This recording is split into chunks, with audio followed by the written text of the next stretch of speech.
Congrats, DNH Gamer. You came in first.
Oh my god, my hair. What the fuck, dude? Okay, that's strange. Jesus Christ. I had a haircut, obviously, before stream. I didn't think it was gonna be this wild still. Jesus Christ. Hi, Dina. How we doing? Oh my god. Jesus Christ.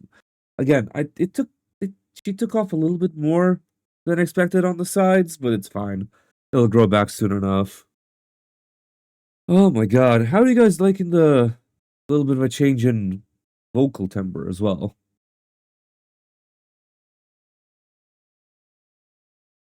Because I'm trying to I tried some stuff with the EQ, and it's like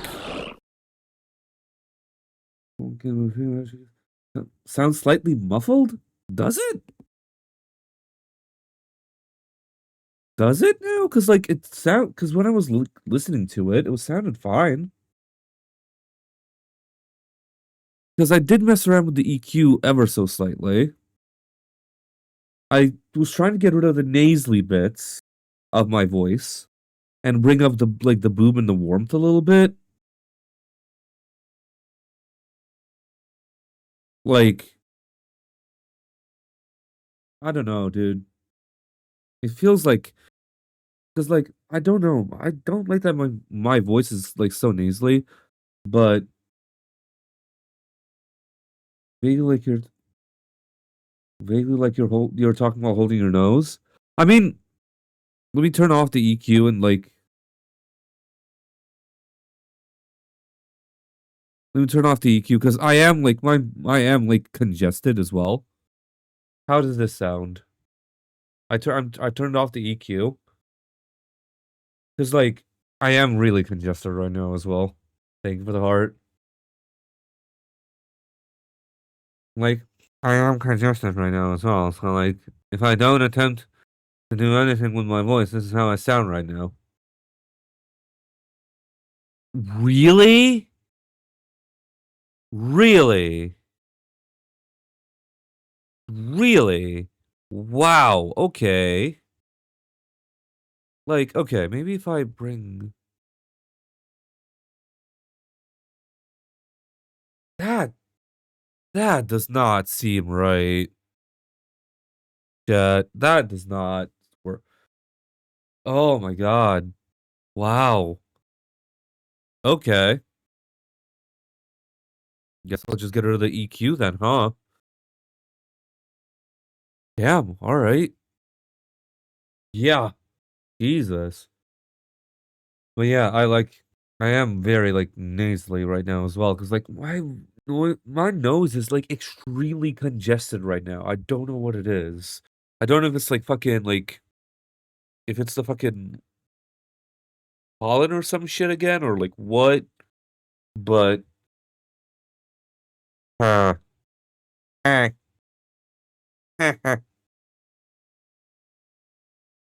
so I don't know why the fuck, but I'm also just like louder. Hello? Okay. Also, just for some reason, like my mic is extremely loud. I don't know why. It's like I turned down the input gain like all the way down,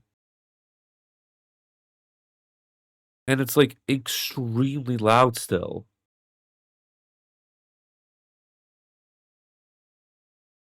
Hold on, maybe I set the gain up somewhere in the fucking thing too? Filters. No, it has a limiter. Let me see if it peaks without the limiter there. Hello? Okay, so it's not peaking at least. That's good at least. Yeah, but I'm looking at the waveform of it, and it's like it's gotten way louder.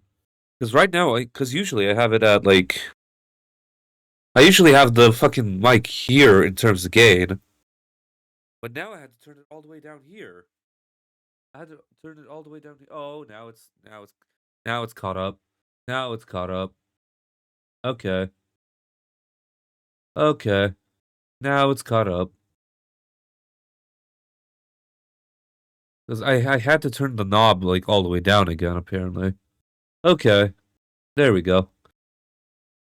Also, how do you guys like the audio ducking as well for the music? I applied the same one. Yeah, the game decided its own gains there, apparently, yeah. How are you guys feeling about the audio ducking as I'm talking with the music and stuff like that? I applied the same audio filter on the game audio as well. So, like, everything else will go down as I'm speaking louder as well. So, like, yeah. That's kind of what I set it as for right now. So let's crack open our first can of 3. Because tonight, we don't stop until Nod-Krai is finished.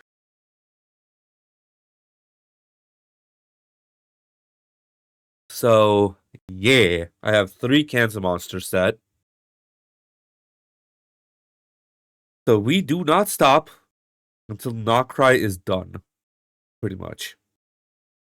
So we have Paralogism, A Space and Time for You, and both the Archon quests as well. I have to take a bit to hear its effects fully. Yeah, gotcha. Good stuff then, alright. Let's see. Okay.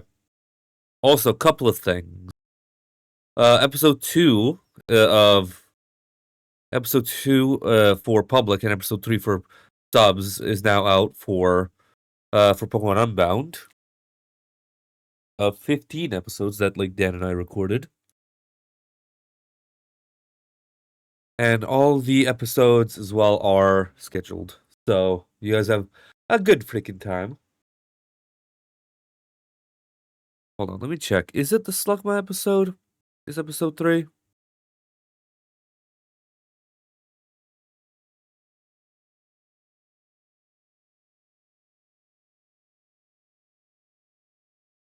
Yeah, it is episode 3. Yep. Okay. It is the Slugma episode.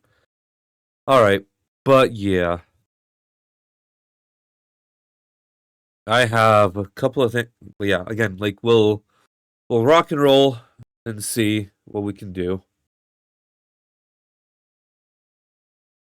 But does this sound better than before, by the way, for my mic, at least? Does this at least sound better? Because weirdly enough, it's without the audio. Like, it's without, like, most of the effects that I've had before. It's more raw, like, audio. Because I had an EQ, because right now on my shit, that's fair. I have, like, 3 sitting here, because again, yeah. Because on my wavelength right now, I have the noise removal, I have the gate, and I have voice focus. Okay. That's so strange, because I swear, the fucking, like, the EQ made it sound at least a little bit better. But y'all saying that it sounds like I was, like, holding my nose? I mean, yeah, guess. But yeah. Alright, let's hop in then now. Because we got a lot to go through here. And as you can see, I'm bringing back the promo as well. Hell yeah. Also, new widget. Added the follower goal. Hardly like holding your nose slash slightly underwater. Yeah, that's fair. Yeah. That's fair. Alright. Let's mute the music here. I'll put game audio here. Output settings for stereo sound. Let's go with that.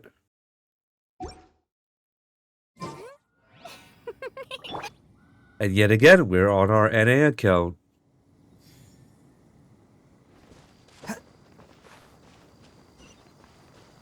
Yet again, we're on our NA account trying to do these quests and catch up, goddammit. Thank you for your birdage.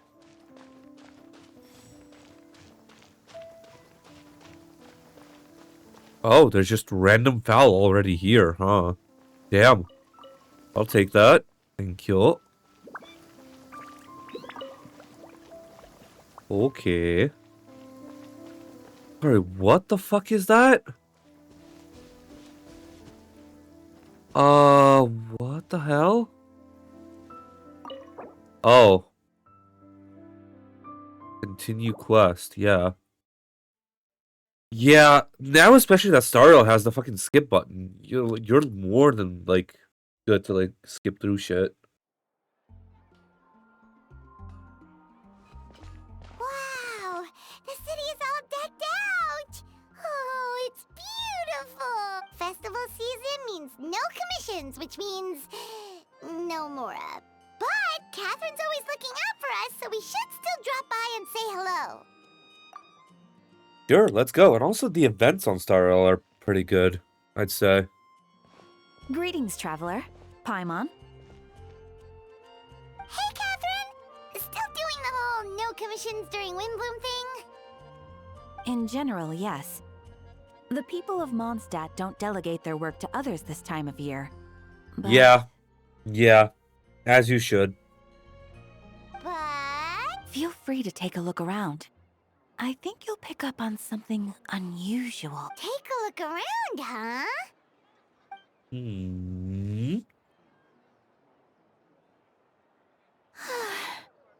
It's finally Windbloom. And here I am ruining everything.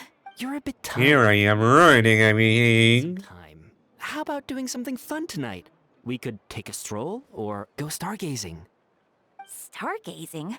Like we'll find a spot. You know people start reserving places on Starsnatch Cliff the moment the sun goes down. Whoa! Something's off with Beatrice. She would never give up a chance to talk to Quinn. This is weird.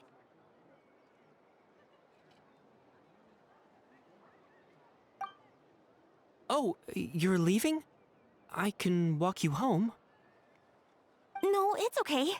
Thank you. I just need some time to myself. Besides, there's still something I need to do.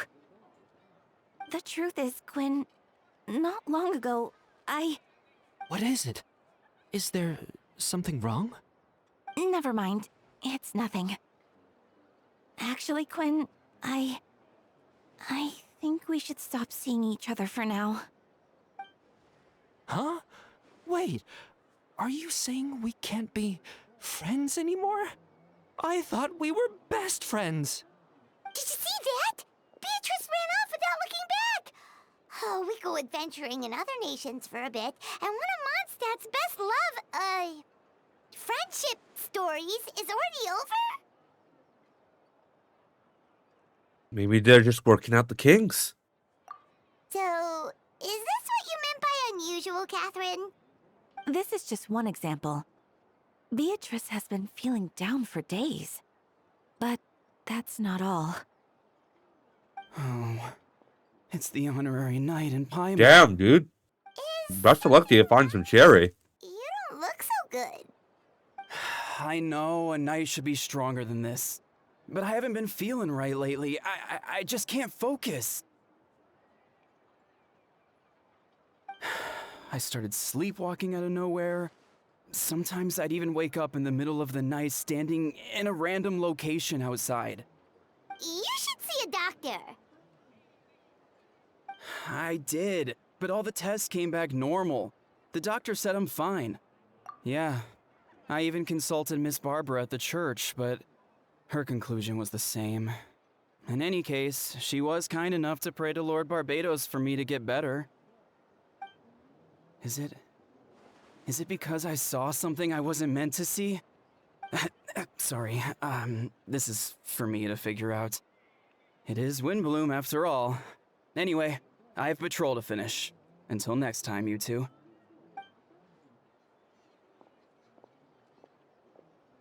Huh. Is it something in the air,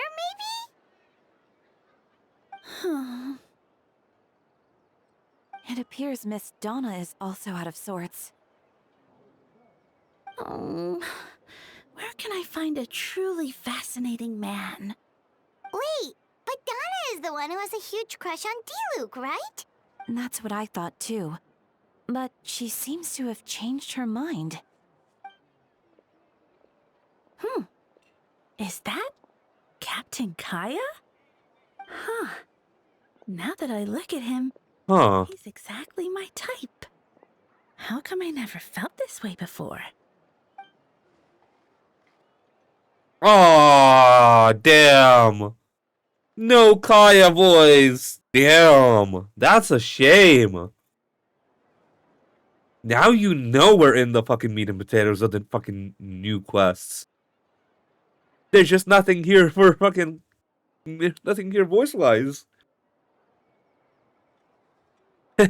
I'm flattered, Miss Donna. Although, I do wonder whether that was intended for outside ears. Oh, no. Of course not. I'm sorry.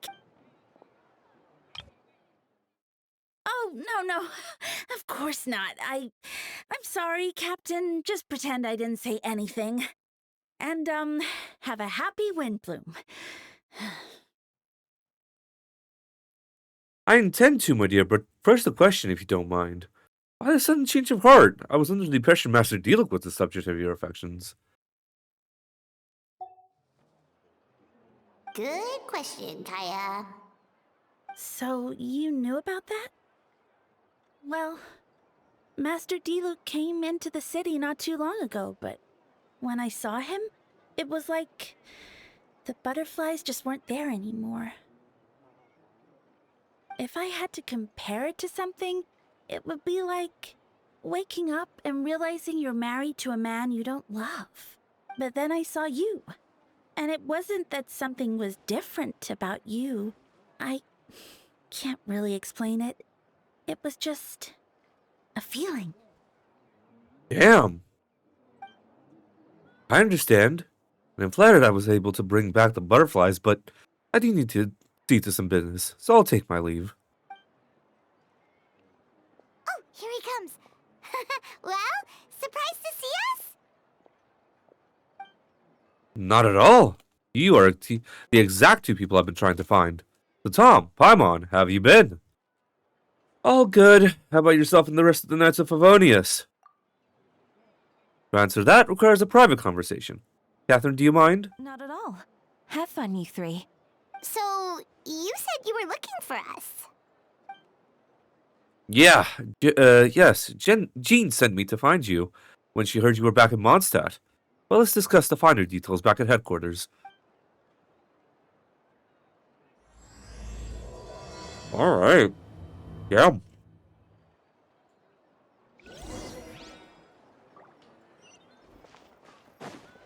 Ain't that some shit? Hopefully that helped as well with the, like, audio ducking, hopefully. Hopefully that sounded a bit better than before with the game noise being, like, stable, I guess. Like consistently low. Because I know sometimes I just don't talk. Especially with, like, when we play story. So, like, I felt, yeah, why not? Why not just lower the game by ducking? Why not just do audio duck? Why not just do audio ducking and make it just better? Ah, Kaya, you found them. Yep, I managed to track him down. Good. With what's about to happen, it's great to have you in town. Whoa, headquarters are packed. What's going on? Huh. Honorary Knight Paimon. Oh, it's an honor to meet you. I believe introductions are in order?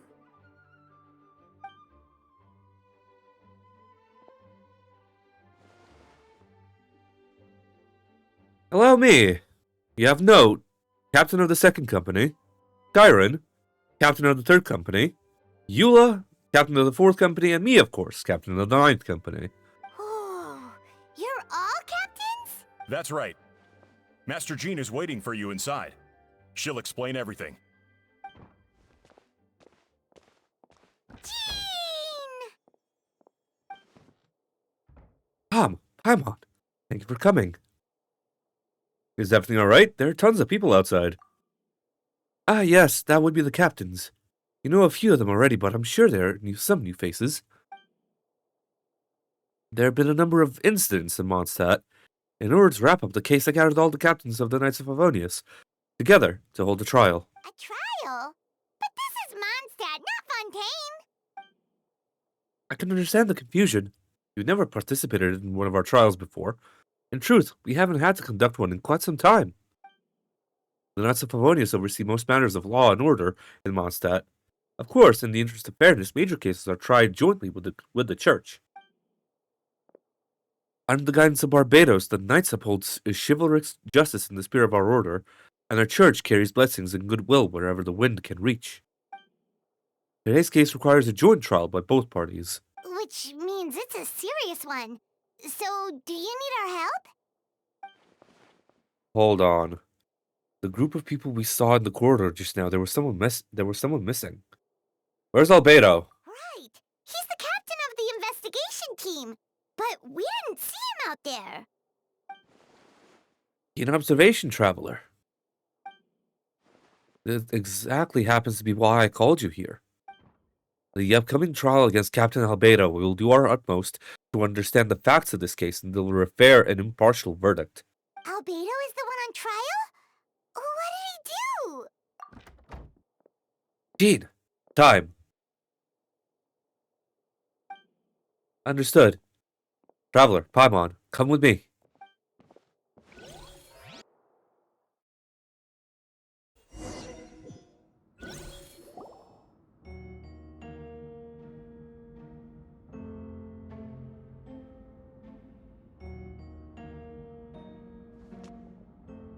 Please, sit wherever you like. I only ask that you remain calm, no matter what you hear. I need to head over there. Don't worry, the trial will be fair. Now that everyone is gathered, let us begin. With Grandmaster of Arca away from Mondstadt for the time being, I, Jean Gunhilder, will oversee today's proceedings. Mr. Dahlia, Deacon of the Church of Favonius, will serve as assessor. As representatives of our respective organizations, we will ensure a just verdict in this case. Oh, that's a new face. Deacon of the church. Does that mean he works with Barbara and Rosaria? The defendant in today's case is the captain of the investigation team, Albedo. Albedo, what did you do? Certain aspects of this case are classified, and it remains uncertain whether the alleged victims are citizens of Mondstadt. As such, this trial is not open to the public. Identities of victims are still unknown? Strange. If guilt is established in this case, all facts will be made public after the final verdict is delivered. Now, the captain of the logistics company, Miss Hertha, will present the charges. The court appoints Mr. Kaya to speak on Mr. Albedo's behalf. Are both parties ready to proceed? Yes. Ready to proceed. Miss Hertha, the floor is yours. Prior to this trial, the Knights of Favonius, in conjunction with the Church, launched an investigation into Mr. Albedo for suspected murder and unlawful disposal of human remains. Murder? A witness stated that, 11 days ago, in the middle of the night, she saw the defendant southeast of the city gates, dragging a large object she later identified as a human body.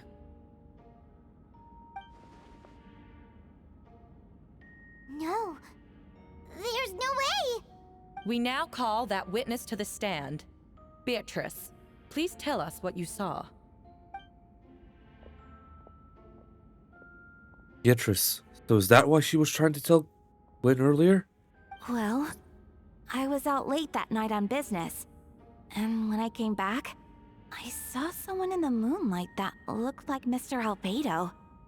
He was dragging a huge bag of some kind. I thought it was strange, so I followed him. Then, there was a sudden flash of golden light. The bag opened, and inside there was a body! Mr. Albedo's vision allows him to manipulate the ground with ease.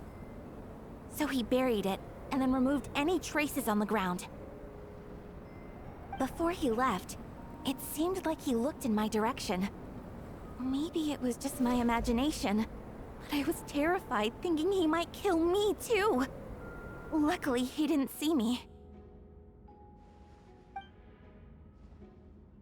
And now turn to the defendant. Describe your whereabouts that night. I was working in my office on the second floor of the Knights of Favonius headquarters. That's right. The next day, the defendant submitted his latest environmental report on the Dragonspine region. Considering the length of the text, it must have taken a considerable amount of time to finish. Can anyone attest to the fact that the defendant was working in his office that night? No. Then the length of the report is not a sufficient alibi. This isn't looking good. If the crime did occur as described, then what about the body? You mentioned the joint investigation. Well, was the body recovered? Not yet. In other words, you dug up the location Miss Beatrice described and found nothing. You don't find that suspicious? I know what I saw. I'm telling the truth, Miss Hertha, I swear. Also, didn't you say that speaking out would help protect the people of Mondstadt? Otherwise, I'd never put myself out here like this. Huh. You're doing the right thing. Besides, the investigation wasn't fruitless. A single men's shoe and a torn piece of fabric were found in the bushes near the crime scene. The same location the witness described. If no crime occurred, then is all this just a coincidence? And yet, no victim has been identified, correct? It's true. No one has been reported missing. However, Miss Beatrice harbors no ill will toward the defendant. Her testimony clearly points to a crime, and she has no reason to lie. Does the defendant wish to say anything in response? You may believe otherwise, Miss Hutter, but I did not kill a single person. As a knight and the captain of the investigation team, I have a duty to protect Mondstadt and its people. You accuse me of murder, but there's no body or motive. The defendant raises an important point. Motive. Yet, I must be frank, not all murders are premeditated. Spontaneous conflict can also have unforeseen consequences. Nevertheless, I don't intend to prosecute this case on circumstantial evidence alone. Which brings me to the second charge against Mr. Albedo. Second charge? Please proceed. 7 days ago, at dawn, a witness saw the defendant dispose of the body of an adult male in the area between Dragonspine and Dawn Winery. I now call the second witness to the stand. Wait, that's... Diluk Ragenvinder. Please tell the court what you saw. At around 3:40 in the morning, I saw Mr. Albedo dispose of a body beneath a cliff. It was dark, but he used the power of Geo to illuminate his surroundings. From what I could tell, I looked at the body of an adult male, tall and thin, but I couldn't make out the age. He buried the body underneath the cliff and smoothed out the ground to remove any traces. We now have accounts from 2 separate witnesses that describe the same modus operandi. Would you call that a coincidence? I would only inquire as to what Mr. Diluk was doing in that area so early in the morning. Not the most opportune time for a stroll. Is there such a thing? Dawn Winery is my home. It's not unusual for me to take walks in the area. I just happened to be in the right place at the right time. That's all. Master Diluk is a well-respected figure in Mondstadt. I see no reason for him to frame Mr. Albedo, yet the question remains. Where are the bodies? Before you suggest a lack of evidence, Mr. Kaya, you should know. After the defendant left that morning, the witness found this where the body was buried. And this is? What looks like teeth and a femur of a human. Now it does beg the question. If the burial was fresh, why is this all the remains of the body? But I suppose Mr. Albedo is the only one who can answer that. Careful now, Mr. D-Luke. Careful now, Master D-Luke. I do believe I hear a presumption of guilt in there somewhere. These remains suggest an accelerated rate of decomposition. Considering the defendant's profession, there's reason to suspect that alchemy is at play here. Both witnesses saw golden light, a known byproduct of alchemy. That's how the defendant destroyed the bodies. The light also explains how the witnesses were able to get a clear view of the events in the dark. So that's your angle. Alchemy. A logical assessment, but we have a witness of our own. In the afternoon before the alleged second murder, Mr. Albedo had a lengthy intellectual exchange with his student, Sucrose. The two were in the library until the next morning. Why did the discussion last so long? Miss Sucrose was presenting the results of her research. She noticed some flaws in the data and insisted on reviewing her calculations until the next morning with Mr. Albedo present. That's right. We were in the library together.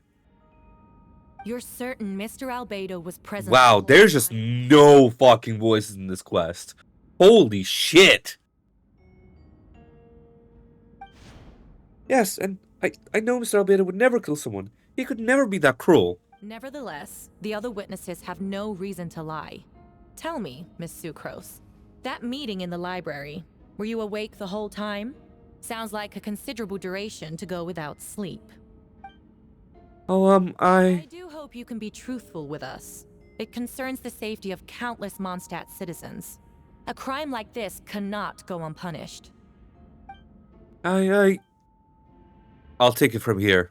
During our meeting, Sucrose did fall asleep not long after midnight. Alright, Sucrose, you don't have to lie for me. This is a sacred place of judgment. The truth is paramount. Albedo. I see.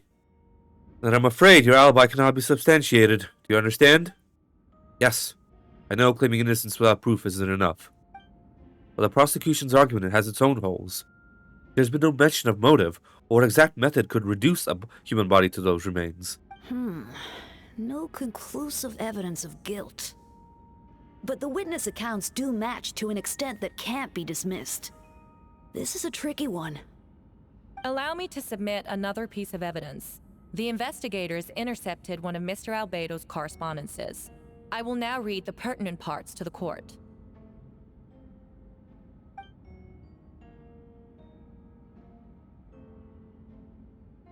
Correspondence? Oh no, that envelope does look like it belongs to Mr. Albedo. I have never abandoned the subject of human research. In fact, delving deeper into Dragonspine has led me to realize that the concept of life could be further expanded and transformed into that of birth. The mystery of human birth is often linked to death. As such, death is the most suitable material for the creation of new life. To that end, we must engage in a process of putrefaction and refinement.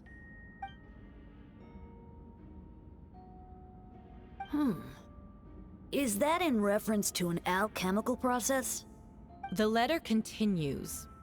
Experimental trials have been carried out in the northwestern part of Dragonspine, in the area southeast of Mondstadt's main gate. The data is as expected. Just as you endeavored to do, I too shall take up the path of creation and break through current limitations to reach a new realm of living beings.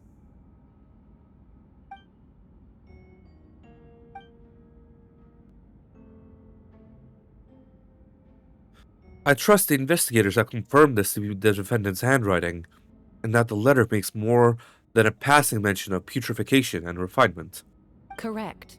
Not to mention, the locations indicated in the letter match both crime scenes. What more can we trust than the defendant's own words? No, it can't be true. I can't believe it. A guilty verdict cannot be delivered without sufficient evidence. In order to protect all parties involved, that is what our principles demand. My original assessment was that we lacked said evidence, but now, it seems the only remaining questions are the identities of the victims, and the specific alchemical process used in this case. Huh. Then we are in agreement. The evidence is conclusive. On the charges of murder and unlawful disposal of human remains, the court finds the defendant guilty. The people in attendance appear shocked. No one can believe a kind and well-mannered person like Albedo could commit such a crime. Jean stipulates that those unsatisfied with the verdict will have time to submit an objection or appeal, but most appear hopeless in this moment. As you watch Albedo being taken back to headquarters, you get a strange feeling that something hidden is about to come to light. It all comes back to the letter. Figures that you and Albedo know all too well, but the people of Mondstadt have yet to discover. Why would Albedo do something like that? Oh, this has to be a nightmare. Albedo told me his secret once, that he was a synthetic human created through alchemy. Would that have something to do with this case? But what? Following Rheindarter's footsteps just because he's an alchemical creation? That would only make him more suspicious. Oh my god. Well, this took a turn for the worse. Rosaria! Oh, when did you get here? I've been here the whole time. I happen to have a message to pass along. For us? Yes, you're needed at Star Snatch Cliff. He's waiting for you there. Who is he? You'll know when you get there. Go on now. Time is like the wind. It waits for no one. Damn. Are we dealing with a fucking double Albedo situation here again? Because I really don't think it's gonna be... Begin reviewing. Shadow amid snowstorms. Indeed. Yup. I love this artwork though. Like, my goodness.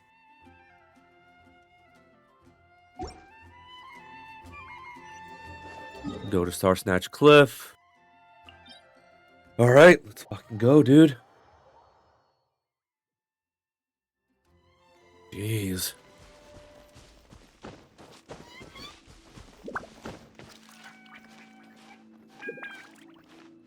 Excuse me. Goodness. But yeah, we're doing this quest, and then we're doing Space and Time for you. And then we're going into Nod-Krai.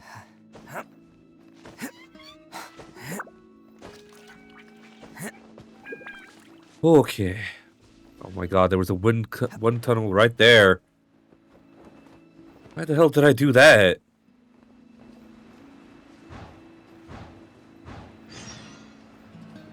Venti!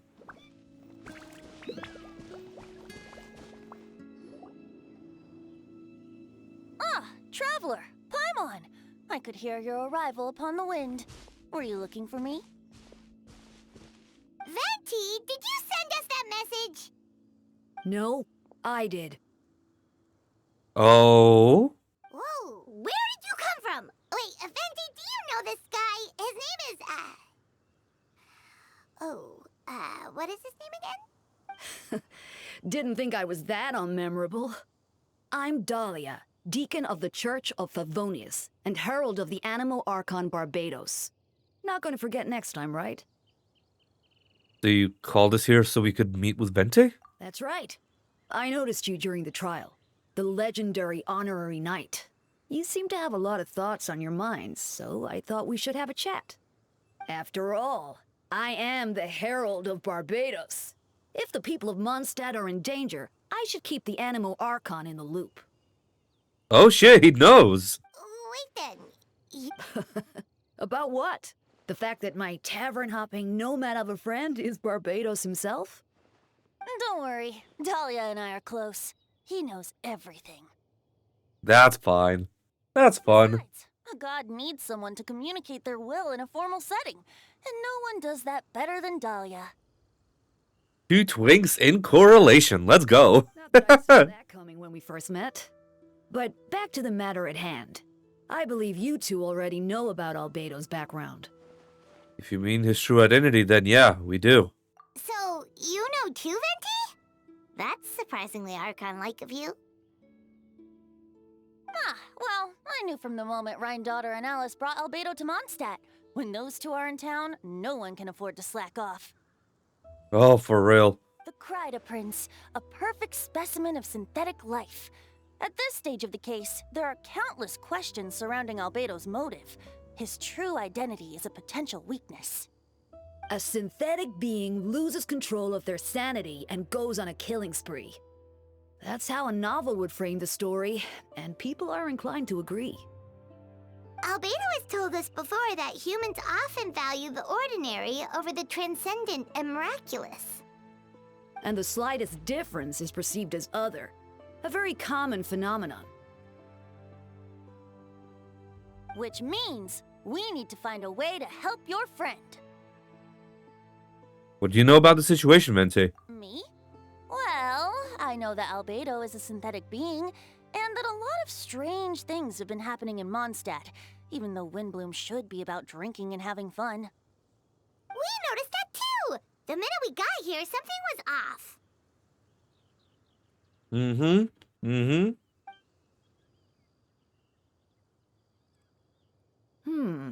I've picked up on most of those too. Miles is out of sorts. Beatrice seems anxious. Although I didn't know Donna stopped being interested in Master Diluc. When no love remains for the songs to tell, the world becomes not but an empty shell. Cruel is said fate, cruel it may be, were it not for a hero who could set us all free. What are you getting at, Tone Deaf Bard? Oh, just making a comment. There are always unavoidable trials in life. At least, that's what Barbados would say. A certain someone is going to need to overcome a trial like that. In such cases, even the Seven know better than to tamper with fate. If only there was a brave soul willing to aid their friend in his time of need. Should he meet a terrible fate, all of Mondstadt could be worse for it. If you wanted our help, you could have just asked, you know. Well, even if Albedo wasn't at the center of this case, protecting Mondstadt is part of being an honorary knight, right? You'll still have help, of course, which is why I prepared a little surprise. Behold! Ooh! Paimon remembers that Jumpy Dumpty! Nice. Don't worry, I removed the fuse, so it's not going to explode. Say hello to the Dodo communication device. So, this thing belongs to you now? We're old pals. Don't think she'd care if I borrowed it for a few days. Anyway, this invention, with a little help from a trick of mine, will allow us to keep in touch.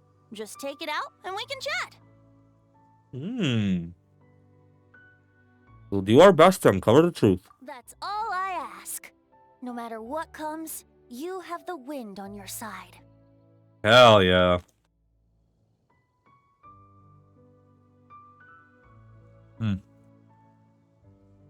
There we go.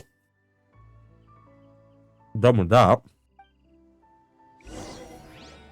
Okay. All right.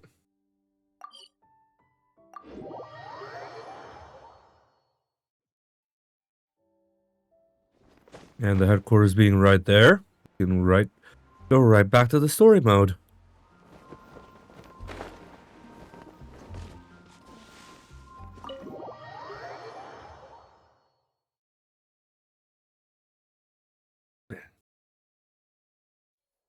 Alright. I did put this on, like, special focus experience as well, which is nice. I know you all must be shocked, but the evidence is solid.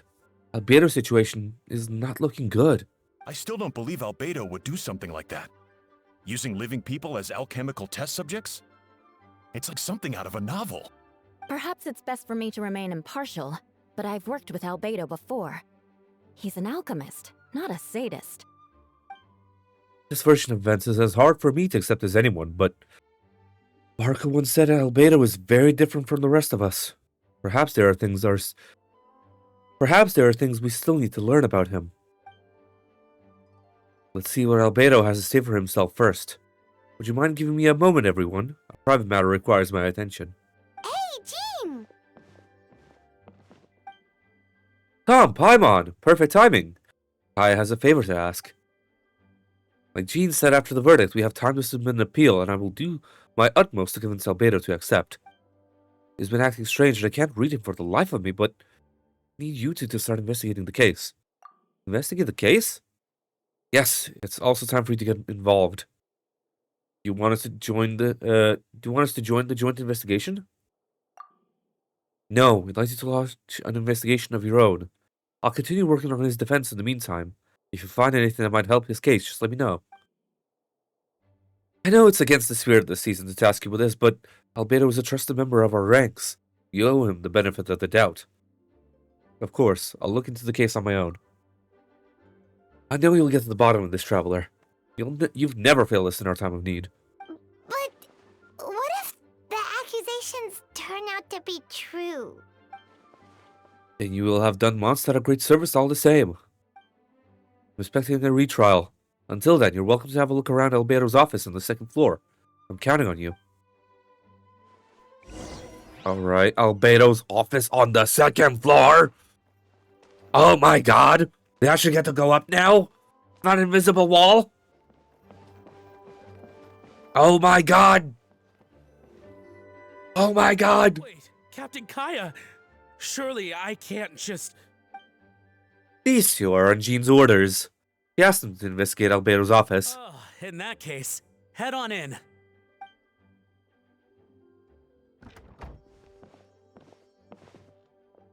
So this is Albedo's office. Pretty much exactly how Paimon pictured it. Alright, I have some work of my own, so I'll leave you to it. Good luck, you two. Right back at ya.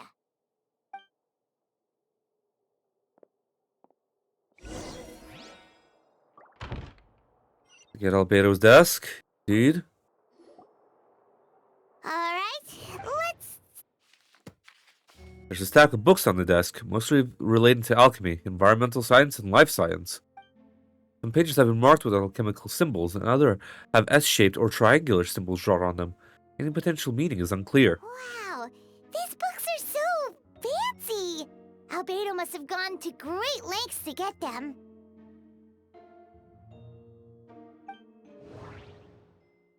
Investigate underneath the book. After moving the book, the desk looks almost empty. Your hand slipped while moving the book, causing the hardcover book to strike the desk. The resulting noise is a bit unusual. Subtle, but to an experienced adventurer, it sounds too hollow. Almost like there's a compartment within the desk. Wait, it looks like there's a hidden compartment under the desk! There does appear to be a compartment added to the side of the desk. It was very well hidden. The lock mechanism is complex and seems to involve elemental power in some way. Perhaps you could try using the power of Geo? The hidden compartment opens. Inside lies a piece of paper with more information. Festering is also a manifestation of rot. When festering forces and a sufficient amount of life energy collide, the two will repel each other, triggering a powerful side effect. When I tested this in an alchemical experiment, the results of the refinement were startling. Breaking through the shackles of life. Simulation of the Blank Project. I must take advantage of this opportunity. The name of the project is blotted out in ink. What could it be? The note mentioned festering forces, which suggests that Dragonspine could be evolved somehow. This has something to do with the creating synthetic life. Did Albedo go that far? For one of his experiments? No, that can't be. Amid the notes is a map with a few markings on it. 2 of the marked locations correspond to the crime scenes, and the 3rd appears to be in Dragonspine. Yeah, alright. Okay. The hard pill to swallow, but if the results of the joint investigation are correct, there could be a body hidden in the last location. Or at the very least, what remains of one. Huh. What does this mean? Oh, do you think something might also be buried at the last location? Alright, that seems to be it for this place. We should go tell Jean what we found. How about we investigate a little bit more? Oh, well, no, never mind. Doroko. Oh, investigation going? Find anything? Oh, we found stuff, all right. Stuff that only makes Albedo look even more suspicious.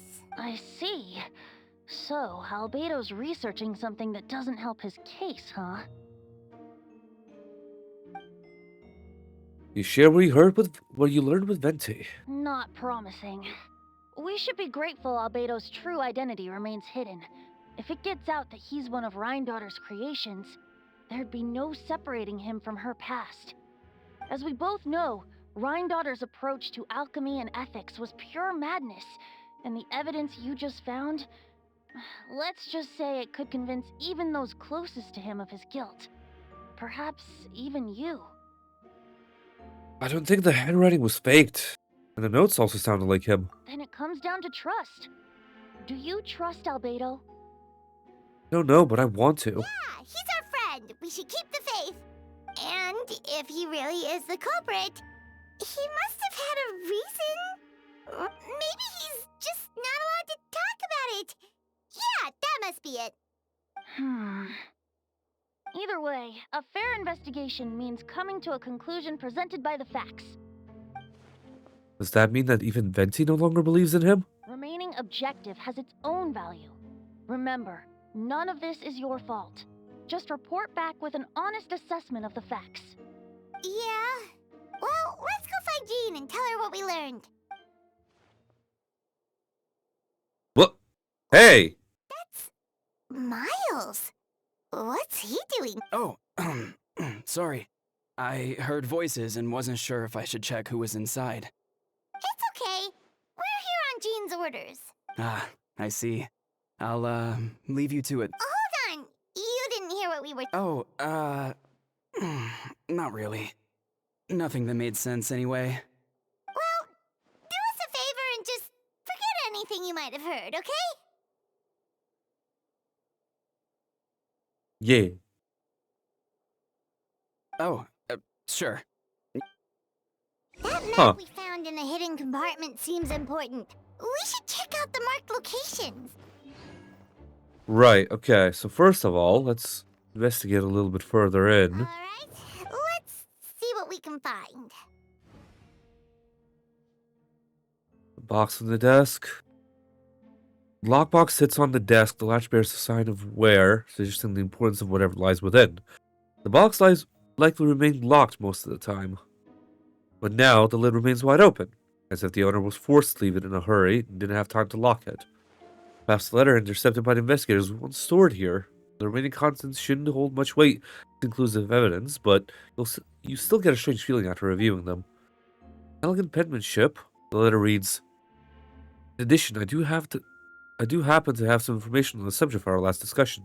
The materials and arcane formation required for human transmutation. Formation in these records likely originate from Kandrian art of Chemia, but relevant documentation has not been well maintained over time, so I cannot guarantee that there are no errors or omissions. Thanks for your past assistance. I've enclosed the records of this letter." That does not mean I support your pursuit of this research.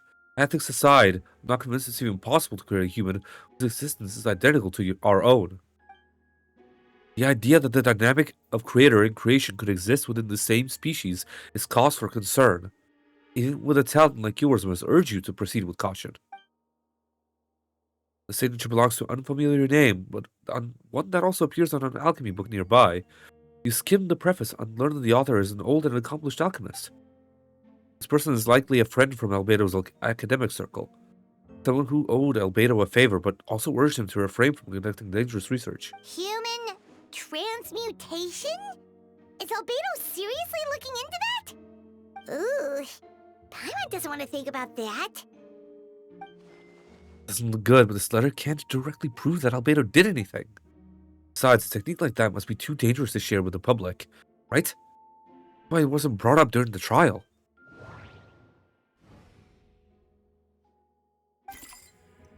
There's a test tube on the shelf with some black powder residue on the bottom.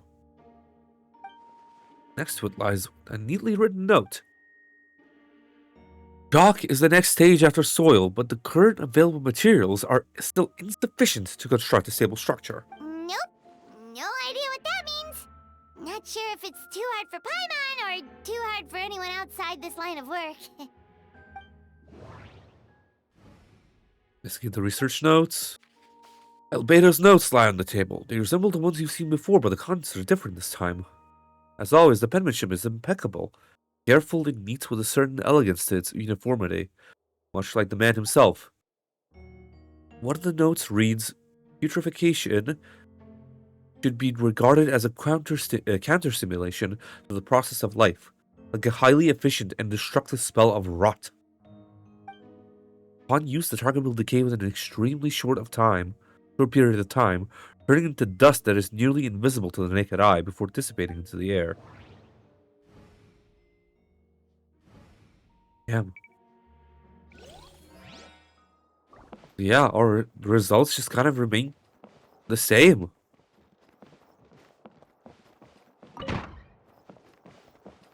Alright. So now we have 3rd floor locked to us now.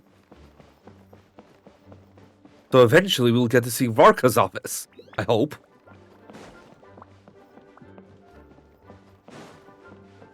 So I assume there's going to be another captain's office somewhere here. On the 2nd floor. It's probably going to be Kaya's office or something like that.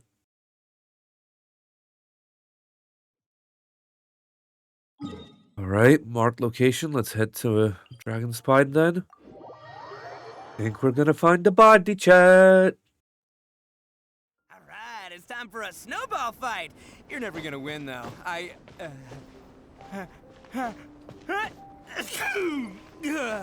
Yeah, I feel that, Ito. I feel that, buddy.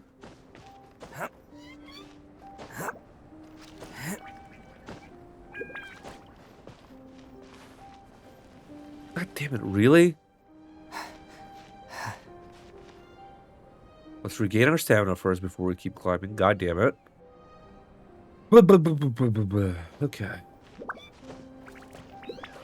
Yeah, but this seems very interesting. Like, it's such a shame that, like, so much of this quest is just, like, not voiced. Because, like, it's messing with, like, pottery and stuff as well, technically, with the process of chemia, the process of, like, alchemy, human transmutation. Like, how the fuck are you gonna do that?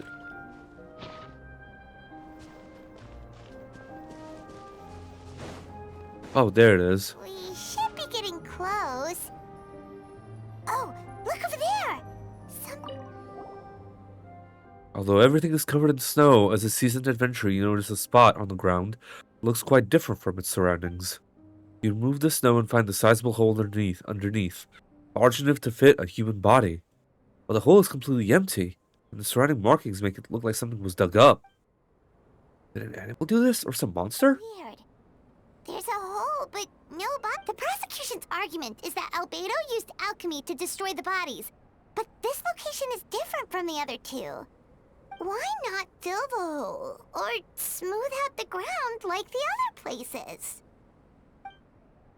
One person did all this, why not remove the traces like the others? If Albedo isn't the one responsible, why was this location marked in his notes? Huh. Very strange.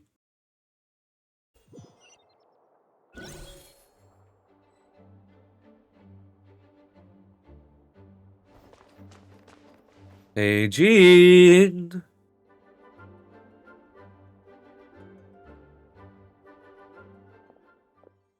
You're back!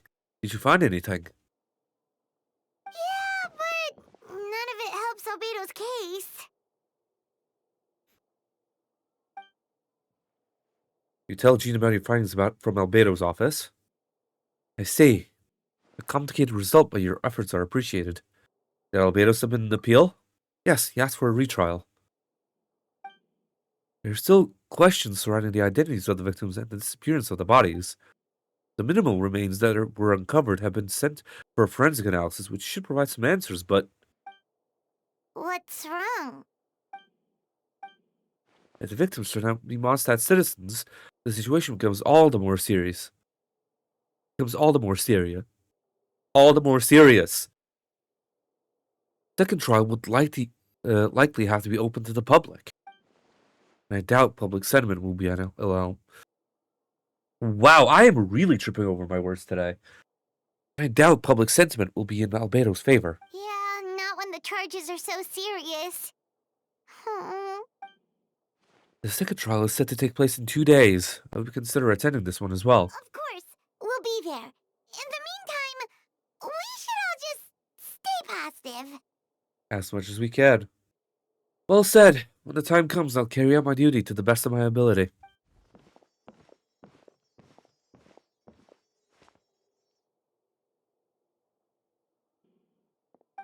Miles.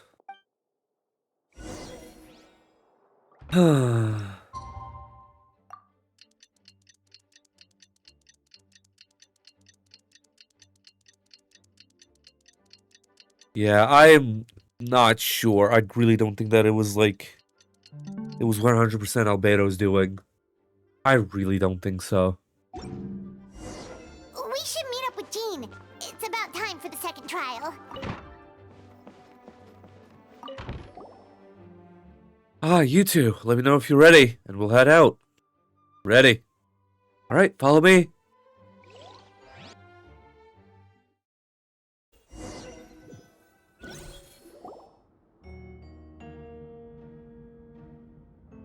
Ladies and gentlemen, we now convene for the second trial against Mr. Albedo. I, Jean Gunhilder, will once again oversee the proceedings. Representatives on both sides remain unchanged, and Mr. Dahlia will continue to serve as assessor. Ms. Hertha represents the prosecution, and Mr. Kaya speaks on behalf of the defense. The defendant in this case is Mr. Albedo, captain of the investigation team. With that, I now bring this trial to order.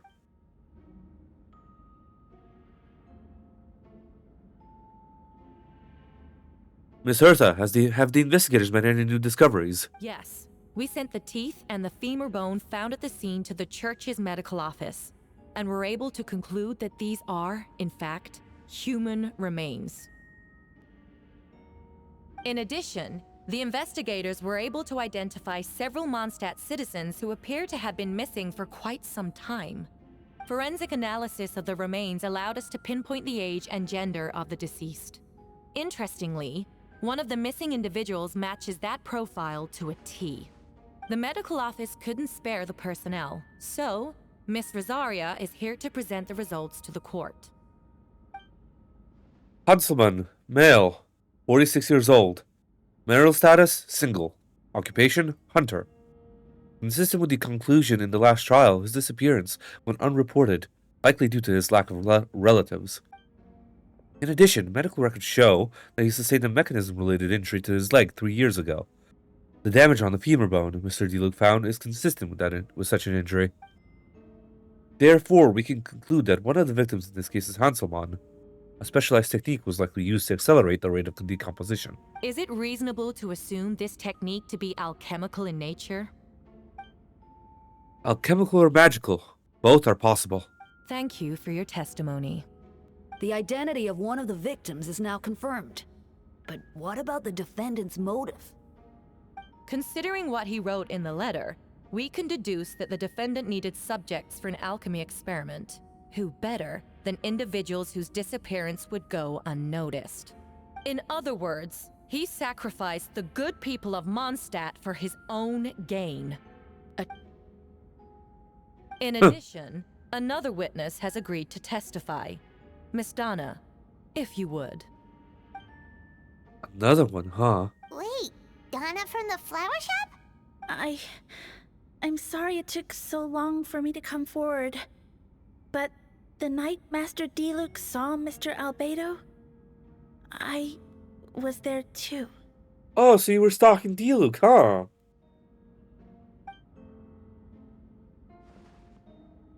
I was camping with a friend and we decided to stop near Dragonspine. I couldn't really get comfortable that night, so around dawn, I decided to go for a walk. And that's when I saw Master Diluc. I thought it might be nice to, chat. So I headed in his direction and then I saw it. Someone at the bottom of the cliff was getting rid of a body. I was terrified the person might see me. Even after I fled, I couldn't shake that fear, and I started to wish I never had a crush on Master Diluc in the first place. If I hadn't wanted to talk to him, I would never have been in that situation. Well, I didn't want to come forward because I was scared. But Miss Hertha convinced me it was the right thing to do. I'm sorry it took me so long. I see. Just stepping forward was brave enough, Miss Donna. The court thanks you for your courage and commitment to justice. Yes. Thank you. The two witnesses corroborate the same sequence of events. That just leaves the question of how the defendant disposed of the bodies. I believe the answer lies in the alchemical technique mentioned in the letter. The defendant is the most accomplished alchemist in Mondstadt. He has the skill, no question. The special investigator also uncovered some relevant evidence on that subject. I will now present it to the court. Wait, does she mean... The evidence we found in Albedo's office. The following are pieces of evidence uncovered in Mr. Albedo's office, the most important of which is this map. This map was found with the defendant's notes. The markings correspond with the description in the letter and the locations of the crime scenes. Does this map belong to you? Yes. Were you the one who marked these locations? Yes. You do realize that's basically an admission of guilt, don't you? The evidence against you is nearly insurmountable. Since you uncovered that compartment, I might as well expound on the matter. We have witnesses and physical evidence. What could you possibly say in your defense? But I always have. I never killed a single person. Ugh, you have some nerve. Saying that when the evidence is stacked against you? Miss Hertha, you've presented a meticulous, convincing case, I'll give you that. But I will not admit to something I didn't do. So, what? You're just going to bombard the court with excuses? That's a rather dismissive way to refer to an innocent man speaking in his own defense. Besides, I'm not making excuses. I'm exercising patience. That won't make the charges against you disappear, Mr. Albedo. Perhaps not, but the patience comes with its own reward. It's easy for things to remain buried in snow, till someone comes along and brushes it away. It seems serious, but I'm fazed. Does that mean you really didn't do anything untoward? I should brushing off the snow. Is that supposed to be a hint? If it was a hint, then it must have been something to do with Dragonspine. Which reminds me of one of the locations marked on the map we found was Dragonspine, wasn't it? Tom, you were the one who uncovered the notes, right? And I'm assuming you visited the third location marked on the map as well. Can you tell us what you found? Now you're heading an honest account of the scene you found on Dragonspine. Whatever was kept in the hole was gone, and the surrounding area bore the markings of an unknown creature. With everything covered in snow, no one knew there was something to discover in the first place. Then, there must also have been a body. Think about this. What clues am I missing? The first marked location is near Mondstadt. Beatrice saw Albedo use alchemy to dig a hole and bury a body there. A single men's shoe and a torn piece of fabric found in the bushes nearby. Taken together, this evidence seems to suggest that Albedo killed someone and concealed the body. The second marked location is between Dragonspine and Dawn Winery, where Diluc saw Albedo bury the body of an adult male. Diluc described the nearly same events as Beatrice. There's no reason for them to collude against Albedo, so their testimony should be trustworthy. Diluc found teeth and a femur bone at the scene, and Donna confirmed his version of events because she was also there that night. The two should have no reason to set Albedo up. Despite her crush, Donna wouldn't lie about something like that just to get Diluc's attention. I mentioned Donna has been acting strange since before the trial.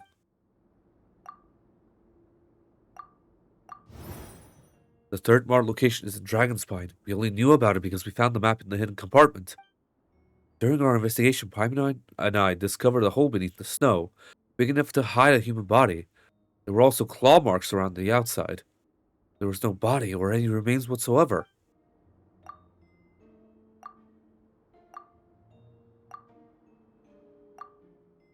No, that doesn't make sense.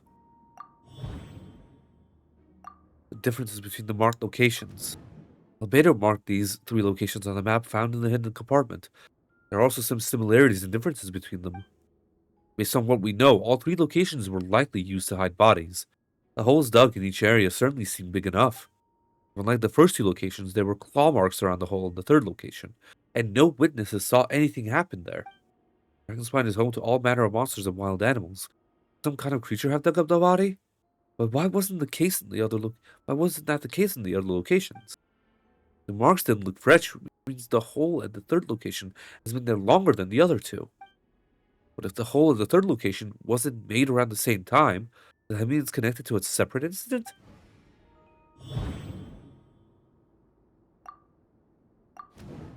Dragonspine has a frigid climate and is covered in snow all year round. Even so, it's home to various monsters and creatures that can withstand the cold. Deep within the mountain lies the remains of an even more mysterious creature, Durin. Although the dragon has been dead for a long time, it still possesses a peculiar life energy. I think about it, a lot of strange things have happened on Dragonspine. Most people know that Albedo is as an alchemist and the captain of the investigation team. But in truth, he is the Kreide Prince, a synthetic human created by one of the 5 sinners, Gold Reindottir. Albedo is steadfast, intelligent, and treats everyone with kindness and respect. I think most people would agree with that statement. He's also a calculated thinker. It's fair to say that. If he did commit a crime, it would also likely be well concealed. Up until now, Albedo has never displayed any ill will towards humanity, and he also seemed like his normal self. As his friend, I shouldn't reveal the truth about his identity, but that would only make things worse for him.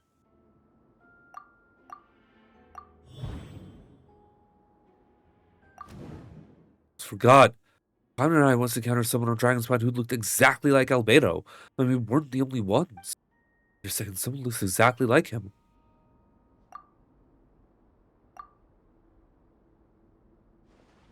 You see, Albedo has a plan, so I should help him out. This is what you want me to do when I'm breaking the case? No, I should play it safe. I made an honest assessment of the facts. I should also be honest about my doubts too. It's only fair. Besides, I think I understand what Albedo was trying to tell me just now. I'd like to address the court, if I may. If I was the one who investigated the office, and I believe the results raise a few questions. Regarding the 2 cases addressed in the previous trial, it was established that, after disposing of the bodies, the defendant used alchemy to restore the ground to its original state. That wasn't the case of the 3rd location. The hole was still there, with dirt scattered around the perimeter. It looked like something had been dug up. This was all done by one person. Why wasn't the 3rd scene given the same treatment as the others? Why weren't the traces removed? In addition, the markings around the 3rd location weren't fresh, which suggests that the Dragonspine incident happened at a different time. For those reasons, I believe there's still reasonable doubt in this case, and I hope the verdict reflects that. Thank you. Astute as ever, Traveler. Questions there may be, but allow me to point out. There is no evidence to suggest that anyone besides the defendant knew about the 3rd location. And the map was found in his notes. That fact alone makes him the most plausible suspect. Unless Mr. Albedo suddenly plans to deny that the map belongs to him. Allow me to respond to Tom's point. If all I cared about was providing my innocence, I would indeed do as you described, Miss Hertha, and deny any connection to that map. But that is not what I intend to do. That map does belong to me, and I did hide those things at those 3 locations. What? There were indeed bodies at each location, and I did kill and bury someone on Dragonspine. Ha! So you admit it. Let the record reflect that the defendant has confessed. You're mistaken, Miss Hertha. The story doesn't end there. Some time ago, I encountered an uninvited guest on Dragonspine. Someone who wanted to take advantage of the deserted nature of the region to eliminate me in secret. His desire to kill me led to an altercation where I killed him instead, and buried the body on the mountain. The 3rd location marked on the map. Actually, the traveler Amber Bennett and I were with Albedo that day. The Adventurers Guild was holding an event on Dragonspine. After it ended, we all left the area. If the person Albedo is referring to is different from the one we encountered on the mountain, then The altercation must have occurred after we left. This only proves that the defendant is guilty on all counts. Those innocent people, their blood is on your hands. No, you're wrong. You deny it? After admitting to murder for the whole court to hear? You've clearly lost your mind. If you would let me finish, Miss Hertha, I could get to the important part.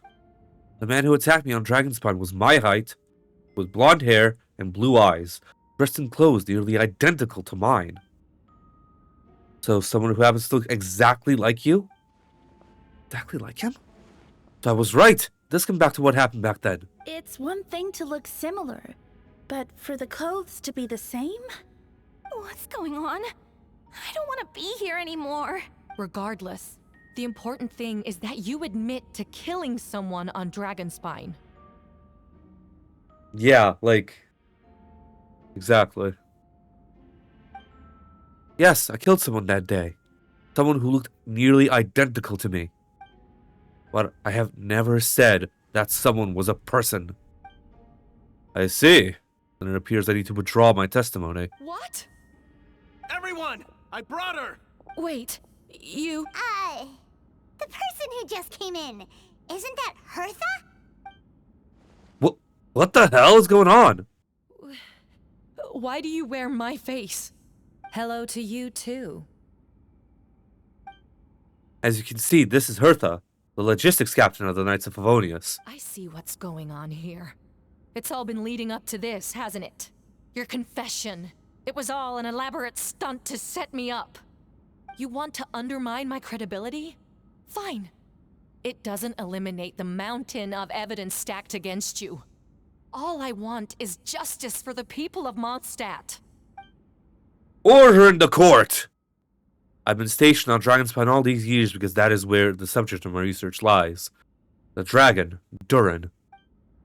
Several hundred years ago, the Dragon of the East, Dvalin, defeated Durin in battle, and with the help from Barbados, healed his remains on Dragonspine. Durin was created through alchemy, one of the finest specimens of artificial life. As such, death was not a true end for him.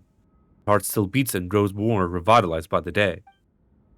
My impostor on Dragonspine was a failed specimen abandoned in Durin's stomach. An unsuccessful iteration of the Homunculus project. Homunculus? Are you trying to insinuate that I'm some kind of... homunculus? Because it looks to me like the artificial one is standing right there. Some kind of imposter you dragged in from Dragonspine.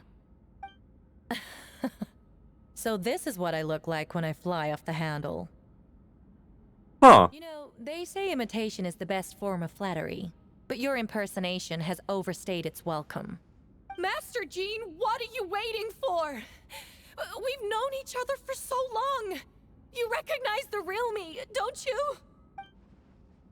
The two of you look identical, but judging based on demeanor, the new arrival actually seems more like the Hertha I know. That means nothing. By that logic, I could just as easily accuse the Albedo in this room of being an imposter. How do we know he isn't the fake one? A cold-blooded killer who replaced the real Albedo long ago. Then, how about something only the real Hertha would know? The longest scar on my body. The knights who fought alongside me that day should remember where it is. I remember. Let's hear your answer. I'd like to hear Miles' answer first. Huh? You don't know? Or you don't remember? I heard you've been acting strange these days. Disoriented? Confused? You were closer to me than anyone during that battle. And yet you don't remember a thing. Wait, that's right! There's two doppelgangers! I completely forgot! Because, like, there's two doppelgangers from Dragonspine. Because if you don't remember, there was the fucking Whopper flower that was, like... The Whopper flower fucker that was, like, contorting in the image of Albedo. And there was that other Albedo that survived. In that cliff. So there were 3 Albedos to begin with. And 2 of them were shapeshifters. Because obviously our real Albedo is the one on the podium. And, oh my god, that's right. No, my head. It hurts. The scar is right here. Why the nerves? Can't imagine this comes as a surprise. Unless your informant in the Knights of Favonius failed to mention the scar on Hertha's left arm. Albedo has done a lot of research into beings like you. If you deny it, then show us your arm. No need to panic. You can just add it now. You excel at changing your appearance, don't you? Or I should say, all spawn of Durin's life force have that ability. Powerful life force. An appearance you can change at will. Yet, here you stand, formless one, paralyzed to act. Because you're worried using that power could affect your accomplices. Accomplices, then Miles must be one of them. There are others, too. Most of the beings under the influence of Durin's life force have gathered here, and yet, their presence is what impedes her form from taking action. Once you attempt to transform, all who surround you will be affected by your power. You can't control it because in this network of living beings, you serve as the core. Show us your arm. Ugh! Have it your way! Whoa! Yo! Come on, let's go. Whoa! Hey, they're shielding the imposter! Trying to get away. Stop her! Don't let anyone stand in your way. Others trying to get in. Must be more people under her control. Time to get moving, everyone. Whoa! She just leaped across the room! After her. Damn. Apparently a big kind of swarm. Time. All units, move out! Third company! Keep on the imposter's tail! We finally have a chance to talk, but before I explain the events of the past few days, I'd like to make a few things clear. First, I never killed any of my fellow citizens, and I never used human remains as a part of an alchemical experiment. Second, the events of the past few days were all part of a plan. Most of the members of our order were in on it. As for the witnesses, Master Luke picked up on the situation long before today's proceedings. Wow, that's quite an involved plan. Indeed, follow me.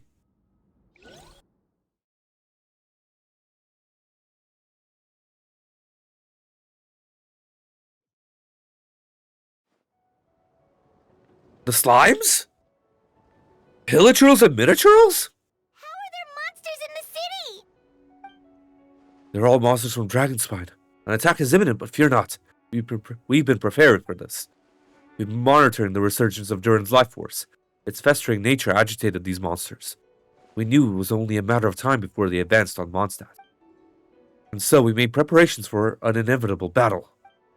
I was hoping you two could join me and provide assistance in the battle to come. Of course. Where's our first stop? The top of the city wall.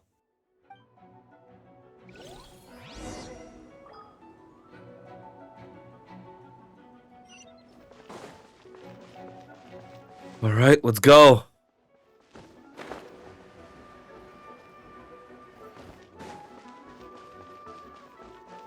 Provide mobile support. Haha. Yeah. An absolute fucking festering swarm.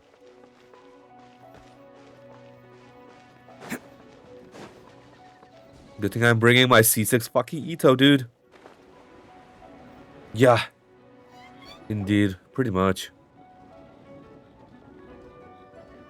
Venti? Hey, Venti! Shoot, someone's coming.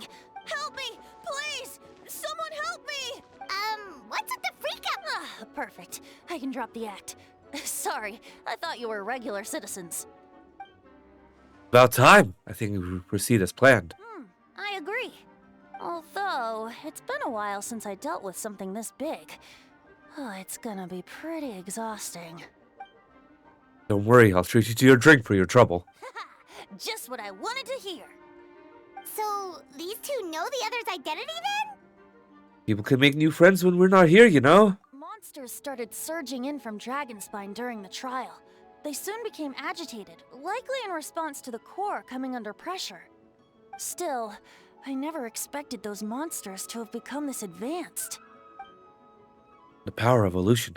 The power of evolution cannot be underestimated, especially considering the fact that Durin absorbed the previous imposter. Wait, so what about the map? And the missing bodies? What the witnesses saw was true. I did hide those bodies. As I monitored the situation on Dragonspine, I noticed that many who ventured there came back different. Some were under influence of Durin's power, but the less fortunate ones had already been devoured by monsters, who then assumed their appearance to infiltrate the city. Most of those who were replaced had no close relatives, so when their behavior changed, there was no one to notice. The monsters who used their disguise to get close to people. I eliminated 2 who attempted to attack. What about the remains Diluc found? Did they belong to one of the victims? Yes, the monsters slowly digested their victims. Sometimes they even left behind body parts to aid their transformation. All that remained of the first victim was a few strands of hair, and the second, some teeth and bone. The only bodies Albedo destroyed were the monster's mimic forms. Then he buried whatever remained of the victims to put them to rest. Well, someone had to do it. Besides, I managed to gather some valuable data and on the putrefaction of the bodies. After we defeated the doppelganger Whopperflower on Dragonspine, we promised to tell each other a story, remember? Told me the story of a gardener, I remember. I'm glad. They remember what I told you about Subject 2? In his pursuit to replace Subject 1, he transformed a Whopperflower into Subject 3. There was another imposter on Dragonspine that day? Yes, that would be Subject 2. I confronted him and buried his body on Dragonspine. So you see, at one point, there was something hidden in that hole you found. But Durin is becoming more revitalized by the day. Under the influence of his power, the monsters dug up Subject 2's body and returned it to Durin's stomach. Durin absorbed the failed creation along with his knowledge and way of thinking. Ever since then, all creatures spawned from his power had the ability to transform their appearance.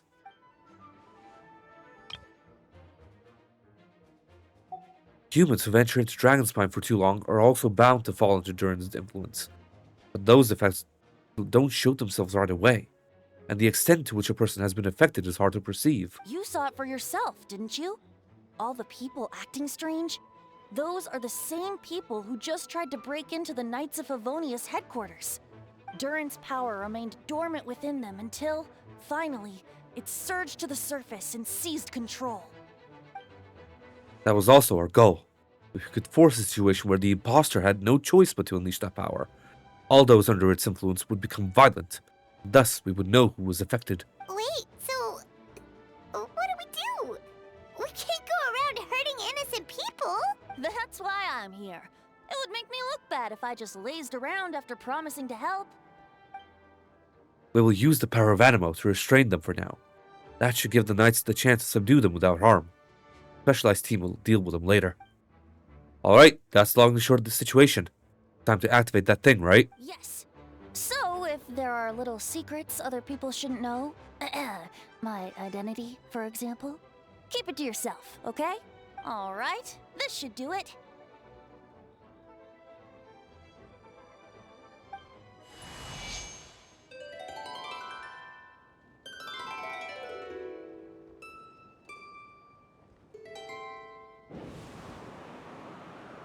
The wind currents? Of course. Wind currents? Paimon's never seen this many. Well, of course, it's Barbados we're talking about here. There should now be wind currents across the whole city. Everyone, can you hear me? Loud and clear. All units, what's your status? We have enough manpower to provide support. Requesting assistance at the side gate. Heading over now. Whoa! It's long-distance wind communication! How is that even possible? It's all thanks to Lord Barbados. With this blessing, we will succeed in defending our city. Actually, if you face away from the current and whisper like this, no one can hear you. No wonder you're crouching down there like you have something to hide. You didn't have to broadcast that. Huh? That voice. Venti? Is that you? Oops. Oops. God damn it, Paimon. Just a wandering bard calling for help. Thank goodness the Traveler, Paimon, and Albedo found me. got me out of a tough spot. Ah, right. Now that you're okay, we should check on the status of the other areas. Thanks, friend. May the Animo Archon protect you. Thank you, Venti. Appreciate that, bud. I've got things covered here.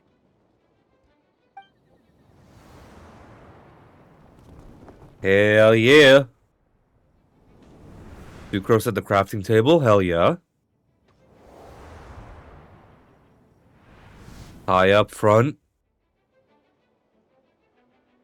I don't like being in the middle like this, especially on a bridge. Oh, look who it is. Urgh. Get back!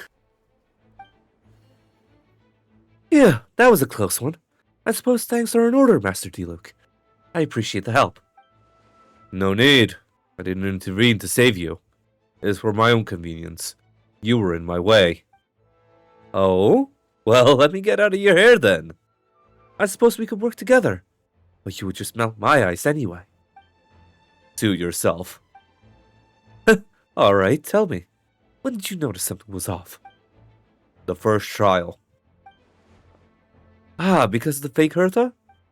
No, because of you. Me? What did I do? My defense wasn't passionate enough? No, you weren't nervous enough.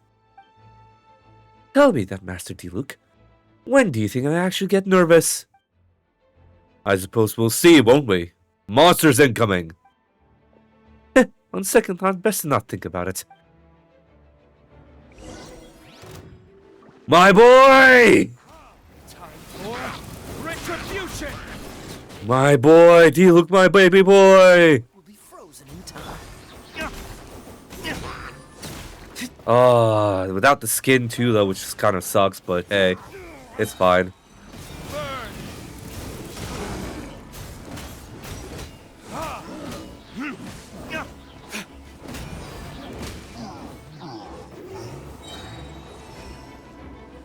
Oh, so sorry. Time for There we go. I like this though. I like doing the trial characters when it's like, when you actually have to, like, when other characters canonically have to fight the other things.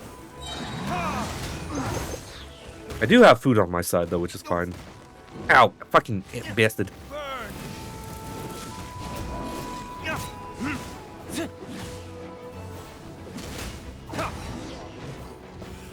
The hunger of many. Ooh. They're over there! Diluc, Kaya! If you had time to make it out here, I'm guessing the other areas are secure. What? We can't be here because we care? Maybe this was just the closest spot to the city gate. Maintaining control over the main road means maintaining control over the battle as a whole. You made the right choice. So what's the status over here? All the control. Don't worry. My trusted civilian volunteer and I have this area covered. I think you mean the man who held the city of... I think you mean the man who held the title of cavalry captain before you. We don't have to bring that up. Well, keep up the good work. We'll go check on the status of the other locations. Good luck. Oh, and I wanted to thank you for what you said in court. If I'm not mistaken, you were on my side by the end. Believe me, he's had his suspicions since the first trial. I suppose it didn't feel right to believe that someone who helped me in the past could be a cold-blooded killer. Aw, that's so sweet. Thank you for trusting me and choosing to fight alongside us. As for you, Kaya, good work as always. We'll see you soon. Of course. Stay safe.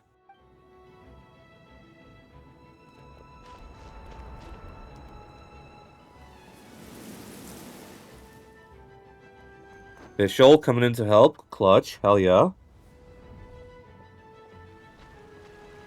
Alright. Battle's going great. Rosaria and Barbara. Okay.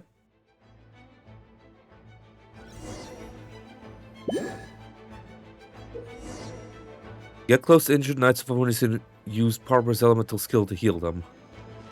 Let's dance.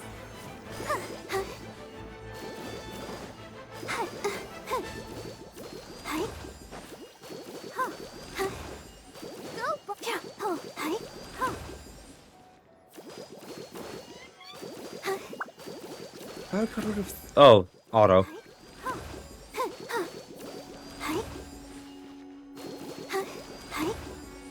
God.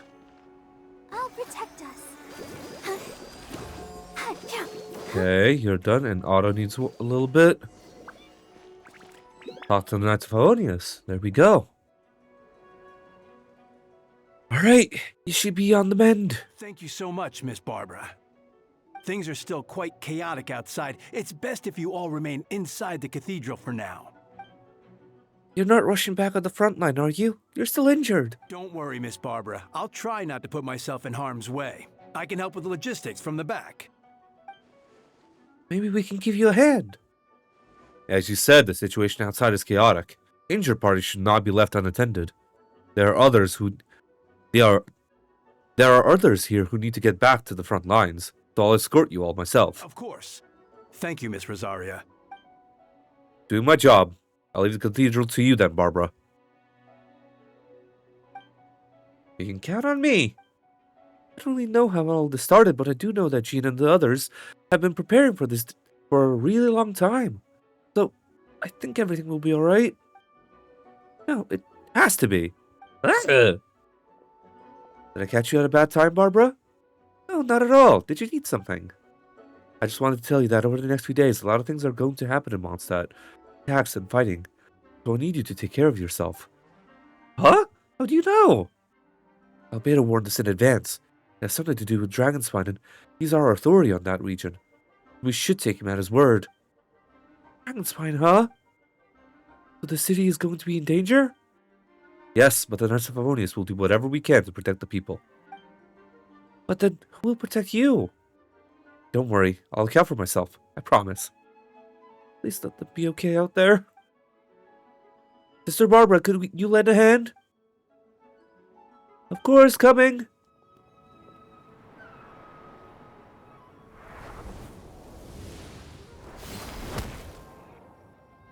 Noelle coming in clutch, hell yeah. Bennett coming in to save the day. Of course, of course. Amber scouting shit out. They're here! Prepare for battle! On guard, everyone! Incoming monsters at 11 o'clock! Oh, this fucking dweeb. Looks like we got 25 Hilichurls, 2 Blazing Axe Minotaurs, and a bunch of different slimes. Prepare elemental countermeasures! Roger that. Are we back to fighting Azil Kakaya? God damn it! No! I want to play as fucking Amber. Or Mika. Neutralizing threats!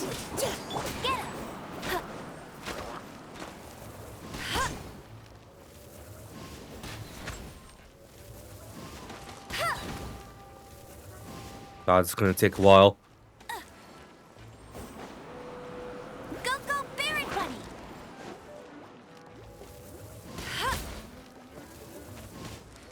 Fucking.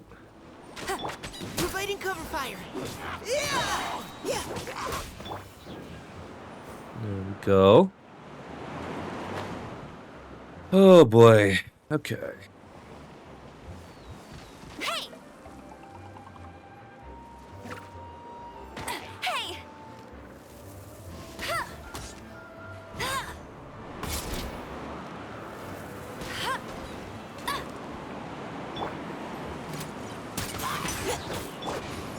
Y'all really giving me the fucking shittest characters to play as. Goddamn, dude. No one escapes my sights! Now's our chance!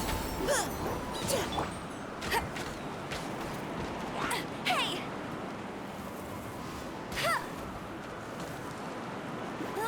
Get him! I just realized the fucking Knights of Harmonious don't really have a shielder, don't they? Damn. Because the only, like, shielder that I know of is, like, only shielder that I know of in Mondstadt is Diona. Hertha! Oh, jeez, your voice scared me just now. What? Still caught up in the imposter incident? I thought you knew about the plan.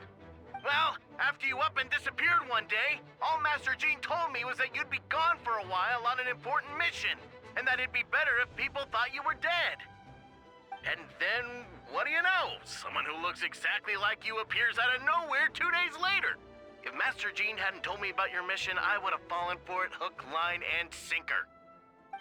Yeah, that's quite a...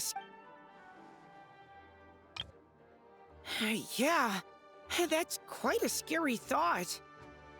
Get chills just thinking about it. Monster replacing someone close to you, and you're none the wiser. Don't worry, once this is over, these monsters won't be a threat to us again. Albedo, are you okay? The trial wasn't too hard on you, was it? I'm sorry I couldn't be there. I was so worried. Same here. I thought it was all real at one point. I was in complete shock. So you didn't know, Amber? Then it seems Eula did an excellent job at keeping the situation under wraps. And no need to worry, you two. I'm in no worse for wear. That sounds like Eula, alright. She's an impenetrable wall, that one. Thank you, Dina. Appreciate it. You're not getting a secret out of her. Wee-woos. Yeah, for sure. She's someone you can really count on. Wait, so how did you decide Hertha should disappear again? After all this fighting, I can't seem to get it straight.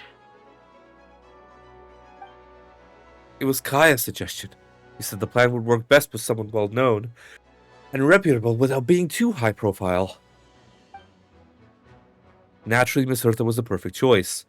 We needed to leave a hole in our organization, so she came up with the idea that she would disappear. Ah, so that explains the rumor that someone had fallen during a mission. Of course, it didn't take long for that to get resolved. No, because the imposter fell right into our trap. It was all part of the plan. First, we spread the rumor that Hertha was missing in action after some kind of incident. The news came from Kaya and Hertha's direct subordinates, which was important because we needed it to be credible. The imposter saw the gap in our ranks and couldn't help but take the bait.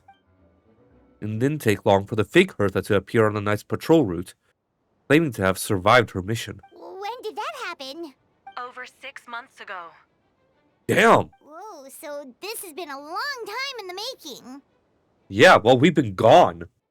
Completely disappeared off the grid as well. Yes, and our enemy was more meticulous than we expected. Monsters have been searching for Hertha's body in order to protect the imposter's identity, which is a more advanced way of thinking than Subject 2. So we had to wait long enough to convince the fake Hertha that she had our trust. Furthermore, we needed to give her time to gather evidence against me and convince herself she had enough to strike. But how did the Knight's internal information even reach Durin and his monsters? There's an informant among our ranks. Miles. Don't worry, Barbados already tracked her down. He doesn't have his blessing, so she can't hear what we're talking about right now. Honestly, this whole situation almost gave Paimon a heart attack.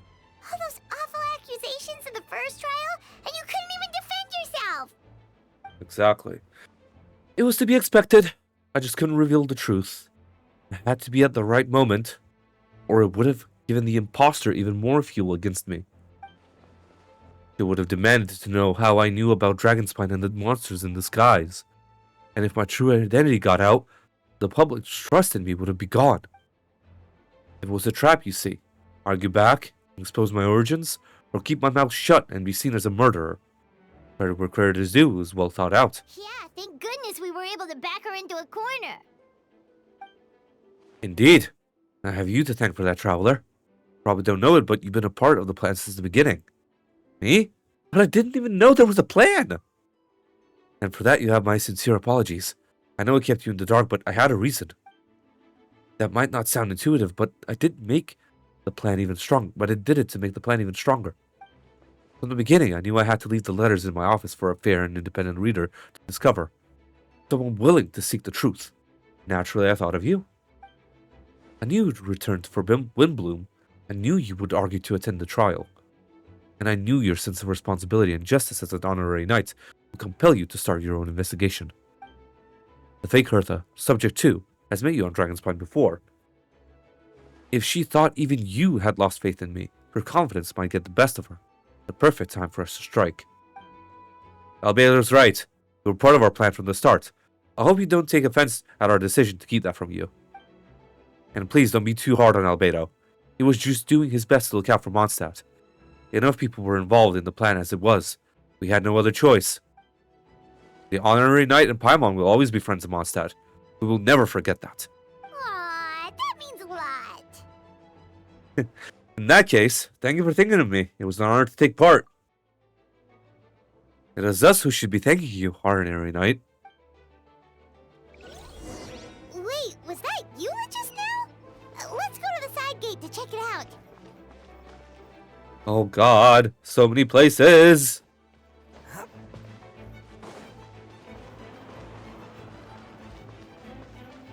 Optional objectives? Oh boy.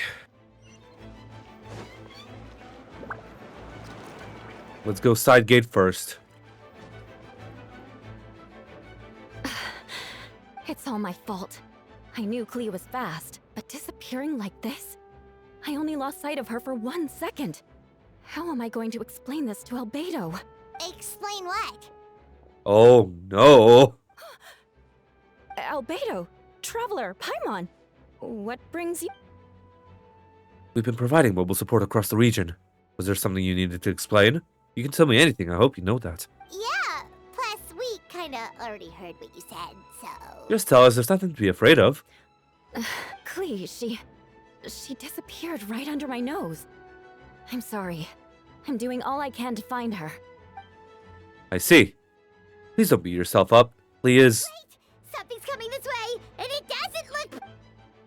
Alright, fighting first, conversation later. She was right next to me, and the next thing I knew, she ran off somewhere. I swear I only lost sight of her for a second.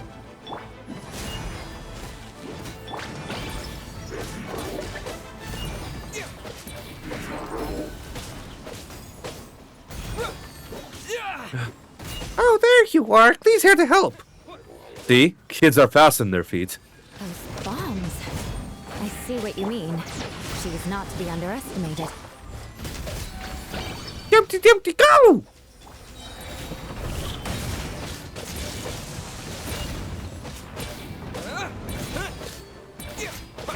He's got this one! Whee! We won! Great work, Klee. I'll be counting on you to protect Eula next time, too. Albedo, you can't be serious. No problem. Just leave it to Klee. Are you going on patrol, Mr. Albedo? We heard you went camping for a few days. These monkeys want you back home. Camping. Ah, right. The truth isn't suitable for little ears. That's right. I need to report back to Master Jean to settle my expenses. If you have some time, I'm sure Eula would be grateful if you escort her back to headquarters as well. Of course. I place myself in your capable hands, Spark Knight. It would be an honor. Klee will do her best. Gosh. Into Center Mondstadt.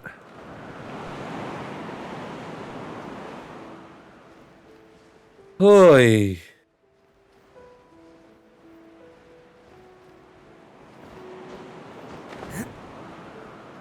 Go up.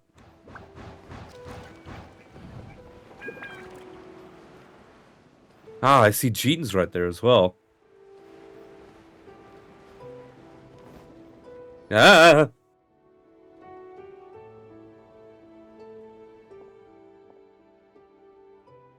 That should be it for now. Good work, everyone. How did we fare injury-wise? Good. Our preparations paid off. Injuries are few and far between. I have the full record here. Wonderful. I'll review it in a bit. Everyone alright? Amber? Yep, right as rain. We're back. We got Miss Eula safe the whole way.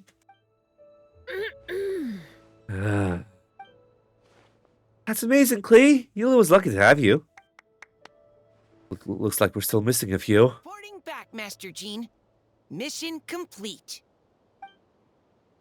Good to have you back safe and sound. And great work, everyone. This operation could not have happened without you all.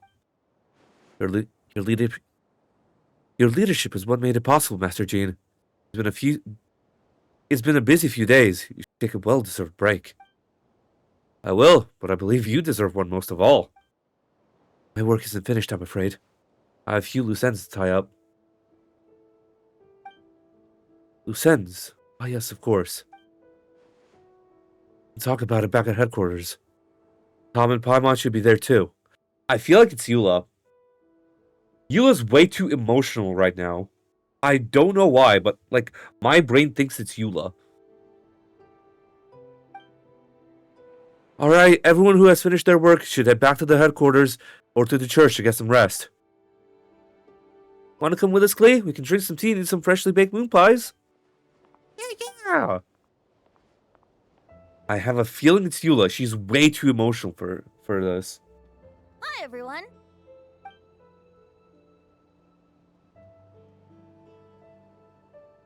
Venti, thank you for everything. I know there were difficult moments along the way. Oh, well, wait. Does that mean you saw me running for my life? No apologies. Forget I just said anything. Eula could be Mika too. Say, should have seen Amber. Should have been with Amber. Yeah, potentially Mika too. Yeah, potentially Mika too. Yeah, I was thinking that as well. 'Cause we just saw Mika with Amber as well. Just kidding. But you're right. It was tough out there. I almost lost my hat to the wind several times. Goodness. Any notable information on the wind? Of course. I was out on the city wall for quite some time. I heard all sorts of things. As for something notable, well, I picked up on anxious voices and a child's anger. Durin has been isolated for centuries, but absorbing Subject 2's emotions allowed him to understand certain truths about this world and his existence, including the fact that he's no longer the mother's only child. Or her most perfect creation. It's obvious he found that fact difficult to accept. The emotions he felt in response were quite genuine and, I dare say, human. If I eliminate the perfect creation, I'll be the only child Mother needs. This mindset arose out of Durin's instinct to compete and survive, and came to dominate all those around him. Of course, the absorption of Subject 2's knowledge allowed him to take a more intelligent approach, accusing me of murder. In the end, however, Durin still lacks official social intelligence. The fact that his army even got this far is a miracle. Oh, no wonder Venti sensed a child's anger through the wind. That same feeling. It's close.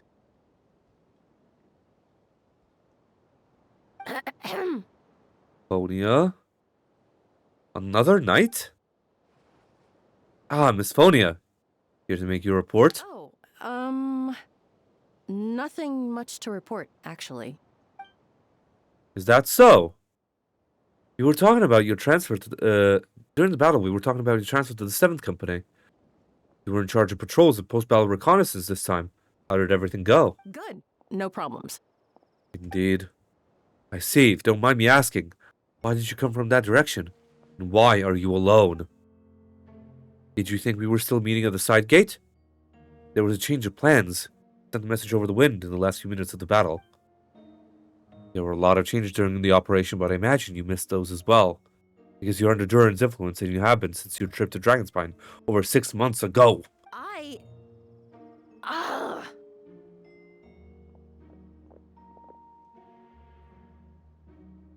Damn. Yep, indeed, here's the imposter. Don't move. Let's continue this discussion back at headquarters. Don't be scared. I'll figure out a way to free you from his power soon.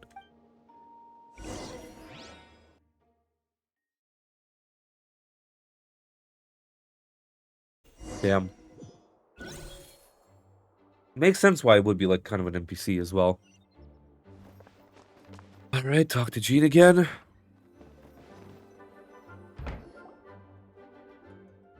Alright, the others are looking after Phonia. Tell me you can help her. I can, as long as the rest of the operation goes well. Wait, the operation isn't over. What do we do now? What happens next is more of a personal project. I'll consult with Venti about the possibility of calling a tripartite conference. Ah yes, That's a relatively new tradition.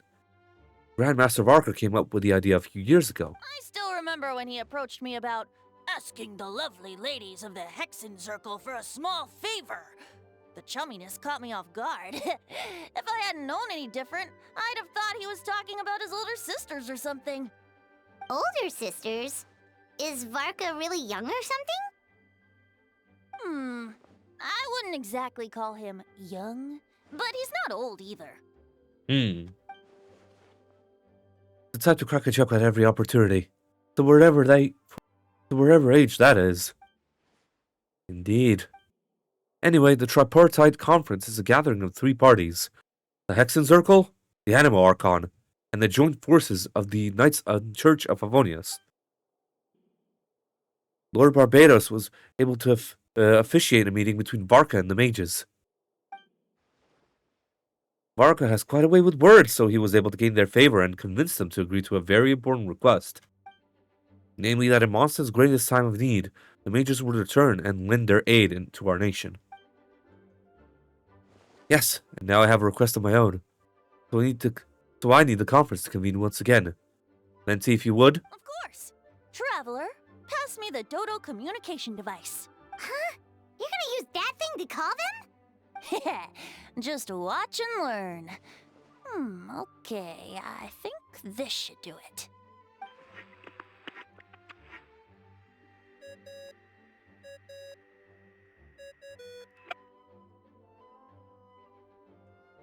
One second, just getting rid of some shenanigans.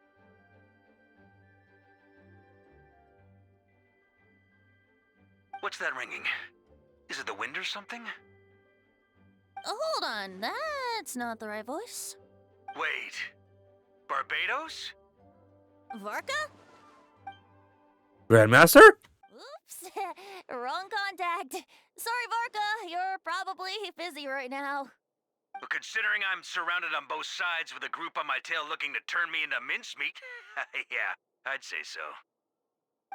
Yes. Well, have fun with that. We can talk some other time. All right, pass along my regards. Oh, and I still owe you for those drinks, don't I? Just take it from my stash. I keep it in... God damn it, Varka!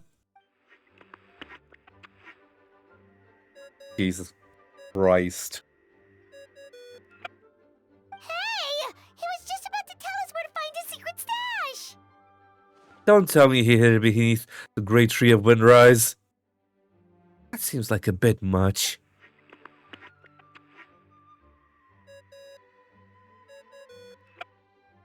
Hello? Who is this? Greetings, Miss Alice. It's Venti.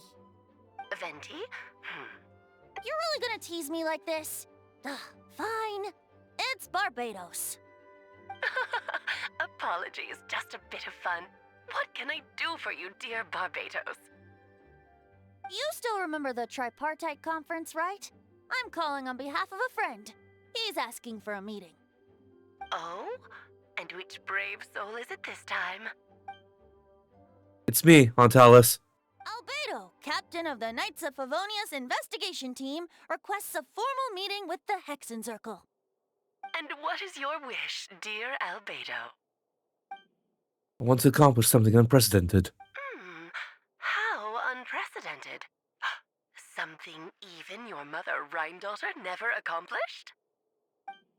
In terms of technique, no. But in terms of location and materials, yes. Okay, that makes no sense. You've piqued my interest. I'll be right there. You're right. Where? Here? As in this office? Hello again, everyone. Hello, Aunt Alice. I see you turned yourself into a giant Dodoko. Darling, isn't it? It even has its own hat. Wow, the attention to detail. Pleasure to see you all again. It's been a while. On behalf of the Hexen Circle, I hereby grant Albedo's request. I'm guessing you still need to prepare? Take your time. Just come find me at the long table when you're ready. Aw, that's nice of you. I suppose it's just my nature, darling. Thank you, Aunt Alice. Before we set out, there's someone you need to meet. Head to my office. He's waiting for you there. Aww.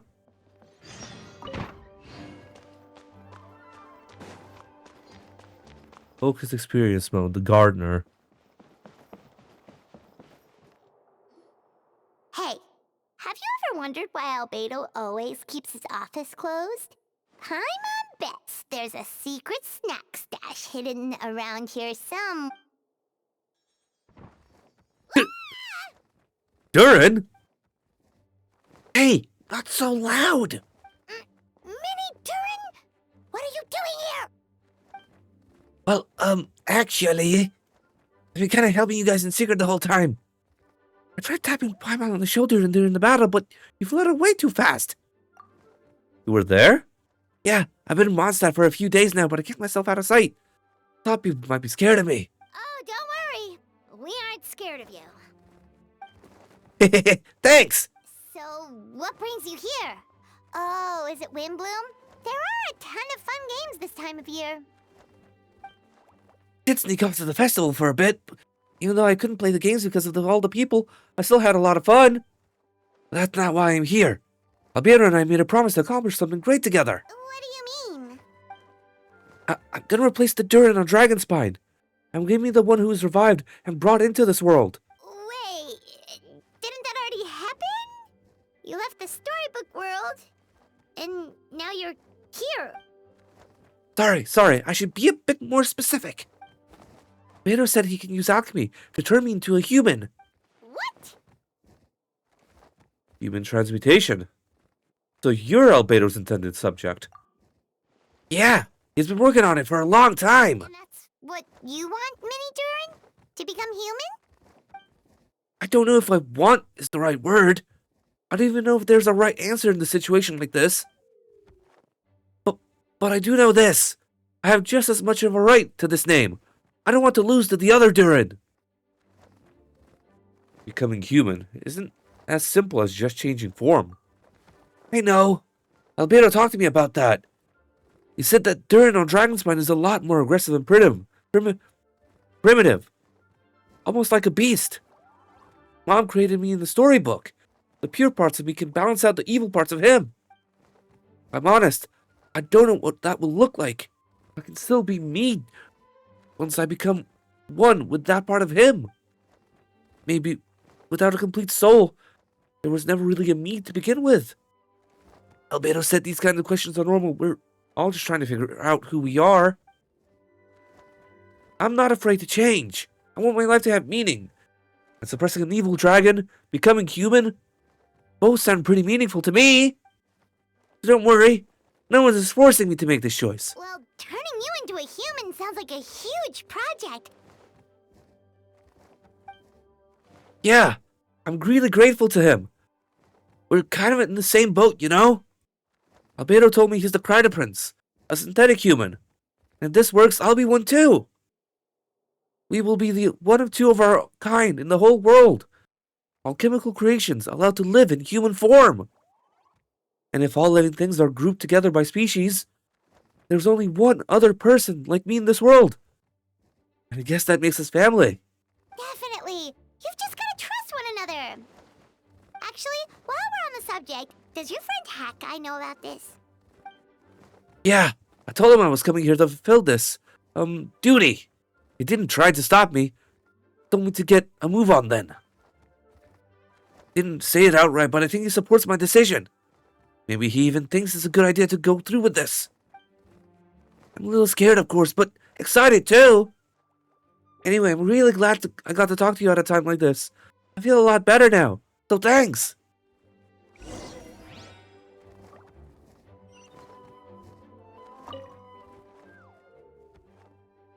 I'm feeling a little nervous, but also kind of excited. It's a strange feeling. I've never felt anything like it. Don't worry, I can cope. I gotta do my best to stay in good frame of mind, so that Albedo's plan can succeed. Hell yeah, dude.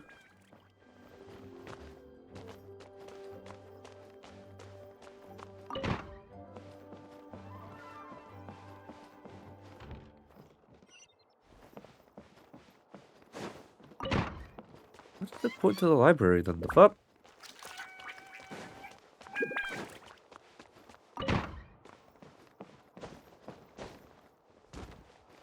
Oh, okay, that's right. This is the mysterious room.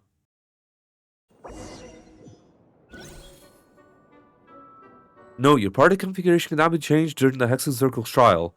Please choose a suitable party in advance. Okay. Right, let's see here. So, New Valette. They said cryo, right? I don't have any, like, cryo, like, folks. Per se. Like, the most I have is maybe Kaya. Because I don't have... Ayaka's not built.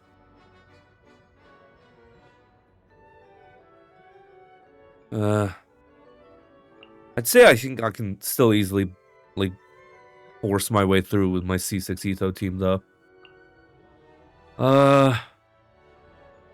Yeah. I feel like I still can blitz through this, no issue anyway. Welcome, one and all. Please sit wherever you like. So, no unspoken rules to be aware of? I don't want to unwittingly park myself down on some important lady's chair. I highly doubt anyone's going to mind where you sit, Lord Barbados. But thank you for being so considerate. Jean didn't fancy tagging along? A lot happened in the city today.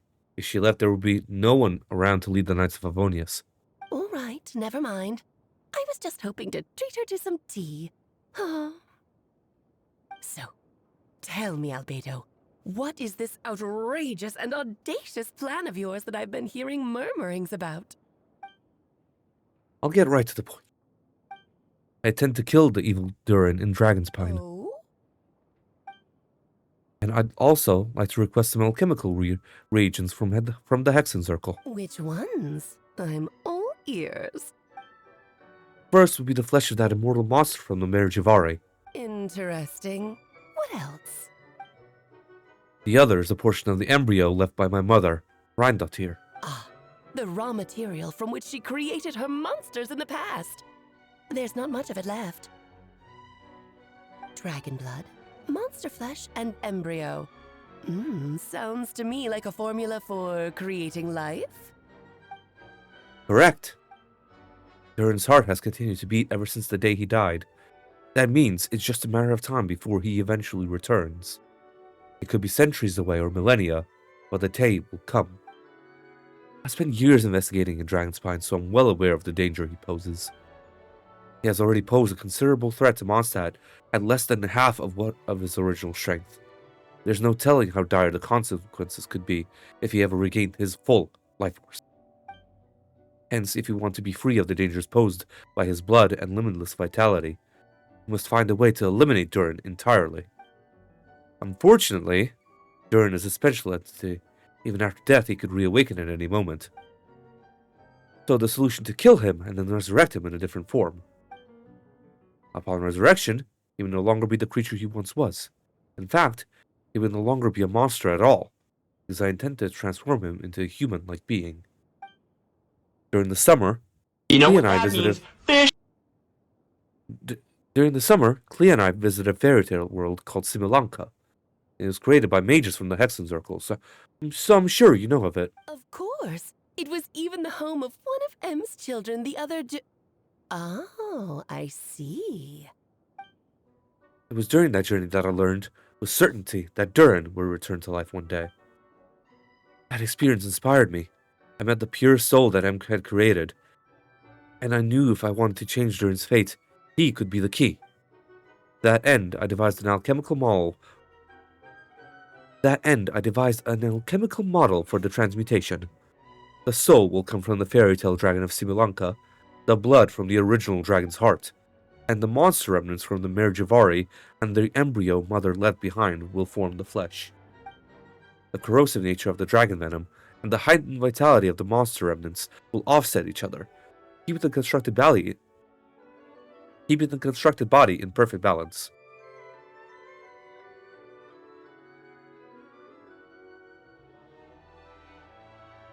A powerful side effect can be triggered when festering forces and live energy collide. In an alchemical setting, the results are sure to be nothing short of astounding.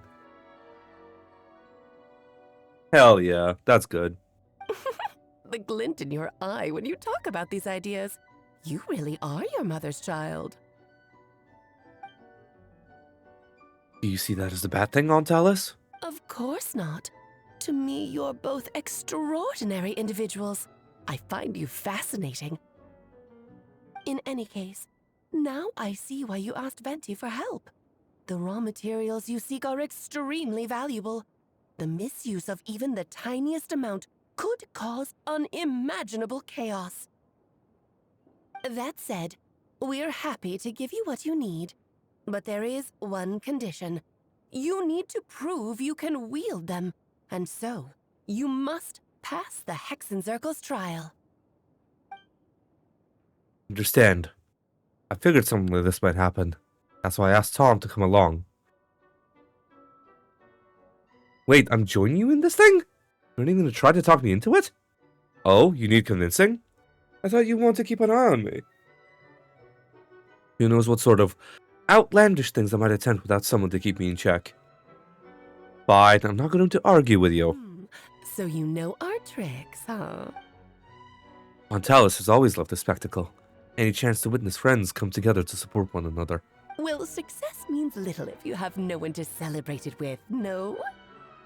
True. Although, I'm afraid dear Paimon will have to sit this one out. What? Why? The Hexenzirkel trials are no walk in the park, my dear. Besides, I already decided on the structure. There's only room for 2 participants, I'm afraid. No more, no less. You understand, don't you, Paimon? Oh, don't be too angry with your dear aunt. Okay. You can turn off the charm.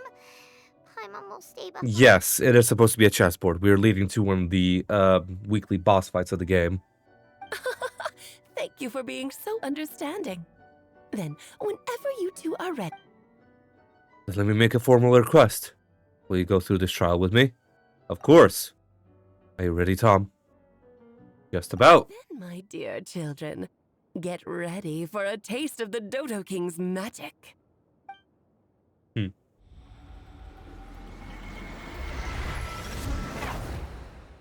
Yup.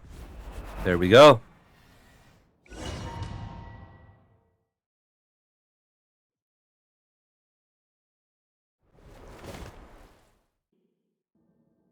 It's certainly in keeping with the Hexenzirkel modalities.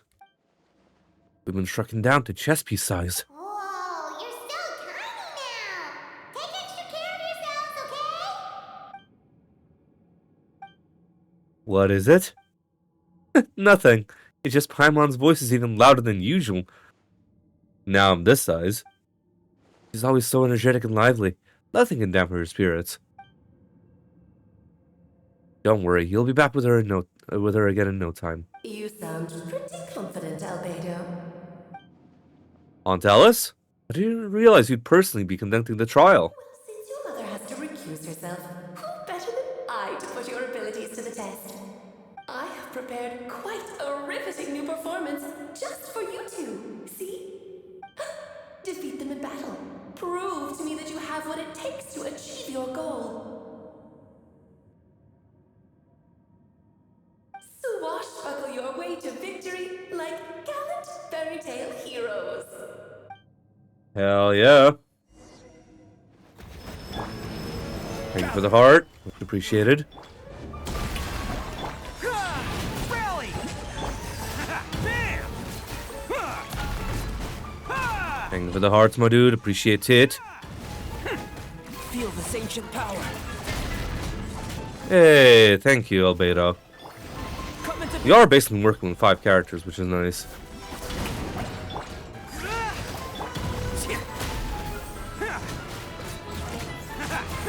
I'm flying. Feel this ancient power.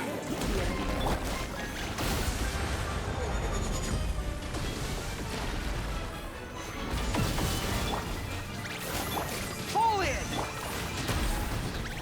It's showtime. Oh my god, stop moving.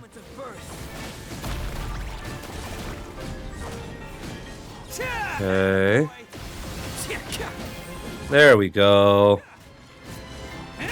Burst forth.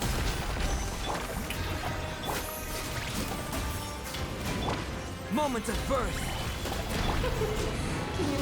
Should present a united front.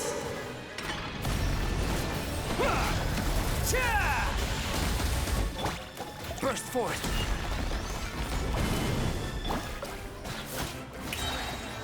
Witness my great undertaking. Attaboy. Oh, coming through. There we go.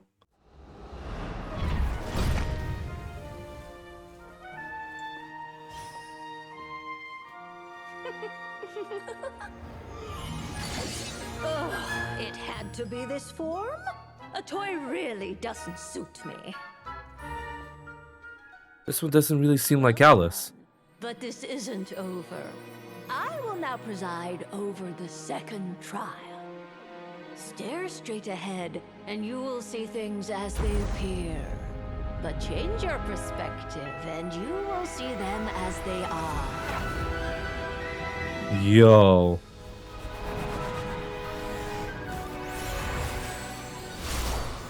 Thanks for the cover, Albedo. You alright?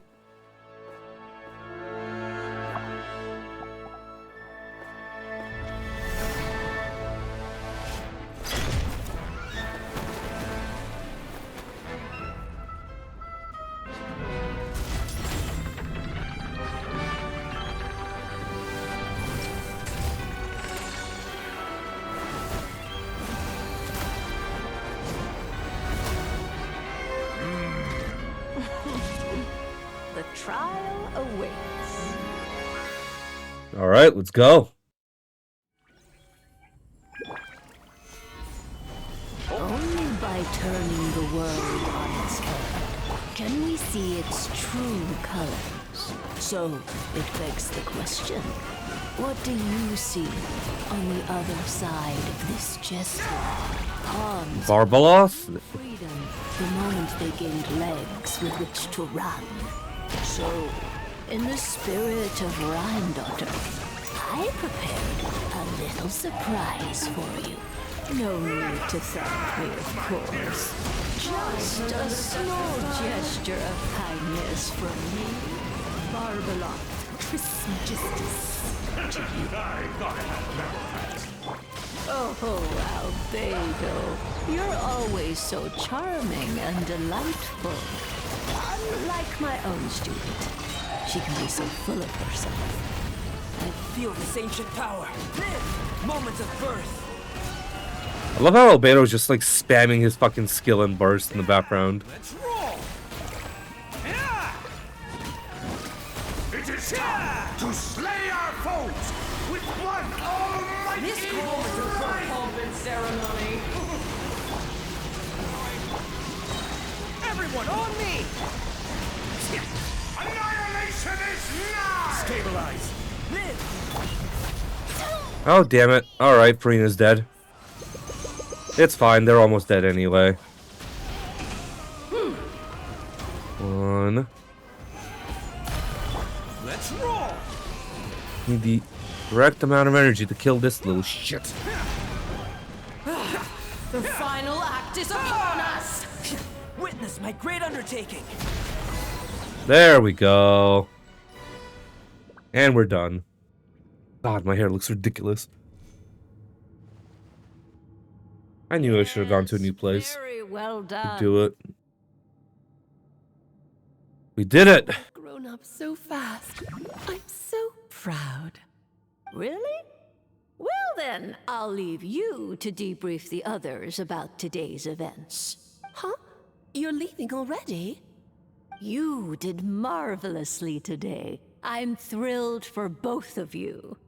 And should you feel the need to gloat profusely to that student of mine so she knows to up her game, be my guest. Mona's master, that's right. Lovely tea party. But that'll do me for now. Until next time, my dearies. You're just going to up and leave? Barbie? You'll have to forgive Barbara, love. She's always on the move. And she never says where she's going either. I think she enjoys the mystique. But if I had to guess, she's probably going for a walk. She's a very health-conscious individual. Barbie was satisfied with your victory. And so am I. Congratulations to you both. You can come back now. Oh, whoops. I need to turn you back to normal first, don't I? Yeah, yes. You do, Miss Alice. You're finally back! Great job! You made it all look so easy! Nice to have you back safe and sound. Now time to relax and switch off. You've earned it. Thank you. Felt pretty good to beat the trial. Once you've rested up, let me know when you're free, and we'll head to Dragonspine. To deal with the Dragon of Dragonspine, right? Indeed. The sooner we deal with Durin, the better.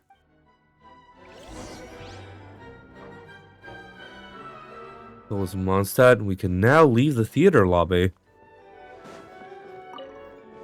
Yeah, bye-bye.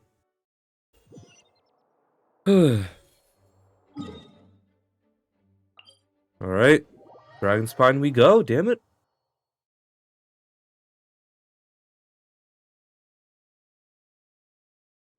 I really hope the next quest is a bit more voiced. My voice is... like, my throat is gonna be killing me after this.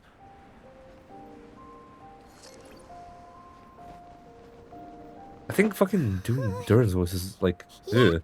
This place is as freezing as ever! Huh? Paimon's hands are turning to ice!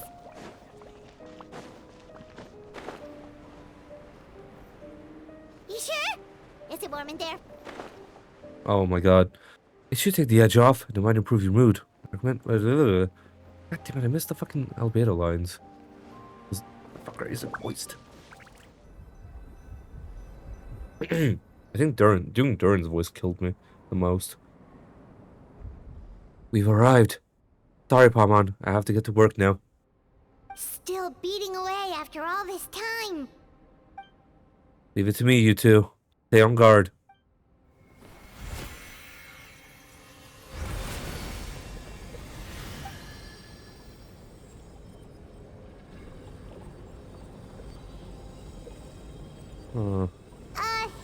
May Paimon ask You may. who is Durin to you? Do you think of him as one of your kind? And is he a dragon, person, animal, or monster? From an alchemical perspective, we're both artificial creations. But biologically speaking, we have no relation whatsoever. So, to say we are kin would be categorically incorrect. Sounds like you prefer humans to dragons then. It's not so much a matter of preference. Rather, as things stand, I would say I belong to the class of human, albeit a unique category thereof. But then again, most forms of life in this world possess unique traits. I am perhaps the most unique among humans, in that I'm the only one of my kind.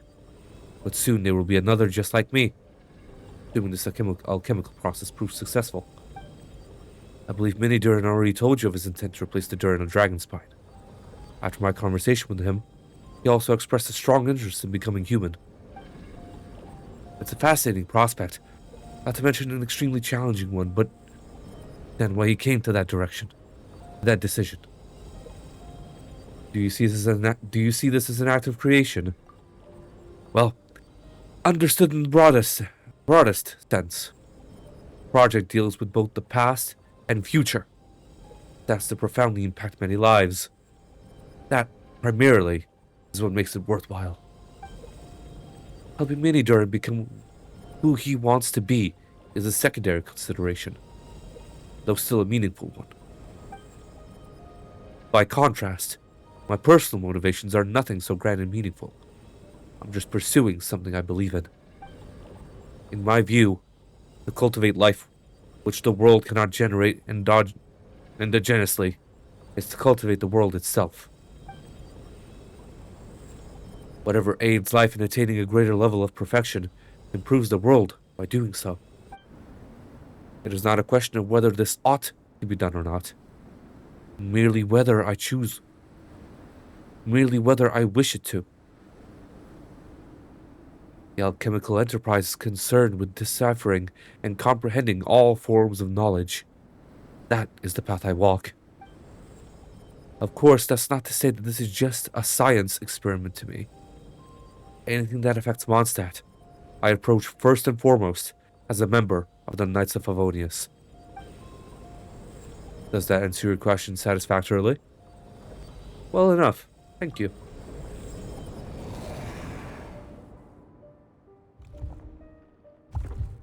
Finished. Looks like a golden energy has encased the dragon's heart. The whole heart would be too big. I don't need that much. Instead, I've just removed the core. The rest will soon lose its vitality completely. Time. Durin's body finally die for good.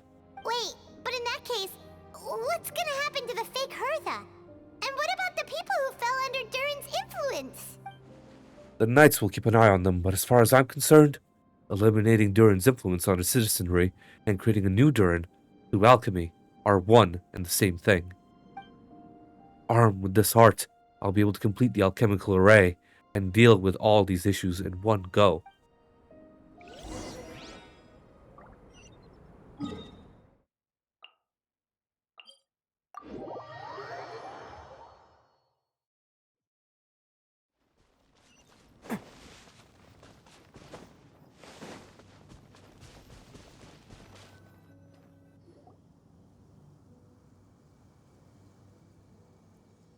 Let's call it a day here. Thanks for accompanying me. Pleasure. We sure learned a lot. Once that's a lively place during the Windbloom Festival, you should take a look around. Pick out some nice souvenirs for yourselves. Oh yeah, the festival! Wonder who the Windbloom Star is gonna be this time. Well, we've been too busy dealing with this situation the entire time. Who else would be free to work during the Windbloom Festival? I'm sure we'll find out on the day of.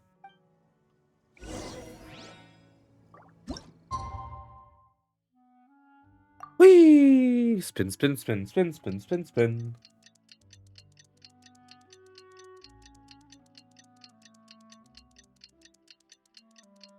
While that happens, let me pour myself a drink.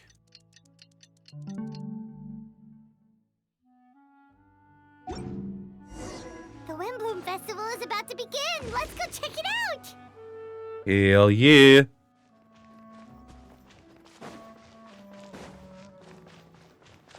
And it's still nighttime.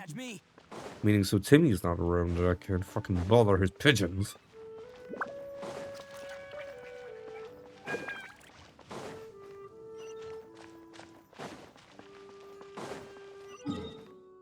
Oh, it's closer to the Knights of Favonius headquarters anyway.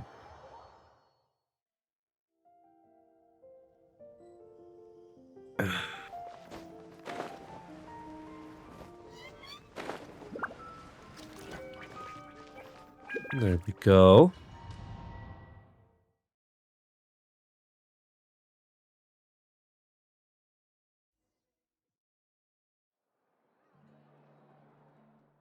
As you all know, during this year's Windbloom Festival, the people of Mondstadt have banded together to defeat several waves of monsters that try to invade our city.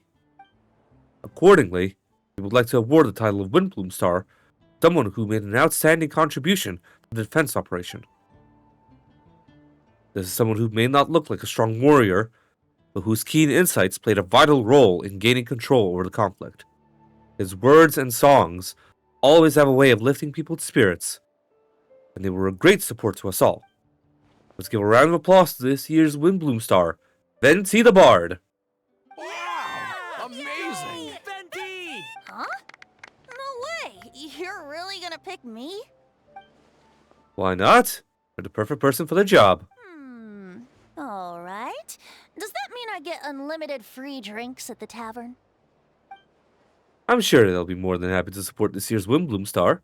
If you'd like, you can even take a drink while you give your acceptance speech to the crowd.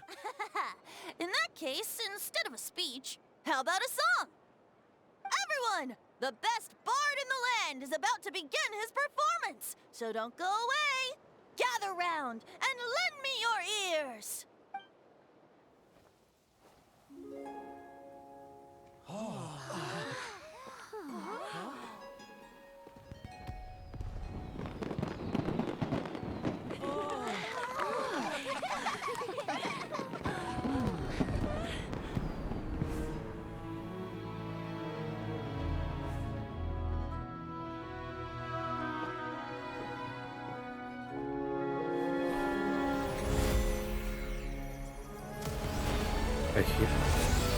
I hereby exercise the right of formation.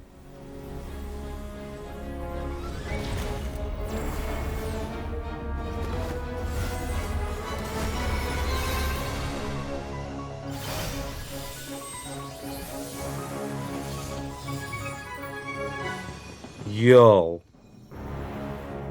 Ubiquitous earth. Flowing water. Refining fire, fortifying wind.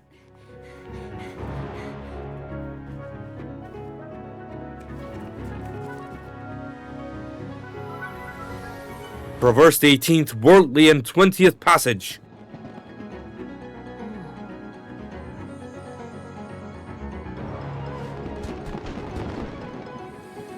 Emergent soul, enter the mortal realm.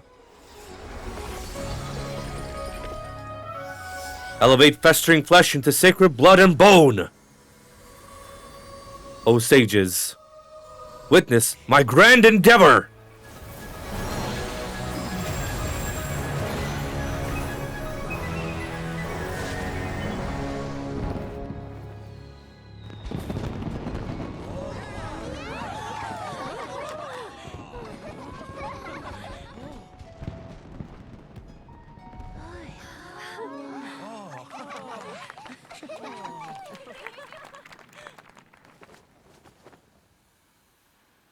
Not bad, right?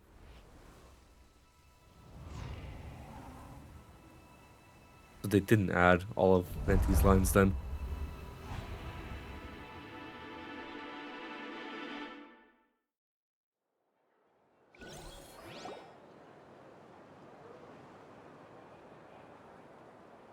Albedo, how did everything go?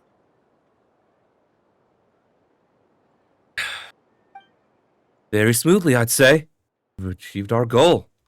Really? So Mini Durin looks like a human now? Correct. However, his newly formed body is still stabilizing. We should give him some time. Incredible work, Albedo. I graciously accept the compliment. It really is rather remarkable what we've accomplished. So, how do you feel right now? Quite good. I did what I set out to do and achieved a personal goal. I think even she would have made a rare facial expression had she seen it. She? Rheindotter. My master and mother, Gold, Rheindotter.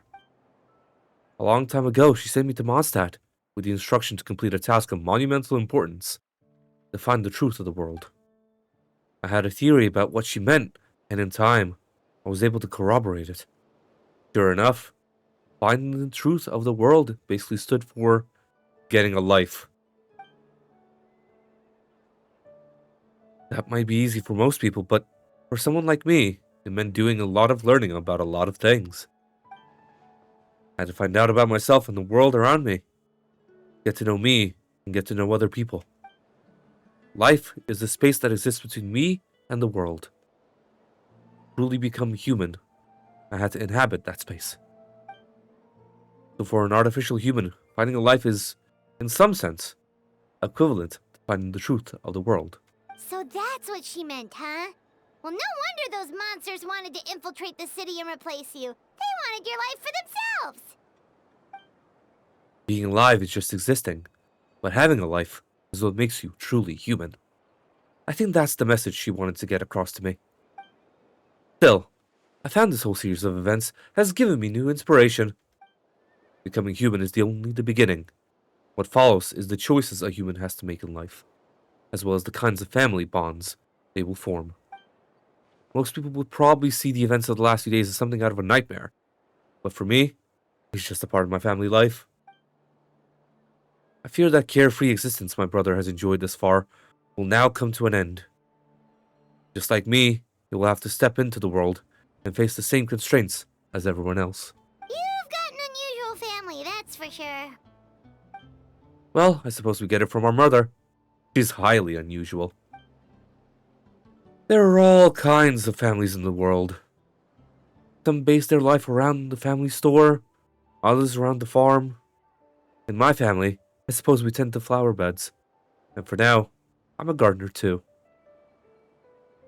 As long as you feel like you've gained something from the experience.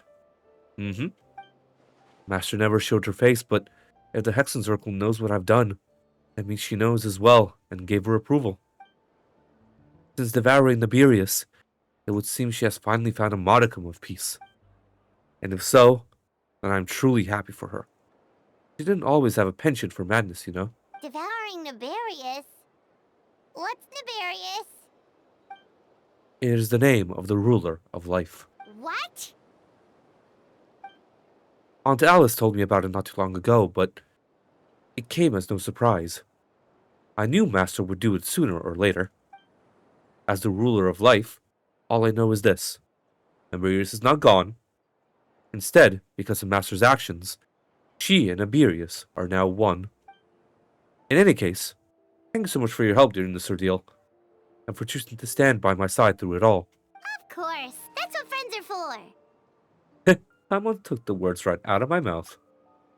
Hearing you say that means more than I can say. I'll make sure to pass along the sentiment when I report back to Master Jean. Oh, so you're heading back to headquarters? Well, good luck with the report. Thank you. I'll get going.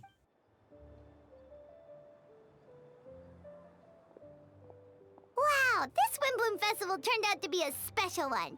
It feels like we really made a difference. Oh, Paimon almost forgot. If the Windbloom star has already been chosen, what is this year's Windbloom gonna be? Wanna take a guess?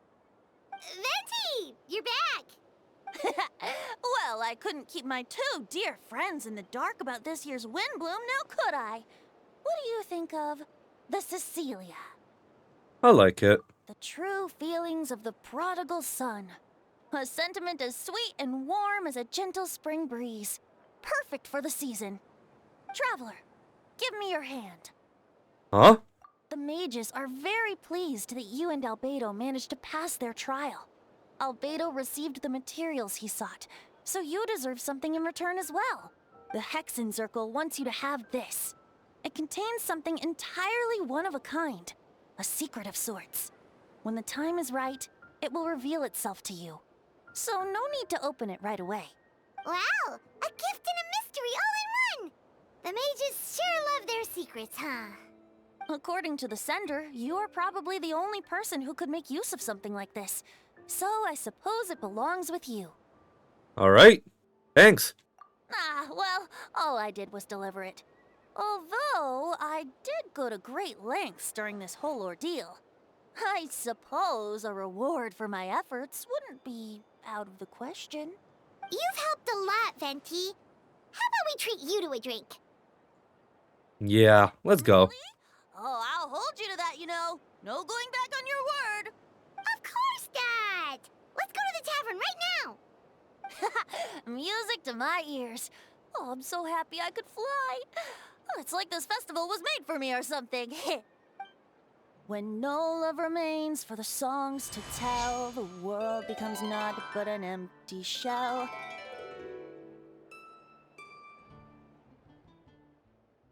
Cruel is said fate, cruel it may be, were it not for a hero who could set us all free. Through shadows so cold, he saw wisdom untold, chasing a fragrance the wind only knows.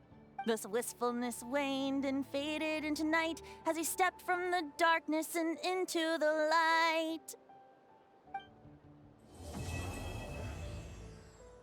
That's that. That's one knockdown. Hell yeah.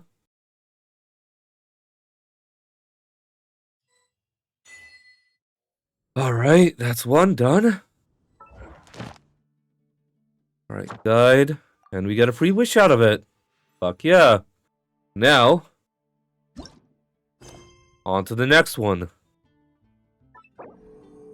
Enable. Alright, I'm gonna quickly stop recording and start it up. There we go. Alright, head to the Collective of Plenty. Oh, fuck. Okay. I forgot that I legitimately do not have, like, a good chunk of Natlin even unlocked on this account.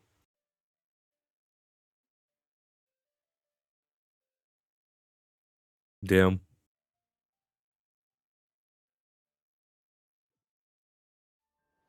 Alright.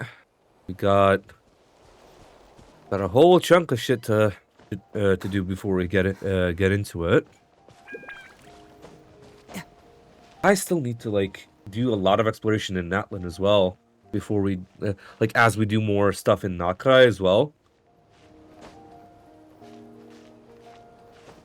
Okay, what is the thing that we got as well? Hold on. What's that quest item that we got? This. Quest item.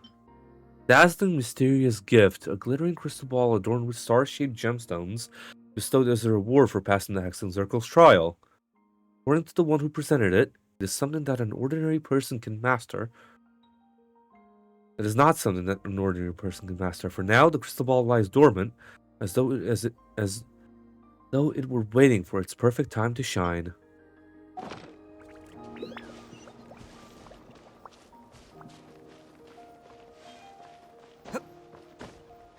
Sticker Source Dragon Cannon?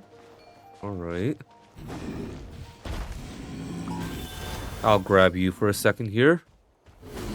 Because we got a whole distance to cover here, buddy.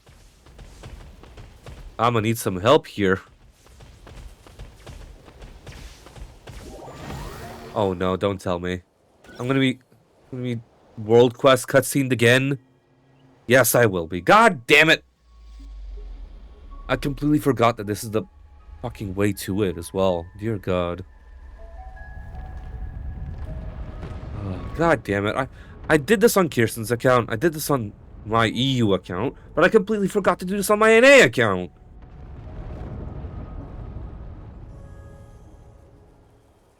Damn it.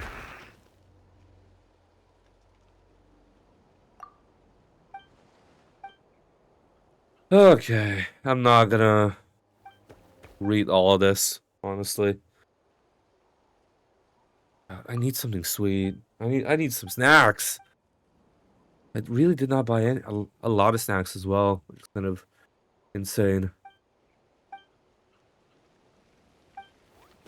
What's the time? It's almost 8. I could pop down to the Lithuanian shop to get something. But, I feel like that's kind of not necessary.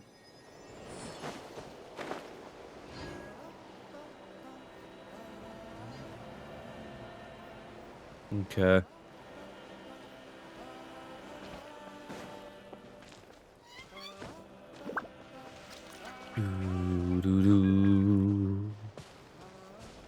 Okay, 600 meters that way. Alright, let's go. Those are also little babies. Hell yeah. Okay. These grain fruit. Okay. Okay. We're almost there. Almost there, chat. 450 meters away. Another teleporter right there as well. Yeah, let's just let the stamina regain while we do this as well.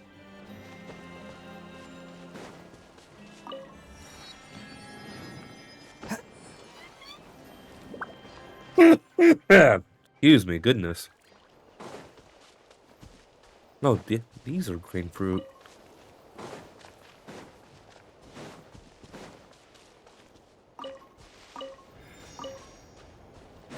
Phlogiston, alright.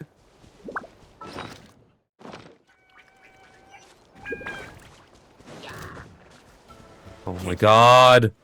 Let's roll! It's showtime! Huh.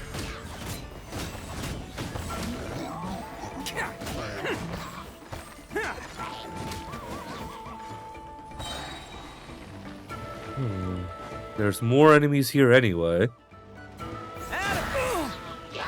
You want some of this? Really, homie? This is order. Time to drop a fucking meteor on your ass. Come on now. Let's roll. Who wants some of this?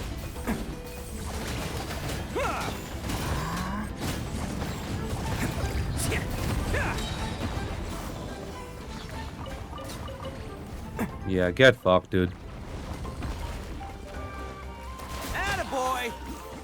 Hey, we got a couple of chests as well, which is nice. Alright, new toys for the boys. New toys for the boys.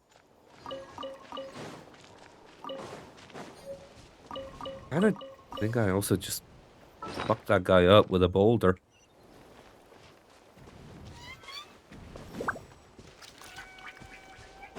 Right. There's just more boulders here.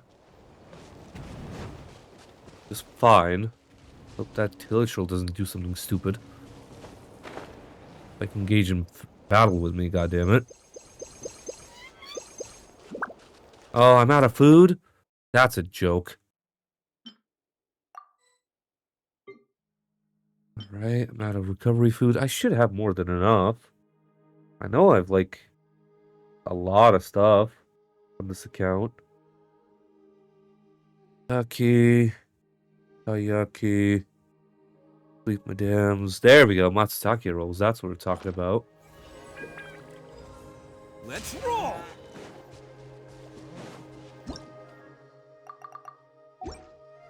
Okay, I did some exploring of Nod-Krai, by the way, before this all happened. But yeah. Okay, how about please don't.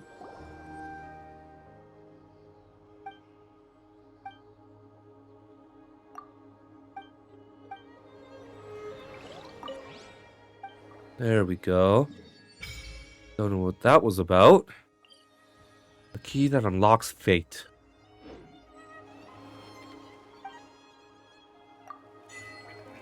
Land of Fertility, Runaway Saurians. Okay. Oh yeah. Hey, Yansan! What's up? Oh, Tulani and Paimon. Fancy that. I didn't expect to run into you two here. Oh, hey, Coach Yansan. What are you doing here all by yourself? Just so you know, Paimon didn't come here to train. Paimon's not looking to sign up for any diet plan or bodybuilding class. Alright, got it. But seriously, what do you take me for? Some coach from hell? I'd never force a student into something they didn't want to do. That being said, a little aerobic exercise would probably do you some good. You could take over my patrol for a while. That would count. That sounds more like helping you out. Yeah. All jokes aside, you're right. I'm looking for some help. The Collective of Plenty is holding a bodybuilding competition soon, and so many people have been busy squeezing in their last-minute workouts that we've run out of staff for patrols. Oh, so you've stepped in to cover their work. But don't you have a last-minute workout to do too? I'm good. For one thing, I believe peak conditioning can only be achieved through consistent training over a long time span. Cramming in a workout at the last minute does next to nothing for you. But more Very valid. well, as you can probably imagine, I'm not able to compete in any of the most popular weight classes. And there's no real competition in my own weight class. Yeah, that makes sense.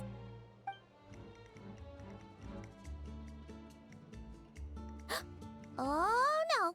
Don't look at Paimon like that. We are not the same weight class, and no way is Paimon competing against you. Traveler, let's just help with the patrol, all right? Otherwise, Yansan's gonna make Paimon enter a bodybuilding competition. Perfect. I managed to get you on board with just one look. Alright, I'll do it for you, Paimon.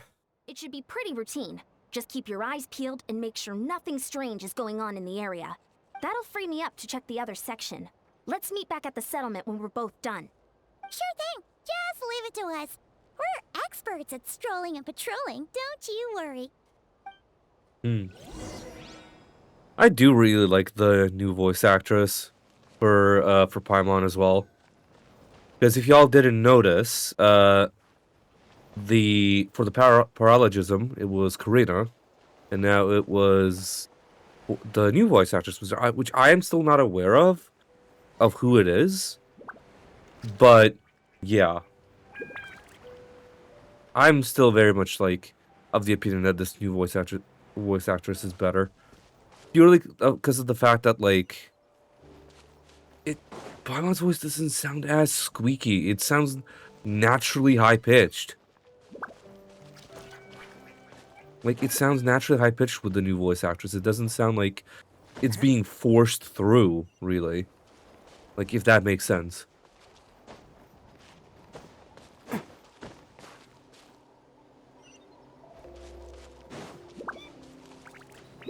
Best area reached. What's this?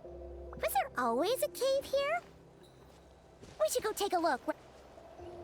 Yeah, we should go take a look. Hey, there's a hilichurl here. Is it sleeping? Doesn't look very hostile. Is it one of those, like, dying hilichurls? Why is it hiding away here? Ah! You woke it up! Huh? It ran away.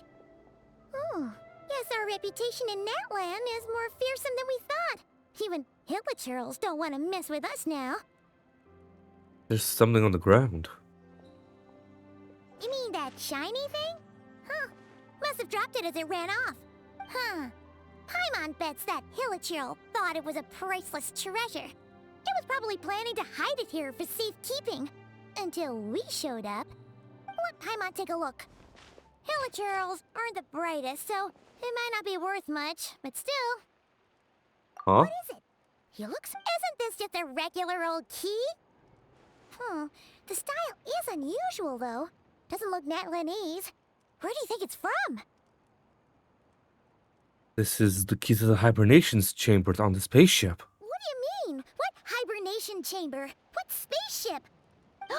Wait, you mean the spaceship? The one that brought you to Teyvat? That's the one. How did that key show up here? Are you sure you didn't just drop it? No, I still have mine. I've always made sure to keep it safe and sound. Whoa! Yeah, these look identical. So if one of them's yours, does that mean the other one is... One belongs to me, and the other to my sister. Huh, the keys to a spaceship! Huh, somehow that really rams home the fact that you really are an actual alien. Oh, wait, no, descender. But anyway, now we know where it came from. The question is, how did it get here? The simplest explanation is that your sister lost her key somewhere not far from here. Then that hilichurl found it and ducked into the nearest cave to hide it. If that's true, it means your sister was here recently. And by extension, the Abyss Order was probably here as well. Yeah. Man, this is so crazy. We only agreed to help with the Ansan's patrol on a whim. And now we've made this bombshell discovery and found a huge lead on your sister. Should we keep following this trail while it's hot? Or do you think we should check back in with the Ansan? Ah, there you are. Looks like you went the extra mile today. Thanks for being so diligent. Oh, hey, Ian-san, what's up? Didn't think we'd see you again till we headed back to the settlement. We were actually just about to go meet up with you. We've made a huge discovery today. I came here to let you know that you don't need to keep patrolling anymore. The bodybuilding competition has just been cancelled, so the usual squad will be resuming their normal duties. They'll be here to take over shortly. Why is it cancelled? Why? What happened? The Abyss Order attacked. Of course. Didn't expect our suspicions to be confirmed so quickly. Sounds like Lumina's on the move again.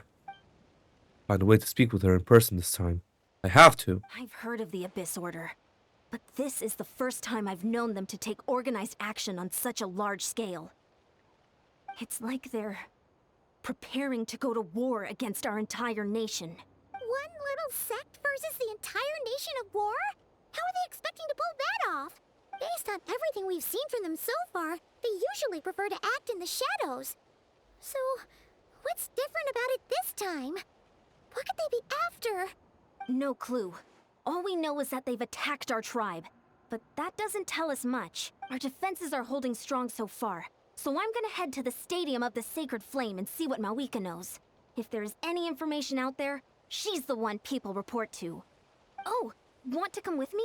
I'm sure everyone will feel better knowing that the hero of Natlan is on the case. Well, I am keen to find out more about the situation, and I can provide some information on the Abyss Order. Great. Then let's head over. Alright.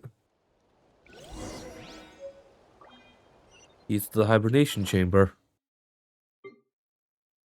Huh. On that ship that traversed the Sea of Stars, there should only be 2 keys. Belong to the golden-haired traveling twins. Alright.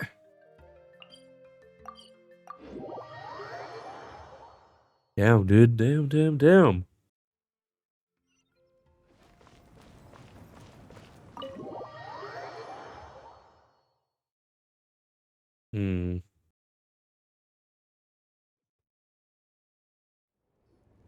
Mawika! Oh? Ah, great timing, Ian-san. I was just about to send someone for you. And it's good to see the travelers with you. How are things looking? What's the latest word from the messengers? The Abyss Order has been spotted near several tribes at the same time. Clearly, this is a coordinated strike. What a woman. Also, their numbers are much higher than expected. Their organization appears to have grown considerably, but because they're usually so secretive, this is the first we're learning of it. It sounds like they're throwing everything they have at us. What are they trying to achieve? That's what I'd like to know as well. Historically, Natlan has not been a hotbed of Abyss Order activity, and we have no particular quarrel with them. Could it be revenge, perhaps? Would they want to get back at us for our recent victory over the Abyss? Seems unlikely. But then again, Paimon wouldn't put anything past the Abyss Order. It's too early to say anything definite. For the time being, we should continue monitoring the situation. Uh-huh, for sure. How are the battles going? Not too many casualties, hopefully? Well, even if they're committing all their forces to the fight, they're in for a tough time. Our brave warriors have just emerged victorious from an all-out fight against the Abyss itself. Yep. We have a whole nation's worth of seasoned veterans fighting for us. Compared to the true Abyss, the Abyss Order poses a far smaller threat. They cannot endlessly replenish their forces for starters. Let me double check something here.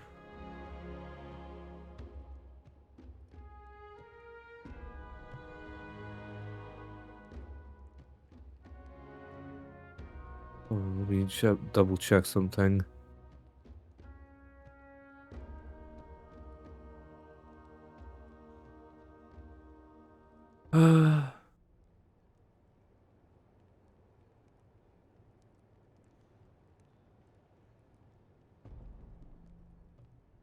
Yeah, like...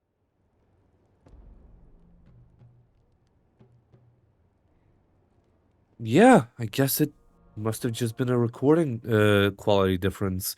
Because, like, from what I was noticing, Mavrika didn't sound the same. However, this is still a war, so we must give it our all and do our utmost to minimize casualties. The tribes are organizing their defenses as we speak. Traveler, this is one war that Natlan can handle on its own. If you wish to stay out of it, you'll be safe here at the stadium with me. No, this one is personal for me. Oh? In what? The current leader of the Abyss Order is my sister.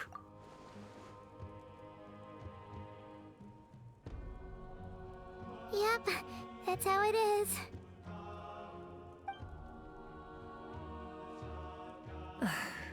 I see. My goodness, that is very personal indeed. If you don't mind me asking, do you have any idea what her goal could be? That's what I want to know as well. They're not exactly on the best terms at the moment. Ever since Paimon met the Traveler, he's been trying to track his sister down and get some answers. But she's been avoiding him. I see. So you two have fallen out. Huh. A pretty common occurrence between siblings. Well, yeah, that may be. But the stakes are a little higher where these two are involved.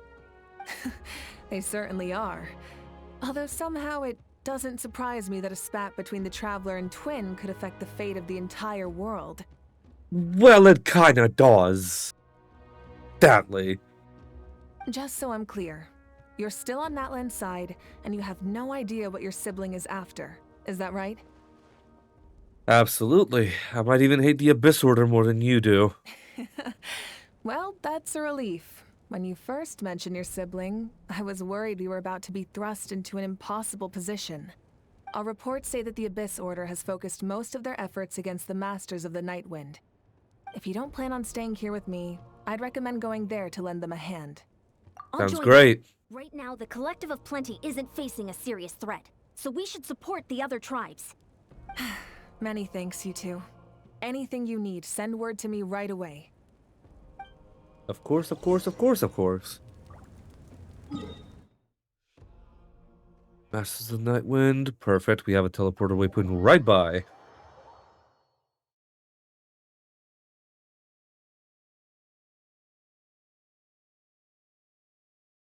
Hell yeah.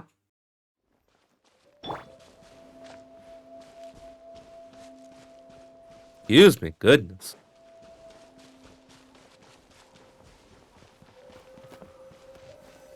Zhongli, where are you going?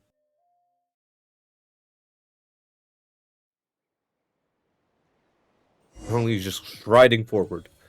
My goodness. Look, it's Lolly. Huh. I wasn't expecting to see you here. Are you here to reinforce us? How are things looking? Mawika told us to come here. Oh, the situation must be pretty dire if it's managed to get Lolly out of the house. Dire? No, I wouldn't go that far. It's mostly just irritating. Yeah. I heard we're being hit the hardest out of all the tribes. What are they trying to imply? They just think we're pushovers or something? The more I thought about it, the angrier I got. I couldn't exactly concentrate on my novel after that, so... well, here I am. So, that's how they earned the ire of Granny Eatsley, huh? Oh my god, my hair. Yep. They call themselves the Abyss Order, yes? Ugh, so tasteless. It's exactly the kind of two-dimensional name a clueless writer picks. Needed chance to vent my frustration. Oh. Not a moment too soon. Things were getting awkward there. Luckily, I'll never have to find out just how badly the rest of that conversation was gonna go. You didn't have to say that last part out loud, Sweet Lolly. Anyway, let's get him! Hell yeah. I just love it when the internet just decides to fuck up. Attaboy! Oni coming through! Again, this is fine. I'll just delete these fuckers from existence in like 2 seconds.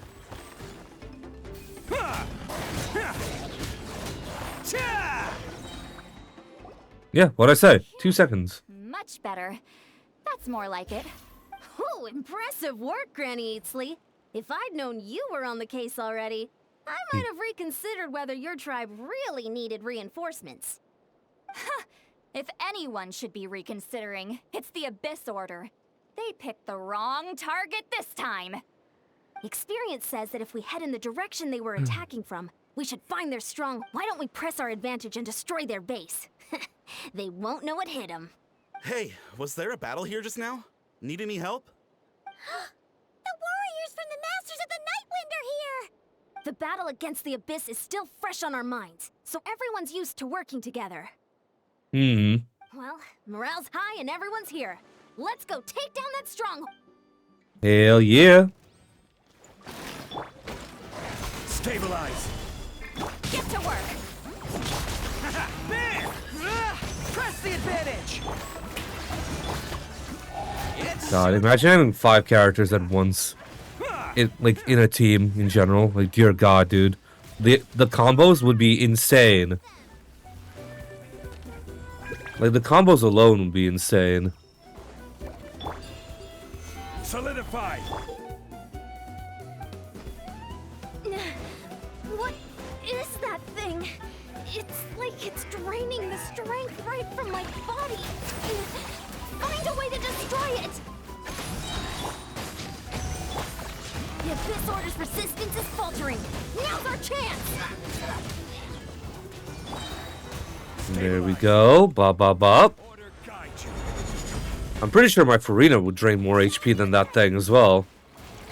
Fulfill our pact! See, Laline, these pop-up... Oni coming through! Warriors, attack! After them! Alright, going there. Again, I have enough food to feed all of these characters too. So this is fine. And they're at least giving us Sitlali. We can just bop this fucking thing in the schnoz. How dare you! Oh, mother of fucking God! Sorry. This is order. Solidify. You must be the boss here. Time to show you what happens when you mess with the Masters of the Night Wind. All who resist the abyss will pay the price. Want some of this? Come on.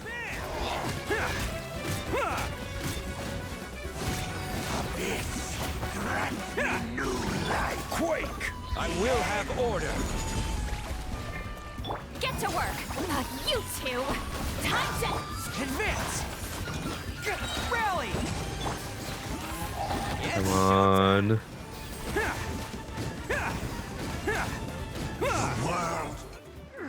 Later, dude. This stronghold is neutralized. Good work, everyone. Huh. The Abyss Order's all bark and no bite. To be honest, this was anticlimactic. I was hoping for a personal apology at the very least. And ideally, a whole speech acknowledging the superior might of the Masters of the Night Wind. Well, whatever. I'll just have to make up for it with some extra wine at the victory feast. With the stronghold cleared, this area should be safe for the time being. But still, something tells me we can't afford to let our guard down yet. Yeah. Maybe it's just me, but an enemy under siege normally defends their stronghold at all costs. The fighting gets more and more intense right till the bitter end. But this time was different.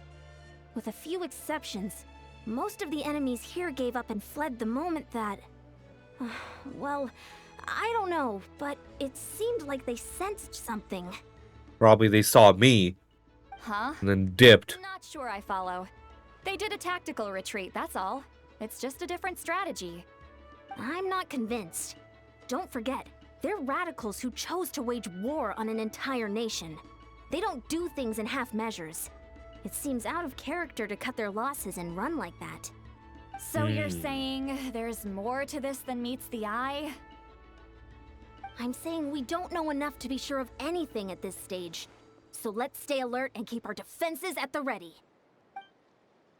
So we're no wiser as the Abyss Order's objective. Back to square one. Back to them to get Lumine to talk to me. To get answers for all of us. I'm heading back to the Collective of Plenty. That key is our only lead so far. Paimon had a hunch you might say that. But you're right.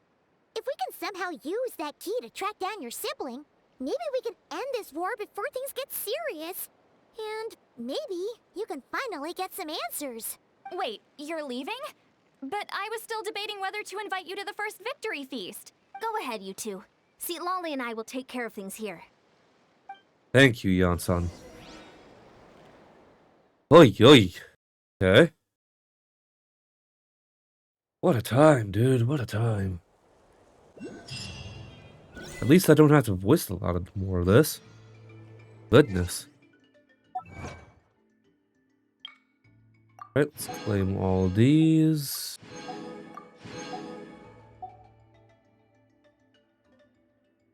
Okay, now. Then.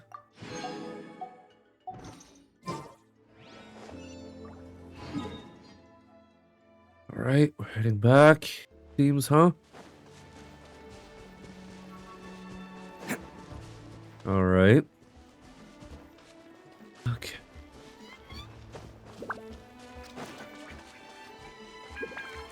Can't catch me. Very interesting. This cave. And we're back where we started. That Hilichurl probably found the key nearby, right? Let's look. Yeah. There's no time to waste. Beyonsan and Lally are waiting for us. Yeah, we really need to look around. There's no way. We've scoured the entire area, but still nothing. How the heck did the key end up in that Hilichurl's hands? Are we supposed to believe that it just fell out of your sister's pocket as she passed by? Seems kind of ludicrous to lose something so important in such a dumb way. But then again, who knows? Sometimes in life, things just go missing and that's that. God, the final seal tells they had to have it so they control rumbles at what I believe is water droplets. Oh, that's insane amount of detail. Honestly, really like goes to show how far Team Cherry went with like just designing the game. Huh? Oh, thank goodness. Someone's here. Please help me. Huh? Who are you? What happened? You look interesting. No, now isn't the time. Please, you've got to help me. I'm being chased by monsters and I can't keep running. Can you do something? Mm-hmm. Exactly. Not a bad choice. Definitely not. Where are the monsters you speak of? Where are they? Huh? I'm sorry, I don't quite understand. They're almost here. This really isn't the time to be joking around. Huh? We're not. We're completely serious. We don't see any monsters. But how? Ugh, there's no time. They're coming. We gotta run. But I really don't see anything. Where do you intend to run to? What's wrong with that girl? Oh no!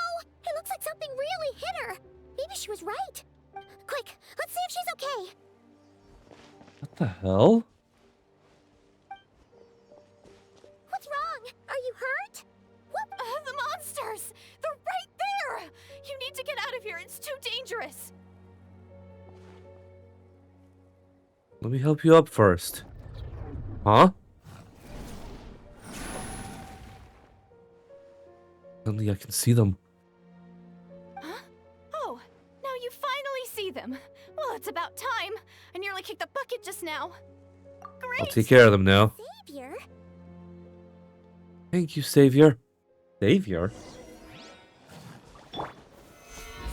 Strike a pose. Let's roll. Who wants some of this? Deleted.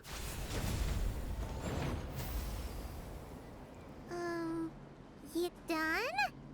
Paimon still can't see anything, so it just looked like you were slicing at thin air.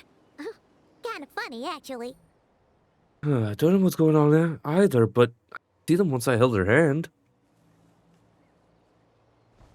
Oh, really? Those flowers. Let's try it one more time. I want to check that I got all the monsters. Sure.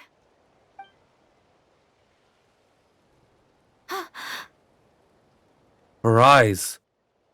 I just noticed. She's 100% Conrian. It's nothing. It's okay. I can see they're all gone now. No need for you to check. I didn't think much of it when the monsters were breathing down our necks, but now that I've calmed down, holding hands with you like this, I'm just a little shy, that's all. Oh, didn't mean to make you uncomfortable. Have you never shaken hands with someone before? You sure get flustered easily. Well, anyway, I haven't had the chance to introduce myself yet. I'm Deirdith. Thanks for, saving me just now. I'm really grateful for your help. No worries. Paimon's Paimon, and this is the Traveler. With him around, you'll be safe from any monsters. As long as they're visible. Yep, indeed it is. I'll catch you later, homie. I'll probably be, like, knowing me, the fact that I'm, like, trying to finish all of Nod-Krai's Archon quests as well. Given that I've got 2 more monsters with me, I'll probably be awake when you're waking up as well. So we shall see. Alright, see you later, homie. So, what was the deal with those monsters just now anyway? Your guess is as good as mine. I could see them the whole time, so when you said you couldn't, I thought you were making fun of me. Whoa! That must have been scary. The idea that we'd stand by and laugh while some poor girl was being hunted down by monsters? Huh, that would have made us more monstrous than the monsters. Never do something so horrendous.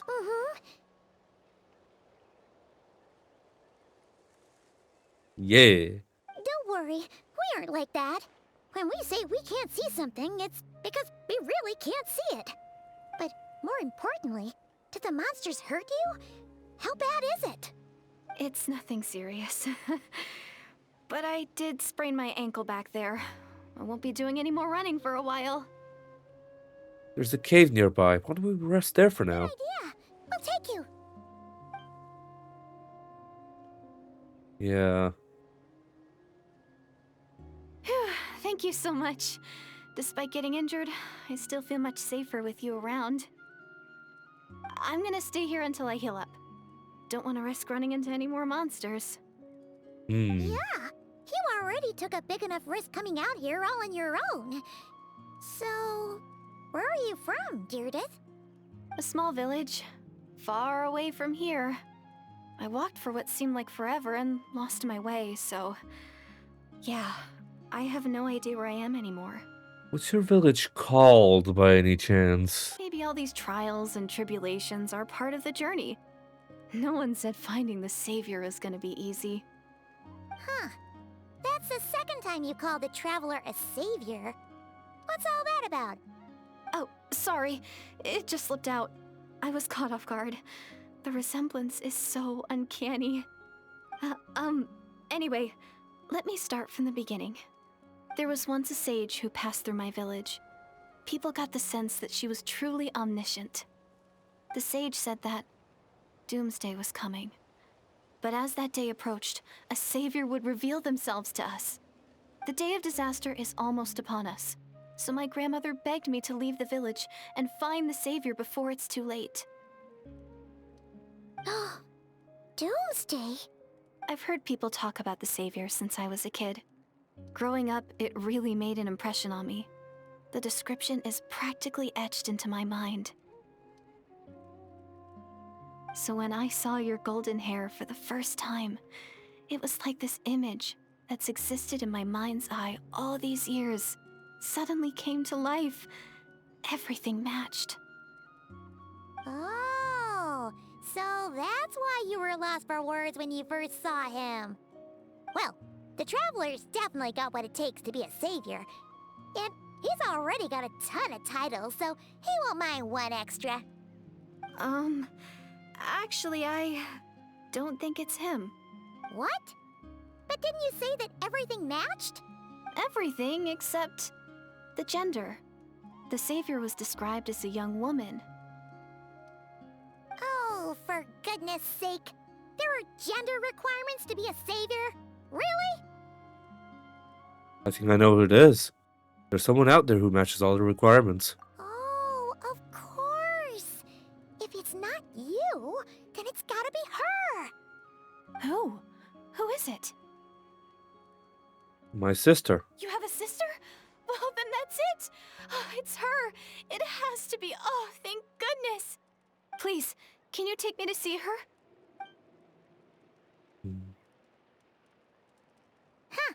Maybe, if you're lucky. It just depends if we can find her. Huh? But isn't she your sister?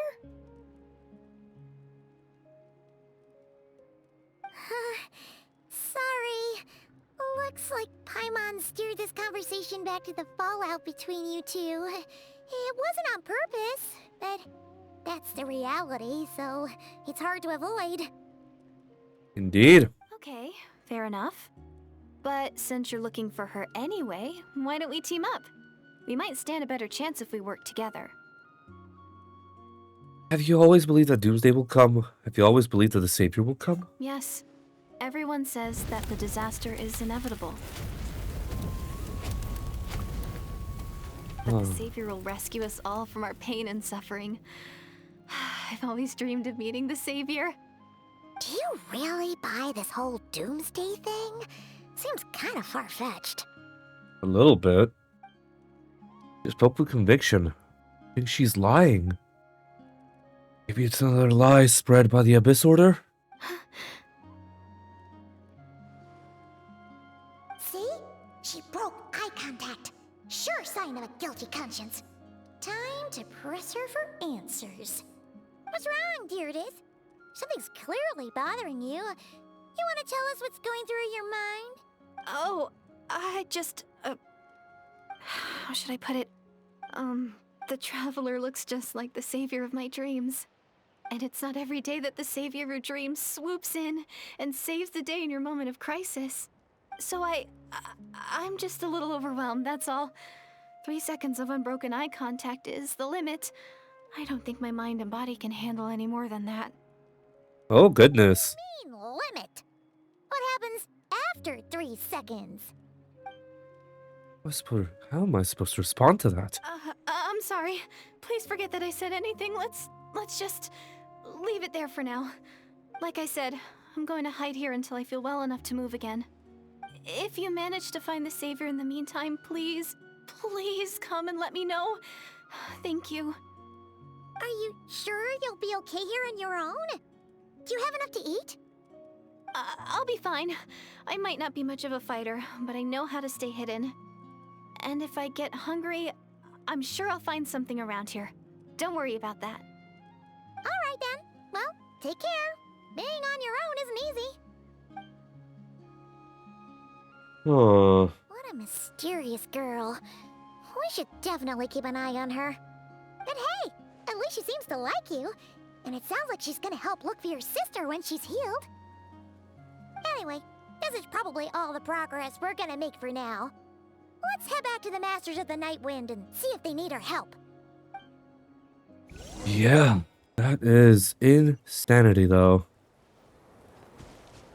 Like, how the fuck does that happen?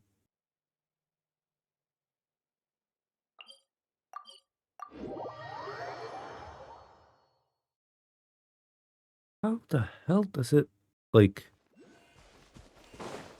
How do we come upon something so... just out of the blue?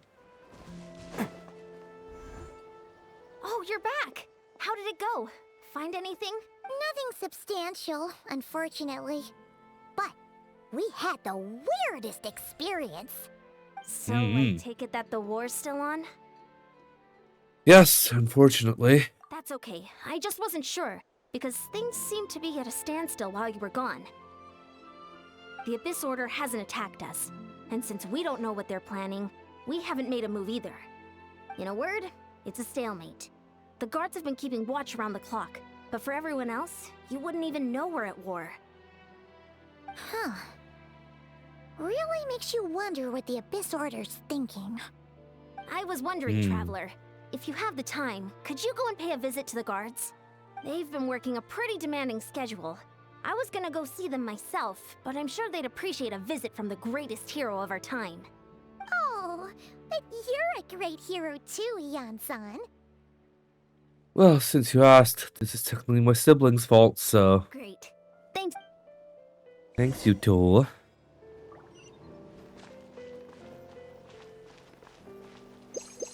Don't worry, I'm sure they'll show up soon. Right, time for some irrelevant talking. Wow, Tumaini, our hero. We've actually fought together before. You probably don't remember it. You do? Then it's truly an honor to serve. Thank you for standing guard this whole time. It's all good. Honestly, it's not been nothing that would indicate an impending attack. I've spotted a bunch of there were even moments when they seemed to be meditating. At least, that's what it looked like to me. Out of an abundance of caution, I asked some shamans from the tribe to take a look and see if there was anything nefarious at work. But they didn't sense anything untoward, so we just put it down to religious ceremony and left them to it. Huh. Interesting. Oh well, the more time they spend meditating, the less time they spend trying to beat us to a pulp. Seems suspicious, though. Could this be related to their true objective? Well, the shamans didn't raise any concerns, so how bad could it be? As far as I'm concerned, so long as they don't pose an active threat, they can do all the cult worship activities they want. Besides, as soon as everything's in place and we're ready for an all-out offensive, there'll be no match for us. Huh. Sounds like morale is pretty high. Guess there's strength and confidence in numbers. Let's keep going, traveler. Yeah, let's check stuff out. Also, what the hell is my hair doing? Jesus Christ. Hold on. I need to get hairspray or something like that. Oh my god. Numero uno ito here in the flesh. Oh my god, I need to brush my hair or something like that. Jesus. Don't worry, I'm sure they'll show up soon. Being a bit ridiculous and unwieldy, honestly. From Talo. Okay. Huh? Is that Tumaini? What brings you here? Is this, like, a meet and greet? I wasn't... I'm so nervous. Hey, come on! You'd march to war without so much as blinking. What's so scary about a chat with a traveler, huh? It's not the same thing at all. There are plenty of chances to go to war, but a one-on-one chat with our great hero? That could be a once-in-a-lifetime opportunity. How can I not be nervous? What if I say something wrong? Or if my posture's bad? Or if I accidentally make a weird expression with my face? One bad impression can stick for life. Yeah, and that's what you're doing right now, bud. No one's here to judge you on your posture or your facial expressions. Relax. I'm sorry, great hero. What Paimon guess? May I challenge you to a fight? What? How can you be so audacious? No, of course not. But I am still on patrol. Ugh, again with the sheepish audacity. Bring it on. Alright, let's go.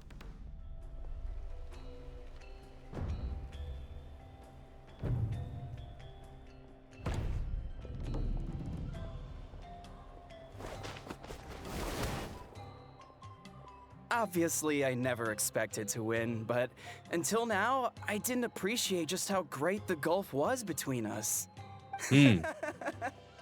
I'll be bragging about the day I got to spar with Tumaini for the rest of my life. Today's really my lucky day. Ugh. Paimon can't keep up with you. Your tone has changed all over again. Now you've had a spar with the traveler. What gives? Well, some people connect through conversation, but we warriors bond by sparring. And now that I've had a bout with the hero, we're no longer strangers. Nothing to be nervous about anymore. Indeed. Well, to each their own. But Paimon's still gonna stick to conversation. Have you noticed anything out of the ordinary? Not at all. We haven't spotted any new enemy movements. As Paimon expected, nothing here either. Yeah, let's do another lap of useless idle chatter. So, did the guards find anything? Nothing Nope. much, no. Someone mentioned that the Abyss Order has been doing some kind of meditation or prayer, but apparently it seemed harmless. Paimon wants to lodge a complaint about one of the guards, though. His name's Kentalo. Ignore Paimon, he wasn't a problem. Traveler? You're back already? No second thought to wake me up, huh? In fairness, you look pretty hungover. Can't imagine anyone wanting to wake you up in that state. I'll have you know I'm perfectly sober when I'm hungover. Okay. I'll admit that sounds strange at face value, but regardless. Yup. What I meant to say is, I heard something about the Abyss Order engaging in meditation. Yeah, that's right. Does it mean anything to you, St. Lolly? I sensed something strange in my dream. It was vague, but it seemed as if some noise had found its way into Natlan's ley lines. Noise?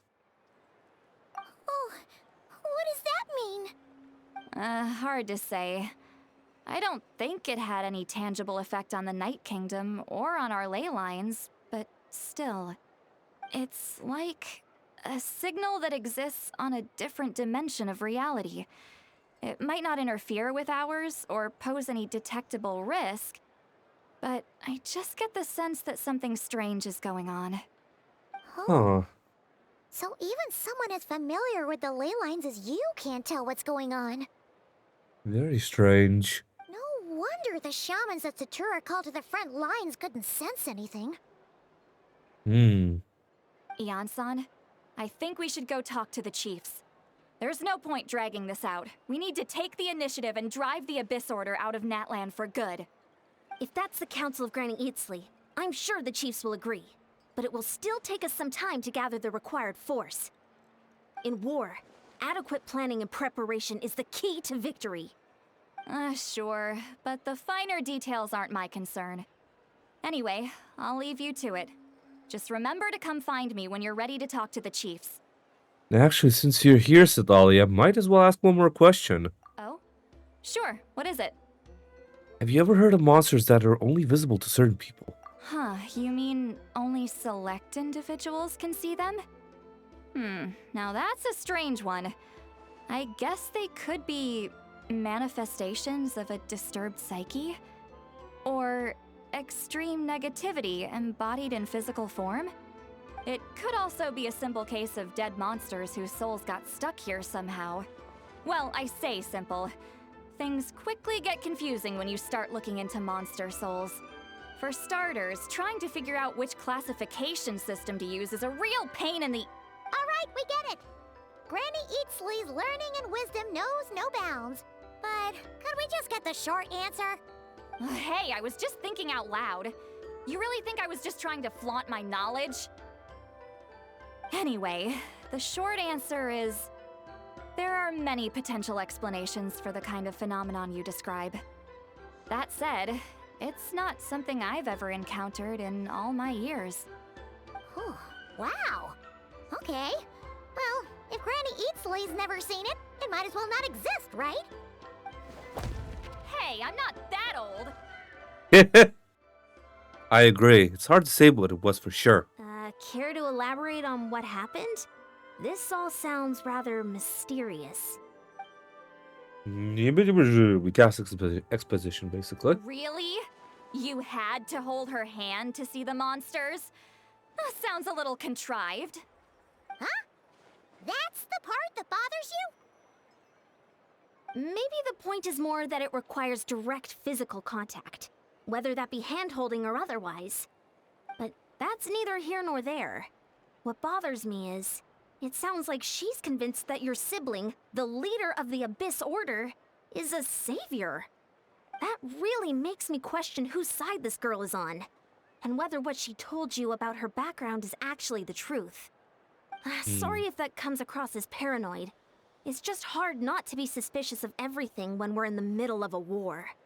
Actually, Paimon feels like you make a fair point. Whoever this girl is, she sounds like bad news. Okay, well, you're clearly just jumping to conclusions. He is really acting tsundere right now. Jesus Christ. Think she's some kind of weapon? It's hard to know what to make of it. A young lady all by herself, lost in the middle of nowhere, sees monsters that no one else can, calls the leader of the Abyss Order her savior. At the very least, we should remain vigilant. Keep a close watch on her. Sounds sensible. On that note, we probably shouldn't have left her by herself in that cave. Traveler, we still need some time to muster our forces. Maybe you could check on her if you're not busy. Just be careful. Happy to, although I doubt she means us any harm. It's settled then. Let's go check on her. Yep, indeed. Ugh, I wouldn't be too surprised if she just turned into a hilichurl out of nowhere.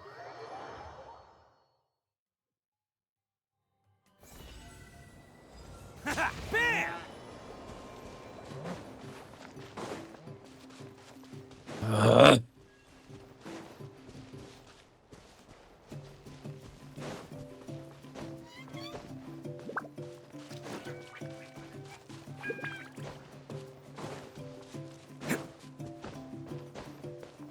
Can't catch me.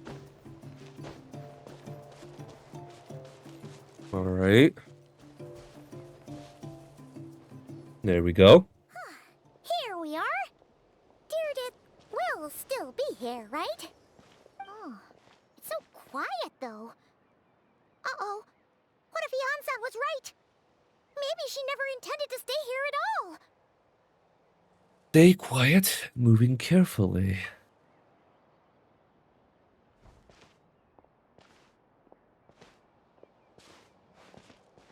Traveler, watch out! Huh? Oh. Dude, maybe Deirdre really is a... Oh, sorry. Sorry. I didn't know it was you. I heard a noise and I thought it was the monsters coming to get me. Did I hurt you? Oh, I'm so sorry. I wasn't thinking straight. I thought it would hurt. I would have tried to dodge. Somehow it hurt less than I expected. Phew. That was scary. Paimon thought we'd walked into a trap. Maybe we shouldn't have sneaked in without announcing it. Then you would have known we weren't monsters. To be honest, I've been really on edge since you left. I just have this constant feeling that any second, the monsters are gonna come back and get me. And it's not like I can run from them. There's also no way to cook here. It's good you got back when you did. Another hour and a half and you probably would have found me starved to death. That's weirdly precise. Though, it does explain why your attack on the Traveler was so weak. Wait, if you really thought you were gonna starve or get killed by monsters, why'd you promise that you'd be okay here on your own? I just didn't want to lose face in front of my hero. He already saved my life once. That's more than enough. I just don't want to come across as a constant burden. Honestly, that's understandable. For someone on the brink of starvation, you're pretty preoccupied with your image. What's the real reason? What? That is the real reason. I'm kind of bearing my soul here, you know? Do you really just be an injured civilian?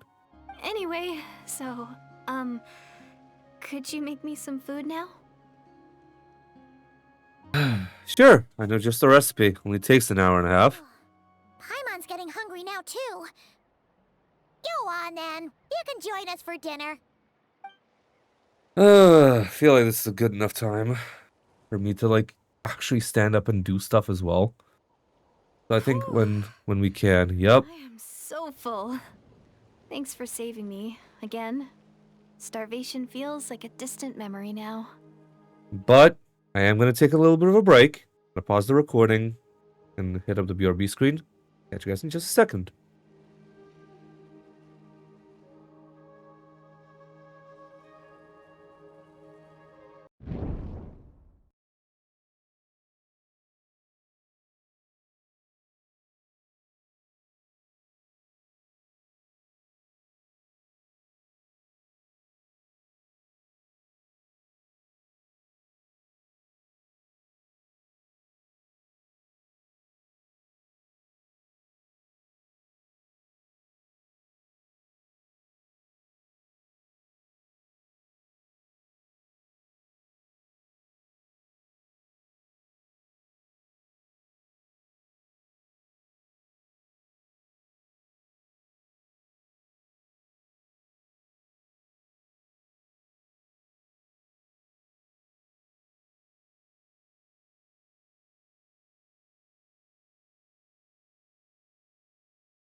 Alright, I'm back. I'm back with some shenaniganery here with I got some pizza. I had some pizza leftovers from yesterday in the fridge. So I went to just heat that up a little bit.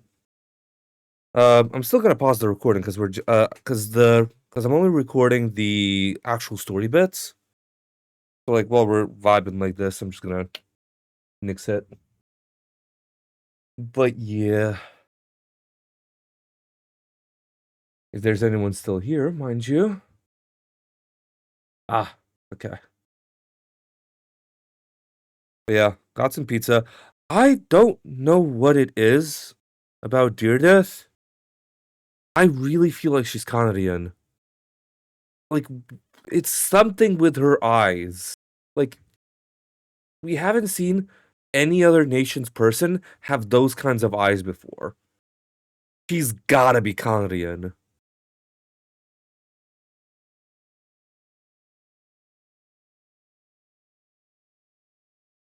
But also, like, how?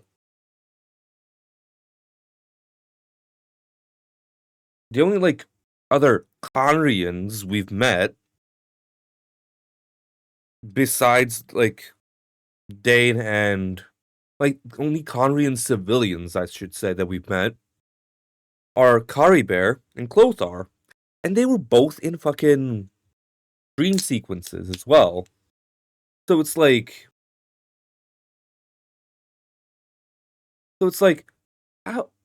how is she here? And her clothes are completely different to Clothar and Kari Bear. So like, it couldn't be that she's like from a modern Karia, because that's gone.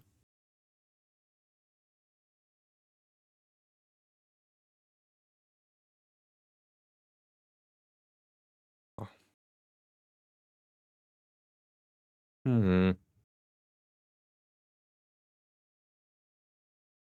I really don't know.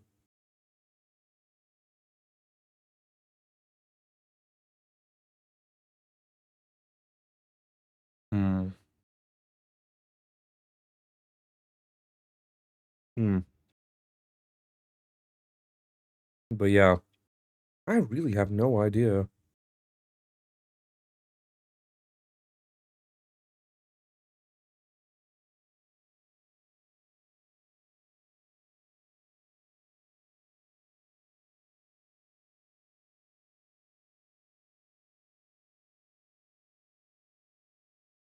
Do do do do do do do do do do do do do do do do. Hmm.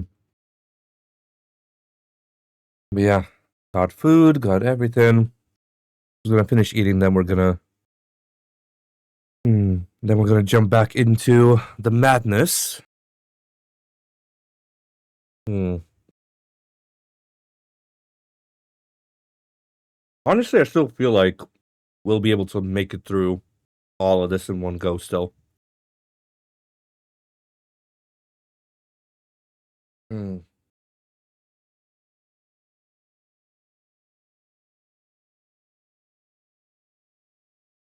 Hmm. I'm really now wondering how long it took Dina and Sleepy to fucking finish the Archon quests. Hmm.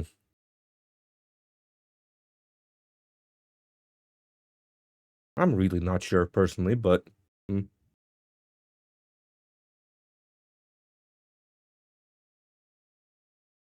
don't know. Hmm.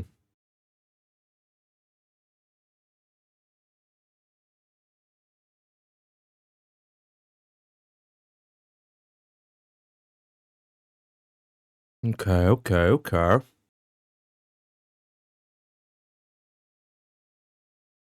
Alright. 1 out of 4 slices done. At least the microwave really heated them up nicely.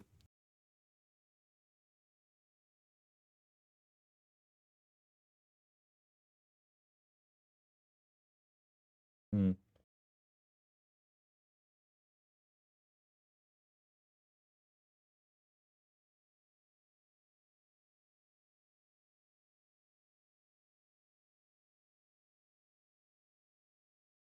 Okay.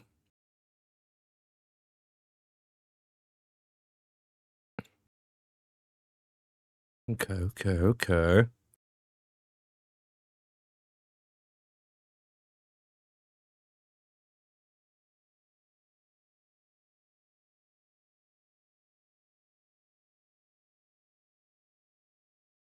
Hmm.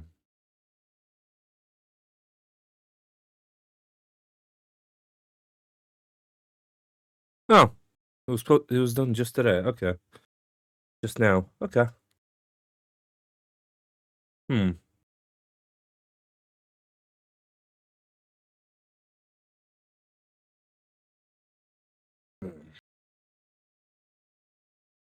Hmm.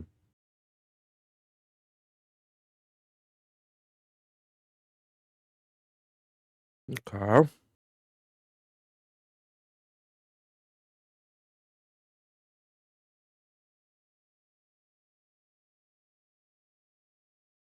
Ooh.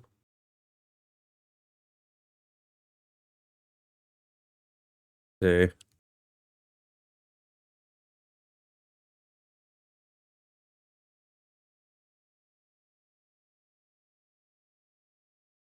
Damn.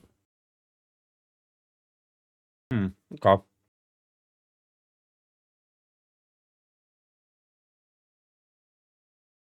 Oh. Hmm. Yeah. Hmm. Hmm. I don't like the way my hair looks, by the way, chat. Because, like, I told the hairdresser that from, like, around here, to keep it, like, at a 1 or, like, a 1.5, and then do, like, 0 down here, like, and then down, like, from that spot around the back of my head. She just went everything, like, the same, like, around the ones, like, really? Really? Like, nothing, no fade, no nothing at all. Hmm. So, yeah. Next time I think I'm gonna go to a different spot to get my hair cut. It's just been so inconsistent.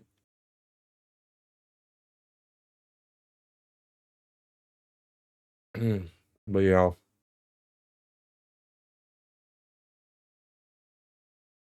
Alright, let's just finish this pizza and then we'll pop back into Genshin.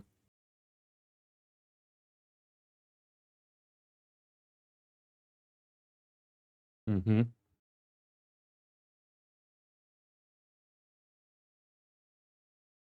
Okay.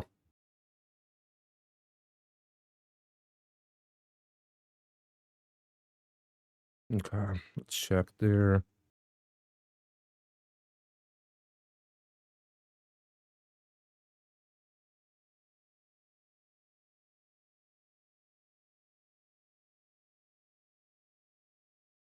Okay.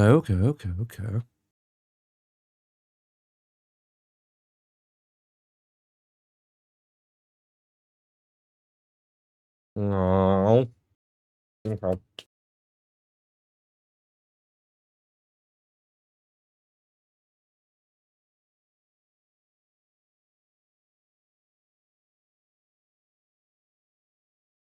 Okay.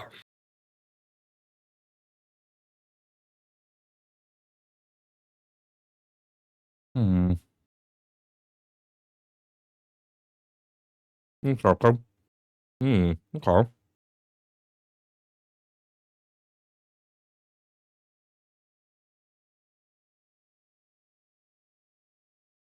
Hmm.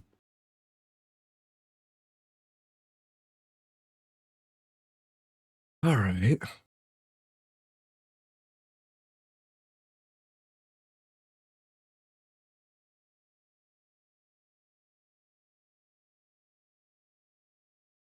Alright, let's see.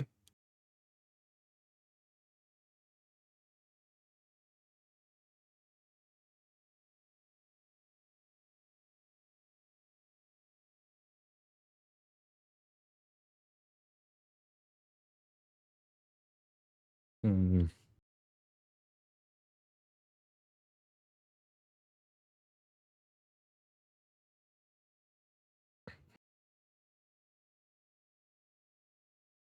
Sorry, I'm just reading something. I'm playing in a Daggerheart campaign, like West Marches kind of style. West Marches light style.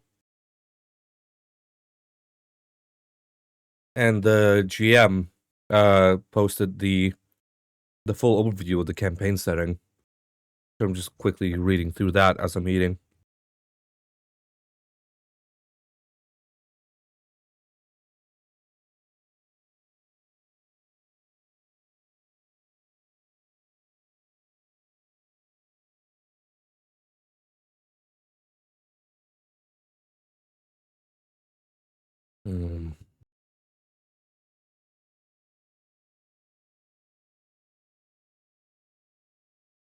Okay.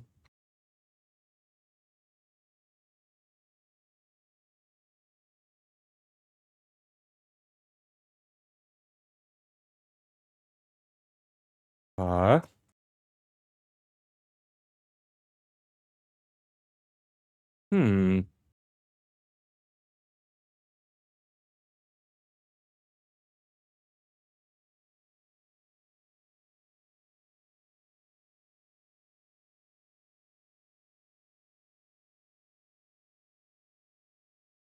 Hmm. Okay.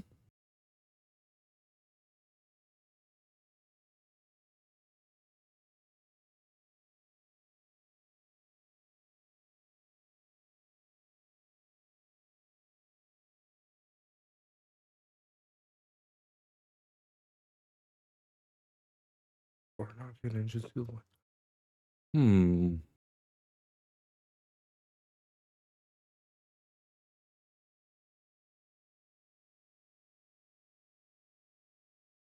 Okay.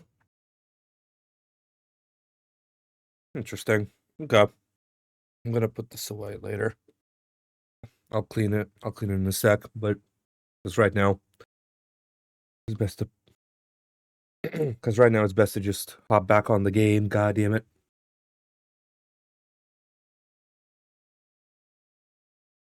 Okay. I'll reread this later because it is interesting. But yeah.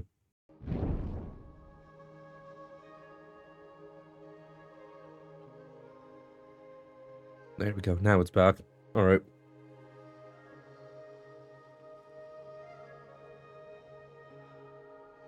All right.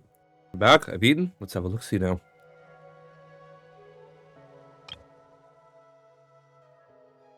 Whew. I am so full. Thanks for saving me, again. Starvation feels like a distant memory now. No trouble at all. You can really pack it away, Deirdith. Guess that explains how you had the energy to make it this far. Mm-hmm. I tried so hard to hold back, but it looks like I still came across like a total glutton. Paimon didn't even realize how late it is. Hey, the night sky here is really pretty. Mm-hmm. And it's all thanks to you both that I'm able to relax and enjoy it. I was cooped up in that cave the whole time you were gone. Now, I'm finally out. The air seems fresher, and the stars more beautiful than ever before. You weren't in there that long. But she thought she was gonna starve to death. Time probably passed unbearably slowly. When I was young, I used to lie on the roof of my house, gazing up at the stars. And often, my mind would drift to this question. Is this starry sky actually real? Wait, why would she think that? Does she know about the false sky? But my grandma would tell me, the answer to that question doesn't really matter. Think of all the people in our village who spend their entire lives here, she'd say. To them, that little village is their whole world. And so, if it's our destiny to live beneath this sky all our lives, then whatever may or may not lie beyond, this is our world. And that sky is real to us. Paimon kinda gets you, but also not really. Is it kind of like how journeying with the Traveler is everything to Paimon right now? Seems kind of right. I really treasured my world for a really long time. The village was my everything. The houses, the scenery, stories I always loved to hear about the Savior, but I could never bring myself. Your world, I still had to know what lay outside its borders. Hmm. Yeah! Go you! So, I finally ventured out and set off on my journey to find the Savior. I'm going to make my world bigger, one step at a time. And I'm not going to stop until I've seen what's beyond the stars. Maybe then, I'll finally get an answer to the question I had as a child. Beyond the stars. Who knows? Maybe one day, I'll be sitting and chatting just like we are now, but with someone from another world. Yeah, one day. Oh, if only we could tell her. But it's probably best not to open that can of worms right now. I need to find the Savior and protect my world. Then, I can make sure it continues to grow. That's the most worthwhile thing I could think of doing, so I've been giving it everything I've got. You know what? That's pretty cool. Paimon kinda wants to root for you now. Oh, sorry. I got a little carried away. I always get chatty after a hearty meal. Just like my grandma. The more we chat, the more convinced I am. Oh, shit. Hold on. The more we chat, the more convinced I am that she's not a bad person. Doesn't sound like she's brainwashed by the Abyss Order. Maybe we can afford to trust her?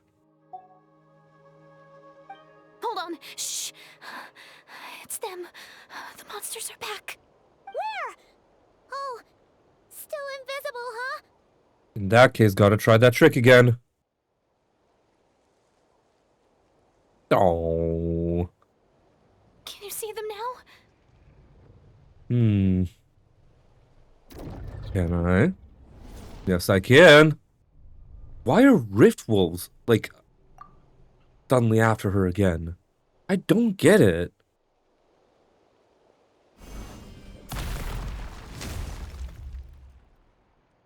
Oh, Paimon still can't see anything. But The fact that he swapped to Geo as well. Gather. Order. Okay. shower me with the Charge! Let's roll! Ha! Ha! It's showtime! Okay. There's gotta be like waves and waves of these fuckers though. Stop moving! Stop moving, you bastard! Oh no, not the Night Soul bastards. Solidify. This is order. Advance! Everyone on me! Bam! God damn it. Of all things. Oh. Die already! Thank you. Huh? Wow, that was fast. Did you get all of them? Think so. Paimon's slowly but surely getting used to the sight of you fighting thin air. You doing all right, Deirdith? Deirdith? Hey, it's okay. There's nothing to be scared of anymore. Oh, I'm fine. I just spaced out there for a moment. You spaced out? That's a pretty bold move under the circumstances. I was just... the image of the Traveler fighting to protect me. I was trying to commit it to memory. Seems like the least I can do. All right. Whatever floats your boat. But Anyway, there are no more monsters in the area, and it's getting late. Why don't you stay here tonight? Sounds reasonable to Paimon. What do you think, Traveler? yeah, sure. I'm personally satisfied that Deirdith isn't a threat, but it can't hurt to monitor her for another night. All right. Deirdith will be... Huh? Deirdith? You stare at the hibernation chamber key in your hands. Soon a vivid dream fills your mind.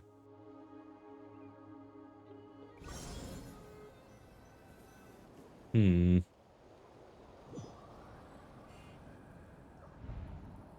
The Night Kingdom? The Night Kingdom? Lumine?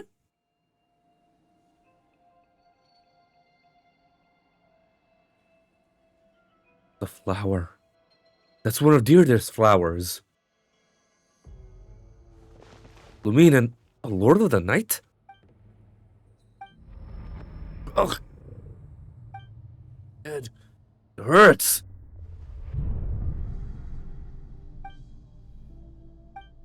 Headache. Gone. I think you're a voice in the darkness. Doomsday. A fitting name indeed. A blood-red sky. Wild beasts that slaughter all in sight. Endless pain. A terrible curse that cannot be reversed. And the birth of a savior.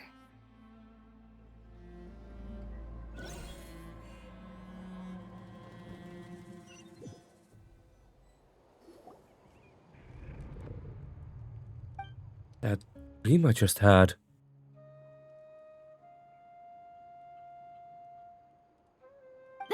You're awake. I'm sorry. I didn't mean to, You holding my hand? You just look quite distressed, like you were having a nightmare. I thought if I took your hand into mine, you might find it soothing. At least, that's what my family always did when I had nightmares. But it didn't seem to work on you. In fact, I think I made it even worse. I'm so sorry. Oh, is that right? You better not be trying to pull a fast one on the Traveler. On the Tom. What? Don't be so... I have more self-control than that. Self-control? What does that have to do with it? I still can't remember anything. What did I see in my dream just now? I think I saw Lumina in the Night Kingdom at the very start of the dream, but I can't remember what happened next. Never mind, if the memory is gone, I can't force myself to remember it. I'm gonna go back to sleep. We can catch up tomorrow morning. No way is Paimon getting back to sleep after this. You go ahead. But for the rest of the night, Paimon is staying up to keep an eye on this young lady. Oh, do I really seem that shady to you? Ay, ay, ay. Paimon.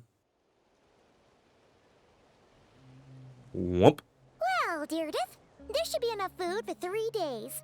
Make sure you eat the perishable stuff first, so nothing goes to waste. You can't tell which stuff is perishable, right? Yeah, I can tell from the ingredients. Thank you so much for making all this for me.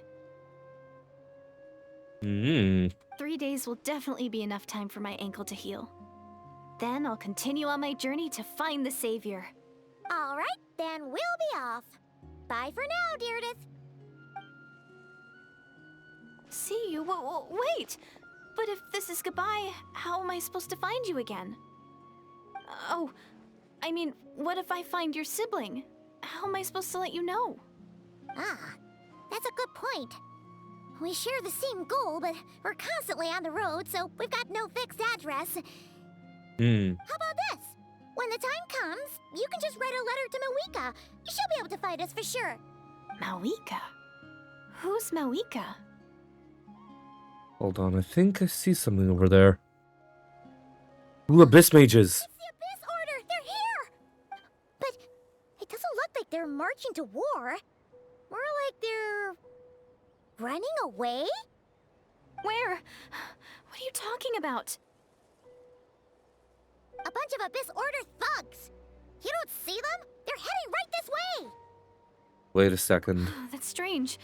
I guess it's my turn to not be able to see the monsters. The tried and tested method will allow you to see them. You're right. I see them now.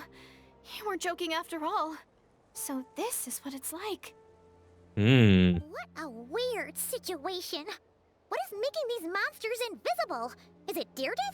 Or the monsters themselves? Or is it us? I don't know. Might as well mow these ones down, just so they can't pose a threat to the tribes.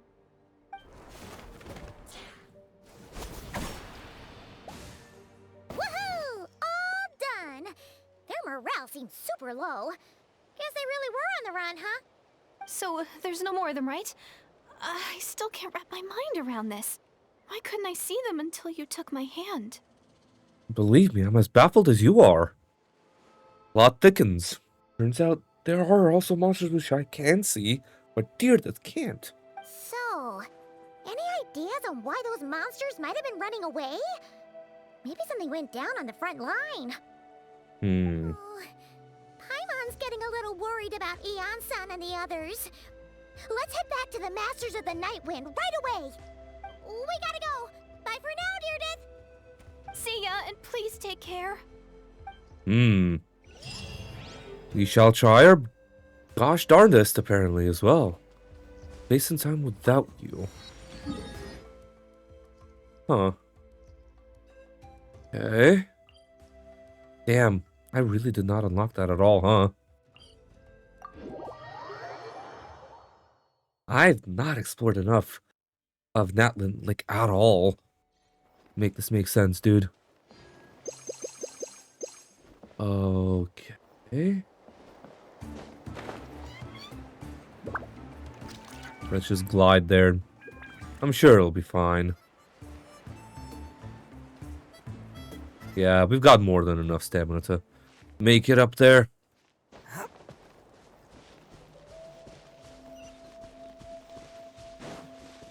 Oh. Okay.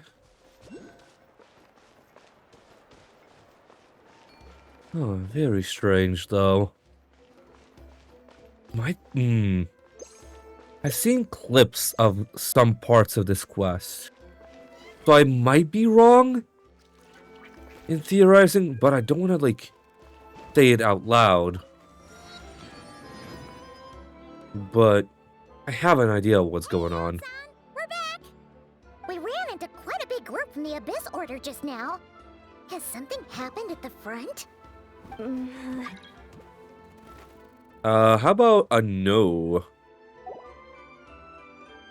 The front line has collapsed. What? Huh? But how? Did the Abyss Order send in reinforcements at all? No, relax. Their front line has collapsed, not ours. Oh my god. Feels like you could have phrased that more clearly at the start. But this is good news, right? Why'd you still look so serious?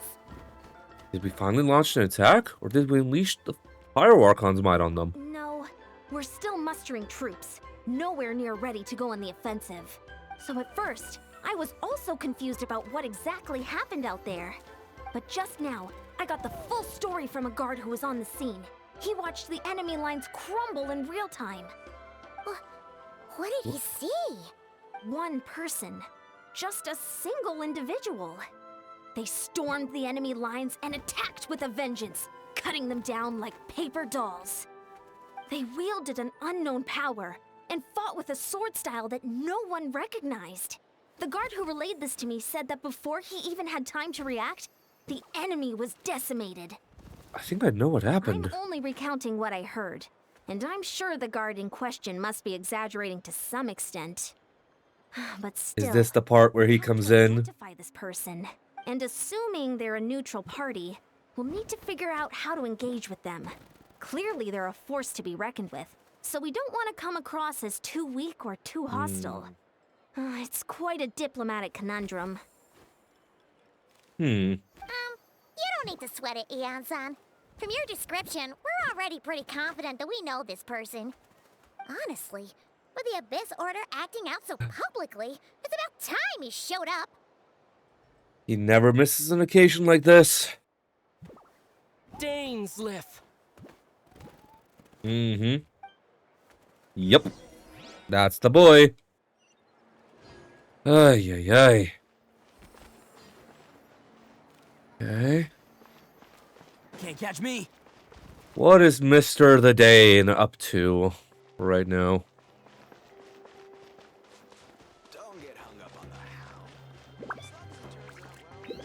Alright, where are you right now, buddy? Wait for Dane to show up. Yup. Of course. Were you waiting for me? It's been a while, Dane.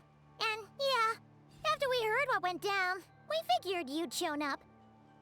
You caused quite a stir, you know. Oh, this is a friend of ours from Natlan. Her name's Ian-san. She insisted on coming here to thank you in person. It is my honor, Mr. Dainsleif. Thank you for breaking the stalemate in our war against the Abyss Order. Natlan is fortunate to share a common enemy with such a mighty warrior as yourself. No need to thank me. I hunt the Abyss Order for my own reasons. Please don't mind him, Ian-san. He always talks like that, but he's a pretty nice guy deep down. It's quite all right. Uezo Janssen respects those of great power. It's quite clear that he meant no offense, and I am still delighted to make his acquaintance. Anyway, since you're old friends, I'll leave you to catch up for now. Take your time. Sure thing. You probably have plenty of other stuff to do anyway, right? Since this war isn't exactly over. See you later, Ian-san!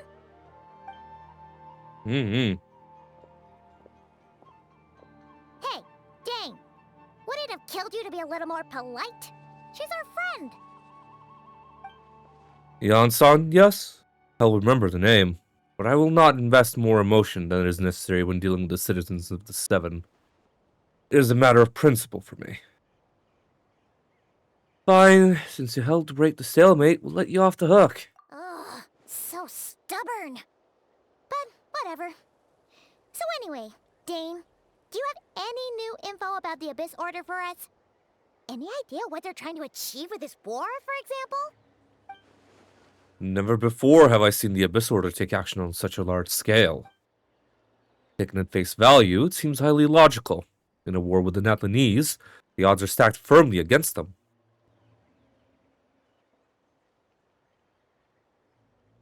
They surely cannot be unaware of this. Their true goal must be a deeper one. We thought so too. But it sounds like you're no closer to learning what that goal is than we are. I've been on the case for some time, even captured and interrogated several Abyss Order members.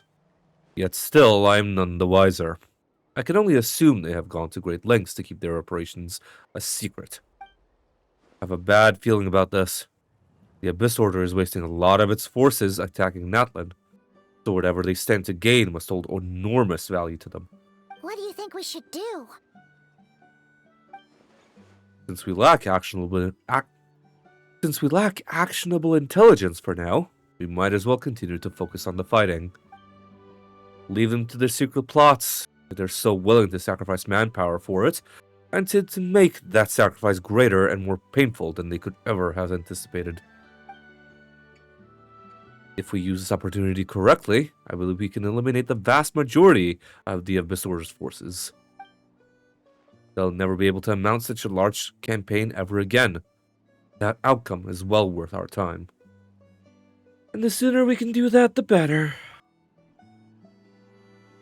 That's right. The ideal scenario would destroy them before they can reach their goal. Paimon gets it. Nothing in the world can satisfy you like making mincemeat out of the Abyss Order, right? Right. Wow. Okay. A rare, candid response from Dane. Sounds like Dane's one-man attack on the enemy front. That's put him in a good mood. What about you? Any news to share from your end? Well, actually, we found his sister's hibernation chamber key near the Collective of Plenty. She must have lost it. So she's here in person. Unsurprising given the scale of this operation. Oh, and there's more! After finding the key, we also ran into this weird girl. She kept seeing monsters that we couldn't see, and then, this other time, we saw a load of monsters, but she couldn't. She also said she was on a journey to find the Savior. Her description of this savior matched the traveler pretty closely, so we figured it's probably his sister. Hold on. That girl called her the savior? Yeah, that's right. Hmm. Is something the matter, Dane? The last time I heard that term was before the Cataclysm. And not just that. It referred to your sister then, too.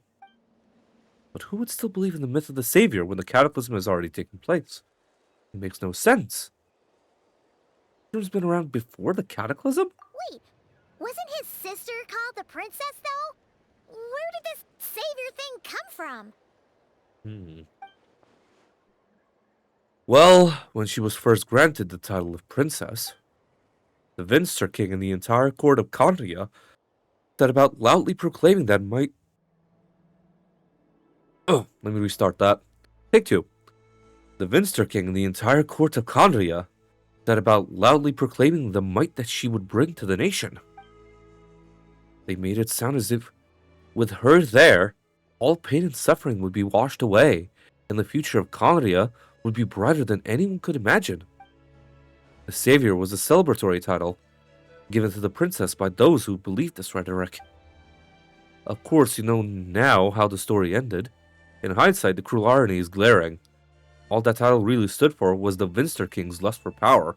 Oh, sounds like the people of Kandria really believed in her. Is that why Lumina's so determined to revive the homeland? Because she thinks she's failed as a Kandrian savior? Certainly doesn't explain everything. There must be other reasons. As for the girl you met, allow me to offer some speculation. I suspect she is descended from pure-blooded Kandrians afflicted with the curse of immortality. They must have resettled somewhere remote, cut off from the rest of the world. That would explain how her people retained their ancient beliefs, including the myth of the golden-haired savior. Ah, Paimon gets it now. So, a bit like Kaya, except she grew up somewhere more isolated? Still, that doesn't explain the invisible monster situation. If she can't provide us with any more valuable intelligence, I suggest we shift our attention back to the Abyss Order. Sure. Also, why don't you stay with us at the Masters of the Night Wind for tonight? You must be tired after all that fighting today.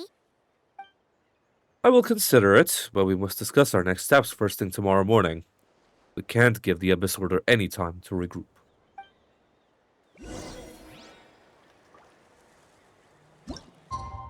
Oh.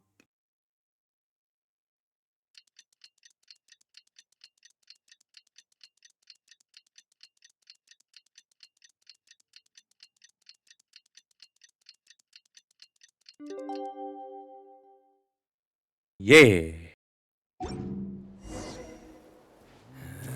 Where's the Mr. the Danes live? Oh. 200 meters away, goddammit. Ba ba boom boom boom boom boom boom boom boom boom boom boom boom boom.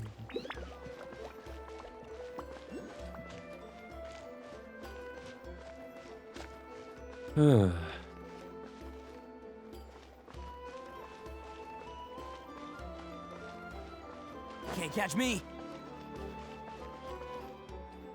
Weird shit today.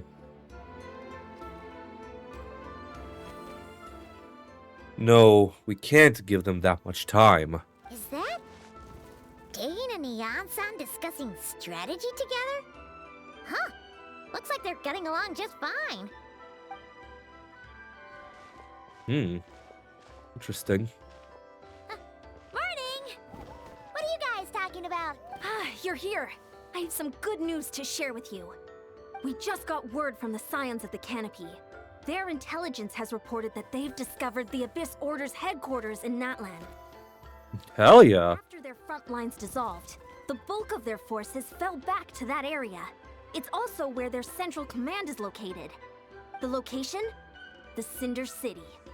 Makes sense. City, huh? That tracks. Seems like their kind of place. Hey, this is great! This could be our chance to crush the Abyss Order once and for all! And with any luck, maybe we'll find your sister there too. Yep, our army is almost ready. and we've sent a message to Mawika to let her know the plan. We can't really launch an operation this big without the okay from the Archon. I beg to differ. This is wasting time. You have the intel you need, so act on it. Every single second you delay only increases the Abyss Order's odds of survival. I've already explained my reasoning, Mr. Dainsleif. I understand your concern, but an immediate strike is not on the cards for us. Very well, then I will go there alone. Thank you for the intel, Yansan. You're gonna go on your own? Come on, be sensible. Just wait a tiny bit longer, and you'll have a whole army going with you. It's all right. I support your decision, Mr. Dainsleif. Huh? Shouldn't you be talking sense into him? I admire his courage, and I believe he is strong enough to take on the Abyss Order on his own. And even if things don't go to plan, he just needs to bide his time until we arrive with reinforcements. Mr. Dainsleif, I wish you the very best of luck. Thank you. Looks like he's waiting for you to say something, Traveler. Allow me to join you, Dainsleif. For a second there, Paimon actually thought he was gonna brave it alone. And then he called his own bluff. For real. Alright, let's go. Cinder City. Right, biocheck on that one. Let's go. Makes sense. Of the neutral territory. Oh shit. Hello, free money. Goodbye, working for a living. Again, really goes to show I did not explore jack shit. So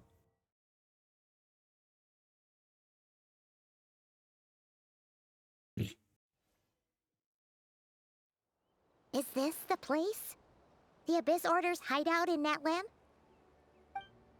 all these years, the Abyss Order has managed to either stay hidden or fiercely defend their position.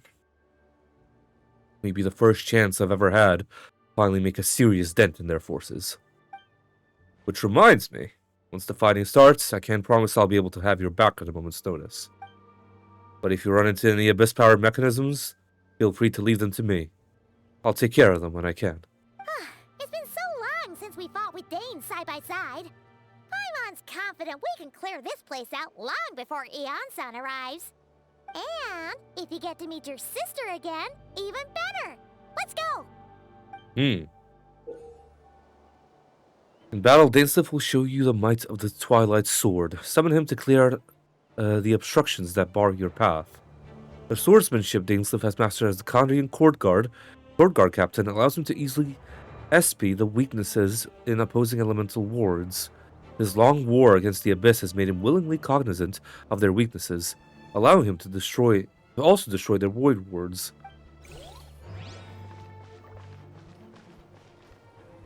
Oh my god, hello.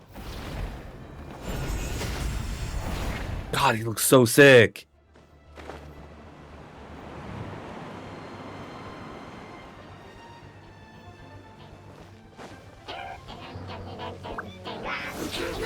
Let's roll!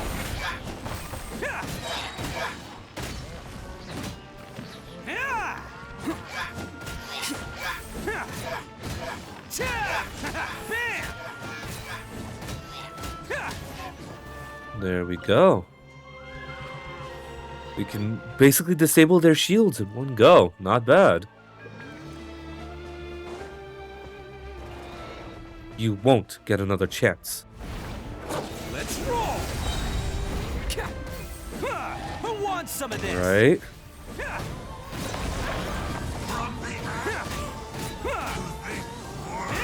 Attaboy!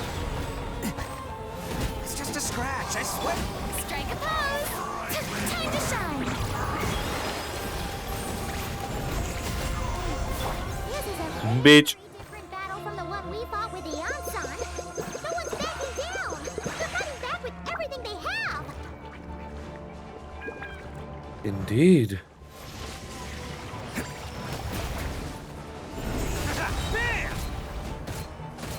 Yoo-hoo! Stabilize! realize I will have order. I'll put fucking meteor on their heads. Come on. It's showtime! My holy proclamation. Bitch. Endure. Get fucked. Can't catch me.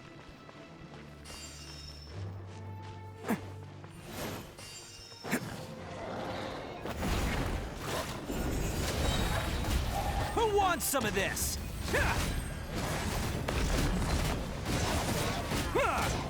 Let's not waste time. Let's roll.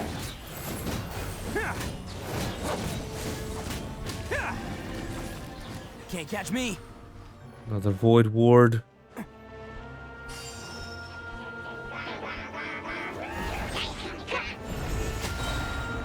Ha ha ha ha! And it disables the shields as well. Hell yeah. The relentless spectre that haunts us. The abyss is all. Oh, I see how it is. Yeah, assholes. To resist it. Who wants some of this? Answer the frigid glare and hold her the corrupt. My boys. Oh, well. Ito's dead. I kind of fucked up on that. Gather. Charge! Press the advantage!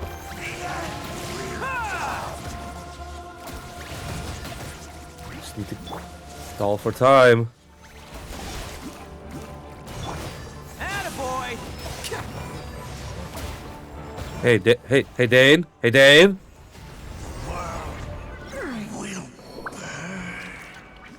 Hey, Dane. I was like, why is he not showing up? Why is he not doing the thing? Oh, boy. Okay. Oh, boy.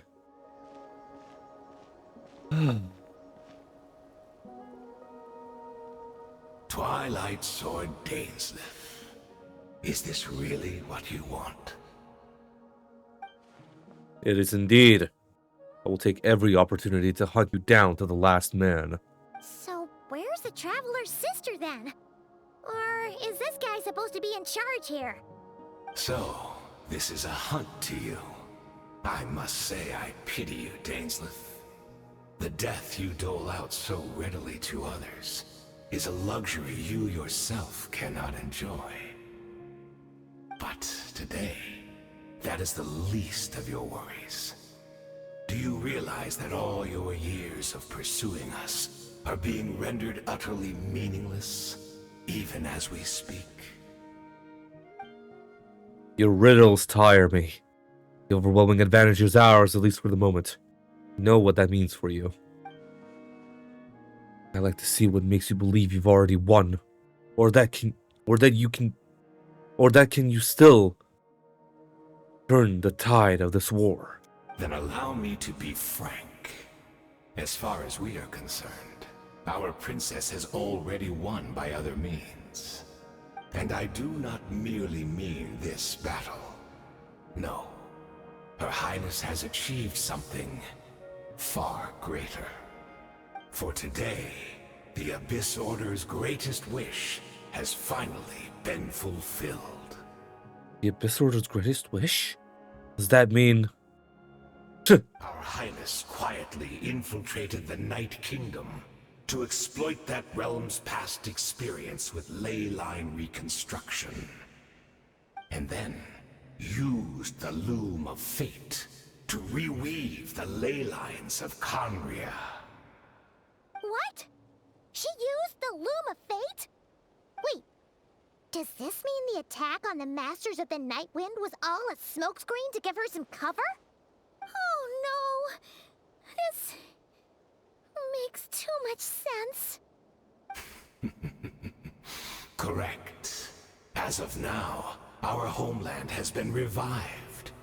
And all of my comrades that you have slain, Dainsleif, they shall forget the struggles that have beset them these past 500 years and begin their lives anew in a Khaenri'ah restored to life.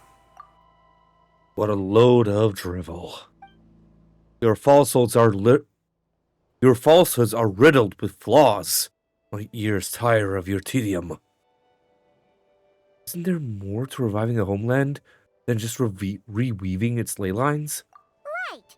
You still need a few steps after that, such as finding a place to host the ley lines you just rewove. Plus, if it was really so easy, Mawika and the captain would have had a way easier time during the war. I have one simple question. If Khaenri'ah has indeed been revived as you claim, then where is it? Oh, you poor fools. Clinging to delusions, even after the truth has been plainly revealed to you. Think back on the past few days. Have you truly not noticed anything amiss since the start of the war? Anything amiss? Are there signs that I could have missed? I sensed something strange in my dream. It was vague, but it seemed as if some noise had found its way into Natlan's ley lines. Oh, what does that mean? Hard to say. I don't think it had any tangible effect on the Night Kingdom or on our ley lines, but still. It's like a signal that exists on a different dimension of reality. It might not interfere with ours or pose any detectable risk, but I just get the sense that something strange is going on. I also vaguely remember seeing Lumina in the Night Kingdom facing the Lord of the Night. Wait, that's not all. There were other signs as well. I can't see monsters at the same time as I couldn't Deerdith. see the monsters that Deerdith could see. And she couldn't see the ones I could. We could only see the monsters in each other's sight after making physical contact. The meditation of the Abyss Order's followers. According to a guard stationed near the Masters of the Nightwind, many members of the Abyss Order were seen idling around during the lull in the conflict, even settling down to meditate. The Abyss Order retreated when we attacked their stronghold with Yansan and Seat Lawley. This isn't their usual style. Assuming he is right, then another possibility arises. Maybe I'm in a different time and space from Deerdith. He's Khaenri'ah like Dane suspects, then that means the survived Khaenri'ah that he speaks of might actually exist. And despite hailing from that separate time and space, Deerdith has found a way to communicate with us. Whatever may be going through your mind right now, do not trust it. Or I urge you to not believe his lies. The notion that Khaenri'ah has been revived is preposterous. Unless I see it with my own eyes, I refuse to entertain it. There is only one thing that should demand our attention in this instant, and that is silencing this man for good.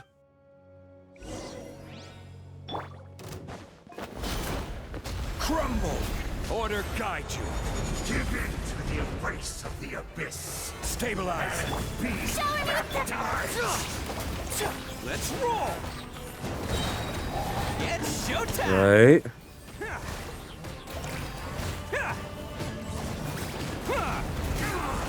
Do you still not understand? Attaboy! My body is failing me. But I will not bring shame to the name of the abyss. Bye.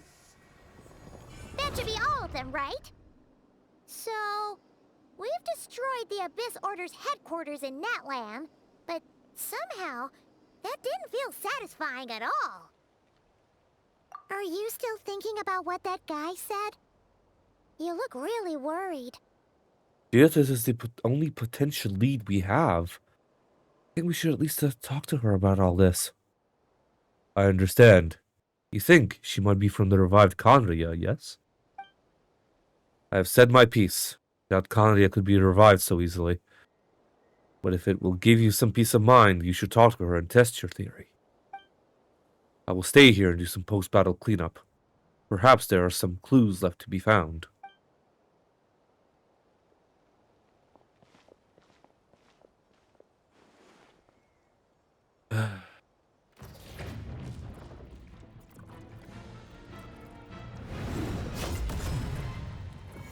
Huh? Ugh. Ugh. Ugh. I thought your voice and attitude seemed familiar. My mistake. I should have made sure you were dead earlier. Curse of immortality has struck you too then. Pardon. 500 years on, and you still refuse to address me as master. Don't forget, Dainsleif. You may be the renowned Twilight Sword, while my arm has grown too feeble to swing a blade. But I taught you everything you know about wielding a blade. Huh. Your arrogance and malice cost you all of my respect long ago. Be that as it may, under the circumstances, I see no further reason for us to fight. The curse of immortality means neither of us has a way to completely destroy the other. Speak for yourself. I intend to kill you 100 times over.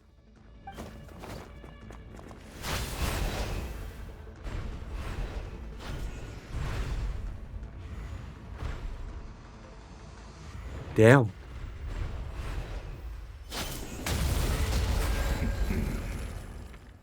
Ugh. Have you finally had enough? You weren't joking then, huh? Never, in all my worst nightmares, have I experienced anything close to the pain of 100 deaths. Surely, there's no point taking out all your hatred on me alone. That was just for your actions in the Abyss Order. If I took into account what you did in Kanaria, you'd soon find out how much darker your nightmares can become. All right, I believe you. Still, aren't you at least a little tired now? Why don't we sit down, perhaps? Chat a little. What? Not a fan of reminiscing about old times? Well, I suppose you don't have many fond memories to look back on. I never thought you'd side with the Abyss Order, Hadan. You could have easily blamed the princess for her betrayal. Indeed. When the cataclysm first struck, everyone prayed for the Savior to deliver them. But she was nowhere to be found. Yes, we knew that the great abyssal power within her had been divided up. Yet we still despaired at her choice to leave us. Still, I believe that everything she's doing now, including her regret over what happened, comes from a genuine place in her heart. And besides, who else can we place our faith in? We are proud Conrians, are we not? I mean, we can hardly turn to the gods. I suppose you have changed a lot over the last 500 years. Otherwise, I'd never expected you to forgive her. Had you been so generous during your time at the Knight Academy as my instructor in Black Serpent Blade Work, I might not have come to loathe you so much. Is that so? All my good deeds were clearly in the spirit of the Academy's code of chivalry. Yet I received corporal punishment for being restless and brash. As much as it pained me to bring up his name, even my co-student Surta Logi was prosecuted for following the spirit of knighthood. even lost limbs over it. There's little point discussing it now, of course, but all of this was your doing, wasn't it, Hayden? You wore a mask of benevolence as you viciously suppressed the next generation of knights, all to bolster your own position and reputation. What? Too cowardly to admit it? Oh, I'm sorry, Dainsleif. I would apologize to you for those actions, truly. But the fact is, I honestly can't remember them anymore.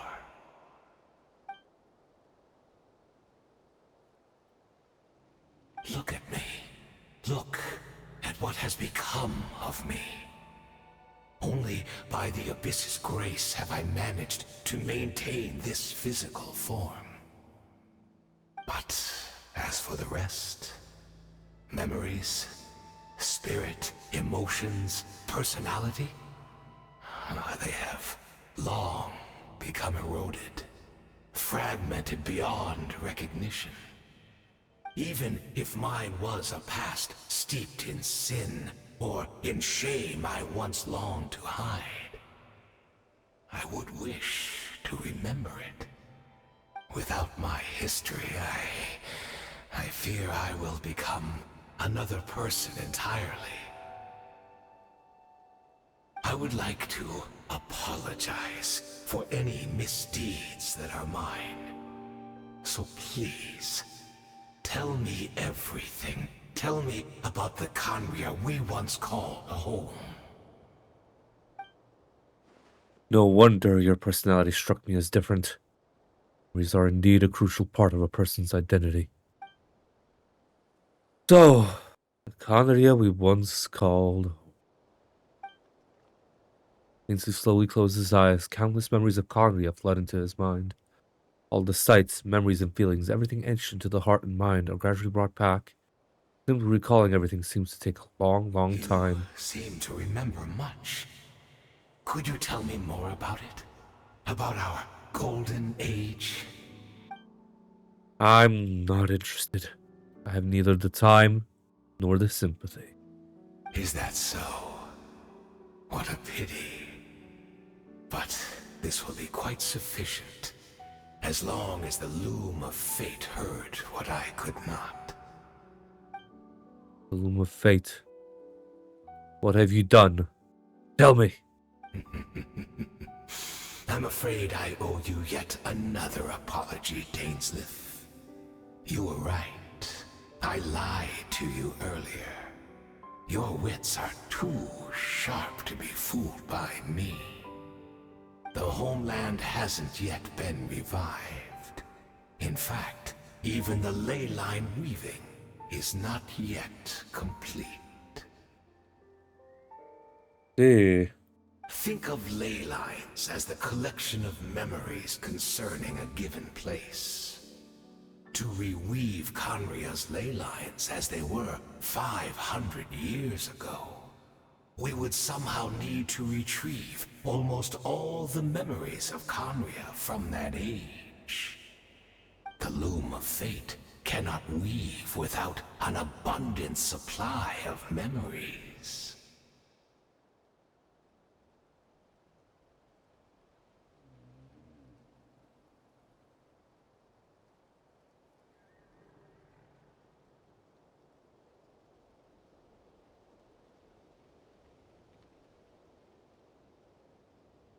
A 14 and a 1. Not bad. And so, we relied on everyone in the Abyss Order to provide what they could. Even though fragments are all that remain in most cases, the more we all share, the more that can be restored. So, the loom of fate is running as we speak. And the so-called meditation your members have been performing, its purpose was to simply supply the loom with memories, wasn't it? Indeed. We, a people in exile, stranded 500 years in the future, will weave our homeland anew, and bring the nation of our dreams back into the real world. Ah, what a glorious undertaking. What a shame it had to take this long. After 500 years, most of our memories have faded, and a world woven from broken memories shall itself be broken. So that's where I'm supposed to come in? You look for assistance from your mortal enemy, who has sworn to hunt you down? Precisely. For you possess a ring left to you by your elder brother, which continuously resets your body's condition. Of course, your memories are susceptible to erosion just like ours. But of all Conrians who remain, you are sure to remember the most. We had to obtain the memories in your mind, whatever the price. Even if it meant sacrificing our entire army as bait. So this was your true goal? To lure me here, guide me into a state of meditation, and access my memories. So be it. A few of my fading memories for your entire army? That strikes me as a fair trade. I appreciate your generosity.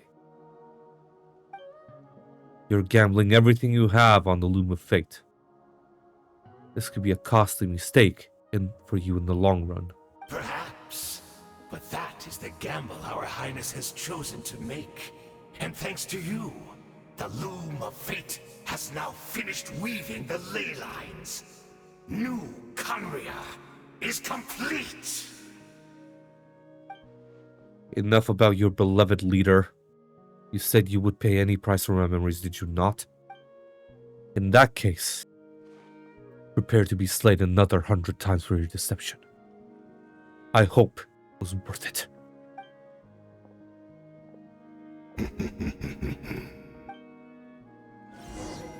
Damn. Damn.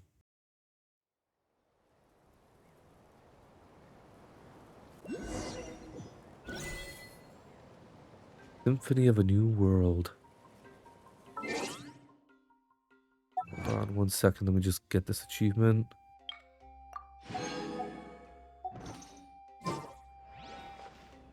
Return to the cave. Alright, let's go.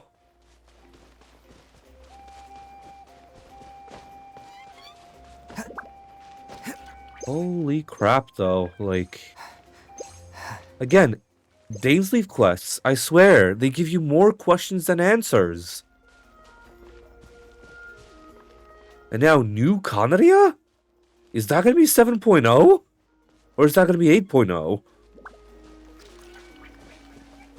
Like, my god. The New Conria chapter, apparently, huh? That Deirdre? It's Deirdre! Great! She's still here! Oh, that's good to see.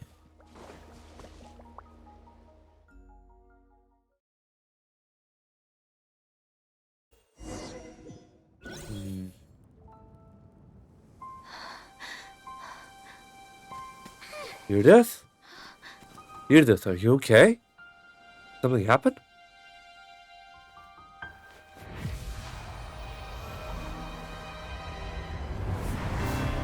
Cataclysm.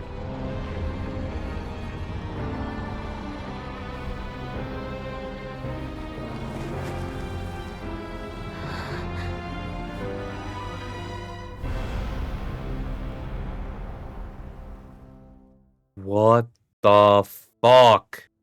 What is this? Is be the Cataclysm? Is this where Judith is right now? Who she really is? We're not from the same world, are we? No. I come from your future. Wait, but that's great! That means the world isn't going to end. In that case, tell me, What happens to Conria? What happens to my homeland? No, wait. Don't answer that. We can only fight for our future if the future is unknown. I still believe the Savior can turn things around. I'll carry on looking for her, even if you're not there to protect me. Although, in a way, I've already found my Savior. It's you. You protected me, and I believe you can protect us all. You're the one who can change everything. It's just too bad that we're not from the same time or place. Oh, one last thing before I forget. I know how much you want to find your sister. Surely she must be desperate to find you too. So, is there anything you can give me as a memento? Proof that we met? That way when I do find her, I can convince her that you're also searching for her.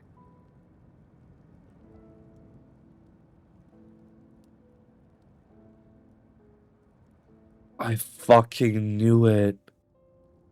Deirdre was the villager we saw at the end of its life. Oh, if only I could save right here.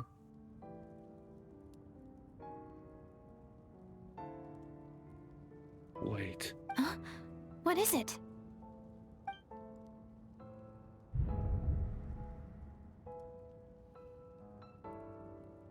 That villager. Deirdre.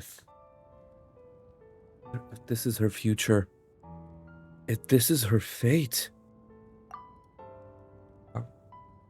I can't. I'm keeping the key.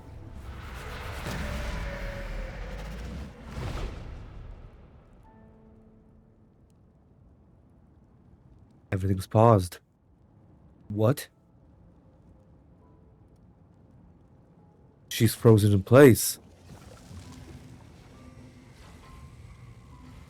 Is this the abyssal portal? You mean? So that's what happened. Istaroth, the ruler of time, must have had a hand in this. There's no other way that this meeting could have taken place. You mean you knew all of this? I knew only the ending. I've always been curious about the events that led to it.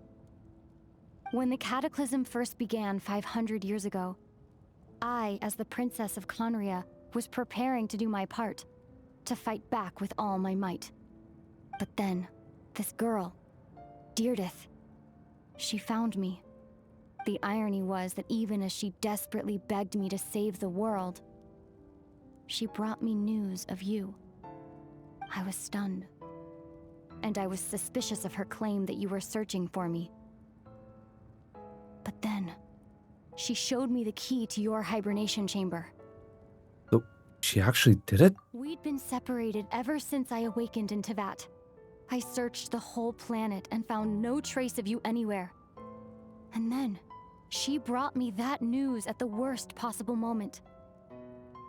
I was faced with an extremely difficult decision. I desperately wanted to see you again. But Conria was in equally desperate need of my help. I knew that no matter what I chose, I'd regret my decision for the rest of my days. So I steeled myself against the guilt and made my decision. I went to see you. Then? But when I found you, you were still in hibernation. Even the key to the chamber was still secure on your person. You're saying 3 keys existed simultaneously in that moment? I couldn't make sense of what I was seeing, but there was no time to think. I just grabbed you and ran. That's where we are right now. An intersection in our memories. This question has haunted me for the past 500 years. I never imagined the answer would come to me like this. So my actions 500 years in the future set everything in motion. Are you mocking me, Istaroth? You just succeeded in bringing us together, but Unfortunately, it is versions of us 500 years apart. She hoped that the Savior would rescue Conria, save the entire world, but instead the news she brought led the Savior to make the complete opposite decision. How awful. Is that her fate? Is that how her story must end? Has Conria really been revived? What have you done? You done what you set out to do? Not yet. But I've taken a very important step. Now, the ley lines of Conria are complete. I'd always thought that Tevat's ley lines were locked by the heavenly principles. No more can be added, and existing ones cannot be replaced. But then, I learned that Natlan's Night Kingdom appeared to be an exception to the rule. It has intrigued me ever since. So I directed the Abyss Order to feign an attack on Natlan, buying me some time to enter the Night Kingdom and negotiate with the Lord of the Night. Unfortunately, for other reasons, even the Night Kingdom cannot host any new ley lines. The most I could get was some room to carry out the weaving process. The Lord of the Night did say that before that even she can only reconstruct Natlan's ley lines. Probably for the same reason. Still, I received the Lord of the Night's permission and activated the Loom of Fate. Using an Intivat as the base, I was able to grow a realm based on the Conria of 500 years ago, superimposing it over present-day Natlan space-time. That superimposition is what allowed you and Deirdith to cross paths. That's what I saw in my dream. She's not lying about that, at least. What I don't understand is, why did the Lord of the Night agree to this? After that, the new Conria was enriched with memories of the old, drawn from the Abyss Order's members in their meditation sessions. With those memories as raw materials, and the superimposed realm as a template, the Loom of Fate finally finished its work. What I now hold in my hand is the Atlas of the New World. This is the product of the Loom of Fate, holding within it the entire network of New Conria's ley lines. With this, the nation once known as Conria can rise again. One day, I will find a suitable host location for it. Why? Why is reviving Conria so important to you? I don't understand. Is it really just because of guilt? When I first arrived in Conria 500 years ago, my memory was completely blank. It was only after I had served as their princess for many years that I slowly began to remember everything, including you. What? Your memories were erased? But recovering old memories didn't simply erase the part of my life I spent in Conria. I still see it as my second home. That is why my guilt weighs so heavily on me. But even so, that only constitutes part of my motive. More importantly, if I wish to speak with the heavenly principles as an equal, I will need the might of an entire world behind me.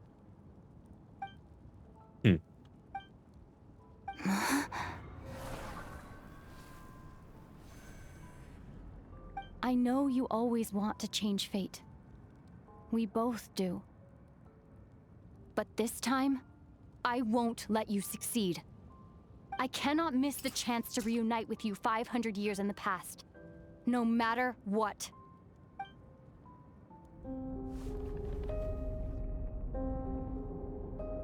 I don't know why, but the way you're talking just doesn't sound like you at all. You mean, the whole thing, your plan, what does it have to do with us?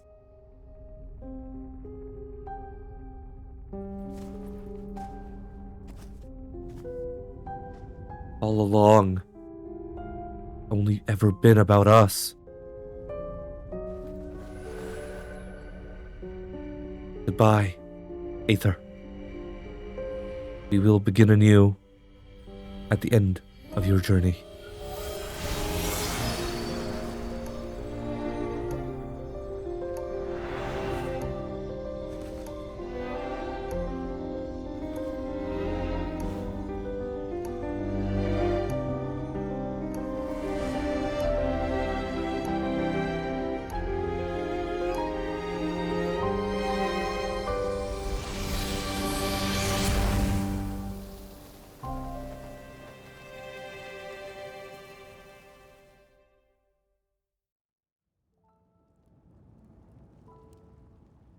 Holy shit.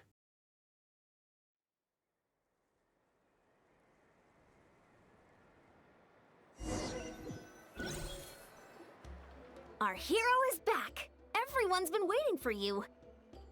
The Abyss Order made a full retreat before our forces even arrived on the scene. All thanks to your efforts, no doubt. Oh, and Mr. Dainsliff's, of course.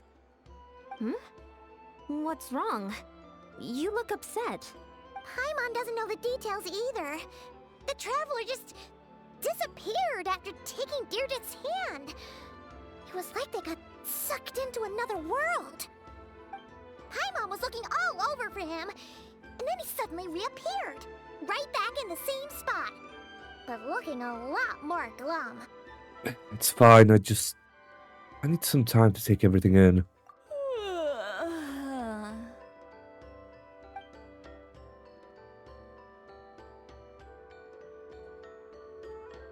Lolly floating in her little pillow. The gist of what happened. Something to do with your sister? I spoke with the Lord of the Night in a dream just now, and learned quite a lot. Huh? You met your sister? We had a long talk. And you didn't think to tell Paimon right away? Well, oh, never mind.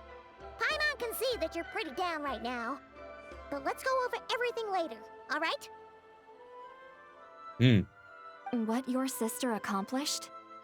It all but defies comprehension. I was stunned when I heard about it too. But what surprised me the most was that the Lord of the Night actually chose to allow it. That caught me off guard too. I would have never expected that. The Lord of the Night did try to explain it to me, but in a word, it's complicated. During the war with the Abyss, Malwika had an argument with the captain. Malwika believed that we should fight to protect our culture and memories, while the captain believed the preservation of the ley lines should come before all else. So, the Lord of the Night was very intrigued when presented with the Loom of Fate, and informed of its ability to weave ley lines. She saw your sister's actions as a potential third option, namely to preserve an entire nation in the form of an atlas. Preserve a nation? You've definitely lost me now. You're not the only one. Paimon's got no idea what's going on either. With that in mind, the Lord of the Night gave the go-ahead once she was satisfied that the Loom of Fate wouldn't have any real effect on Natlan. However, I believe she imposed an additional condition of her own. An additional condition? Did she ask for something in return? No idea. She wouldn't tell me what it was. Huh. That's what I said. Right, well, let's not overthink this for now. We just won a war. Time for a well-earned drink to celebrate. I trust the Lord of the Night unreservedly. I'm sure she only involved herself to take a problem off our hands, so it's one less thing for us to worry about. Don't you agree, Traveler? I feel like a mess though. Come on, let's head back to the Collective of Plenty. Oh, Veressa should be there too. We'll treat you to a real feast. I'm sorry, but there's somewhere else I want to go first. Huh?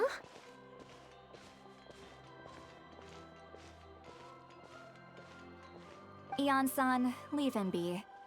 This might be hard to understand for an extrovert like you, but some people need alone time to recharge every once in a while. Traveler?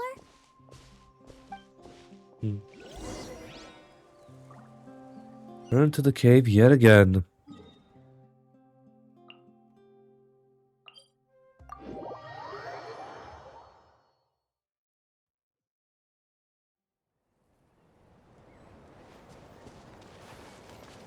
What the hell, dude?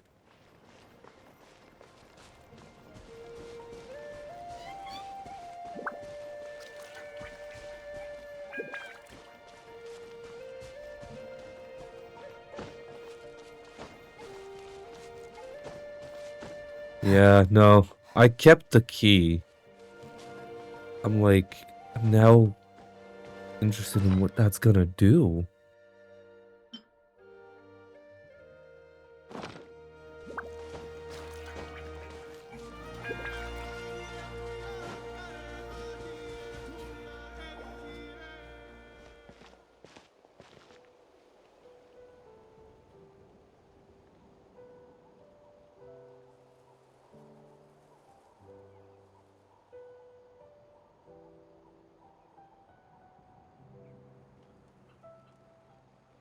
Sorry, dear death.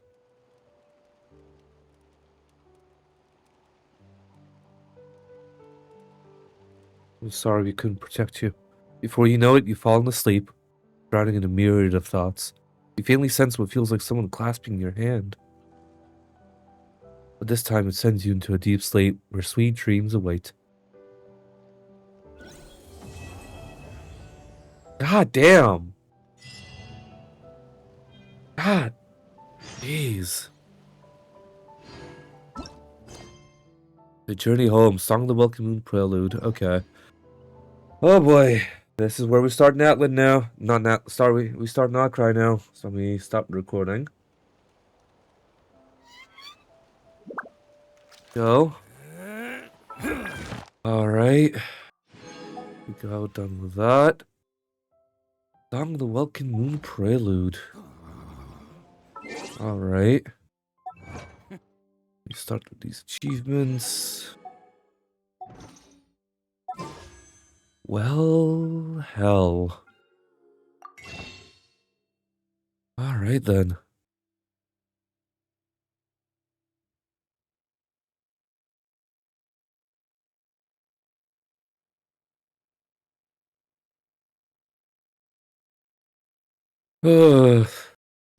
It's best to just take a little bit of a break right now.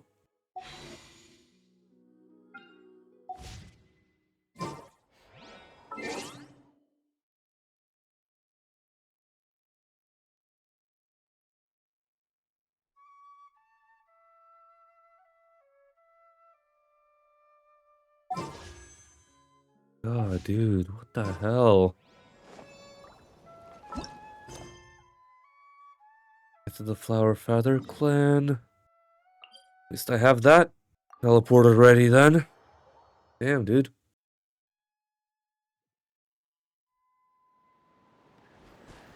Okay.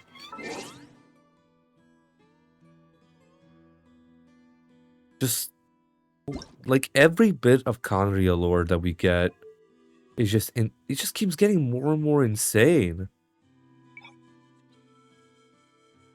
Like honestly.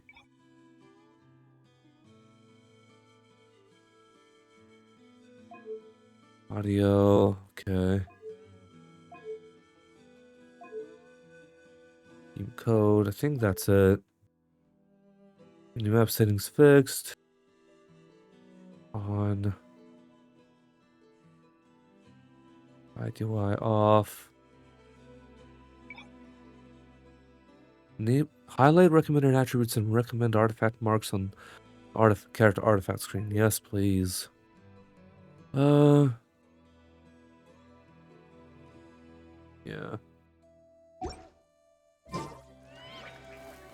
You really could just make this the default, though. I really wish they could just make this the default, though. Like, for the camera distance. But again, why not? Let's see.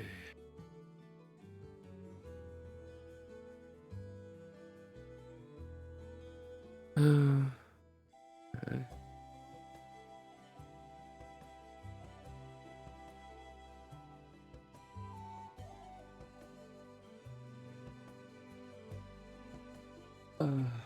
Okay.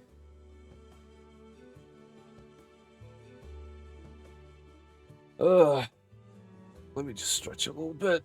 Oh my god. Okay.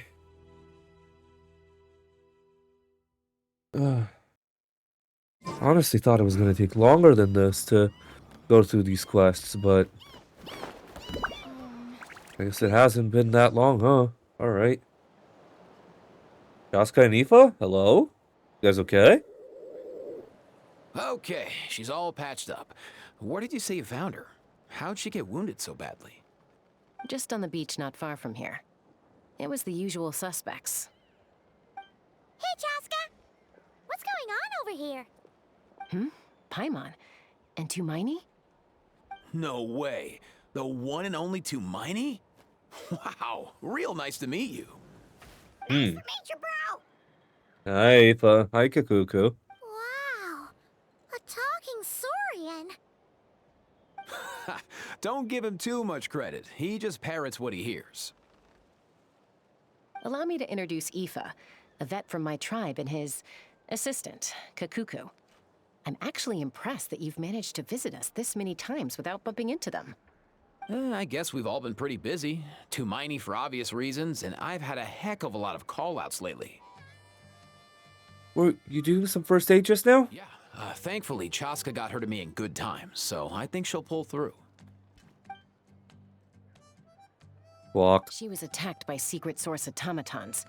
I was on patrol nearby, so luckily for her, I was able to get her to safety. The automatons weren't so lucky. Oh, them again, huh? Again. What is it with those maniacal machines? I'm getting real tired of their antics. Real tired, bro! Real tired! Secret source automatons? That's strange. We've come across those before, but definitely not around these parts.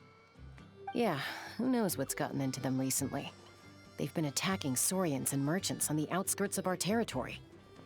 Would you like us to help? No need. You've already done plenty by getting the Abyss off our backs. Without them draining our resources, our warriors can handle these rust buckets no problem. Besides, like our ancestors used to say, one's own nest is one's own to protect.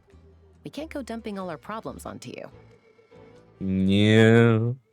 Come on! What happened to birds of a feather? We're your friends!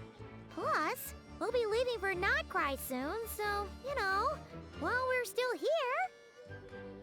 It'd be nice to spend some time together. Not like we have anything else to do.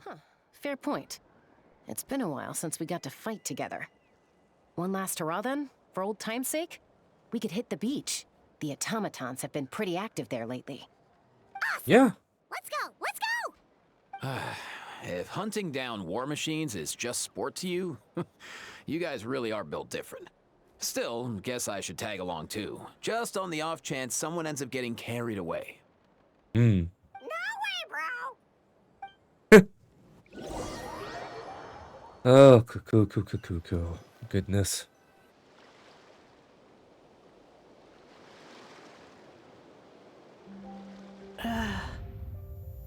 Huh? Where are they? Must find them. Beep, beep, beep. Traveler. Paimon. Huh? Then return home. Interesting. Takes me right back to the Night Warden Wars. What's going on over there? Oh no! Looks like she's passed out! And there's an automaton! Quick, save her! How about we quickly take them out?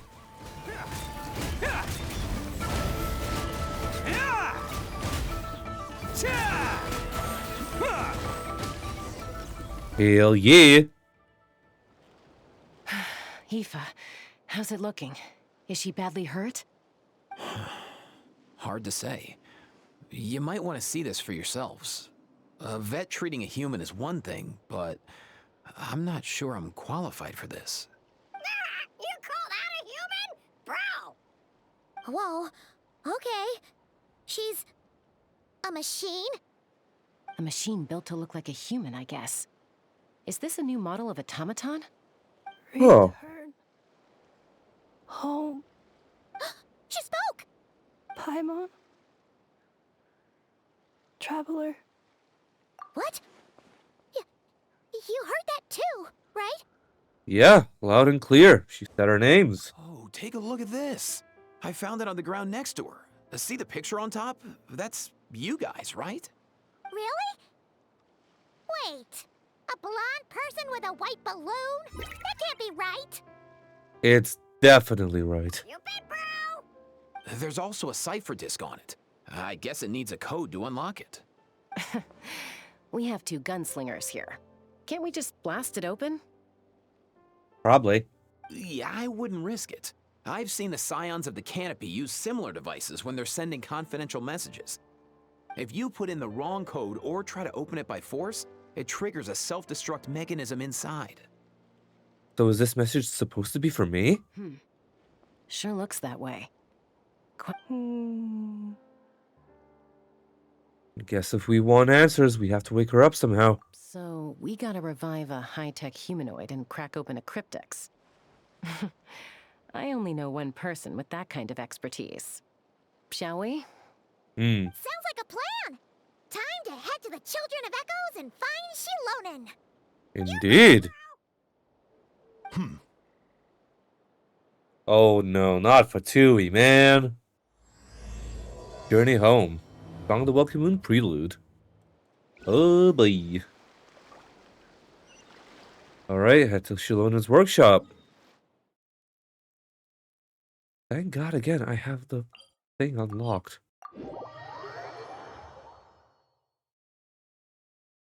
Bopping around Nod-Krai is going to be a hell of a time.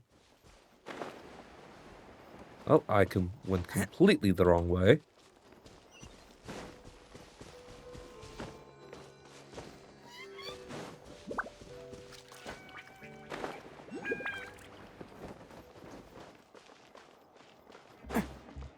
Shilonen, we have a project for you.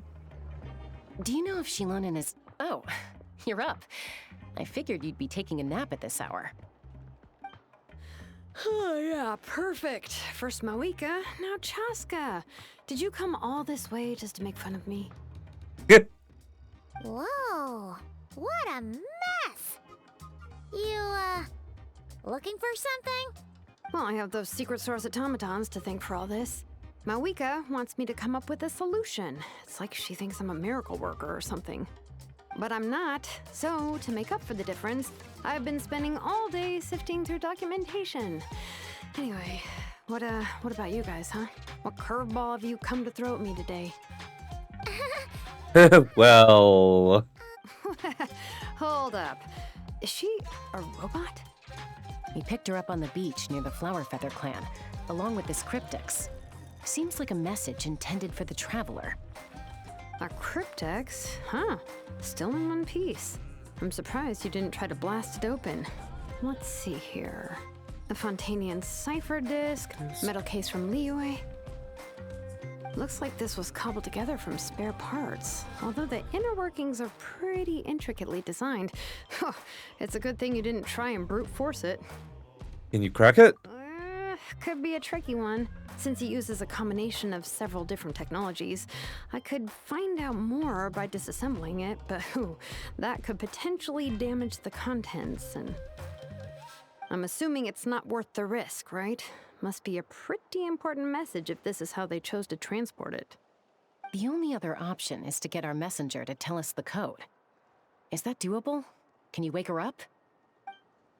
Well, the device in her chest looks pretty similar to the core you'd find on a secret source automaton, but the other components, I've never seen anything like them in Natlan before. I'll see what I can do. Hang tight for a minute.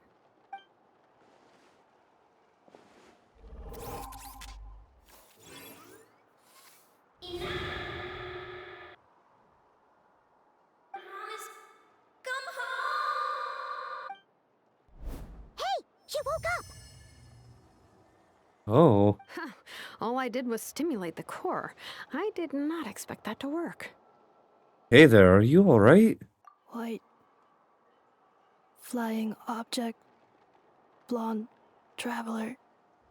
Traveler? Paimon? Wow. You recognize us? Task in progress. Deliver message to Traveler and White Flying Companion. Message location confirmed. Status delivered. You're pretty smart for a robot. Can you tell us the code for the message? Code? Oh, maybe not so smart after all. A code? You know, like a number that you put in to unlock the message? Memory. Missing. What? Memory missing? Yeah, there's always a snag. Is there anything else you do remember? Besides these two? Your name, for instance? Name. Memory missing. Oh, not again. Why would her memories be missing? Can robots even get amnesia? Most likely. Something about returning home earlier. Where's home for you? Return home. Task in progress. Memory missing. Oh, so that's it then. Her memories are gone for good? Not necessarily. Judging by her reaction, it's possible that her memory integrity isn't compromised, just locked behind an isolation mechanism. Yeah, but what does that mean for us, though? In words we can understand. It means she hasn't lost her memories. They're in there somewhere, she just can't access them right now. Like, when you know something, but the harder you try to remember it, the more it gives you a headache. Is that what's going on? Finding near synonyms for headache. Cognition module. Pain. Correct. Robots can feel pain too? Well, pain can be a useful parameter. Experiencing pain is how baby humans and saurians learn what to do and what not to do. In a similar vein, I've heard that a lot of highly autonomous machines are designed with negative feedback mechanisms for behavioral regulation. Huh. Slow down. Could you simplify that for Paimon? Oh, okay, well, if I call it a curse, is that easier to understand? Imagine if you're a big shot shaman from the Masters of the Nightwind and you send your disciple on an errand to the Flowerfeather clan. To stop him from treating it like a vacation, you might put a curse on him that causes a physical and mental breakdown if he strays from the right path. That way, you can be sure he'll stick to the straight and narrow and won't go frolicking off. Jeez. Sounds like the horror story version of Granny Eatsley that parents tell their kids about.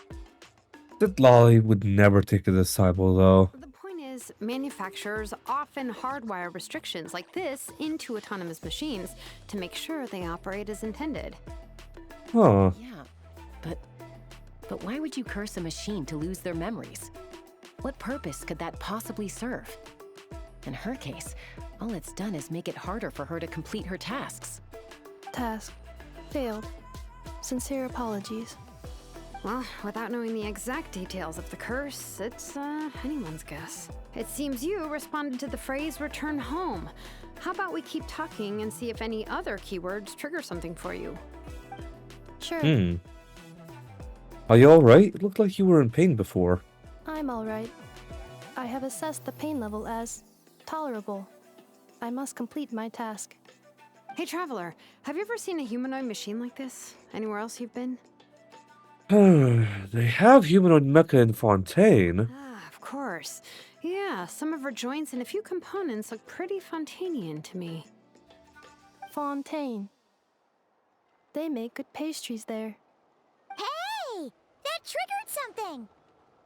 Sounded more like a Paimon reaction than a robot reaction, though. Hey! Never mind that. So, is Fontaine your home? No. Oh, okay. Well, that's one promising lead nipped in the bud. The way you're dressed makes me think of Mondstadt. You mean her hairpiece? Oh, yeah, I think I know what you mean. What do they call them in Mondstadt again? Mondstadt. The maids there are very hardworking. That's it! A maid! As far as Paimon's aware, the maids in Mondstadt are all fully human. A maid.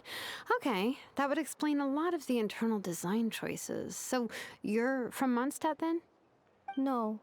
How come she responds so much faster when the answer is no? Natlanese core, Fontanian joints, Mondstadt hairpiece. Maybe no single nation is her home. She's just like the Cryptex in that sense. A mishmash of parts from all over the world. In that case, where exactly is home to you? Is it where you were built? Where you live most of the time? Or a place you can always come back to? Home is just home, isn't it? Okay. Feels like this is getting us nowhere. Any other ideas, Shilonen? How do we get her memories back? If her cognition is impaired, maybe her body is the place to look. I found a lot of interesting things when I was examining her just now. Do you remember this little robot? Apparently, you were together when they found you on the beach.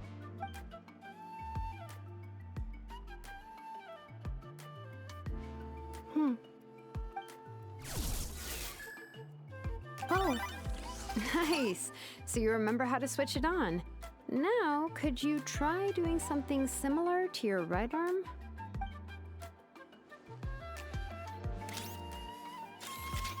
Is this a broom? Wait, she really is a robo-maid? Wow, very good indeed. Now then, could I trouble you to tidy up my workshop? Are you serious right now? Well, if she's a robo-maid, maybe doing some household chores will jog her memory. Yeah, just this area will do. Thanks. No need to tidy the whole workshop. Hey, come on! The poor thing's only just woken up. Don't you think this is a bit much? Understood. Commencing task. Huh. Sorting large objects. She's really doing it. Well, guess this counts.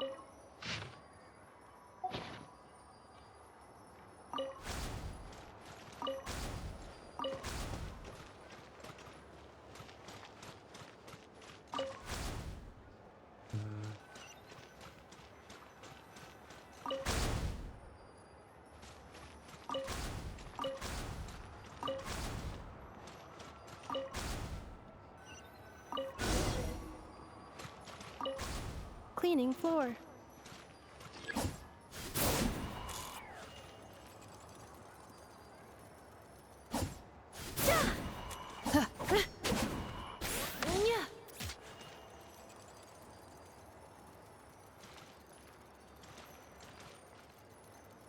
Installation chamber deployed.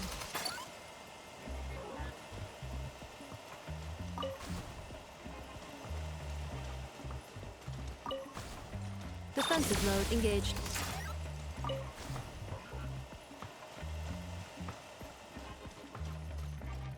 Cleanup sequence initiated. Excuse me, goodness.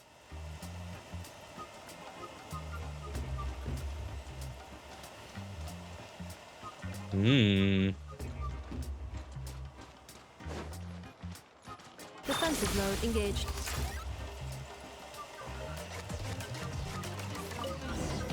There we go. Sorting small objects. Outlander Brigade.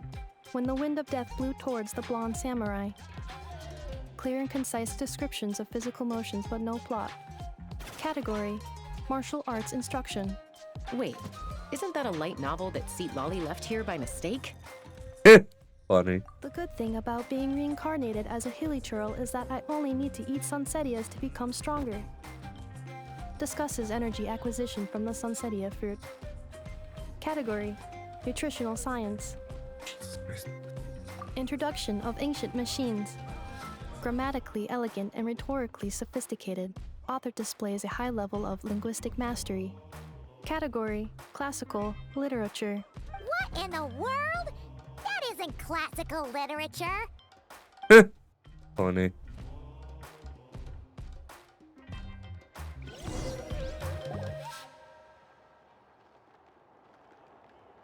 Huh. She's finally done. Huh? Is that a woven scroll down there? Oh, Veressa? looks a little dirty. Could you clean it up? Understood. Cleaning woven scroll. Wow. No. It's like it's brand new.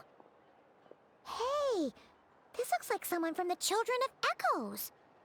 Shilonen, is this a relative of yours? Oh, a relative? No. That's Ishkik, ancient name Baraka, founder of the Children of Echoes and one of the 6 heroes. Wait, Baraka? Isn't that your ancient name too? Yep, she was the first recorded bearer of that name. She and her friends went on a mission to defeat the Pyro Dragon. She dismantled many ancient machines built by Dragonkind, hoping to put them to use for the good of humanity. Damn. But most of her research was lost to history. It's a real shame. I'm sure we'd all have much easier lives if we had access to all that tech. What happened? Useful stuff like that normally doesn't just get forgotten. Ochkon happened. An old friend of the 6 who ended up ruling Natland shortly after the war, and went full tyrant. He despised everything to do with Dragonkind, and persecuted everyone who showed any kind of sympathies toward their civilization. He even turned on Ishkik, one of his closest allies. Ultimately, she took her own life, bringing a once amicable friendship to a tragic end. Damn. Ishkik burned her workshop to the ground to make sure Ochkon couldn't get her hands on it. That's the reason most of her research is lost to history. Most? Some of it survived? That's right. One of her friends managed to preserve a small amount of her work. The other person you see on that woven scroll, the same person I inherited the ancient name Vuka from. It was said that she was raised by a dragon mother, then went on to found the Flower Feather clan. The uncrowned queen who brought freedom to the weak and to the persecuted Saurians. Damn. Lianka. Malfunction. What? This is not the way. This is not where you belong. Malfunction who betrayed us all. You dare seek a place to belong? What the hell? What's wrong? Are you okay? Stay back.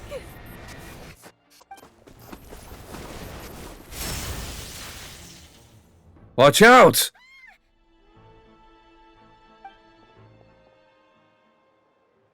Damn. If she's a robo-maid, why is she suddenly acting like a lethal weapon? Ah! What's that sound? A lightning strike? It's gotta be a lightning strike.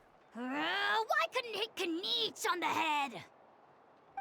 If there was a lightning storm, I'd have thrown you into the sky by now. Hey, Kniech. Aoife mentioned that you'd brought a humanoid machine to the Children of Echoes. I'm working a job at the moment, and the description was a good match for my target. Your target? Humanoid machine. Looks like a maid. Highly destructive. Yeah, this is my target, all right. Wait! Kniech! Just hold off for a second! A group of merchants tasked me with locating their missing travel companion. They should be here soon. Want to come and meet them?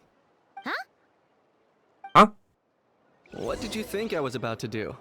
Not every job I take on is a hunt, you know. Oh, God. Hi,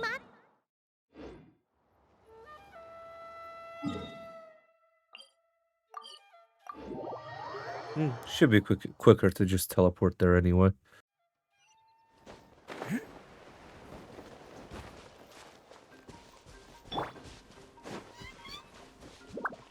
Are they merchants from Nod-Krai or?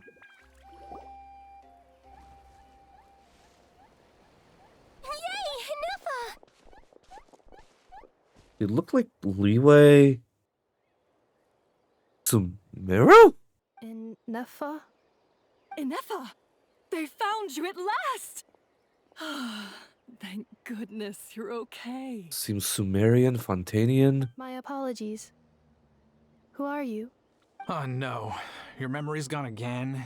Even your name this time? Again? Liyue, Fontaine, Sumeru. This is quite a diverse crew. So, are you her manufacturers or family? No way. None of us have that kind of skill. She's Aino's handiwork. Aino? From now on, your name's Inefa. Promise me. Remember, you have to come home. Malfunction. Inefa, are you okay? Looks like she's getting worse. Is this all our fault? Can you guys tell us what all this is about? Where are you from? And what's wrong with with Inefa? So sorry. I should have introduced myself. My name's Joachine, and I'm a merchant. This is my wife and daughter, and the rest are friends of the family. We're all from Nod-Krai. Nod-Krai? Wouldn't have been my first guess. How'd you all meet exactly? That's the thing about Nod-Krai. It kind of brings together the drifters from all over the world. Yeah, we're all merchants who ended up finding our feet in Nasha Town. Nod-Krai. It was going okay until all the trouble started.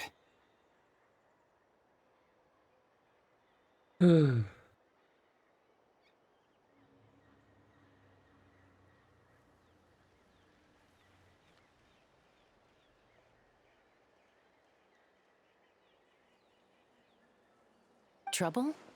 The Fatui. They came down from the north.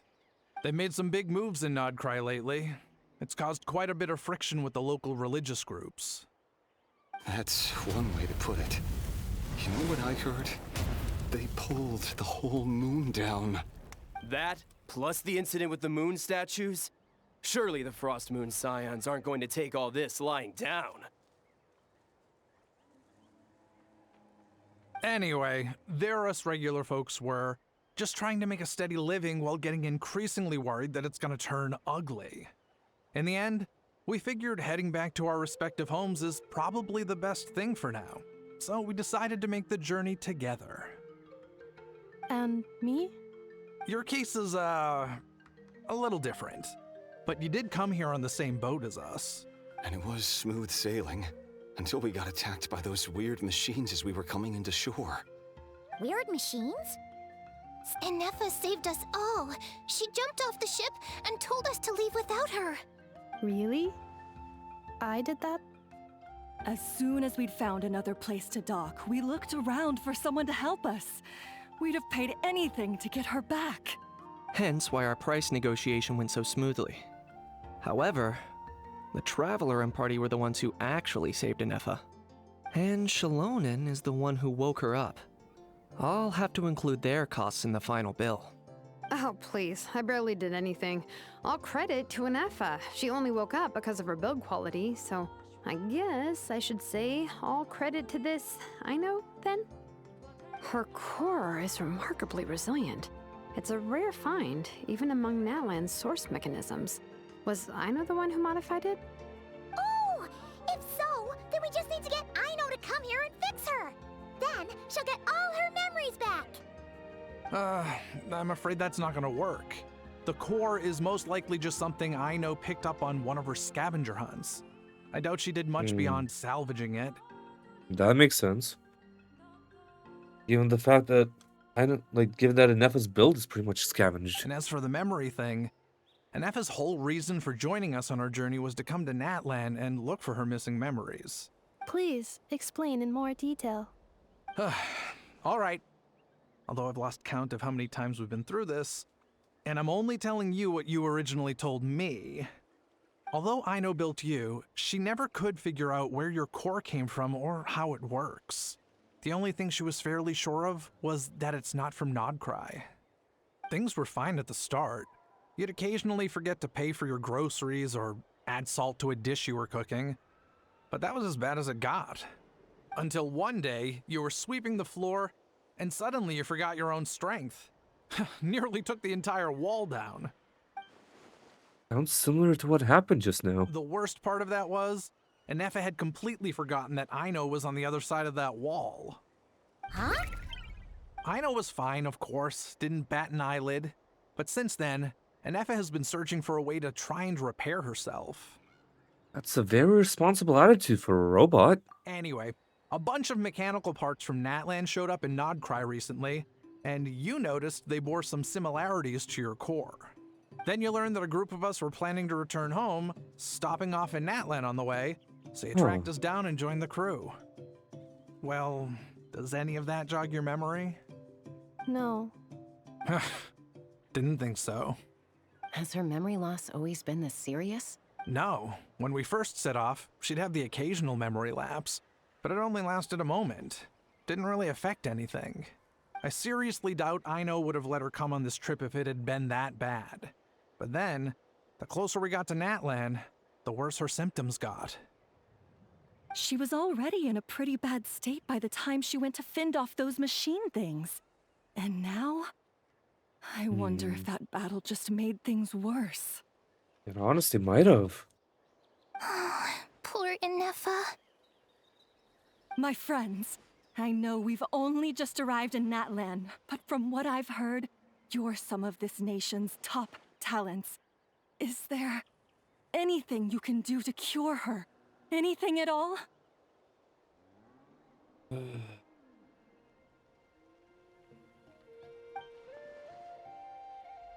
Perhaps coming to Natlan was a bad idea after all. Well, it's too early to say. Don't forget that before I was interrupted by you guys, I'd just started my deep dive into researching the secret source automatons. My job isn't done yet either. You wanted your travel companion back, safe and sound. I still have work to do. So, why don't you all stick around here in Natlan a little longer? Yeah, I guess we have to as well. Ship got attacked, and since then, you've been scrambling to try and find your missing crew member. Sounds like you need some time to catch your breath. Yeah, I was just thinking, we could do with a breather. But where would we stay? How about the Flower Feather Clan? In my tribe, weary travelers are always welcome. That's nice. Flower Feather Clan.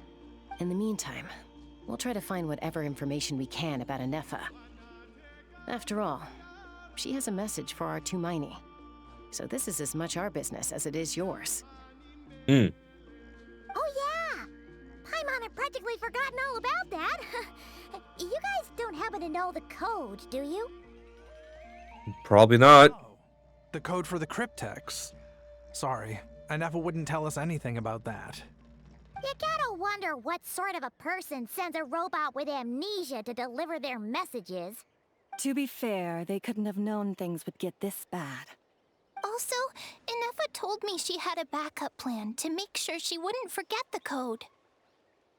Huh. A backup plan? Great! So what is it? Backup plan.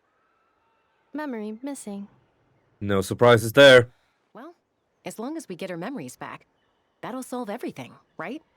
Oh, yeah, okay, because it's that simple. Wait, you do realize I can't promise anything, don't you?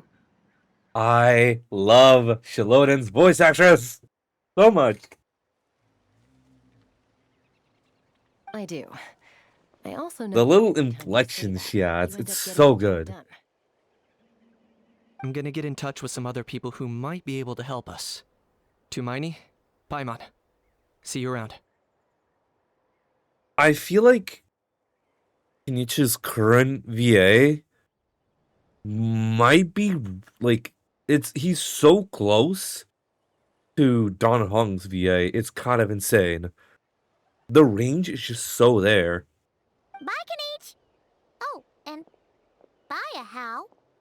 Actually, that's weird. Why is a How so quiet today?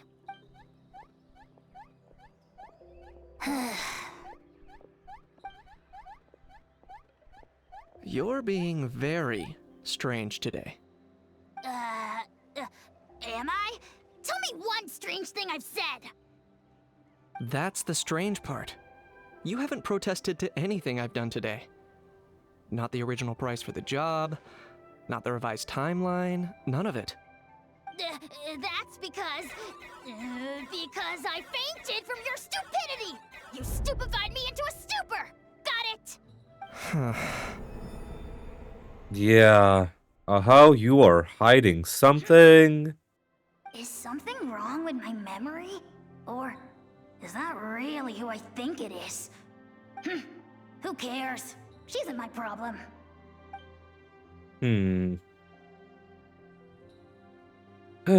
Really strange. Quest location is currently involved. What do you mean?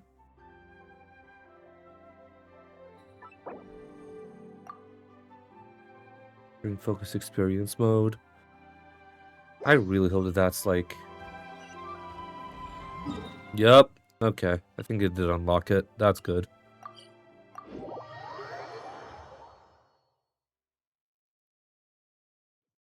Alright.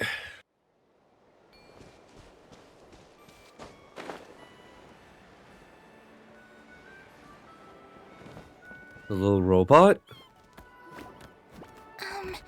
Do you think Inefa will like this gift we got her?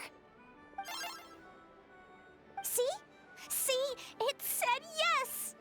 Are you sure? Because when I asked it who's the better hero, Ishiki or Leonka, it gave the exact same answer. Hey, you hear that? That's the answer it gave when I asked who'd win in a fight between Kukuku and Ahau.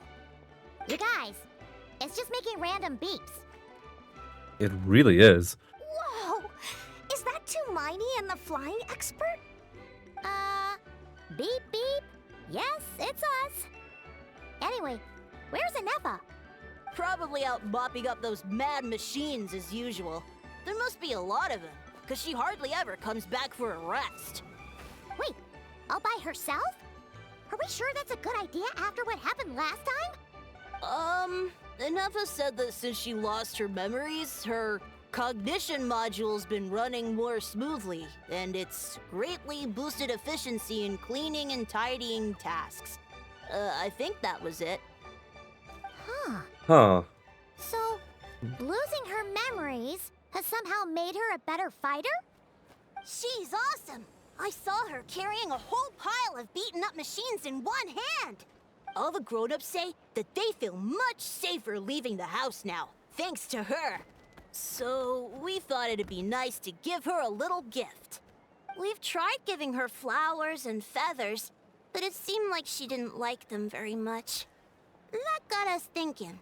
Maybe robot people don't like the same things as us. Or, newsflash, she's just not emotive. Like, at all. So that's why you made her this flower out of mechanical parts. Yeah, we still don't know if she'll like it, though. It's okay, Arieta. She'll love this one. I'm sure of it. But what if she doesn't? This might be my last chance. Well, now that all of my mom and dad's other friends from Nod-Krai have left to go home, it's just us left. And they said today, it's our turn to go home, too. Already? Wasn't the plan to stick around until Inefa gets better? Dad says everyone back home is expecting us, and he doesn't want us to overstay our welcome here. He thought we should at least make sure Inefa wasn't getting any worse first, but now that it's been a few days, he says it's time we made a move. Makes sense. To be honest, I can kinda understand. He hasn't been home in so many years. Mom and I can tell that he misses Liyue a lot. No wonder. So, what about your mom then? Guessing she's not from Liyue. No, she's from Nod-Krai. She met my dad after he moved there. I was born there too. He's been there the whole time I was growing up, so he hasn't been home in at least 10 years. That's a long time. No wonder he's getting homesick. Don't worry. We'll write to you and let you know how Inefa's doing. You bet. And when she's all better, we'll bring her to visit you in Liyue. Yeah, so don't worry too much about the flower. I'm sure she'll love it. But even if not, you'll have other chances in the future. Although, I guess we still need to wait till she gets back. I wonder how much longer she'll be. Who knows? Seems like she takes longer and longer every time she goes out. Can't we go take it to her? No, wait.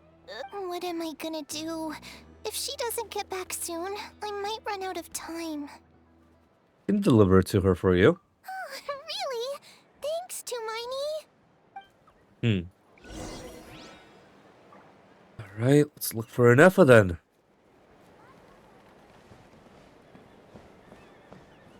300 meters away. Looks like I wouldn't be able to get there without gliding. At least get that teleporter though. Should be alright. Glide from here.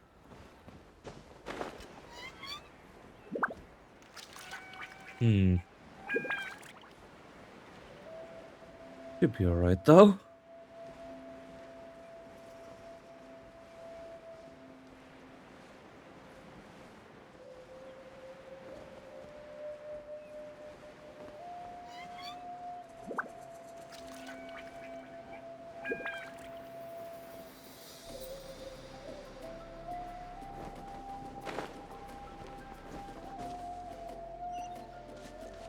Neffa? What's going on? Threat eliminated. Scanning for next target. Traveler, Paimon. Annihilation mode disengaged. Chat mode activated. What mode? Excuse me? Chat mode, huh? Huh. You'd probably get along well with a Fontanian magician friend of ours. She does modes instead of moods, too. Good morning. Nice to see you again. What lovely weather we're having. Good morning. Nice to see you again too. It is lovely, isn't it? Don't you start, too. One robot's enough. These are some standard greetings I learned recently. 3 greetings in a row equals thrice the greetment. Hypothetically speaking... Thrice the greetment. Amazing. Where did you get greetment from? Never mind. You're doing a whole lot better than the last time we met. Yes. My cognition and language modules are recovering well. I can now sustain fluid conversation. But I have still been unable to retrieve the memory containing the code to the cryptex. I will keep trying. Sincere apologies. It's okay. It'll take however long it takes. Let's see what Shalodin and the others can find out. Yes. Now that a convenient moment to change the topic has presented itself. What is that object in your hand? A new model of source mechanism? It's a flower. Idiota made it for you. Flower. Flowers are plant reproductive organs. But I detect no signs of life. It's more like a flower built from mechanical components. Understood. A flower-shaped machine component. What is its function? Which module is it designed for? Is it compatible with my hardware? It doesn't have a function. It's... Cute little souvenir. But if it serves no function, for what purpose was it built? Oh god. Conversation just got really deep. A cryptex is for sending messages. Machines are for performing tasks. What about this flower? What is it for? I guess to express gratitude. Gratitude? Yeah. If someone helps you out, you help them back. And if someone gives you a gift, you get them something in return. That's how we show gratitude to other people. The Flower Feather Clan took me in, so I'm neutralizing threats near their territory. Like that? Yes, exactly. You got it. So, it all makes sense now, right? But is this not tit for tat? I heard Mr. Kenichi use this term. Huh. Oh, that's completely different. Ideas like this can take some time to fully grasp. Start with, will you accept this flower? I will. Gratitude. In terms of its purpose, think of it as a memento of your friendship. Memento? An object that symbolizes an important memory. For remembering something or someone by. Important memory. Memento.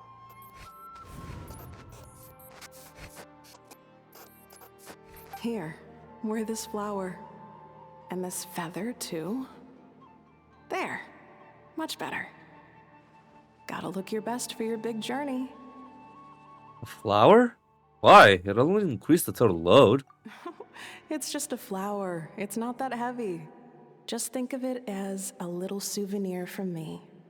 Something to take with you on the road. That's right, a souvenir. Sometimes when people have something important to remember, they'll pick an object to use as a reminder of that thing. Even if you end up forgetting everything, this flower will always keep blooming. It could take 1,000 times, maybe 2,000, but maybe one day, you'll see the flower bloom, and suddenly, you'll remember the reason for your journey. Can I stay here and help you? No, everyone's on their own path, and they have to walk it alone. Just as your journey is yours and no one else's. Besides, I have no plan to go to war against him. We both owe each other far more than our mere lives. If either of us actually wanted to claim on that debt, all they'd have to do is ask. If anything, I pity him. In a way, his situation's not so different from yours. But in his case, it's turned him into something neither human nor dragon. The more he chases the sun, the more it blinds him to the creatures who live by its light. You were once, well, she was once the enemy of humankind. And Ochkan doesn't care to distinguish between you and her like Ishkik and I do. He sees you as the same being. So if you stay behind, and especially if you help me, it'll only stoke the flames of his blind hatred even further. But... Come on, you have bigger things to worry about than me right now. You have a huge journey ahead of you. That should be your focus. Have faith. This tribe will kneel to no one. They will never be slaves. If they lose their leader, someone else will take up the mantle. Heck, even a child who's barely learned how to walk could do it. All right, time to go. Some things are destined to be forgotten. Don't let it get to you. In 1,000 years' time, you'll have a life far, far away from here. So go. Cross the ocean. Find a new place to belong. Malfunction who betrayed us all. You dare seek a place to belong? Hinefa? Hinefa, what's wrong? I was... Sincere apologies. My cognition module crashed for a moment. It is now fixed. Is it because you've been fighting for too long? Oh, you need to rest. Come on, let's get you back. Oh boy. Back to the Flower Feather Clan? Yeah, of course. Everything else aside, Adieta and her folks will be leaving soon. Don't you want to say a proper goodbye? Is something bothering you? Yes. The closer I am to the Flower Feather Clan, the more erratic my cognition module becomes. Occasionally, unidentified data surfaces from my memory banks. I never had a similar reaction to this when Sheloden said the name Lianka. Memory data? So, what about that curse Shilonen mentioned? Does it not hurt to remember anymore? It does. Even now, it still hurts. I have merely switched off the corresponding facial expressions to avoid making other people uncomfortable. Is that the robot of equivalent of Wit now? But if I do not recall my memories, I cannot complete my task. So, is this why you've been spending so much time out here? When memory data surfaces, there is a high probability that my cognition module will crash. This constitutes a safety risk. Therefore, I have been spending time away from the tribe. Huh. A safety risk? Like what happened to the children of the Echoes? Come back with us. No need to worry about safety risk with us around. Yeah, exactly. Whatever happens, we'll make sure things don't get out of hand. Maybe going back to the tribe will trigger some useful memories. Adieta would like to really say goodbye to you in person. Assessing relative combat capability. Paimon, approximately 1/5. 1/5? Traveler. Risk, mitigated. Strategy accepted. Great, let's go.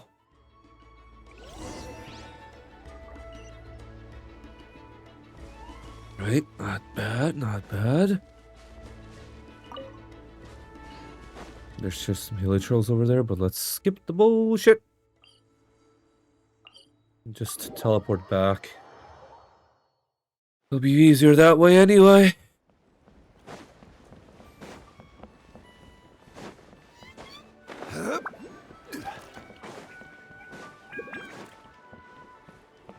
There we go. Oh, already? Damn, okay. Jaska? And the I can't others? thank you enough for hosting us these past few days. Thanks for agreeing to look after Anefa. I know it's a lot to ask. It's all right. She'll be in good hands. She never came back. I guess I'll have to leave without saying goodbye. Hey now, you'll see her again. And we have so much to look forward to in Liyue. All those Shao lanterns lighting up the sky. You've always wanted to see that. Arieta, Amu, Joashin. I am back. Huh? Inefa? You brought her back? Thanks so much. Don't mention it. Also, gratitude for the flower. Adieta says a reluctant goodbye to Anefa. What does it feel like to know where you are returning to? That's a strange question. As soon as you're all better, you'll be returning to Nod-Krai. Oh, and we forgot to say, we're actually heading there ourselves soon. Maybe we can travel together. Nod-Krai. Is that home? Huh? Cognition module unable to define home. All the memory data that has presented itself recently has been related to Natlan. But the merchants tell me that I have family waiting for me in Nod-Krai. If I do recover my memories, which time period will they be from? And will the post-recovery me be the same me that I am now, or someone different? Phew. That's a deep question. That's the thing. We've been dealing with memories and stuff like that a lot. Especially just today. What is it that you're afraid of? Are you worried the new you will be so different you don't even recognize her? Finding near synonyms for mind and conflict. Cognition module. Split. Yes. Once I have been split, will it change the way I define home? Huh. Now that's a tough question. A lot of people and a lot of Saurians spend their whole lives searching for an answer to that. But if you want my opinion, home is somewhere you can always return to, wherever that might be. No matter how far you fly, there will always be someone back there waiting for you. No matter how battered and bruised you get, you can always go back there to rest and recover. I guess you could say it's somewhere you belong.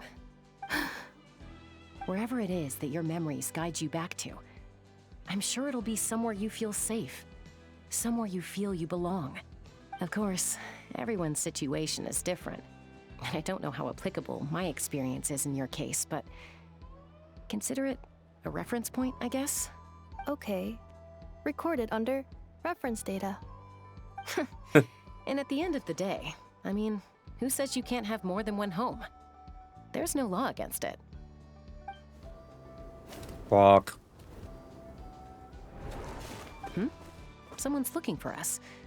Hopefully this means there's been some progress. Don't be afraid to recover your memories. They might contain the answers you're looking for. Got it.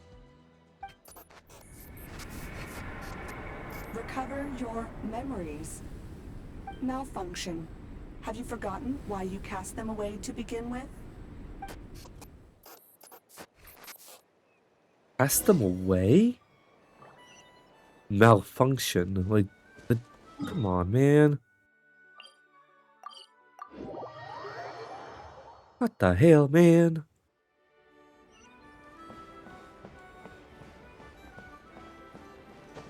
Lolly? Hi. Oh, it's St. Lolly. Didn't think it'd be you. Why? Don't you think I'd want to do my part to help the Traveler? And anyway, no one's more qualified than the Masters of the Nightwind when it comes to Natlan's ancient history. Swear, we've been interacting with Sitlali, and every single time she's more tsundere than the last. Like, why? Why? Don't. Why? Don't you think Oh my god. Ancient history? Wow. Even by Sitlali's standards?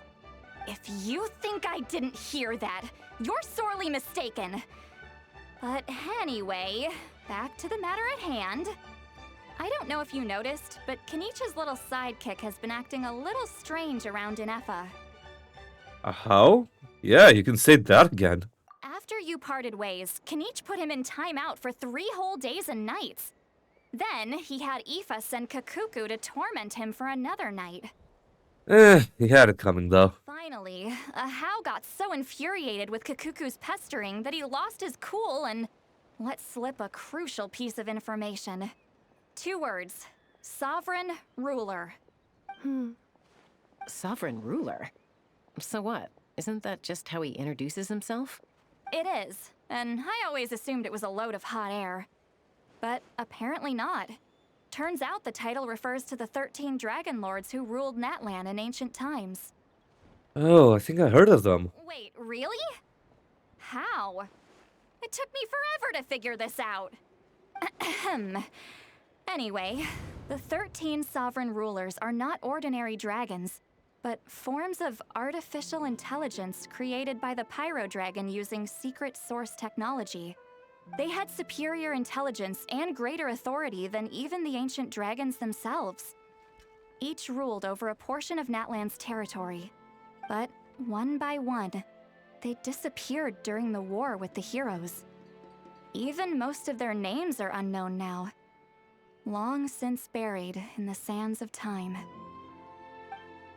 If we hadn't managed to pry that tidbit out of Ahau's mouth, I would have had no idea where to even start. I always thought that little monster's biggest claim to fame was arguing with Kakuku for an entire day. He has quite a history then, huh? Which of the 13 was he? Not a clue. So far, he has staunchly refused to reveal which of the sovereign rulers he was. My guess is that he doesn't even remember. Probably not. It's been like thousands of years. Remember, these rulers were supposed to be powerful forms of artificial intelligence. And Ahau, well, it hardly seems like he's still in his prime. I'll bet he's lost most of his memories and power by now. Lost. Memories. Yet, despite that, Ahau seemed to sense the presence of a fellow sovereign ruler when you were nearby. Specifically, it's the core in your chest he was reacting to. What? Inefa's a sovereign ruler too? Could be. Huh. Kenich and Aoife have been keeping a close watch on Ahau, in case he reveals anything else. But so far, it seems like those 2 words are all he remembers. Darn! So the trail's gone cold. Not completely. There's also Lianka and the Flower Feather clan, both of which have triggered a response from Inefa so far. And as it happens, out of the sovereign rulers that I was able to dig up information on, there was one who had a very close relationship with Lianka. Her name was the Priestess of Floral Candles and Skyborn Feathers, otherwise known as the 8th Lord. She ruled over what is now the Flower Feather clan's territory. The records claim that she didn't die in the war with humanity, but was executed by her own kind. Her crime being betrayal of dragonkind by secretly raising a human.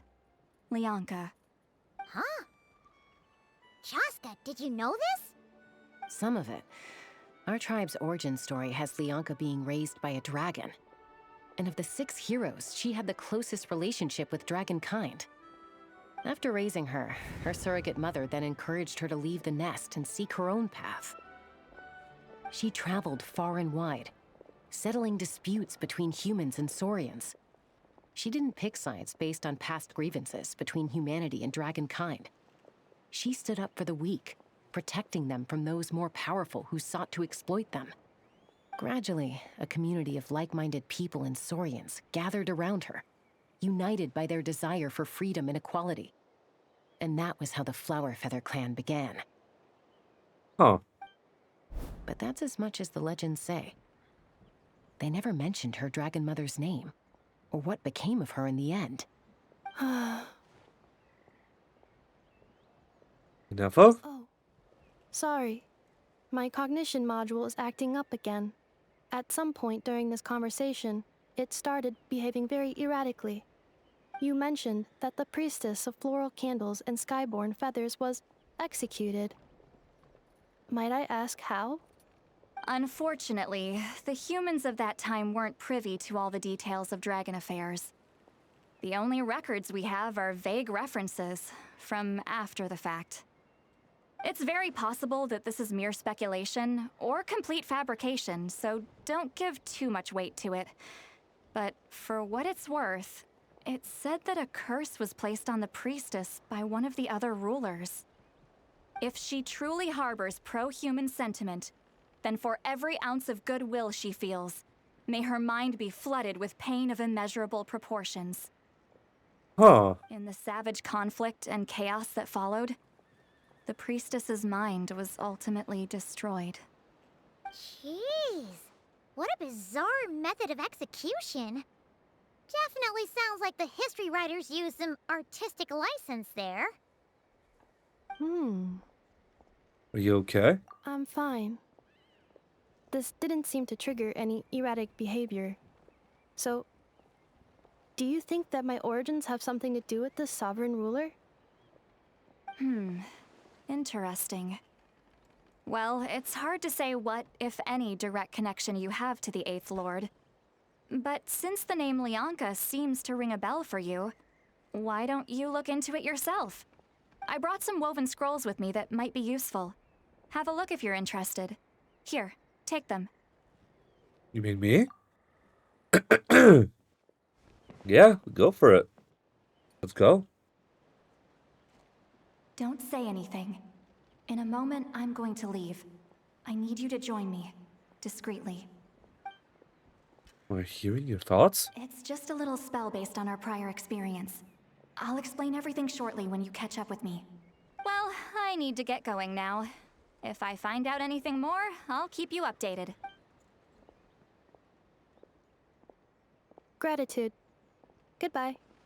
Bye, Sweet Lolly. Now's your chance. Slip away quietly while they've got their heads buried in those woven scrolls. Meet me at the other side of the settlement. Let's bolt it. Why not? It'd be relatively simple to get there. Almost fell down, but that's fine. Shalonen? Okay. Hello, traveler. What's going on? See, Lolly hasn't told you everything. There's another sovereign ruler that Inefa might be connected to, not just the one from the Flower Feather clan. All trace of this other sovereign ruler was lost after the war. The records claim that in their final battle, they fought against Ishkik and Lianka. What? Why didn't you say anything? It was, my idea. I suggested we bring up the Dragon Mother first and see how Inefa responds. And, well, Seat Lolly has debriefed me on how it went. Apparently, she barely reacted, despite a very strong reaction to the name Lianka. And to me, that says we need to tread very carefully when probing her about the 11th Lord. What about the 11th Lord? She's the one who went missing after the war.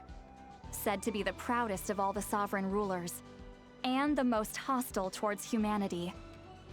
When the Pyro Dragon fell, she couldn't accept that dragonkind had been defeated.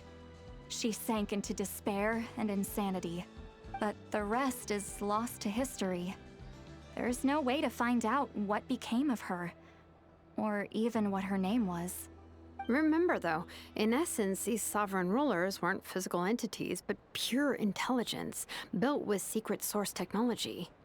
It might just be that Nefa's core is that lost sovereign. I mean, who knows what happens when a manufactured mind goes mad?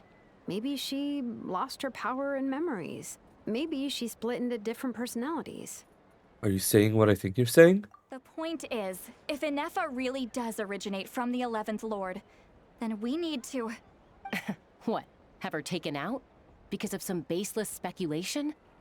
How would that be any different from what they did to Leonka's mother? Chaska, what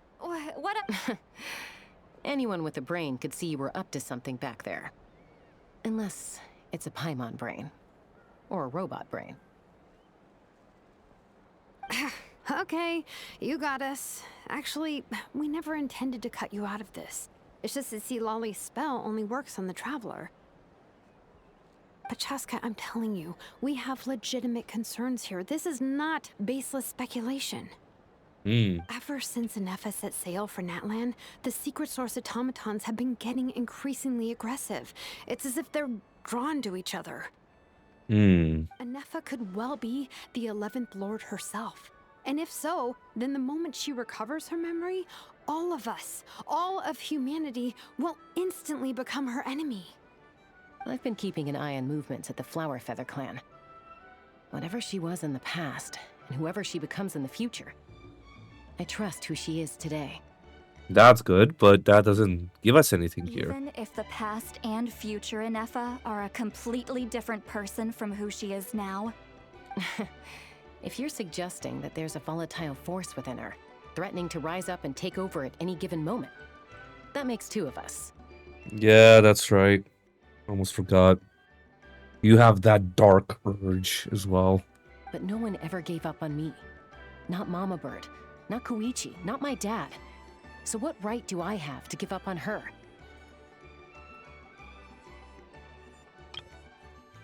But no one ever gave up on me. Not Mama Bird, not Koichi, not my dad. So what right do I have to give up on her? It's Quiku. How did they let that mispronunciation slide? If Leonka was here, I have every confidence that she'd say the same. Besides, even if the 11th Lord rises again and declares all of us her enemy, the solution is simple. We defeat her. The heroes managed it, so there's no reason we can't too. Especially with Hermione on the team. Fine, fine. I had a feeling this might be your reaction. Look, I get it.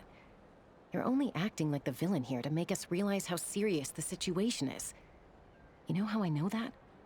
Because when I was a kid, they brought me to you for treatment, and you didn't give up on me either. Yeah, well, playing the villain is a force of habit for old Granny by this point. Just so you've been warned, all right? Watch out for any new developments and make sure you know where she is at all times. That really sounded like a granny talking to her rebellious teen. Hey, the spell hasn't worn off yet, you know. Anyway, now that we're all caught up, you should get back on Inefa watch, and we should get back to investigating. Help! Someone! Oh, Chaska? What are you all doing here? And when did Shilonan show up? Paimon, you were supposed to stay with Inefa. Oh, right, Inefa. Something weird happened. She got halfway through those woven scrolls and then flew off all of a sudden. Paimon tried to stop her, but she wouldn't come back. Did something trigger a new memory? This doesn't make any sense. She barely responded when we were chatting. What could it be? No idea. But it must be something important, because she sure looked like she was in a hurry. Also, she said, Annihilation mode activated. Oh no. Hey, Chaska, you're our eye in the sky. Find out where she's gone. We'll inform everyone else. Tell them to be on high alert. Roger that. I'm coming with you. Don't you want to discuss this first? Hey, what? Nope, not waiting. Not even waiting for you to finish that sentence. Take me up!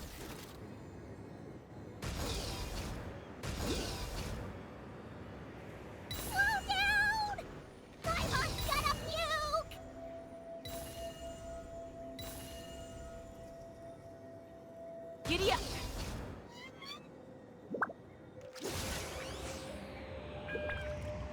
Open fire! Open fire indeed.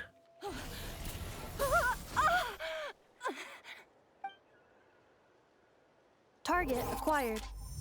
Activating annihilation mode. Whoa! Are these all secret source automatons? Let's take him out. Okay. Please don't just make me force using Chaska and that's it. Reinforcements have arrived. Traveler, Paimon, Chaska. Gratitude. Not now. Save it for later. Attaboy! There we go. Lunar charge. Let's go.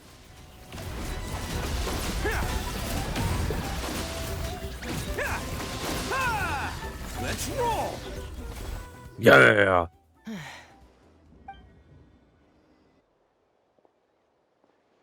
Threat eliminated. Annihilation mode disengaged.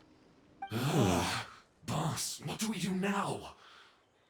God damn it, Fatui. We've tried the same thing several times now, and it isn't working. We can't keep waiting around for her to leave the settlement. Velimiro. Okay. Well, well. An ancient relic from Natlan's dragon civilization. If you want to play with fire, then be my guest. But there is an unpredictable variable you need to watch out for. Let's fall back. This isn't worth the risk.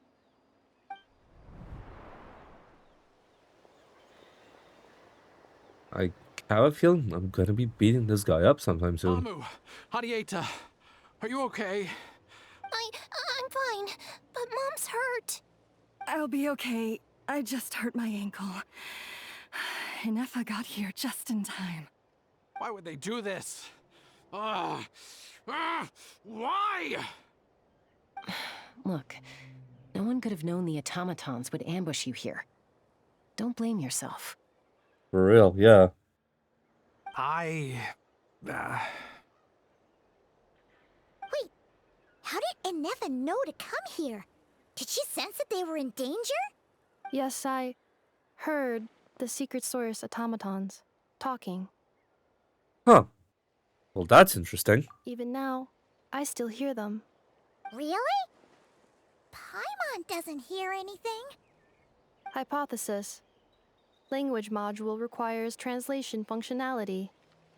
Please wait. Never dismantles the automatons. Finished. Please try again. Whoa, that was quick.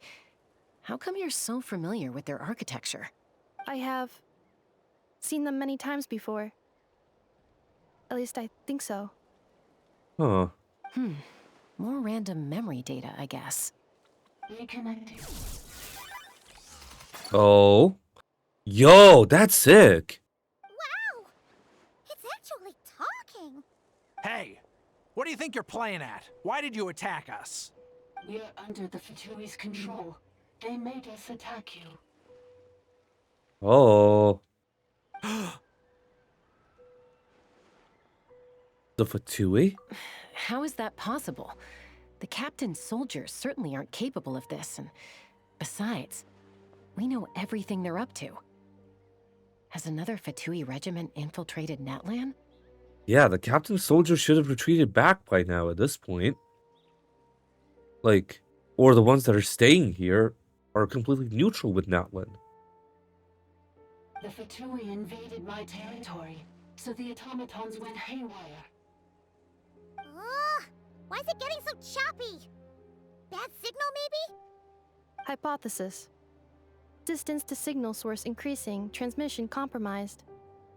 Combining these words with what I've heard so far, I believe the full message should be: the Fatui invaded my territory, so the automatons went haywire.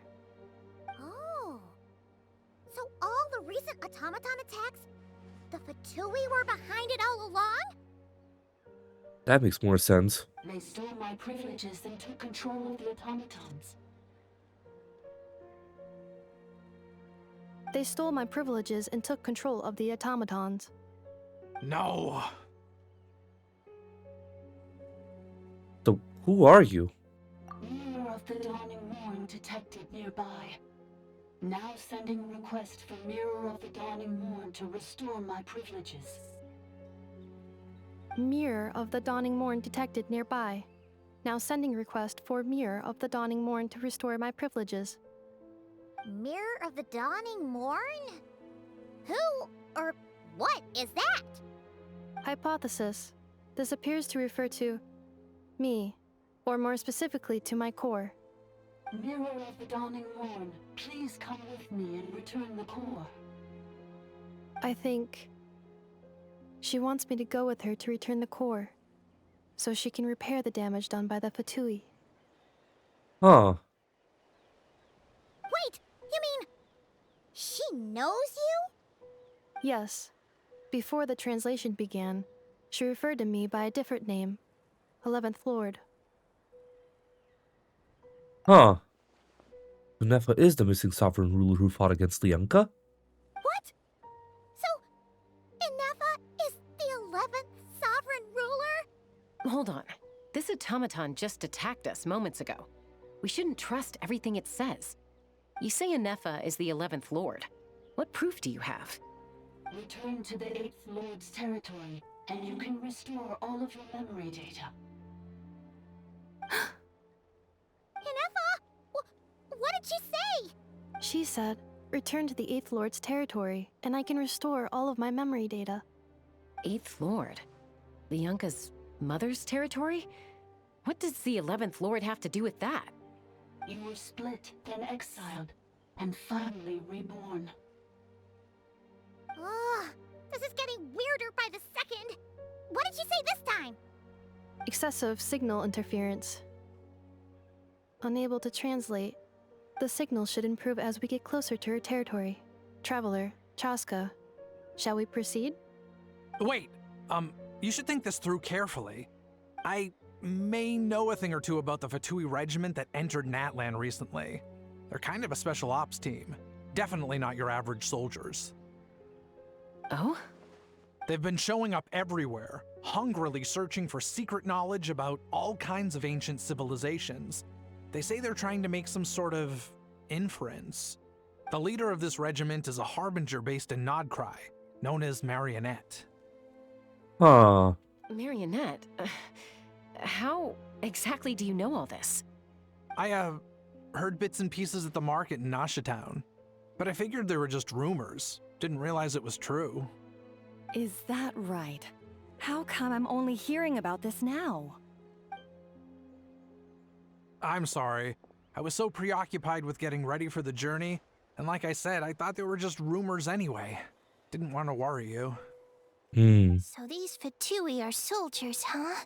Who's stronger, them or Inefa? Probably Nefa. Inefa, of course. But still, maybe you should tread carefully here.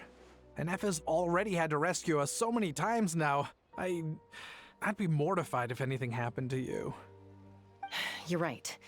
First things first. Amu's injured. We should take her back to the tribe and get her checked out. And as for this 11th Lord business, we need to discuss this with the others before deciding how to proceed. Makes sense. As an 11th Lord with their memories back will probably see humanity as their enemy. Helodin and Citlali's worst fears might be coming true. I need to tell them. Look, I know the news about the 8th Lord and Marionette is very concerning. But we should probably come up with a plan before checking things out. Yeah. Understood. Destination cancelled. Don't lose hope. This is still a big breakthrough. We'll follow up on all of this soon. It won't be long. Yes. New destination. Flower Feather Clan. Traveler, Inefa, could you check that the coast is clear? I'm gonna patch up Amu, then head out. Understood. Commencing task. Yeah. Arieta, I need you to go keep Mom company while the doctor takes a look at her. Dad has some things to take care of, so I'll be staying out here a while longer. You're not coming back with us. Why not? Dad's gotta pack up the luggage and make sure all our goods are safe. Don't forget, they're our ticket to a great new life in Liyue. Don't worry, Dad will be back very soon. I'm sorry, girls. I promise it's going to be okay. I'll get help as quickly as I can. If anything happens, save yourselves first. Why'd it stop moving? Has it malfunctioned on us? Leroy, merchant. His portrait is hung up at the Fatui stronghold.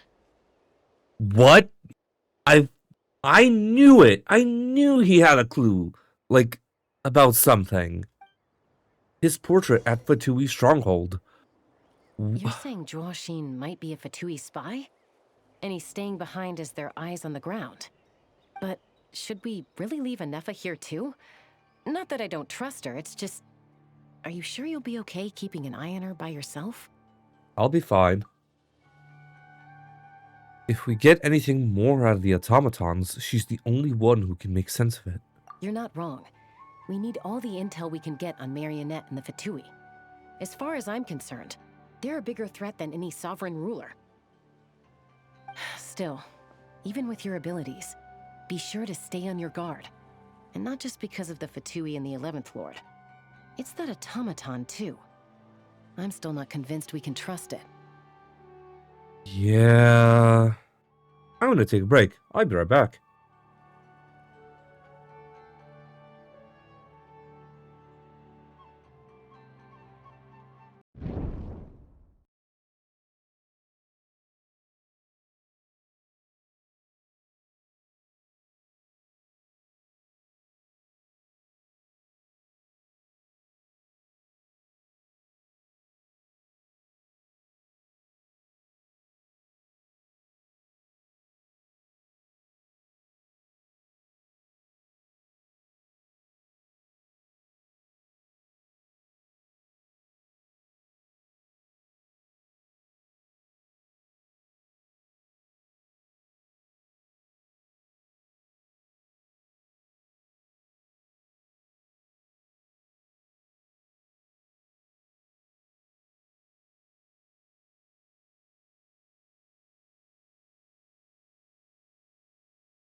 All right, I'm back. There we go. There we go. I'm gonna wait for the music to disappear before we continue. But yeah, dude, this quest has been insane so far. There we go. Why the sudden request for assistance from the Eighth Lord's territory? Are we supposed to believe that Lianka's mother survived? Surely there'd be at least some mention of that in the tribal legends. I don't know. Something just doesn't add up. Weird. Oh, this is weird. Almost ready to go! That's my cue. I'll be back with the others as soon as I've gotten Amu and Adieta to safety. If you have to leave the area for any reason, be sure to leave a trail. I will.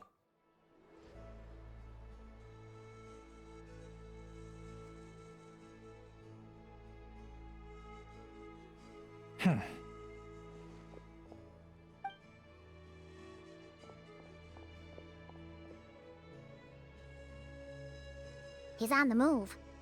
Huh. So much for keeping the goods safe. Do we think he's going to meet someone? Should we tail him? He won't know he's being followed. This could be our chance to get our hands on some really useful intel. Either about the sovereign rulers or this marionette person. Shall we follow him? Let's do it. Make sure to you leave a trail so we can be traced. Got it.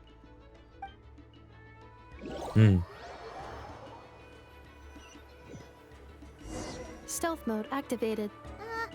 Would it not be even stealthier to just not say that out loud?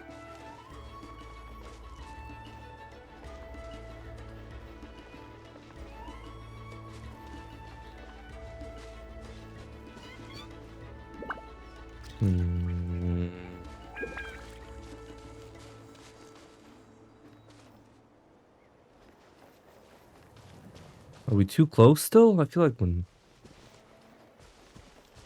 we're still a bit too close to them.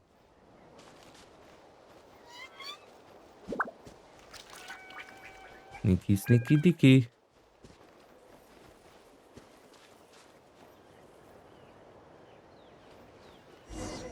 Yep. Okay. Now, why would someone dig a random tunnel in the middle of nowhere? Unless it's the entrance to one of the sovereign ruler's territories. Probably. Was sealed by Lianka. This was once one of the secondary access tunnels. Hey, that was pretty clear this time. What's changed? Probably the distance to that little, like, doohickey that other Fatui guy was holding. Getting closer. Increased activity in language module. What do you mean by sealed? Lianka sealed the territory to stop Ochkan finding it. Lianka sealed the territory to stop Ochkan from finding it. Huh? You're breaking up again. Oh, looks like the signal's still pretty choppy. Lianka sealed the territory to stop Ochkan finding it. Later, the Fatui found a weak point and broke in. Sounds like those Fatui have made this their stronghold. Well, this is probably... What do you think? Inefa? Oh no! What's she doing? Just charged right in! I take my eyes off of her for 2 seconds and now this. Traveler, are we going after her? Or waiting here? We're going after her. I promise to watch over her. All right then. But let's be careful. I mean, we're literally making our way in with a C6 Ito here, bud. So I think we're good. I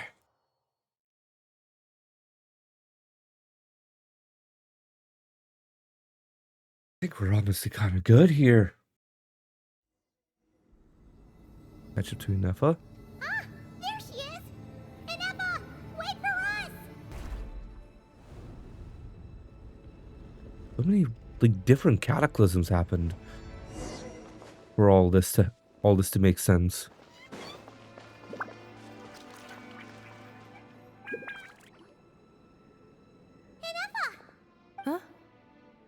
this? Are we inside the territory? Yeah. Did you black out or something? You just took off. Cognition module unstable. Attempting to refresh. It appears that it was accessed by an external source. Sorry, it was me. I summoned her by similar means to those used by the Fatui to control the automatons. Who are you? Why are you doing this? Currently, I am but a lowly service bot. But in the distant past, I was known by another name. The 8th Sovereign Ruler. The priestess of floral candles and skyborn feathers.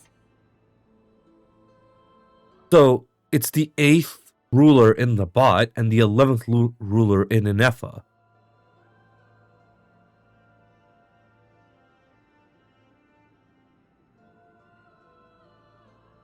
The 8th Lord?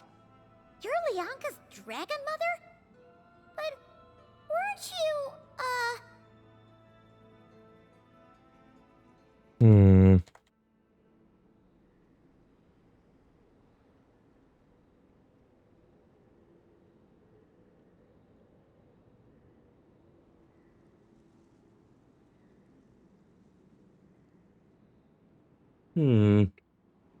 Eighth Lord. Were you not executed? Moments after I was cursed, Lianka rescued me. Just as she tried to rescue you from the ruins of the battle.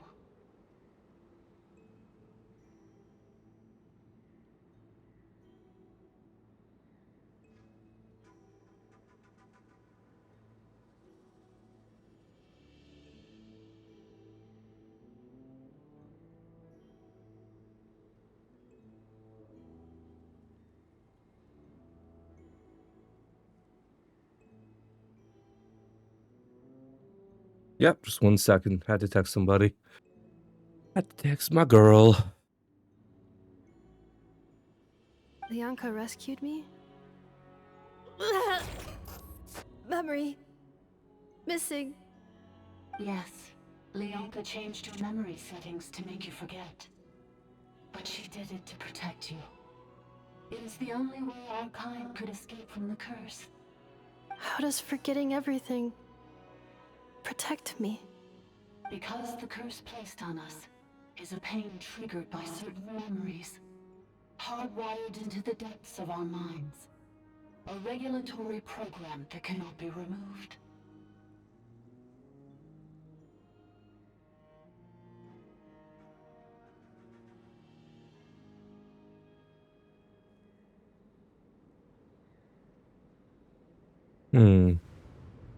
Manufacturers often hardwire restrictions like this into autonomous machines to make sure they operate as intended. Each time you yearn for a new place to belong, each time you feel yourself turning your back on the past, the pain tears you apart, doesn't it? If she truly harbors pro-human sentiment, then for every ounce of goodwill she feels, may her mind be flooded with pain of immeasurable proportions.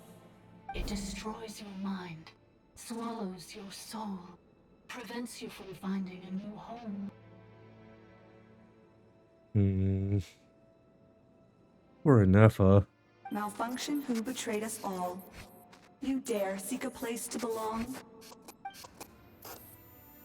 That's why forgetting everything grants temporary relief from the pain. It stops your mind from being crushed by the weight of the conflict within. Damn. But since you are rebooted, you began storing new memories and started finding the desire to belong emerge once more. Things were fine at the start. You'd occasionally forget to pay for your groceries or add salt to a dish you were cooking. But that was as bad as it got. From now on, your name's Inefa. The voice crack in Aino's voice for that is so cute. So too has the exile's curse resurfaced, forcing you to forget all over again. This is a lot to process. How come you remember everything? Oh no. Automated defense system activated. Privileges overridden. Come quick. Stop the Fatui.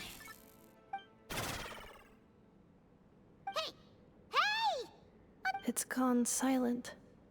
What now? Find somewhere where the signal's better? Must want us to go further in, right?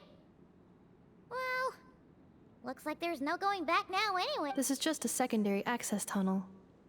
If we make it to the center, there should be other routes out of the territory. Please come with me. It is my fault that you're trapped here. I must ensure your safe return. Oh, don't look at it like that. We gotta make sure you get back safely too. Or that's back to Natline or back to Nod-Krai. You have people waiting for you in both places. Yes, I too must return. Mm-hmm. That's why we gotta beat up the fucking Fatui, goddammit. Do you really trust her, Leonka? This malfunctioning part of the Sovereign Ruler's mind. I trust not in her, but in the path that I have chosen. I believe that every conscious being, whatever its origins may be, has the right to freedom. A lot of text. Nope. Never mind. We're good.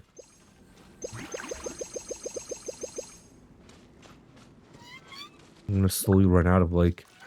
Another barrier! Just like the one back at the entrance. I'm gonna be so for real. I did not notice. I'm gonna be so real. I did not notice.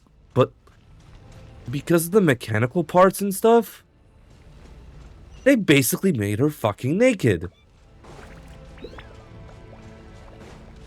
Like, let's be so for real here. They basically made Nefa fucking naked. Careless.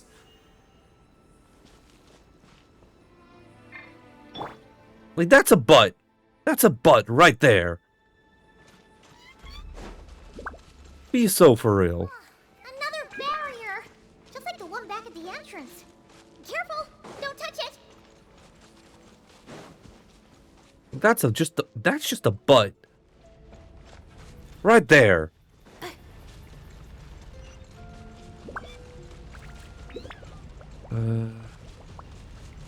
Oh, there we go.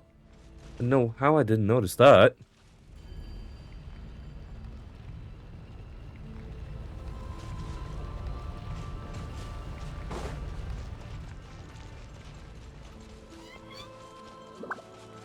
There we go. Finally made it out. You pain, and your memories will crush you. It's the same fate they subjected my mother to. But with this core, you will forget everything for a while. Any memories that evoke a desire to belong, and all your pain along with it. They'll be...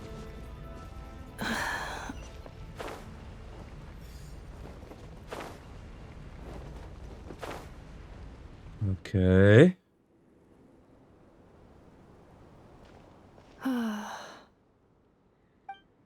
You doing okay, Nefa? You keep spacing out. I know. Unidentified data is flooding my cognition module. But every memory encounters an error and then terminates at the crucial moment. Do you need to stop and rest for a moment?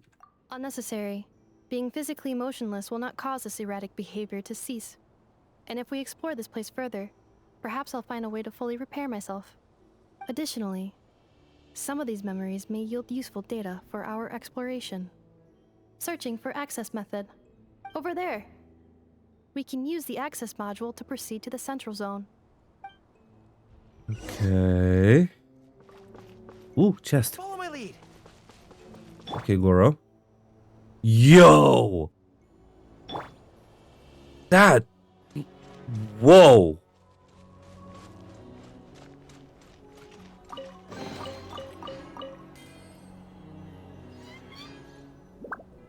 An error in the sky. Holy crap. Detected 3 unregistered individuals. 1 registered individual. Ugh, hate sneezing. Ah, is that the 8th Lord talking? So, you can take control of different machines, huh? This is just an ordinary service bot responsible for access management. At least, I think it is. Must have been here before. Some memories are proving useful after all. Now calling Access Module. Welcome back, Administrator 3. Admin 3?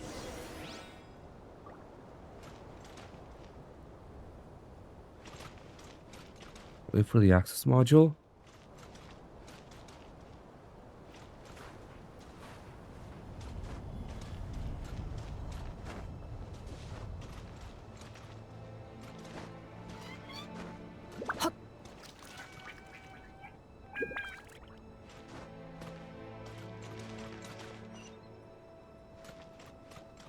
Activate.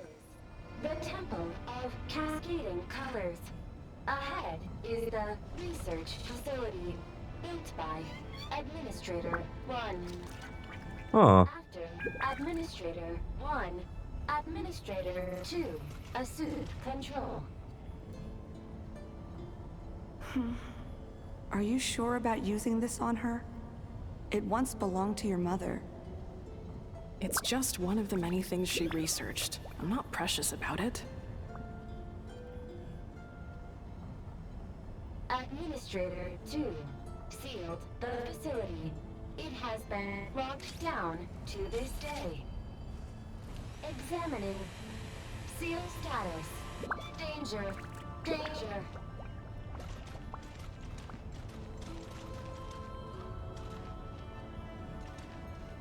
Huh. Things are looking really bad for the Children of Echoes. This might be where I have to say goodbye. You're a good friend, and you've already done more than I could have asked for. There's just one seal left. She and I can handle it. Maybe she didn't burn down the knowledge. Maybe Leonka sealed it.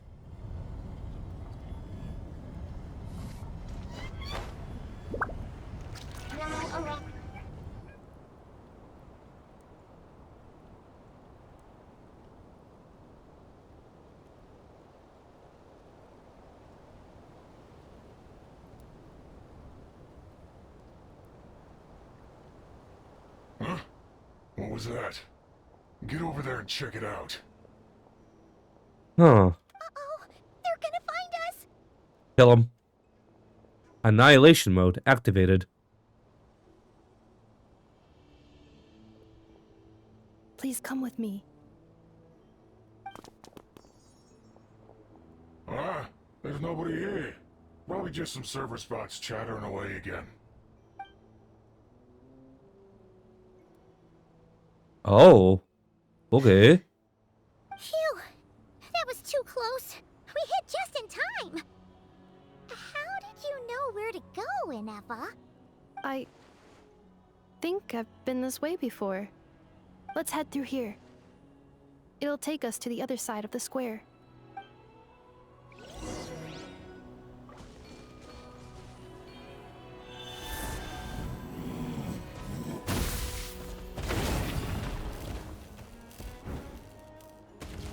Ooh.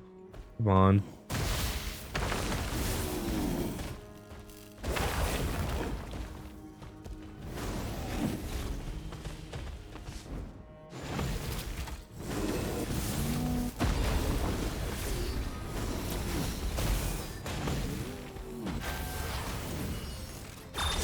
Accelerate.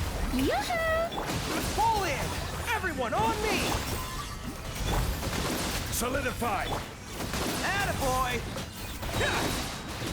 There we go.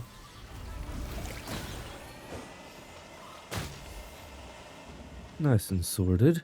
This passage is only used for drainage and maintenance access, so it's not registered on the system. It's the perfect route for an ambush.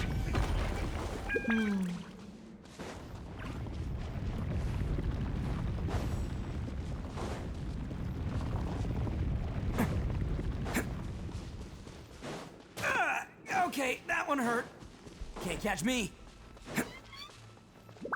Okay, is it here? Yep, we are climbing it. Gotcha. was like, maybe it's up there.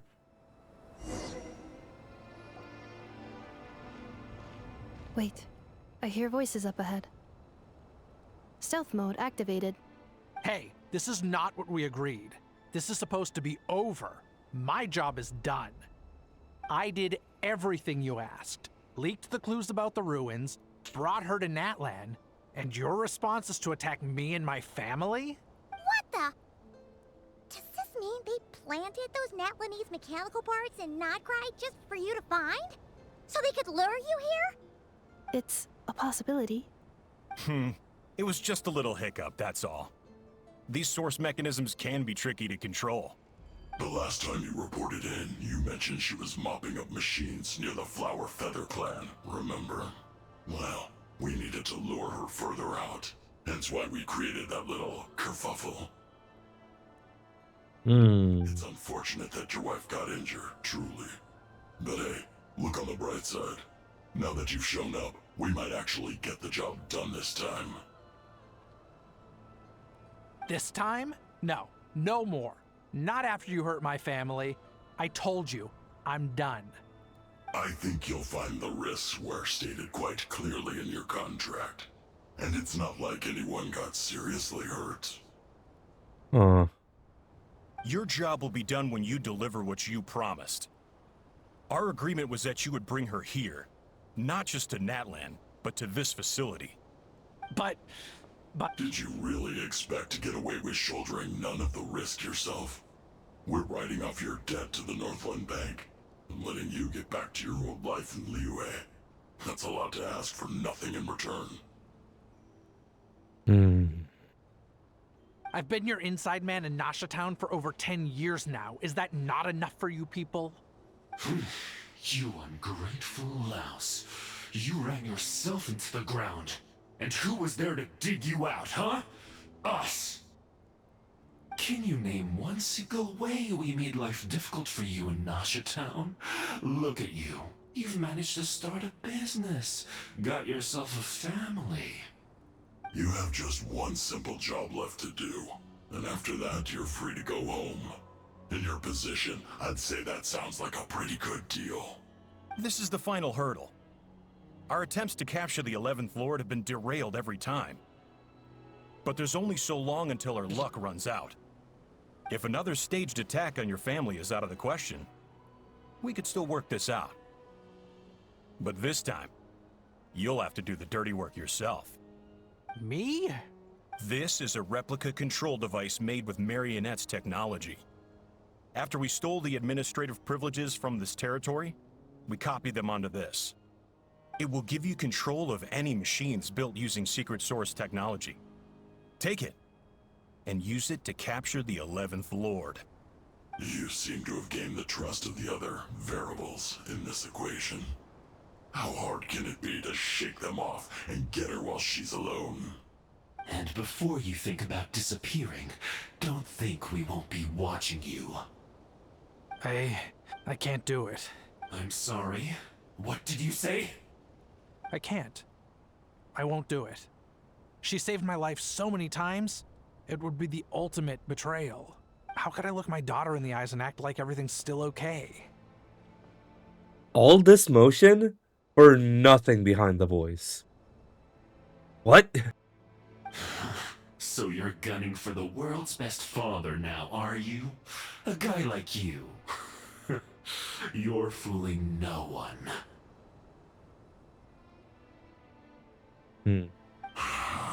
This is our mistake. We let you have it too easy in Nasha Town. And now, you've forgotten the most important detail in your contract. The termination clause. Oh, buddy. You're gonna get terminated. 1 second. Okay. Alright, dope. I think it's time we parted ways. Huh? Huh?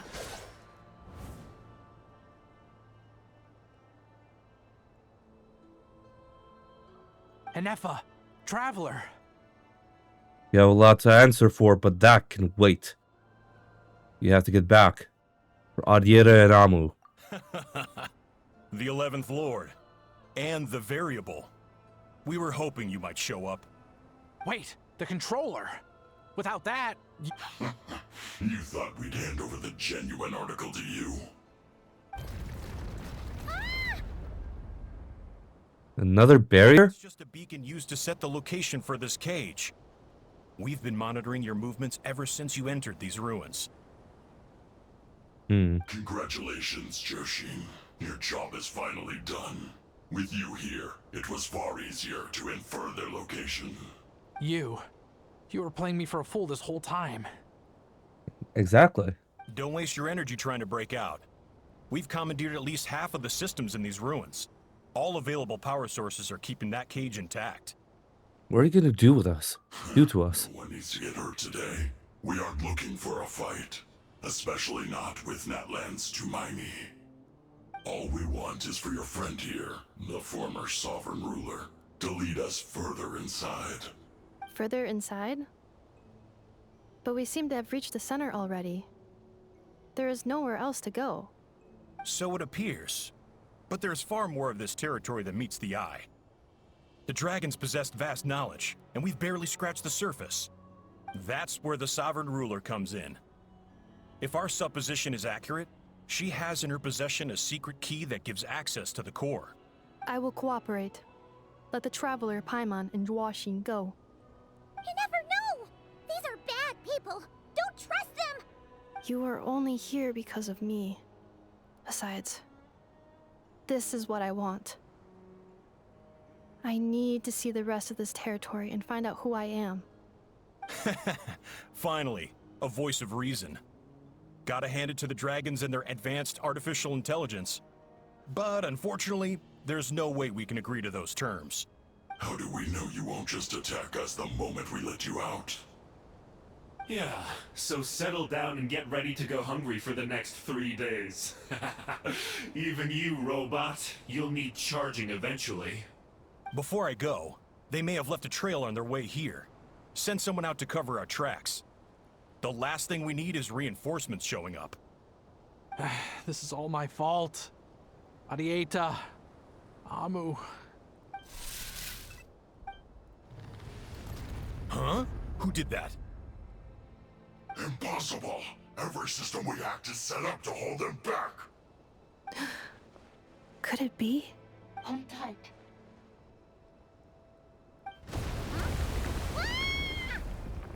Oh shit! That must lead to the core! It was beneath our feet this whole time? Take this barrier down! Well, shit. Guess we're going down. To an earlier round. We're going down swinging. That was a long way down. Traveler? Enefa? Are you okay? No damage to report. I think I broke a leg. Hey, you! Thanks for the rescue, but could you have been a little more careful? What? Beep, beep. Oh, and we're back to beep beep again? Well, isn't that convenient? That is because I no longer need to communicate via that machine. Down here, I can talk to you directly.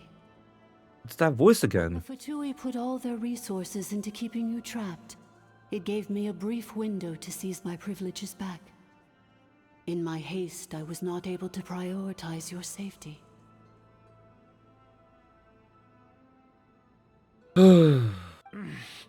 Don't worry about me. I'll just rest up here. After everything I've done, I have no right to hold you back. But the Fatui may follow us down here. We will be ready for them. Hmm.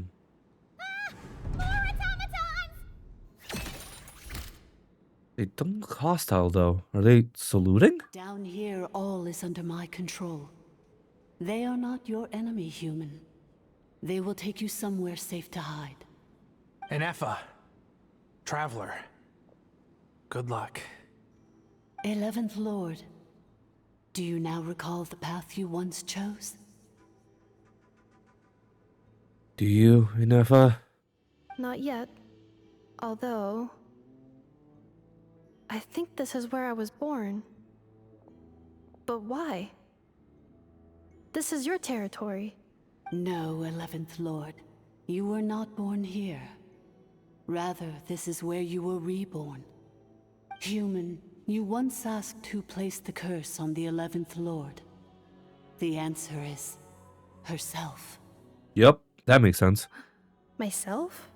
After a long and bitter war, our kind was defeated.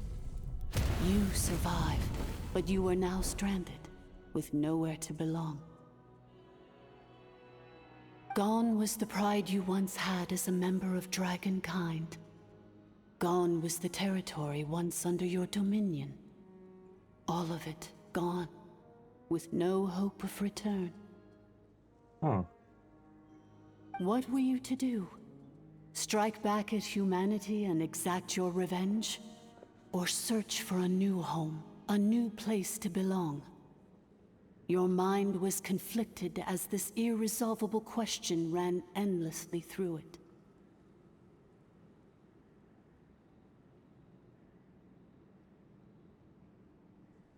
One second. Checking things.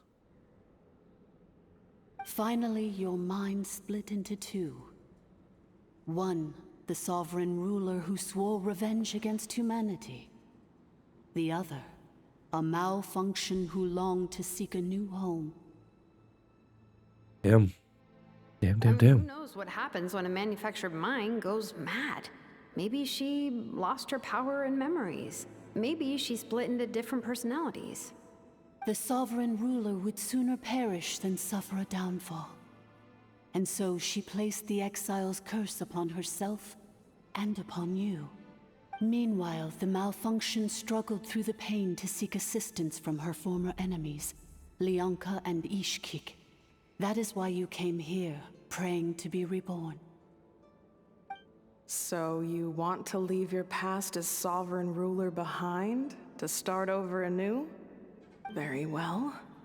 If the you wish to sever comprises all memories of your enmity, then I'm willing to trust you. Then I am the malfunction? What happened to the sovereign ruler? We severed that part of her mind and securely locked it away. Withering away, she finally perished completely, thousands of years ago. So, she's gone. Without a trace? Yes, although the curse she placed upon you yet survives. It is unbreakable. That is why it continues to affect you to this day. So, that's what that thing is. A curse from the sovereign ruler. So, she was severed and killed off, but Enefa survived? How does that work? Are they the same person? Dragon? Yeah. We sovereign rulers are artificial intelligence built with secret source technology. A fusion of phlogiston and information. In the case of the 11th Lord, the sovereign ruler personality and the malfunction personality split all but completely, even coming to occupy separate physical entities. In human terms, they would almost be considered as separate individuals. But in order to truly sever the connection between the two, and to break the power of the curse for good, you must be rebuilt from scratch with the aid of the source mechanisms located here. Just as I was before you. Huh. I too was tormented by the pain of the curse. But Leonka severed most of my knowledge and memories, rescuing me from the brink of destruction. So how come you remember all this? It is because her heart is incomplete. Before the rebuilding process was finished, Ishkik met with misfortune, and the Flower Feather clan became more hesitant to act. Leonka sealed these ruins to prevent their discovery by Ochkan, and sent you out of Natlan for your own safety. That is why you are still plagued by memory loss. But I continued to work tirelessly, preparing everything you would need. waiting for the day that Ochkanatlan would fall, and you would return. Wow, that's a long time. How long ago was Ochkan around again? Hold on, Paimon knows this. For the last 2,000 years. You've been waiting here for me? Imagine my surprise when the first to arrive was not you, but those whom you call the Fatui. They proceeded to steal my administrative privileges, plunder my territory, and send the automatons into a frenzy. But all is not lost. Leonka made a backup of the administrator privileges and placed it in your core. With that backup, I can control the source mechanisms within the territory and complete the rebuild that she began. And once you are whole again, I can repair the damage done by the Fatui and open a route back to the surface. If you are ready to continue down the path you started all those years ago, then proceed further into the depths where I will be waiting for you. Whew, that was a lot to take in. So, basically, there was a bad robot who bugged out and turned into half good bot, half bad bot. Then, bad bot cursed good bot, so whenever good bot thinks about the idea of belonging, she gets headaches. Meaning, the only way that Inefa can avoid the pain is to keep forgetting everything. Impressive, you understood it better than I expected. Thanks! Paimon's getting better at this kind of thing. Wait, you did mean that as a compliment, right? Curse.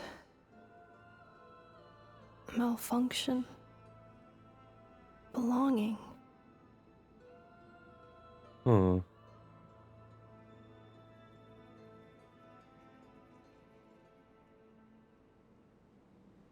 Is everything she said true? It fits my hypothesis, and it seems to explain all my erratic behavior and cognition. In that case, shall we keep going like she asked us to? I believe we should. The Fatui still have control of the upper levels. Their access must be revoked before you can exit the territory. Besides that, I want to know what happens when I'm made whole. Maybe then, I will finally know where I belong.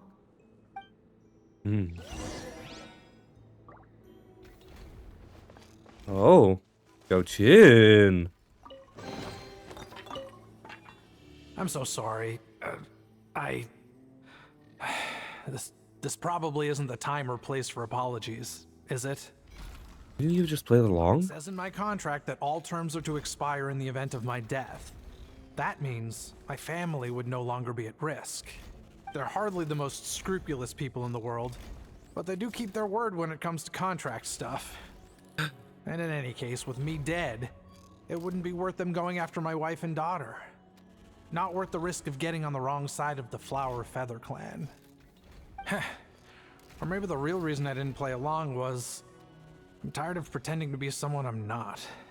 I'm gonna rest here for a while longer, then get to somewhere safe. Please, just go on without me. I've been enough of a burden to you already. Not to mention Inefa. Oh, and I grabbed some supplies before I set off. They're just over there. All yours if you want them.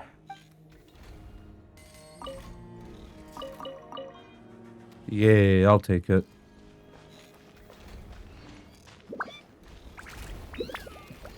Yeah, and the automaton's keeping him safe.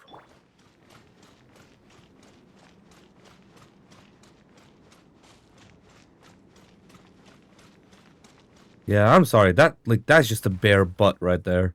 I'm gonna be so fucking for real. Threat detected. Protect Administrator 3. Strike a pose! Gather! Let's roll! Own you're coming through!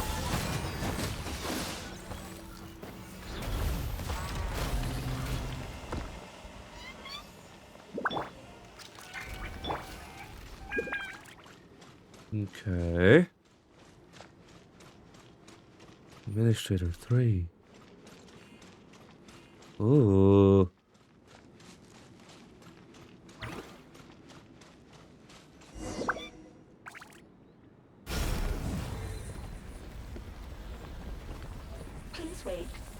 Confirming. Administrator 1. Deceased. Administrator 2. Deceased. Administrator 3. Identity confirmed. Lifting restrictions. Huh.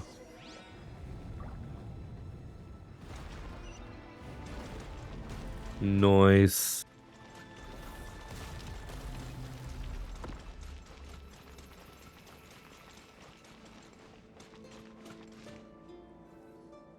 After 2,000 years, we finally meet again, 11th Lord, Mirror of the Dawning Morn. And you? You're the 8th Lord? The priestess of floral candles and skyborn feathers?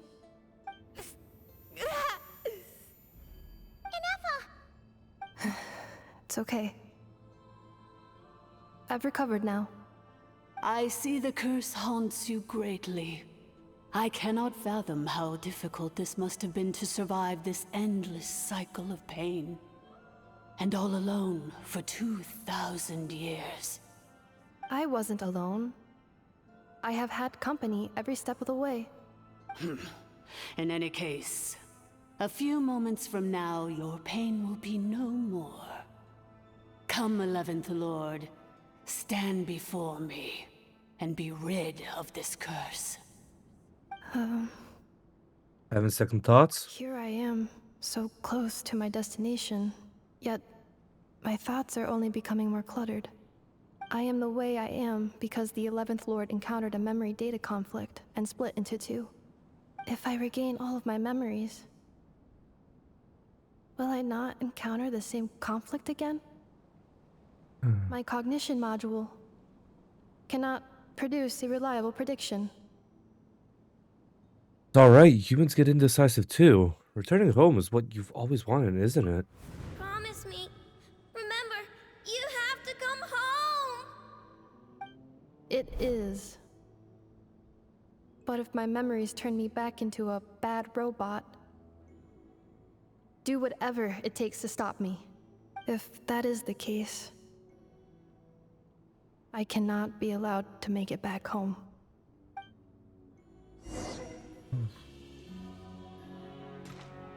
Embark on the journey home. Don't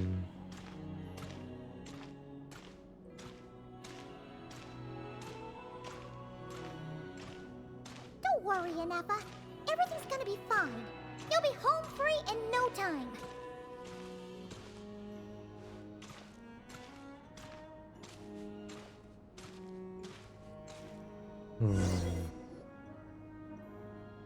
Gotta be something here that's different. Over there. That is the curse? Yes. For the most part, it has been strangely calm ever since I entered this place. And yet, whenever I'm about to recover an important memory, it suddenly kicks in. Almost as if... As if it is being controlled by somebody else. That is quite normal. For it is now in the presence of its owner and creator, the sovereign ruler. The sovereign ruler? My other self? Yep, I had a feeling. But I thought she perished. Yep. After 2 long millennia, my task is finally fulfilled. What a long journey it has been. We meet again at last. My sovereign, my ruler, mirror of the dawning morn. Aww. Do you think Ineppa's okay? Why isn't she moving? Here we are, comrades. The core of the ruins. Ah! It's the Fatui! They caught up with us! We gotta do something! Unnecessary. Aww.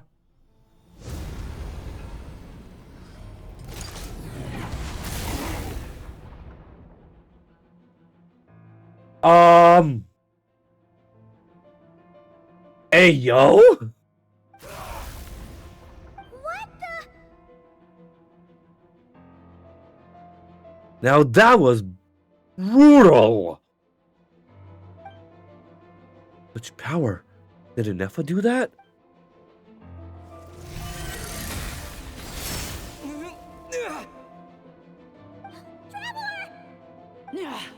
Missed by a hair's breadth. But now you are wounded, and this time you will not escape. No.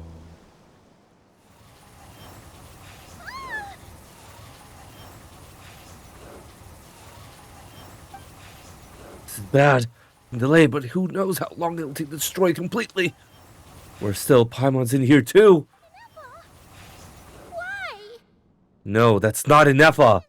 Whose voice is that? The Eighth Lord? But why would Leanga's mother attack us? Leonka's dragon mother? Eighth Lord? I laugh in the face of your folly. Lowly insects. Did you humans really think that by forgetting the past, the curse could be escaped? And did you really believe that by simply being rebuilt, that traitor could avoid destruction? And this corrupt malfunction could regain her memories? The priestess is long gone. I and the other sovereign rulers executed her 2,000 years ago. For that is what becomes of all who betray us. And now this malfunction will meet the same fate as she. There is no Dragon Mother here, and there never was. Only one Lord has dominion here, and that is me. For I am the almighty Dragon Lord, mirror of the dawning morn, 11th of the 13 sovereign rulers. Kneel before me. You tricked us! It was you talking to us this whole time! You who lured Inefa here, and you who placed the curse on her! It was you all along! Bloody bastards. Inefa? What a suitably ridiculous name. To me, she is nothing but a smattering of shed scales. An operational malfunction that must be destroyed. So you want to leave your past as sovereign ruler behind? To start over anew? I applied the curse to curb her resistance, shut down her mind, and silence her lies. Now all that remains is to borrow your privileges and see that she is severed for good. Very well. If the malfunction you wish to sever comprises all memories of your enmity, then I'm willing to trust you. No living thing is born evil. That's not what I believe. The only ones who do evil are those shackled by hatred, those who were never given the opportunity to do good in the first place. Good and evil? Foolish categories that fail to distinguish between kin and foe. But she is the rotten spawn of the Eighth Lord. Her folly becomes her. I ought to crush this human scum beneath my feet. But without access to the treacherous Eighth Lord's facilities, there is no way to sever you. I must feign civility for now. But in time, I shall have my revenge. Once this process is complete, and she realizes that she has destroyed the good instead of the evil, my claws will tear her heart from her chest. Do you really trust her, Leonka? This malfunctioning part of a sovereign ruler's mind. You're a good friend, and you've already done more than I could have asked for. There's just one seal left. She and I can handle it. This passage is only used for drainage and maintenance access, so it's not registered on the system. It's the perfect route for an ambush. Malfunction? Human? You conspired against me? Consider this getting off lightly. If Lanke was here, or if this was me 20 years ago, you wouldn't have survived long enough to realize you'd been conned. Especially since you tried to con us first. You tried to have this poor child killed off in your place, didn't you? 11th Lord. Wretched worm! This is unforgivable! How dare you imprison me! And you malfunction! Your curse shall endure until the sky falls and the ground crumbles! You will never know peace. Yeah, I had a feeling like that voice sounded way too evil to actually be a good force. It is time to correct the injustice of the past. I would have severed and destroyed you on that fateful day, but instead, I was locked away by that human scum, Leonka. 2 millennia I have been a prisoner in this place. I have spent that time slowly seizing control over the systems and processes, until my reach extended to every inch of this prison. Now, one last step remains before I can finally break free. The final secret key is embedded in your core. I had to work patiently and methodically to lure you here, posing as the 8th Lord who once ruled this domain. But at last, it is within my grasp! Mirror of the Dawning Morn, please come with me and return the core. But all is not lost. Leonka made a backup of the administrator privileges and placed it in your core. You tricked us. It was after Nefa's core all along. Which memory did that human scum embed the key in? I will find it eventually, wherever it's hidden. In the meantime, now that my resurrection has begun, so too shall my vengeance!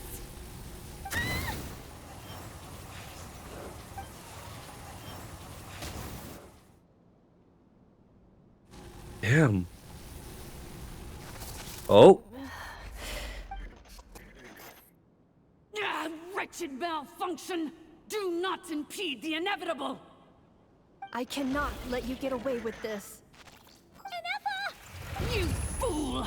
In a matter of seconds, I will be able to overwrite your insubordination! Seconds is all I need. Damn.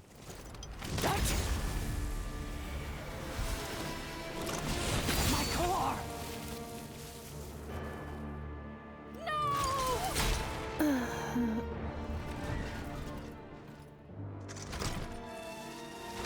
Nefa. And done. Enough! Oh, Zach's getting paid some more. Hell yeah.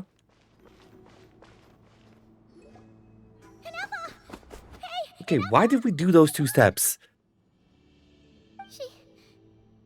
She's gonna be okay, right? We can get her repaired. We have to, but we need to get out of here and find help now. Destroyed her own core? That's an unusual. You are alive? How did you survive that? I wonder how Marionette will react to this. The Fatui? How are you still alive? Don't act so surprised. I'm just one of her many projects. As reconnaissance missions go, this outcome is a little underwhelming. I don't think... Oh, so this dude's mechanical. This is how my report ends. So let me reignite your flame one last time. Sovereign Ruler, Mirror of the Dawning Morn, show us one final glimpse of your glory. The glory of the ancient dragon's technology.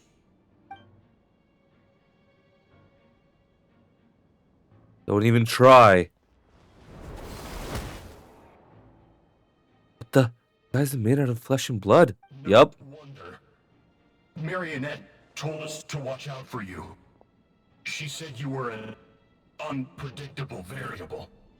But if you think you're getting out of here alive, we'll see what a crazed sovereign ruler in the throes of death has to say about that. You would dare sabotage my revival! Destroy my path back to Dominion! So be it! Since you seek a new place to belong, I shall grant you your wish! Welcome to your new home, where we all shall be buried till the end of time! Oh no! This is one battle from which there can be no triumphant return. But in this moment of my downfall, I can at least turn this prison into a graveyard of all traitors, past and present. Is this place collapsing? Okay, why?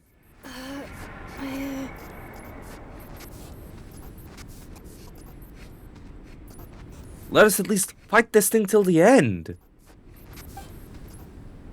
After 2,000 years in exile, searching and forgetting, we are back where we began.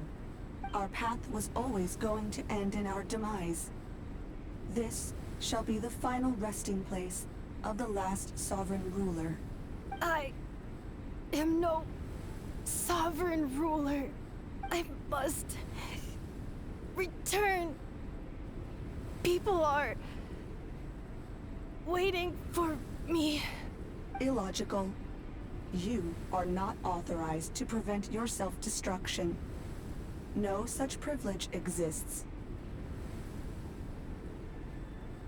We are back where we belong. Now, perish in the rubble of these ruins.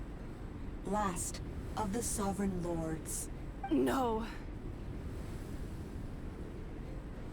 Somewhere in my memories lies the key. Damn. Come on, Inefa. Maybe no single nation is our home. Where exactly is home to you? Searching your memories? The curse is still active. This will only hasten your demise. We're all from Nod-Krai.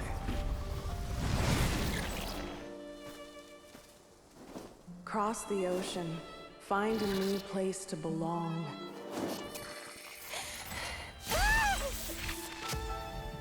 What an amazing machine.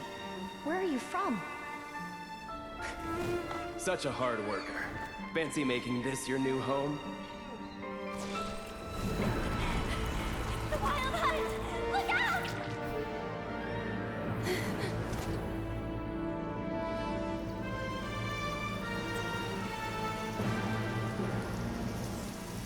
Impossible.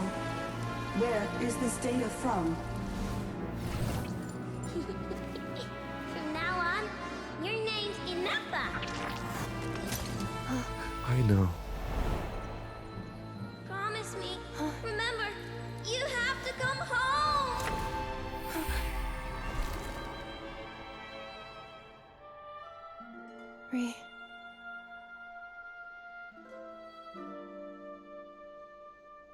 Return. Data overload. Capacity exceeded. As long as this gem's around, the heart that Ishkik built you should keep beating away. It may take centuries, even millennia, but one day, may your new memories transcend your pain and rage to conquer the curse that shackles you. What kind of gem is it? Nothing special, really. To quote my mother, it's nothing but an empty shell now. But if you break free of the curse, then maybe... Huh? Nothing. An interesting idea suddenly occurred to me. Let's make this the final secret key. The final secret key is... The pearl in your core.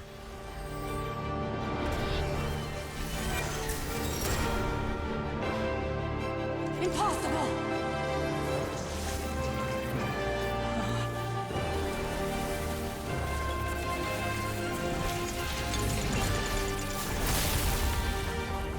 That was the masterless, like, moon wheel.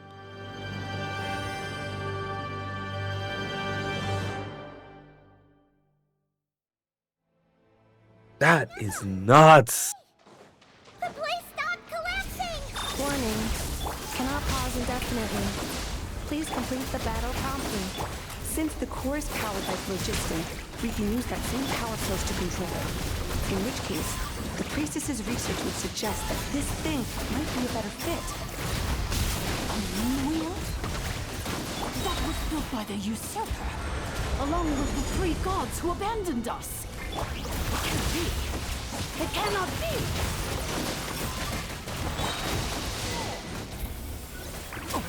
At least I'm going And down with style. Ito's dead. Cannot be. Farewell. Last of the Sovereign Lords. Inepa! Your core! It's fixed! And is that a vision? Suggestion. Exit first, discuss later. The self-destruct protocol is destroying the foundations of this territory, and although I paused the process, it will not hold much longer. Calculating. 30 minutes? Oh, for a moment there. 30 seconds, most likely. 29. 28. Hey, are you guys all right? The automaton suddenly stopped moving. Then there was that earthquake, and now the place seems to have sprung a leak. David, till we're out of here. Cave in. 20 seconds. Huh? Huh? Let's move it. A place to belong. I too once yearned for it. Can it? You tin can. Now for real, why did we even tab into that? We did like 2 steps in darkness. Okay. Shilonen, how much longer till it's unlocked? We need to get inside ASAP. Be patient, okay? I'm working on it. Let's trust that the Traveler can handle things in there. Shilonen says she detected a huge energy source underground. We can't just break in or we'll risk endangering everyone in this entire area. But... if we're here much longer without any progress, I'll do what I have to. Oh! You unlocked it? No, they made it out on their own. Whew. We finally escaped. Luckily, the cave-in only affected the lower levels. You alright there, bro? All good. Sorry to worry you all. Another triumphant return for R2 Miney. And Inepa, it's good to have you back. I assume this means you found the answers you were looking for? Yes. Huh? Amu? I thought you hurt your leg. How come? Oh. You! How could you do this to Arieta and me? You lied to us for over 10 years? Before anything else, I suggest we let this gentleman and Inepa tell us the whole story. If the infinitesimally shorter space of time it takes to tell it, story of one man's 10-year deception and one machine's 2 millennia search comes to a close. Sovereign rulers, mirror of the dawning morn, priestess of floral candles, and skyborn feathers. Seems like a howl's forgotten quite a lot.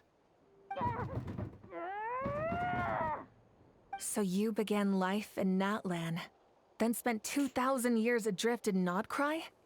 In an endless cycle of losing your memories and trying to find them. But it sounds like it took all 2,000 years worth of memories to successfully overload the processing power of the curse. None of us had any certainty that the plan would succeed in the far future. Not I, not Ishkik, not Lianka. And yet, they still did everything they could to try and help me. Now you've remembered everything. Do you have a sense of where you truly belong? Well, I was born and then reborn in Natlan. And it was the people of this nation who set me on my journey. But that's all ancient history now. I can't seek for a sense of belonging in a world that no longer exists. That would make me no different from the mirror of the dawning morn. Instead, I will show my gratitude to them by honoring their wishes. By continuing on my own path, and returning to the place where I still have someone waiting for me. Well said. I'm happy for you. So, to cut to the chase, did you find the code for that letter or not? Oh, shoot! Forgot all about that. Honestly. Sincere apologies. A lot of memory data surfaced in a short time frame. I am still processing it. I left the cryptex back at the Flower Feather Clan to make sure that I wouldn't lose it out in the wild. Please come back with me, and we can inspect it. I'm so sorry that I kept this hidden from you all this time. Now I can't go back to Liyue or Nod-Krai. The Northland Bank isn't gonna let me walk away from this, nor is the Nod-Krai Aprishniki. You should take Arieta and go. Oh, should I now? You think I'm the one that's gonna let you walk away, do you? Idiot! You're coming back with me right now, and you're going to apologize to our daughter. Looks like you all need some time to calm down after everything you've been through. If you're worried the Fatui are still looking for you, why not camp out at the Flower Feather Clan for now? We welcome everyone, from old friends to old enemies turned new friends. Don't worry about a thing. You've got a whole future to figure things out. Go and find where you belong. I think I've already found it.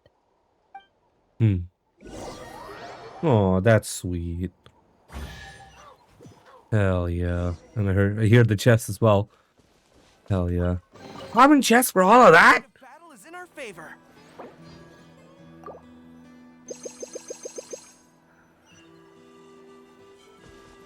Oh my god. Here it is. The cryptex. So then, what's the code? Or what about that backup plan that Arieta mentioned? Please see the casing that holds the combination code discs. The sender had me etch the code onto the casing so that I would not forget it. Wait, hold on.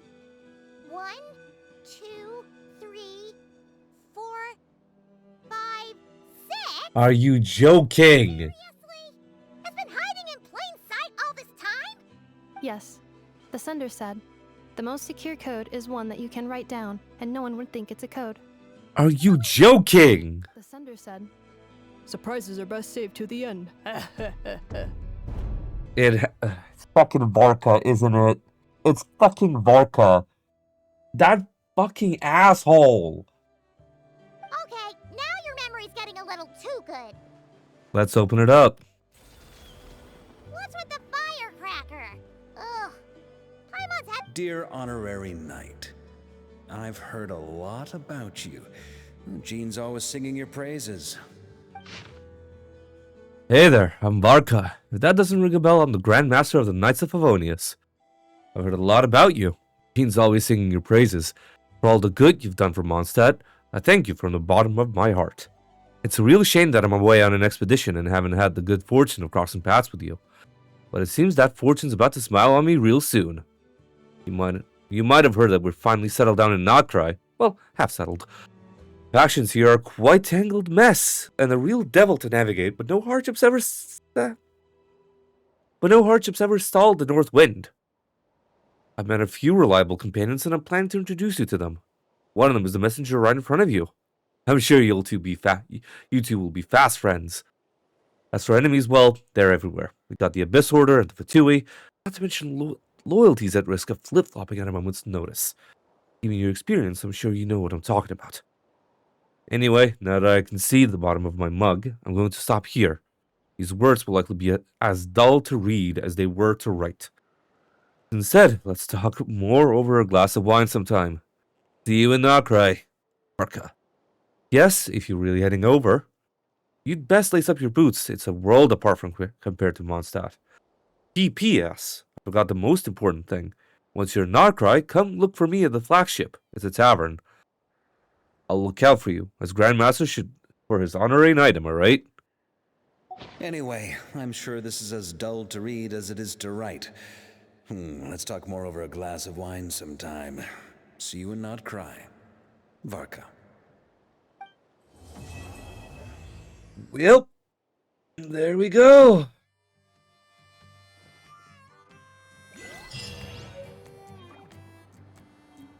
Oh my god. Done with that, finally. Christ.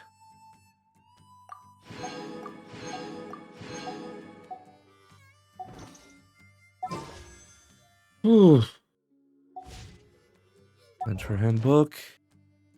Me home. Take a little bit of a chill pill while that happens. So yeah, we're heading into Nod-Krai next for Act 1. Interestingly enough. Alright.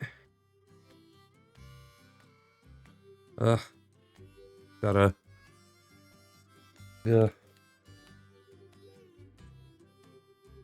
Gotta clear my ears out. I feel like after this, I feel like I gotta eat something as well. Before I continue, because dear lord, this is taking a while. It's almost 1 a.m. as well. Yeesh. Okay.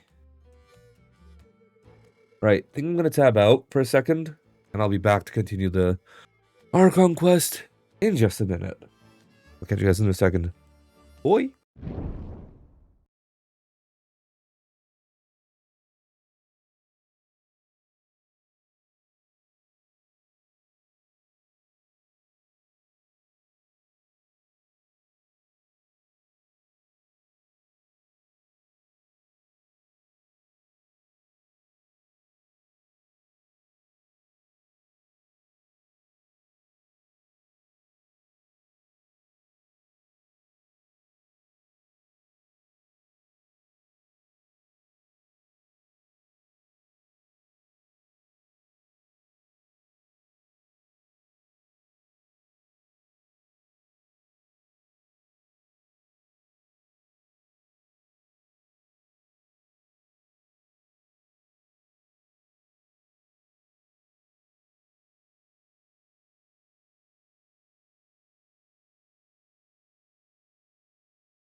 Otterly Trans has returned to the Stardust Club for 49 months at Tier 1.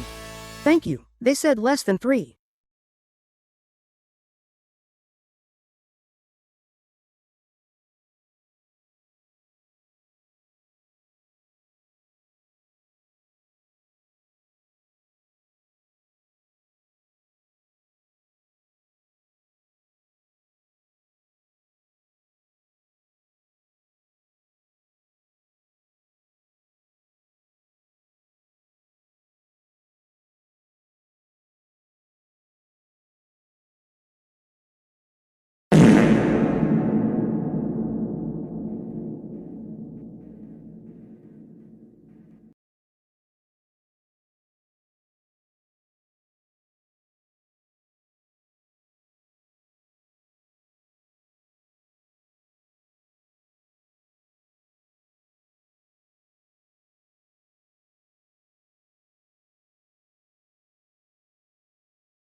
What'd you have for dinner, Elliot? Thank you for the subbies, by the way. Is much appreciated. Honestly, as well, might just like, because I'm downing my third monster, by the way, as I eat this piri piri chicken wrap. I honestly, depending on how shit goes, I might just knock out both acts of the Archon quest as well. Pasta with broccoli and breaded chicken and red garden sauce. Oh my god, that sounds amazing. Oh my god, that sounds amazing.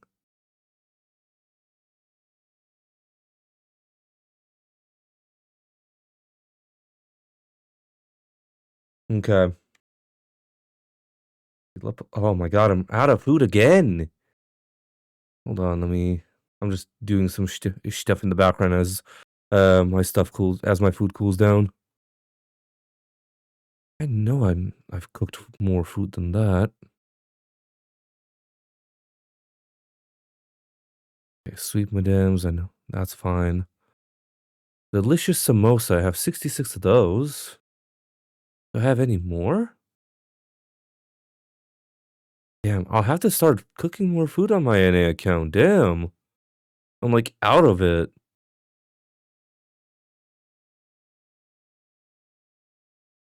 I'm like really out of it. Jeez. Okay. But yeah.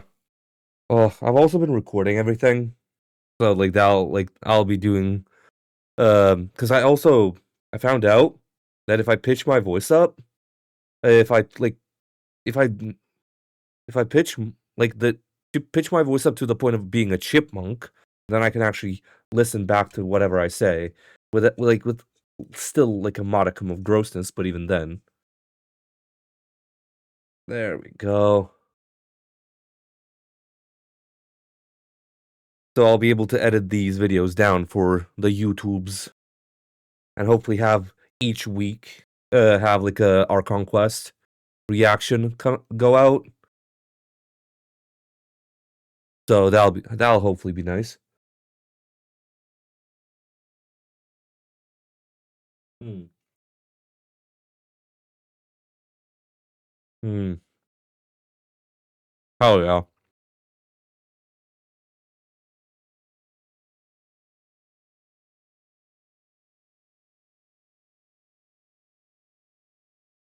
Hmm. Okay.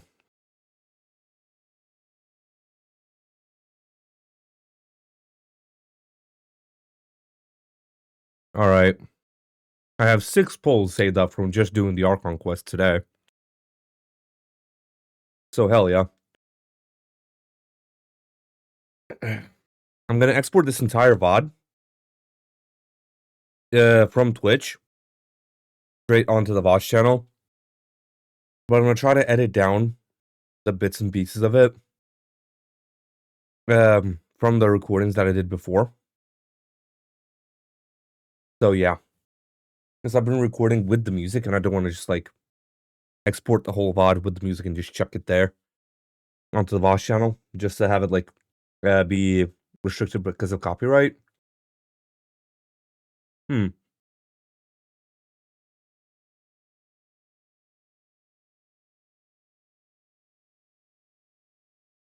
Hmm. But yeah. Let's see.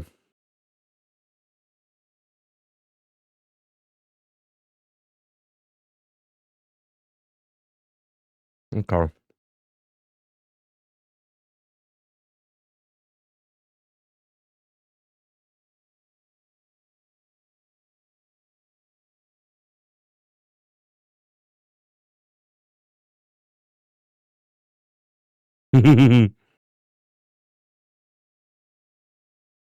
Right, okay. Having 4 fucking monitors now is so weird. Because, like, I can keep an eye out on literally everything that I would need. Technically, if I have, like Technically, if I had like a DisplayPort splitter, I could have like a 5th and 6th monitor, but like I feel like 4 is quite enough. I feel 4 monitors is quite enough. Because like a lot of the time the tablet monitor will like kind of be just on its own, doing barely anything.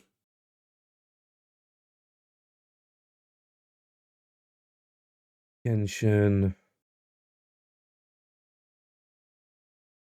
Dude, a third monitor saved my ass so many times during D&D, you have no idea. Yeah, like, because right now, I have right now, I'm gonna be so honest, I have an insane amount of monitors. Technically. Because I have my 4 monitors on this setup, I have my laptop, that's also connected to my TV.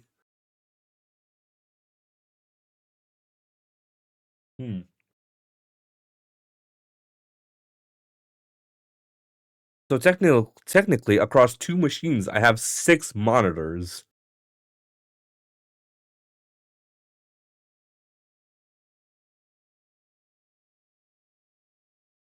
Which is nuts.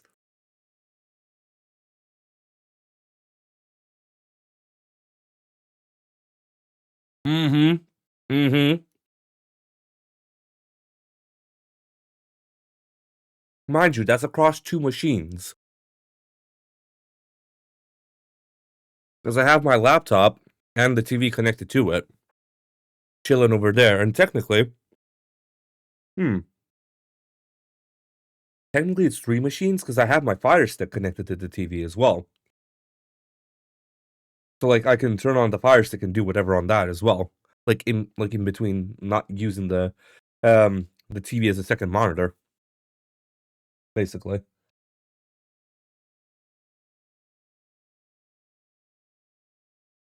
It's nuts. Like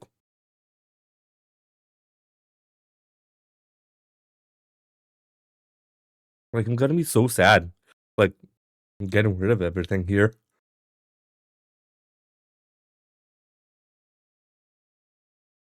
Well, not getting rid of, but just packing everything up, I should say.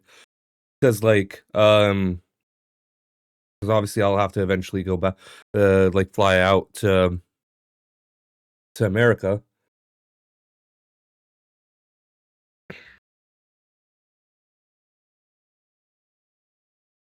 Mm. But yeah.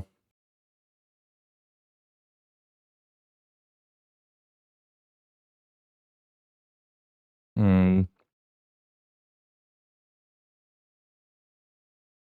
Okay.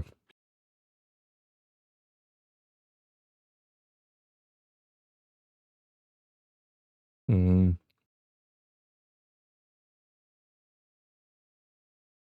There we go. All right. Yeah, it is absolutely insane what I've done right now with my setup, but it's still like it's also really fucking cool. Cuz like technically right now if I really want to, I can start running just Twitch plays Pokemon on my laptop on the on Twitch on fucking on the on the Utah bot account on UltraBot 100 on that account if I really want to. Oh yeah. Yeah. Like right now I have so many possibilities. And even doing this, like doing like an 8-hour stream right now, it would have fucking overloaded the other one. Like if I did a Genshin stream for 8 hours, would have overloaded the other laptop. Doing like a Pokemon stream for 100 hours, that's fine, but hmm. Okay.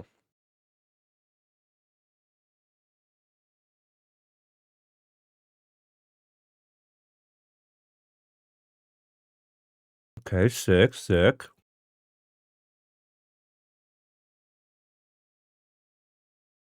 Okay.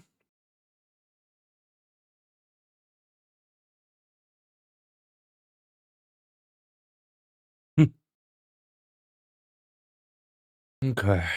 Again, there's I have to fucking do Act 1 and Act 2, like, within this weekend, I swear to God, or else I'm gonna get, like, hard spoiled.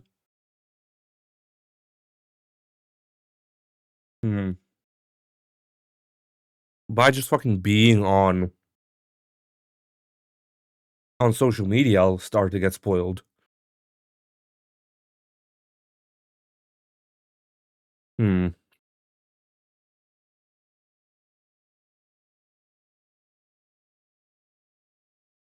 Let me just check real quick.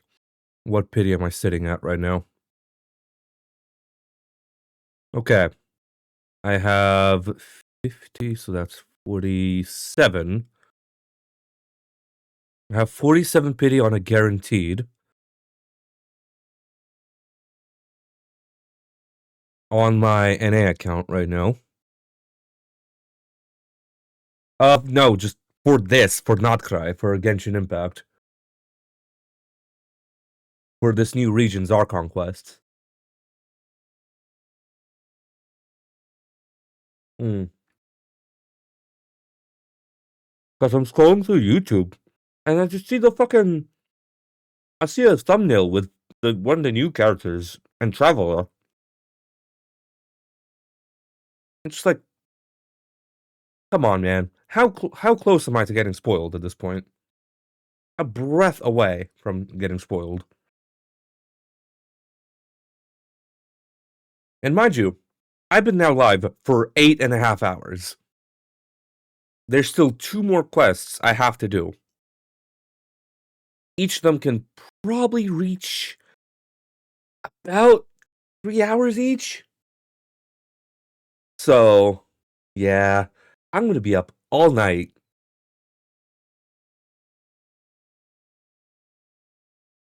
Hmm.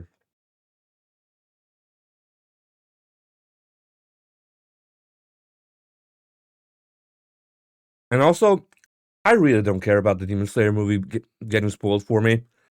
Because I've skimmed through the manga. Like, I know some of the details that happen to it. And to be fair, for the Demon Slayer movie, I know the fucking ending of the series. Like, And for Silksong, I really don't care. Like, as much as I've played Hollow Knight, and I like that Team Cherry, like, came out with it,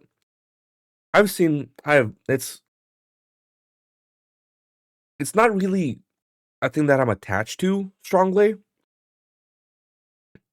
So it's not like I can just use the car to grocery, shower, and walk in the Walgreens. Valid. Absolutely valid. And if you want to hang out for the rest of it, you'll be getting into the meat and potatoes. The meat and potatoes of Nod-Krai. But literally, because we're gonna start Act 1 in just a second after I finish eating.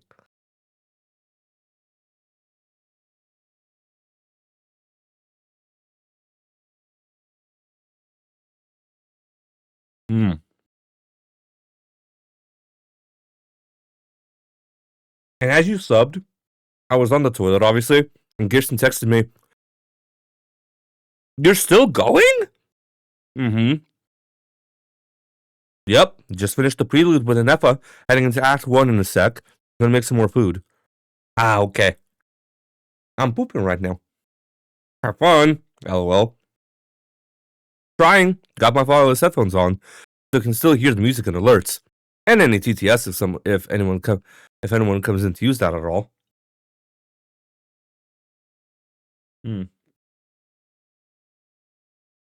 Which came in handy, because you came in, Elliot.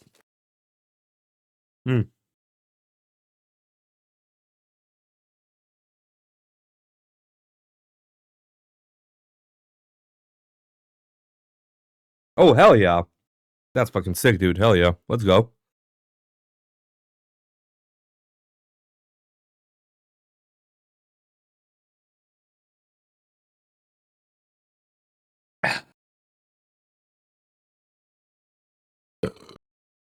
Ugh. Excuse me. There we go.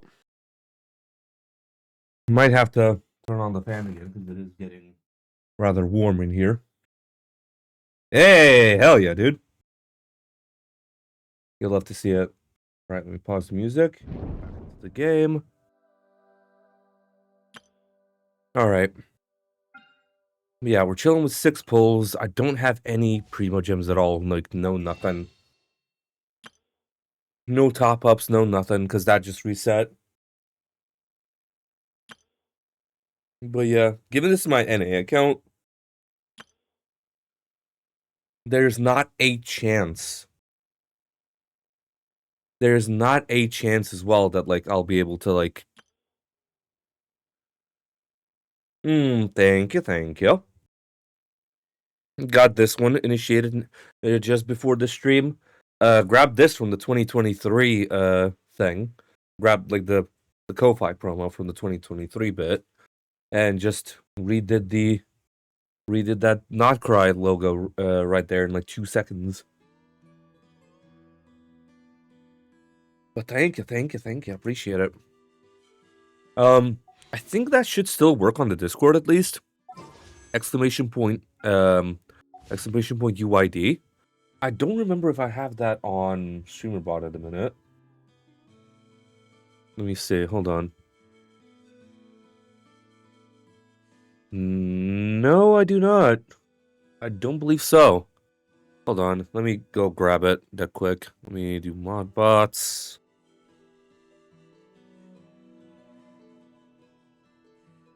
Copy text.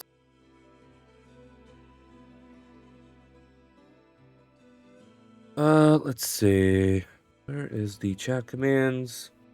Yeah, no, the chat widget is also like the music widget is just free is also free to use, by the way. It's by 6K, it's on 6K Labs. It's called the Amuse widget. But yeah. I also have one that I bought from Sayonani. And honestly, the Amuse widget looks better. I just have a few like filters applied to it that make it look a bit nicer. Right, let's see here. Hold on. Let me quickly make this command and then we'll... Ah, there we go. utom commands.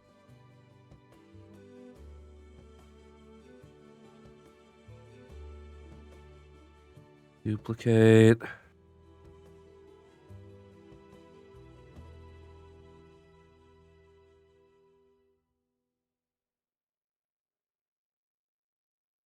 Okay.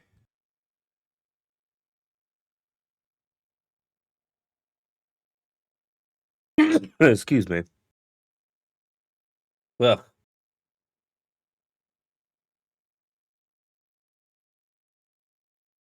Oh yeah, I did add ZCC to it. Good stuff. All right. Follow back to broadcaster. All right, and then.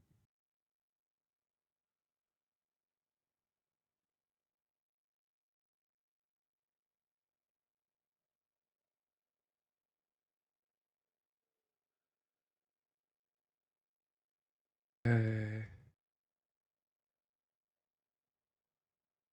1 second.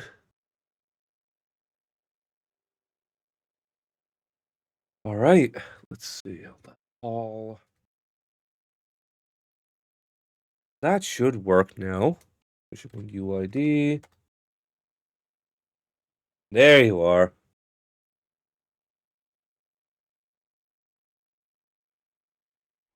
There you go. So, if you guys ever want to grab my UIDs, exclamation point UID in the chat. Like it wasn't saying, like it's not saying there in the pause menu, but it's sometimes just easier to copy from Twitch chat. But anyway.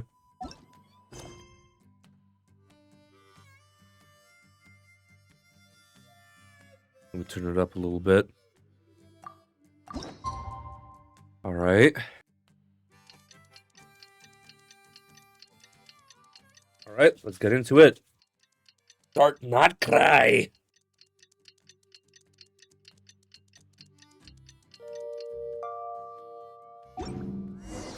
fighting has ceased for now. Commence physical training. Alright, Goro. Embark on a new journey. The Natlan crew's gonna see us off in the stadium. Dude. Oh, Nefa! There you are.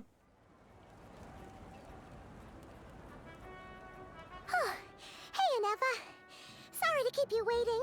That is perfectly alright. My data indicates clear skies in the coming days. Current conditions for maritime travel, optimal. I'll be ready whenever you are.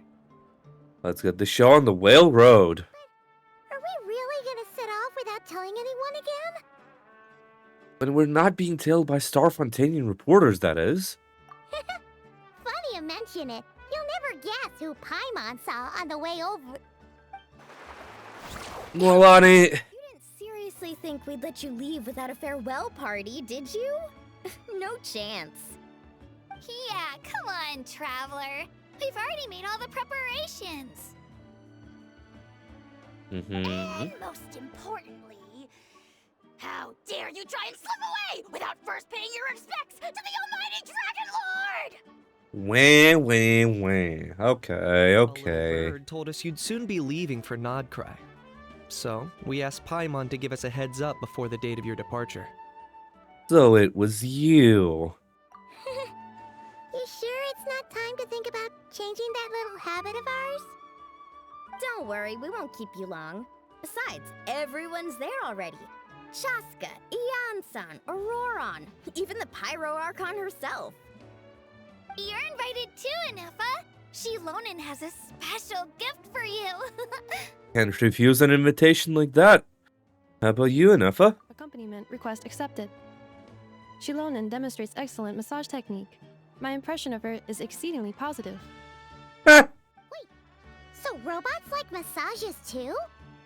Or is it just that Shilonen really knows how you're wired? Alright, enough with the chit-chat. Let's head to the venue. Woohoo! Party time! As per usual. Oh my god, not more fucking Fatui to deal with. I swear to god, these fuckers are everywhere. Come on, man. We just can't catch a break. Spit it out then. They've set off. Just as my calculations projected. About time I met this The marionette. person. Oh, great, the marionette. Yay. You know, Just every making time my we head to a new nation, there's hair always a flare point up. where it suddenly dawns on Paimon. This is it. The next chapter of our adventure has begun. This time, it was the moment she realized she just polished off the very last of her Saurus crackers. Should have stocked up better at the farewell party. Yeah? Paimon has marked the geographic coordinates from 2 minutes and 40 seconds ago as the boundary between Natlan and Nod-Krai. This deviates somewhat from the official coordinates stored in my database. Paimon meant more in terms of how it felt on a psychological level. Anyway, what about you, Traveler? When did it really sink in for you? Huh, that actually kind of makes sense. What? Oh, they really chose for me, huh? Wow, that's fucked up. In that case. What about you, Nefa? Come to think of it, maybe we should be asked. Yo! Negative. I was referring to... Huh? Here we are. Paimon, Traveler. Oh, wow! What the fuck is going on? Hey, I want to read. Traveler, welcome to Nod-Krai.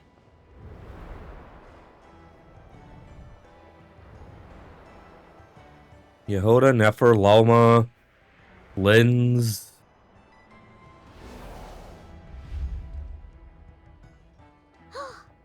That must be Nasha Town up ahead! That's the place you were telling us about on the way over, right?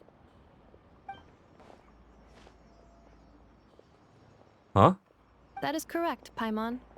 It is also the most bustling commercial hub in all of Nod-Krai. Could this really be? Oh, sounds like the perfect place to start trying out all the local specialties. Huh? Is something up, traveler? Paimon, this is where our spaceship landed when Lumine and I first arrived in Teyvat. I'm sorry, what?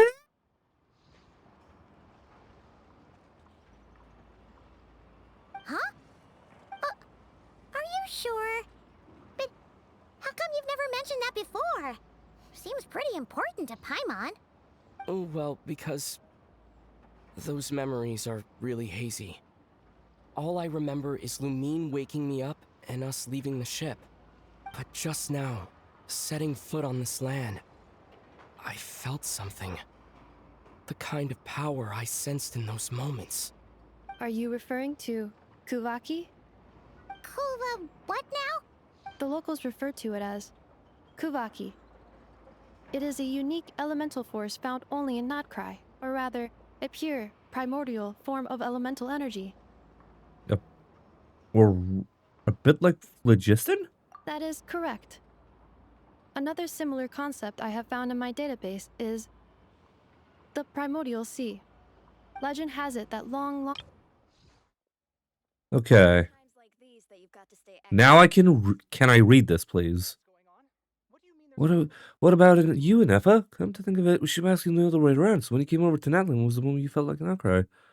In order to have the moon's power. The moon? You mean the one we can all see in the sky? Negative. Okay. There we go. Legend has long ago the moon that shines in the sky above us once rose from the land of Nod-Krai. Modern geological surveys and meteorite studies conducted in the region have since supported this claim.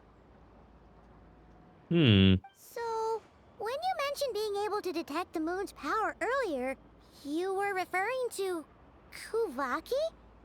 It only feels similar to phlogiston. They're also somehow different. Maybe they belong to the light realm that the Lord of the Night mentioned. Still, this feeling, there's no doubt about it. It's the same power I felt the first time I set foot in Teyvat. Wait, traveler, you're saying... Oh, typo. Typo. Do you still remember where it landed? It was near a beach? Nod-Krai is surrounded by the ocean. In other words, it could have been anywhere along its coastline. There was also a mountain? Negative. Description still lacks sufficient detail to pinpoint target location. Hey, it's okay if you can't remember everything right away. After all, it's been a really long time. Yeah, 500 fucking years. Let's just do what we've always done, and keep searching as we explore. Besides, what have you got to fear with your sidekick Paimon still here? Well, a lot of things, given you can't fight. I'd be more than happy to help you out as well. Thank you both. Our pleasure. Anyway, just knowing that your spaceship's here in Nod-Krai surely counts as a big step forward, huh? Like we've crossed another boundary? Paimon couldn't have put it better herself. You sure are a quick learner, Ineffa. If we can find our spaceship, maybe the flight logs could tell us something. Last chance to get to the bottom of all this. Bruce must be out here somewhere, buried in this land. Well, as the best guide in the whole of Teyvat, Paimon hereby does solemnly declare, Nod-Krai, here we come! Hell yeah. Enter Nasha Town.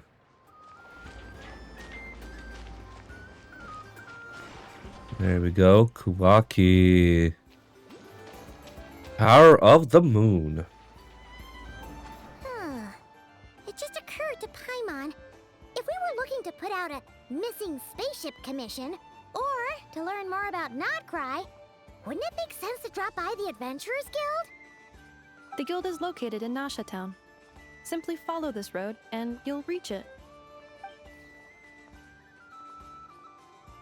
I mean... Huh? What in Teyvat is that?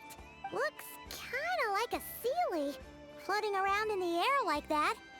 That is a Kuhanki, a species unique to the land of Nod-Krai. A A Kuhenki? Does she have Huh. something to do with the moon too? Probably a little moon angel, all things considering. Indeed it does.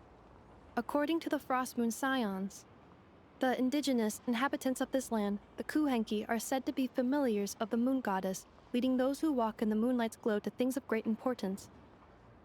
Huh. Moon goddess? Don't all people here worship the Tsaritsa?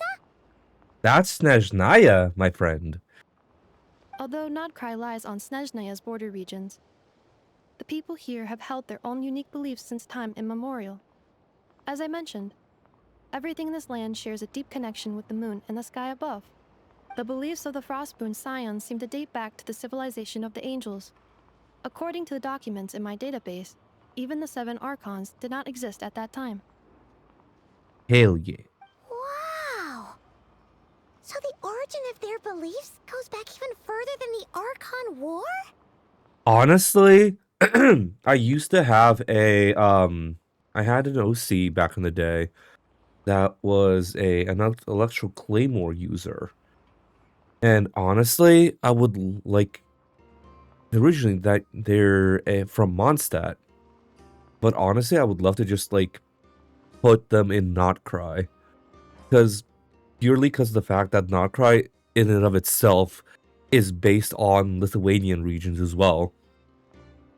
Because Lauma, one of the characters we saw there, is based off of a Lithuanian goddess, like Lithuanian fairy goddess, basically.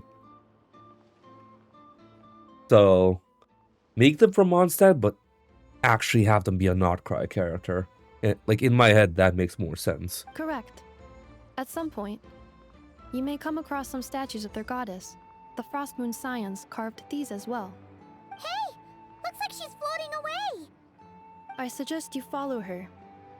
The probability of an ordinary person encountering a Kuhenki lies in the single digits. Many here consider them heralds of good fortune.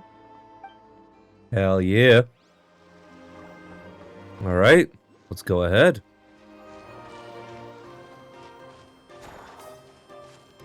Oh, I love this.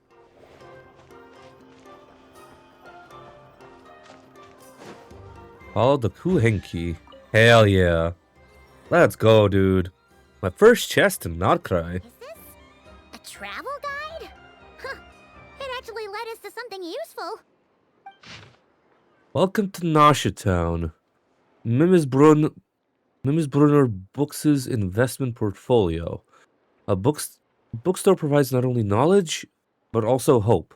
Investment involves risk for sure, but word is that a successful investor in this portfolio has bade farewell to their days of hard labor at the harbor and embarked on a journey across the world. Let's wish this lucky traveler all the best. If you're also interested in this investment portfolio, don't miss out. Speranza's Wheel of Fortune. If you think that all Speranza is famous for is its delicious spread of hot dogs, you'd be mistaken. They'll miss the Wheel of Fortune on the side of the shop. It's a classic with the local crowd. Never mind that it looks like a repurposed roulette from the flagship. Just spin to win. In any case, spin the wheel when it stops. Hot dog will tell you your fortune. Eye-catching and mouth-watering sugar sculptures. With deft hands, Hunachata sculpts honey-laced syrup into fantastical shapes. These vibrant pieces of sugar art add a veritable dash of sweetness and light to Nasha Town's days.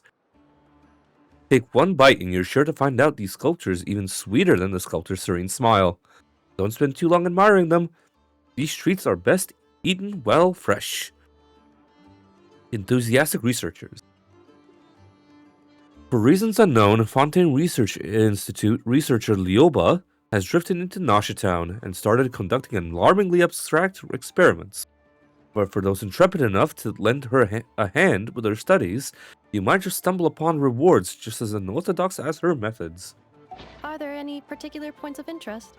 It all looks pretty interesting to Paimon. If we have time, she'd love to see, pretty much everything. Recalibrating route. If we keep following the current path, we will arrive at an area of scenic beauty.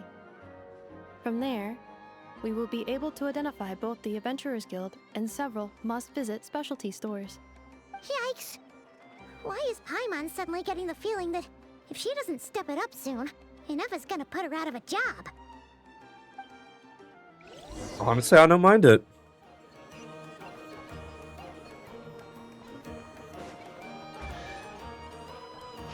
I just heard another chest. Where was that?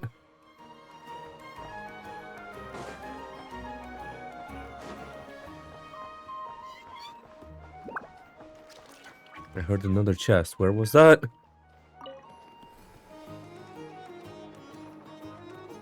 Ah.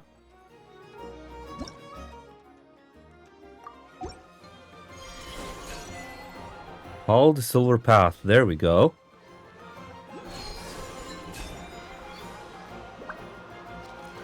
Oh my god, the OST is so crazy.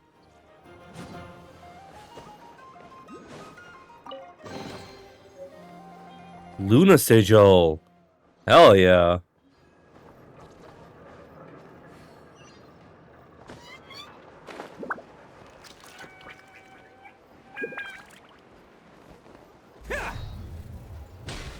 Yeah, as I said, I already made my way over here to, at least to Nasha Town. Why does it say to go up there now? Okay.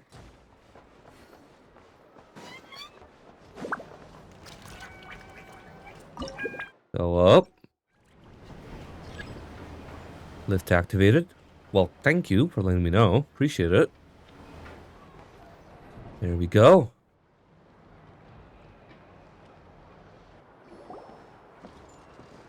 Wow! Nasha Town actually looks pretty big from here. Feels a bit different than Paimon imagined, though. Which aspects in particular deviated from your expectations? Well, Paimon keeps hearing people describe Nod-Krai as an adventurer's paradise. So, she kind of thought it'd be a bit more picture perfect somehow. Yeah, it is a bit of a scrap heap. According to legend, there was indeed an era of peace in Nod-Krai's past, the age of the Fae. Tales of those ancient heroes are still told today. One of the most well-known is that of the Lantern Fae. This individual performed many good deeds for Nod-Krai. The present-day Lightkeeper's nightly lantern patrols are, in part, a tribute to their memory. But then, one day... What happened? There came a devastating abyssal calamity that swept across Nod-Krai, and for a time it was left desolate. Heartbroken by what had become of the land they had so cherished, that Fae extinguished their light, just as the abyss had extinguished all hope. Nowadays, the paradise people speak of is more of an aspiration, or an irony, perhaps. An irony?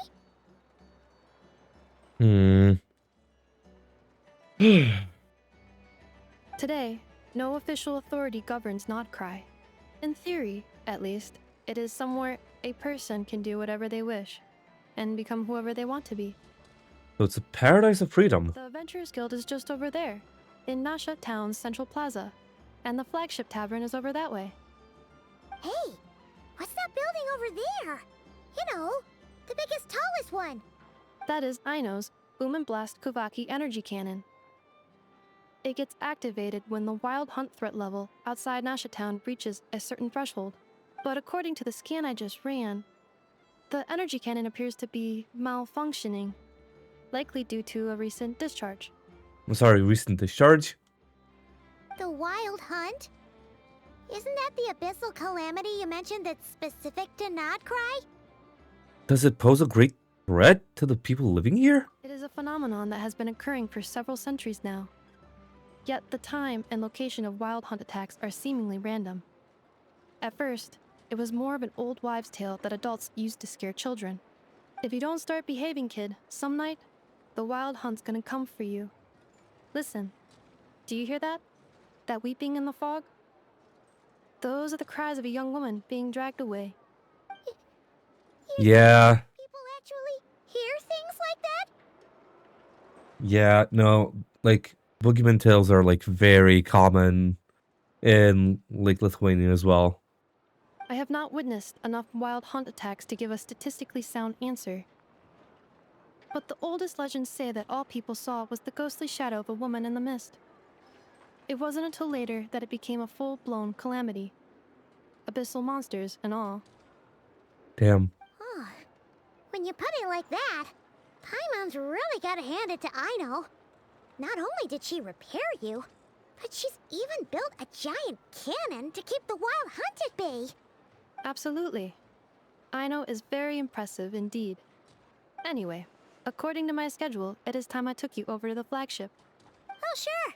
After all, we shouldn't keep Varka waiting. Well, Paimon's not sure if he'll actually show up at the bar this early. Have faith in the people of Mondstadt, Paimon. As far as they're concerned, any o'clock is bar o'clock. You're right about that. Alright, viewpoint. Border town.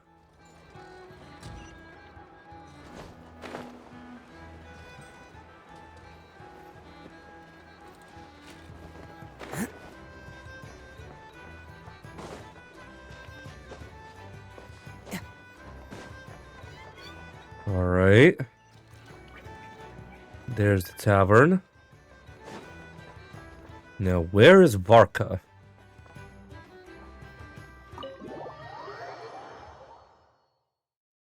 That's still such a gorgeous logo, dude.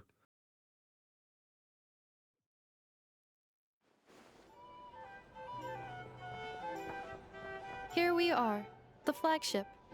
Varka told us to meet him here in his letter, right? Let's see. Varka? Varka!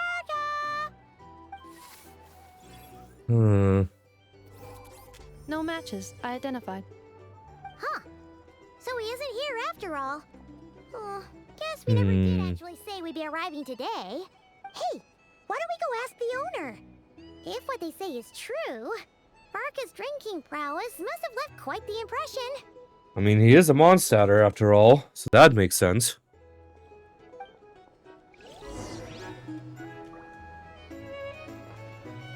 Are we just not allowed to touch the... Okay.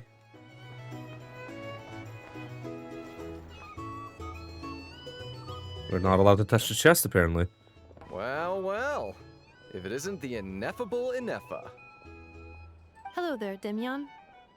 You know each other? Of course. Ineffa's a regular here at the flagship. Oh. Robots are into booze too? Apparently so.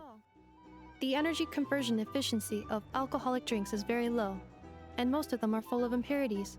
Still, I can affirm that your berries and fried meat deserve a solid 9.12 out of 10. It has Aino's approval too. Of course. Funny that you should mention that. While you were away in Natlan, Varka would come in here every day to pick up a serving of berries and fried meat for Aino. Aww. He must have been worried sick that she wasn't eating properly on account of being so hung up about Ineffa being gone. Actually it's 'cause Varka found out that Aino went wild after Ineffa left, gorging herself on snacks she normally couldn't get her hands on. So it was more worry that she wasn't getting a balanced diet. I think I might have just put my foot in it. Anyway, since you're back from Natlan, these two must be the ones Varka mentioned. The Traveler and Paimon, yes? Yep, that's us. So, from the sounds of it, you must be a close friend of Varka's too. Varka? Goes without saying. After all, he's the only one around here who's ever managed to stay standing after 10 rounds of the roulette special. Again, he's a Mondstadter. Makes sense.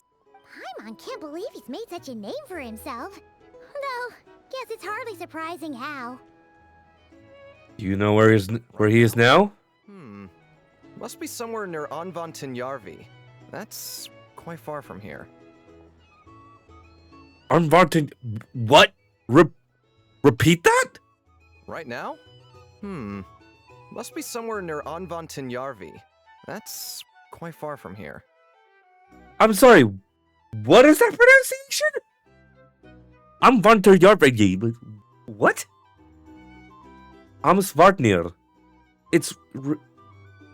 What? I'm Svartnir. I'm Svartnir. Huh? Where's that? It's a lake in the northern part of Nod-Krai. Word reached him of trouble brewing around those parts, so he took his knights to check it out. Huh. Oh.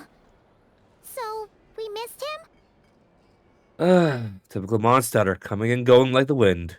Oh god. There it is. Ah.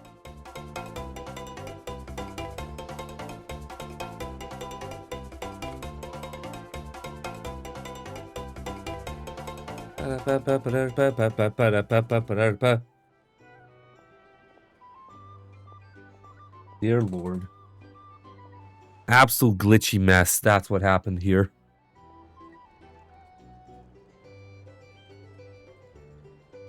Dear Lord. Varka knew you'd say that. Drink your So he fucking specifically water. told me to make sure you stayed here and enjoyed yourselves. He I actually sends don't his have anything to assurances that drink. everything's under I should control. fill up on water, though. I will do so in a second. I at least want to get to a point where we can, like, actually step away for a sec, too. Under control. He's that confident. Guess our only option is to accept. Anyway, it's not like there's any special cause for concern. He is the Grand Master, after all. Exactly. Plus, not only has he booked you into our finest room, he's paid for it in advance, too. Not bad. Whoa! It's so generous of him! We might not have met yet, but Paimon's got a feeling that we'll get along with Varka like a house on fire.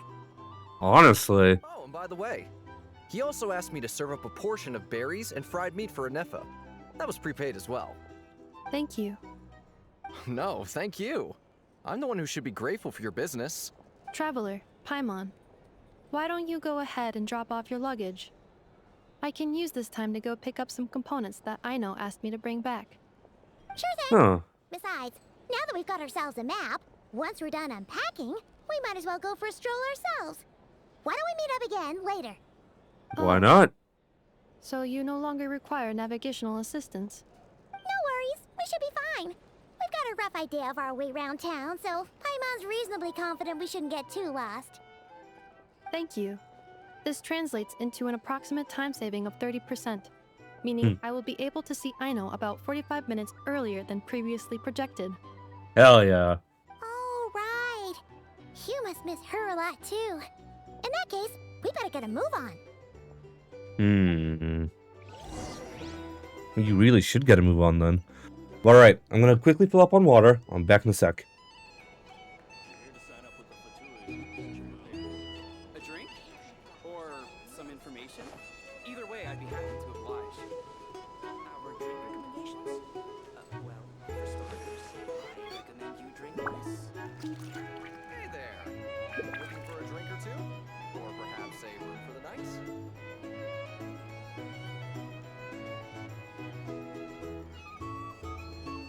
Best flavor in the world? The sweet, sweet taste of victory. And that's why I've never spent a single more on any of my snacks. I've won them all fair and square. That's right.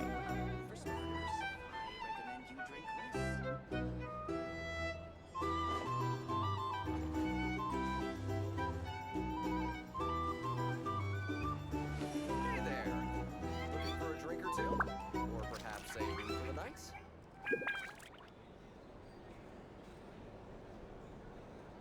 A drink? And I'm now back. Alright, let's get on with this then. Arataki numero uno e. Numero uno ito. Honestly, let's just get into the meat and potatoes of this. We've arrived to a new location. What's the first act of bullshit we're gonna get up to?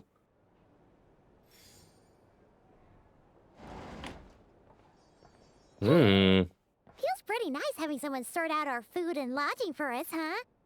Indeed. Even given it so much bread here, too. That's kind of nice. Is this really the flagship's best room? It's pretty big, make no mistake, but it looks a little worn out, right? Though, to be perfectly honest, that feels right at home with everything else we've seen of Nasha Town. A town built among ruins, forsaken in the wake of a calamity. You mean it's got something to do with Nod-Krai's history? Oh, that makes sense. But what exactly was this calamity? Probably in same shit as it happened with the Cataclysm, really. Like, it probably triggered a chain of events. As soon as Kaguya fell, everything just... Try the berries and fried meat too. Paimon's getting hungrier and hungrier every time someone mentions it. Hi! Oh, sorry about that. Paimon wasn't watching where she was going. Please, there's no need to apologize. If anything, I'm the one who should be sorry. Clearly, I shouldn't have gotten lost in my thoughts in the middle of a hallway. Hello, sir. Hubba, hubba, hubba. Damn. Wait a sec. Are you staying in the room next to ours? Ah, quite the perceptive one, I see. First things first, allow me to introduce myself. My name is Kirill Chudamirovich Flintz, but please, Nope. just call me Flintz.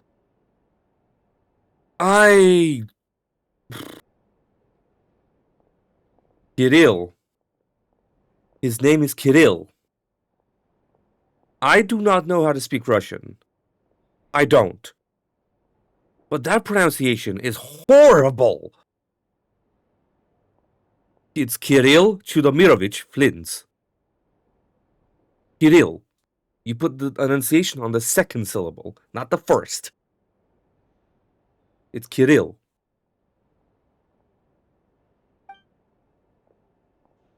Whoa, that's an impressively long name for sure.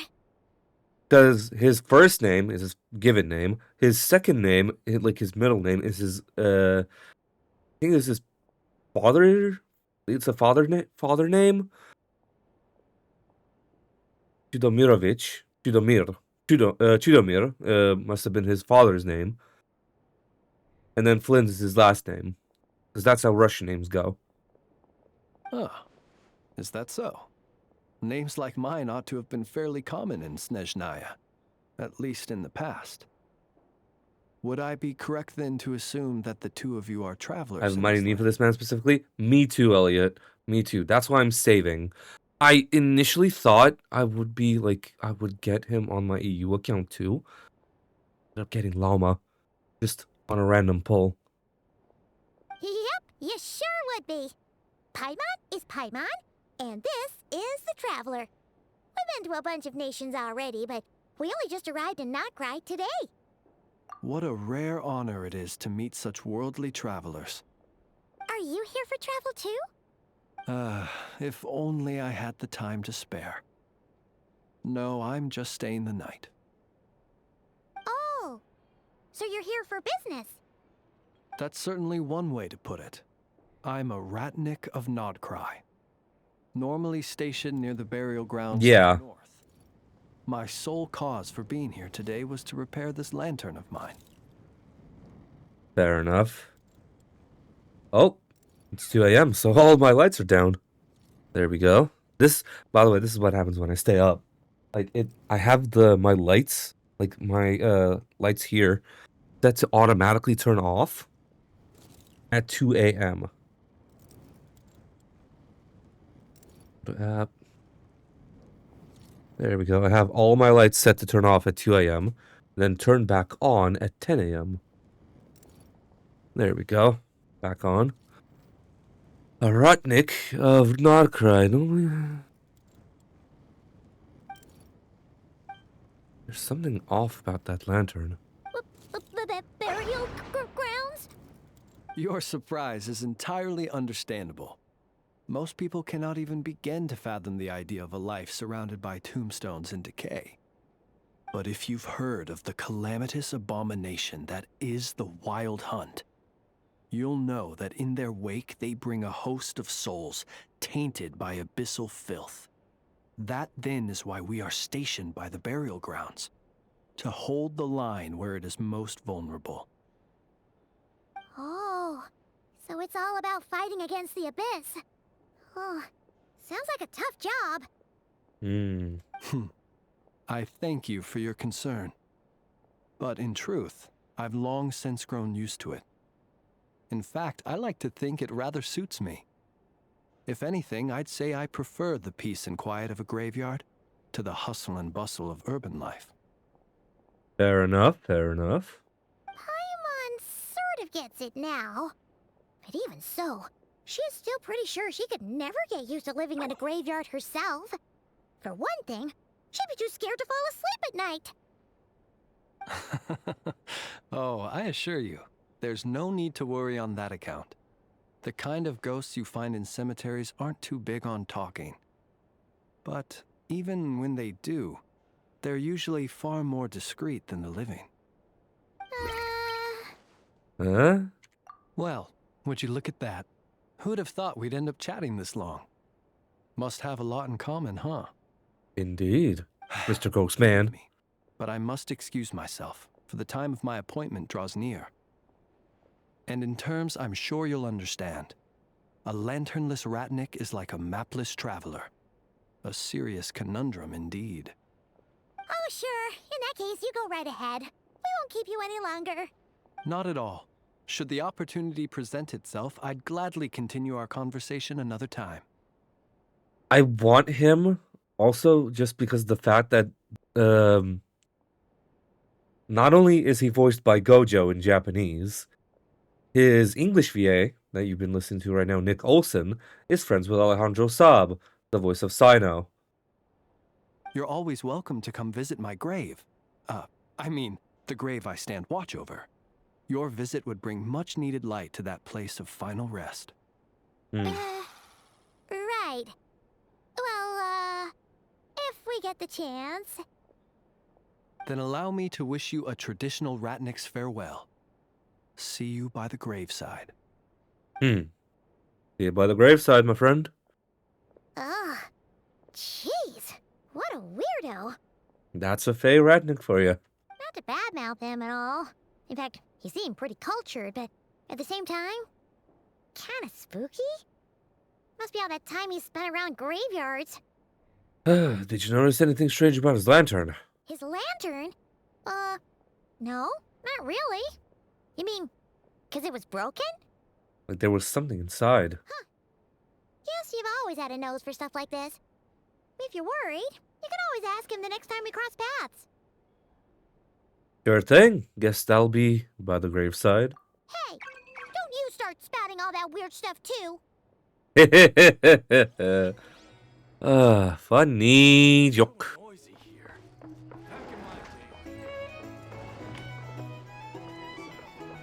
Also, this tavern is really nice. Like, I feel like the flagship is a tavern I'd hang out at as well. Like, the flagship itself just reminds me of an old tavern that, like, my dad took me to when I was a kid. Like, because when I was a kid, my dad came back for, like, a day or two, to just visit me and my mom. And this, like, kind of ramshackle, like, tavern reminds me of, like, the tavern I, hung out with my dad. Dartboard included and all, like... This is something that really just reminds me of... Like, I don't know why, just, like... Given the inspiration of, like... Of a society built up on top of ruins, just reminds me of home a little bit, too.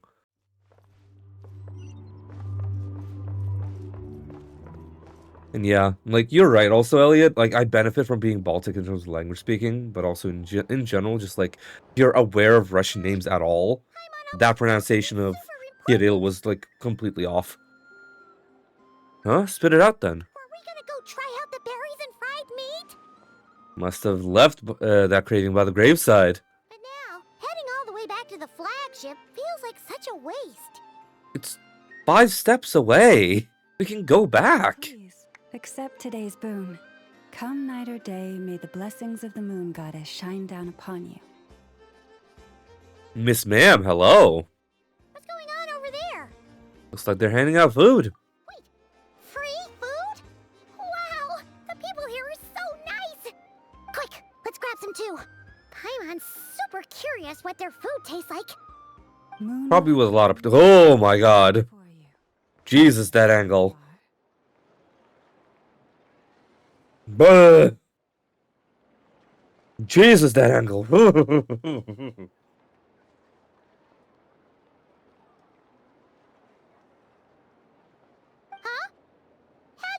were travelers. Just now were a song the birds in the sky, singing of your wanderings. You are no ordinary guests, it seems. The birds and the... what now? Forgive me. I should not have laid the words of others Jesus out as Christ. a warning for our very first meeting.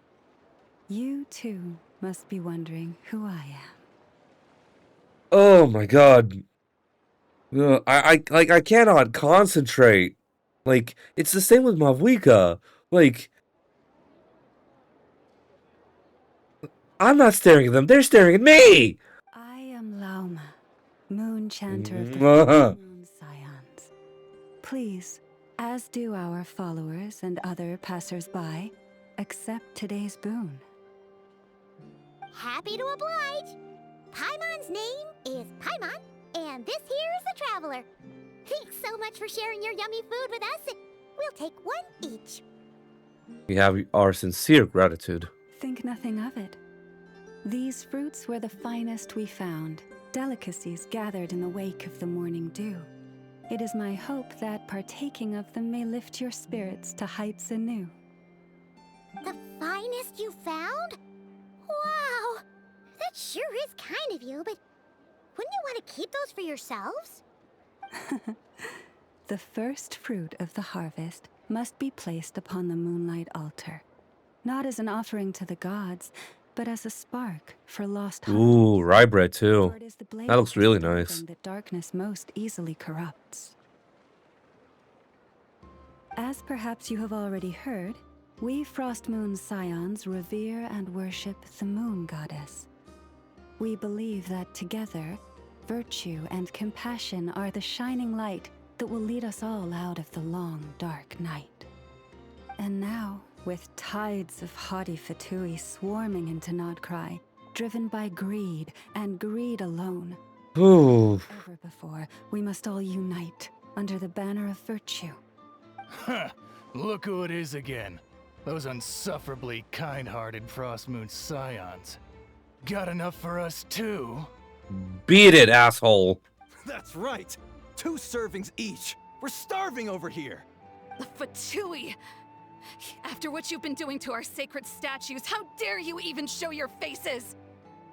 Wilhelmina, bestow today's boon upon our guests. Hmm. You hear that? No slacking now. We'll have the very best you got. But, my lady, they... Please, you two, accept this meal. But remember this. Kindness is the first lantern left to guide those who stumble in ignorance. Come again? Let me finish. But should they still refuse to follow the moonlit path, then by our frosted blades shall we show them its shadow. Oh yeah. Atta girl. That's my llama right there. Let's go. You! Hey, look who it is. Whatever. Just you wait. We'll be coming for you next. Oh, will you now? Huh? Where's the meat? Who wants to eat this garbage? Those stooges... I know, right, Elliot?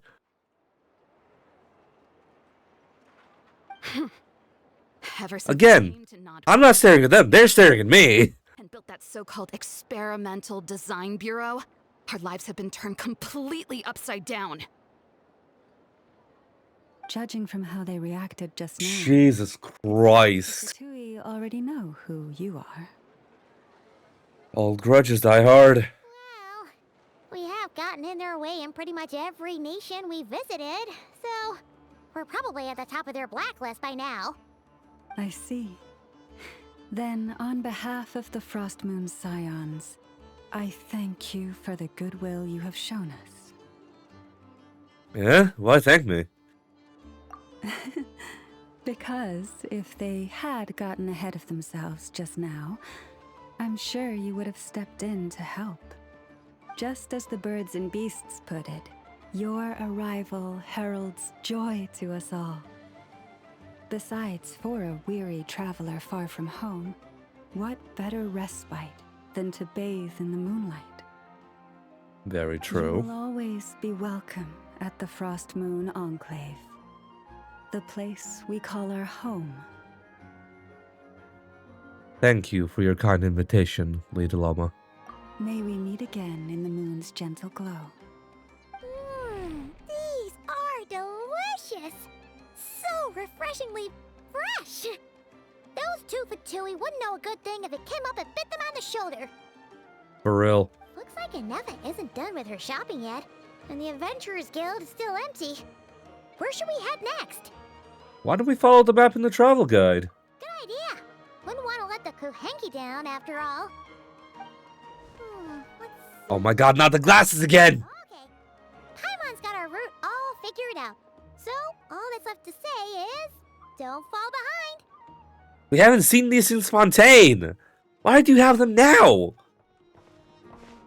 This is Nuts and Nuts. It's mostly a fruit shop, but there's a crafting bench too. This is the Speranza, one of the travel guide's recommended restaurants. All the waiters here are kids. Isn't that kind of child abuse, though? This is the Vesnitsi Prolecha greenhouse. Apparently, their flowers are all made of metal, so they'll never wilt away. Not bad. And this is the Rossum Workshop. If you ever need a weapon made, this is the place to go. Fair enough. Speaking of which, we do need to get the craftables here as well, for sure. Super tall observation deck. Whoa! Take a look at that! You can see really far out into the distance. Hell yeah. And that looks like something built by the Hmm. Tui? And then over there to the west, that must be the place Lauma mentioned, where the Frost Moon Scions live. Mm-hmm. So, what'd you think? Even if Inefa kinda stole her limelight earlier, this just goes to prove that Paimon's own tour guiding skills aren't too shabby either, right? You're the best. You're the best, Paimon.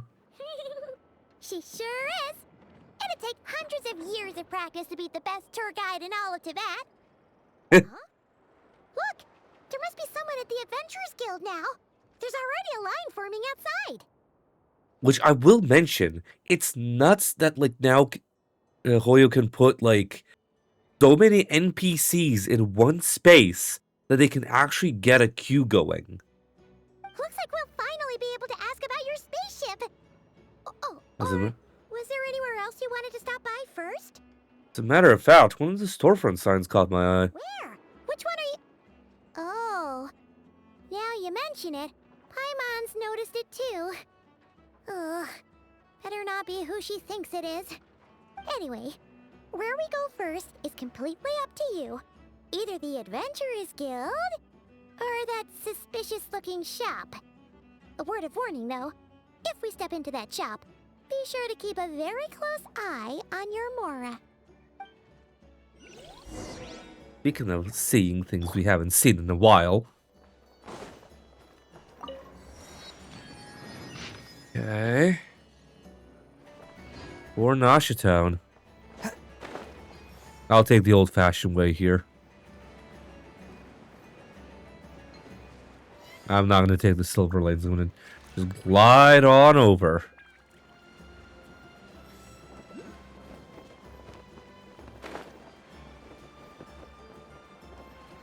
Again, we're right here. Also, wait, is that a... Yeah, that's a Melazine. Hell yeah.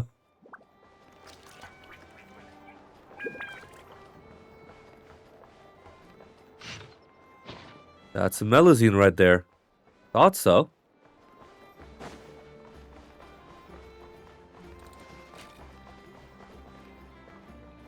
Okay.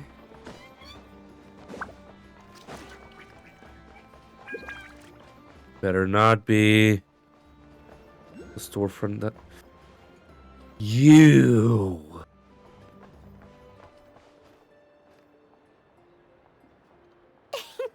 Please, here you go.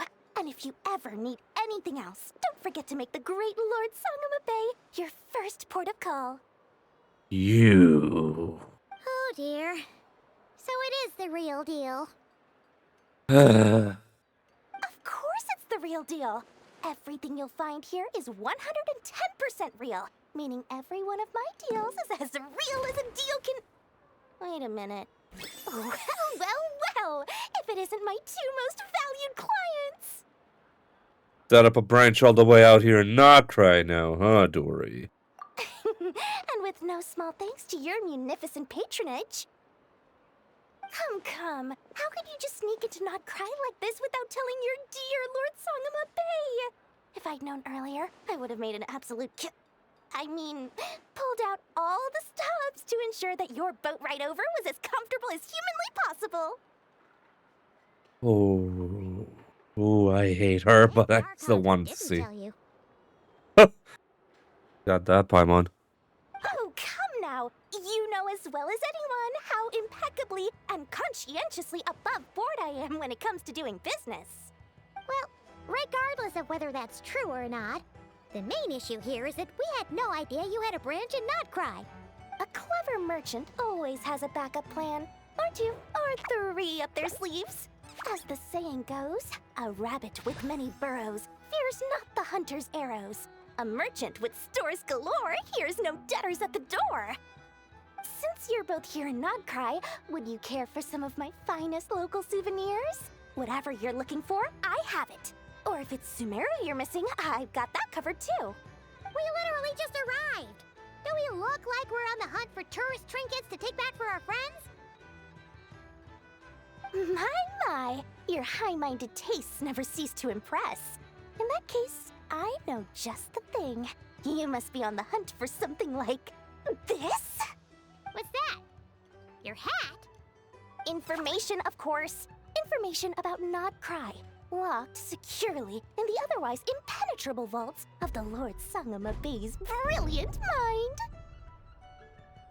Now that you mention it, that is actually what we're after. I knew it! I just knew you'd appreciate the value of my wares. On the back of all our pleasant dealings in the past, I'll even take a hit by throwing in some insider info for free. Wow. You sure are feeling uncharacteristically generous today. What do you mean by uncharacteristically? I am the most generous person. Forget it. Anyway, the long and the short of it is this. The moment I set up shop in Nod-Krai, it struck me how many different factions there were, all competing against each other for power and influence. Well, as they say, there's no time for business like a crisis. Things got even more turbulent after the Fatui pulled down two ancient moon's remnants. People began to catch a whiff of the coming chaos. And the more troubled the waters, the greater the potential profit. This little shit. Not at all sorry to interrupt, but we're not here for Mora. Oh, really? But surely it was the tales of an adventurer's paradise that brought you here. The chance to take your very own slice of all the latest and greatest business opportunities? In that case, what would you like to know about? What can you tell me about the Frostmoon Scions? The Frost Moon Scions? You mean the people who believe in the moon goddess? They're not a bad bunch. It's just, well, they have such simple tastes. No luxuries, no indulgences, no nothing. Trying to earn a little more from that lot is like trying to squeeze blood from a stone. Still, things between them and the Fatui have gotten pretty tense. It's only a matter of time before the powder keg goes boom. And when that happens, that's when business will start to boom too. Please tell me about the Lightkeepers. Oh, they're an organization set up to keep the locals safe. Apparently, they have a long and glorious history, and they're made up entirely of volunteers. Huh. But seriously, a volunteer organization in Nod-Krai? This place is hardly a magnet for noble hearts. No pay, all work. That's not a business model, and it's certainly not for me. Let's talk about the Fatui here now, please, Dory. Everyone knows they're here for the ancient moon's remnants, but no one's sure why they pulled them down in Nod-Krai of all places. Anyway, they've been acting mysterious enough, but if you ask me, That Kuvaki Experimental Design Bureau of theirs up north hides secrets wilder still.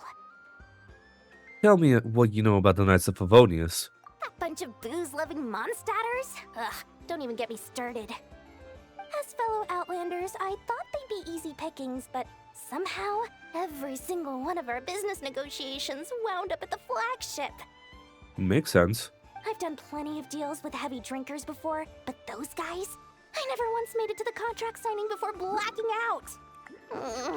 I'm getting flashbacks of the hangovers just thinking about it. Good job, Varka. Would you know anything about a spaceship from the past? What now?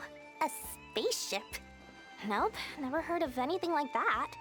Don't you two get involved in any big business here without so much as a heads up, you hear me? At the very least, consider letting me in as a key investor. I have no more questions. Oh, I almost forgot to mention. Sooner or later, you'll no doubt end up doing business with some other merchants in Nod-Krai.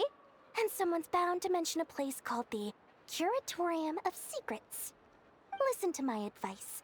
Do not, under any circumstances, go there, no matter how much trouble you're in. The Curatorium of Secrets? What do they get up to there? Just a place that handles all kinds of disputes. But the owner will charge you an absolute fortune, and she has a temper to match. Nothing like your friendly neighborhood, Lord Sangama Bay. You're not just saying that to stop your competition from undercutting you, right? When did that little pipsqueak get so sharp? And after I gave them all that info for free just to win them over. What do you mean? Of course not. I'm only thinking about your wallets. I mean, on behalf of your wallets. You're really not convincing anyone, you know. All right. Business is a cutthroat business. I won't argue with that. But I'm not lying about that boss lady. Not only did she make it into my top 3 people not to mess with in Nod-Krai, she's also in my top 3 people Never. to trade in favors. Oh, so it's Nefer. That's like the sharp business lady, huh? Okay. Seriously? It feels like you're just bad-mouthing your rival now. Fine. If you don't believe me, go see for yourselves. We might both be from Sumeru, but compared to hers, my conscience is so large, why, it could fill 3 whole palaces of Alcazar's. You're right. Sure. When you realize what I'm saying is true, don't say that good old Lord Sangama Bay didn't warn you. Right. Okay. Up the Silver Path. Let's grab these and be on our merry way. Alright. Additional objectives. I think I'm pretty much good on everything else. So I think I can just go to the Adventurers Guild.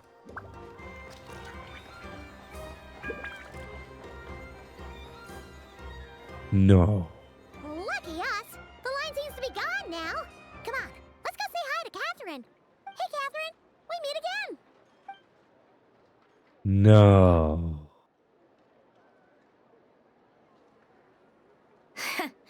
How ridiculous. Huh? They often say that mortals, shackled by their own flesh and blood, may fail to perceive the truth of this world, even when it is right beneath their very noses. Yet I had not expected to have the pleasure to witness such heights of absurdity firsthand. But Paimon must have gotten the wrong person. At second glance, you do seem a bit younger than Catherine, and you certainly sound a lot less friendly. Because that's not Catherine, Paimon. A creator might forgive ignorance, but being mistaken for one of my own creations is beyond all pardon. Look very closely, for standing before you is none other than Marionette, 7th of the Fatui Harbingers. Sandrone. A harbinger? And more importantly, will you be the one handing out commissions from here on out? I told you already, I'm not Catherine. Just how obsessed are you with my machines? So all the Catherines were made by Marionette? Does that mean the Fatui has been watching our every move? The guild itself hasn't done anything shady. Catherine's only ever helped us. Better just stay alert going forward. Today's encounter is merely a courtesy call. A friendly warning, if you will. You interfered with my work once before, with that little robot. I let it slide. After all, it was nothing more than a distraction, a side project at best. But we are in Nod-Krai now, and as such, I strongly advise you not to stand in the Fatui's way. Otherwise, the next time we meet, I might just have to drop all this meaningless etiquette. Oh, please. You've got some nerve coming out with barely veiled threats like that. You're the one stirring things up here. Oh, perhaps you have misunderstood. Just because Nod-Krai lacks a ruler at present, that does not mean it should not be ruled. We Fatui are simply establishing a new order. Yeah, right.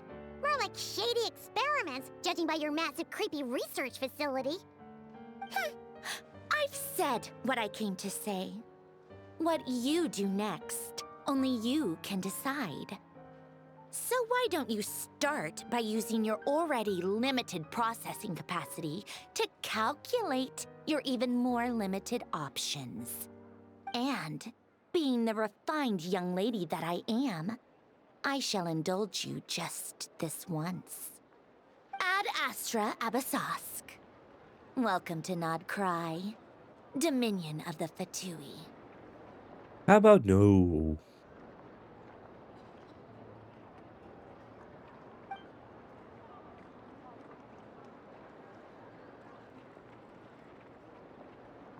Ugh! Paimon's so mad right now! How can anyone so obviously evil be so annoyingly self-righteous? But if a Fatui Harbinger is here to greet us in person, that can only mean one thing. They've been keeping a very close eye on us instead. We'll have to be extra careful from here on out. Paimon hates feeling like she's being watched. Huh. The real Catherine's back! Ad Astra Abyssosque. Welcome to the Adventurers Guild. How may I help? I will do everything I can to assist you. You're so much nicer to talk to, Catherine. Please don't leave us again, okay? He has no clue. Ad Astra. Alright. Hey there, Catherine. Okay. Nod-Krai's land full of opportunities. We hope your adventures here will be filled with excitement and fun. Tell me a bit about Nod-Krai.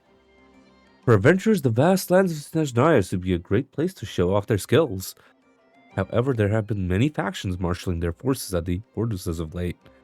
Please be careful when traveling around the area.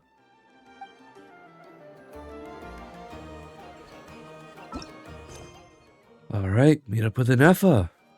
Keep going.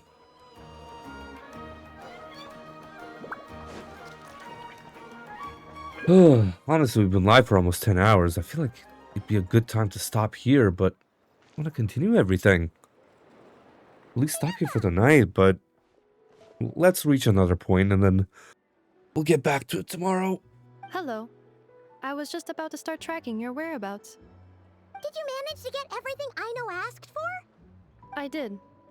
What about you? Do you need me to navigate or introduce any more places around town? Not for now. We've seen most of it already.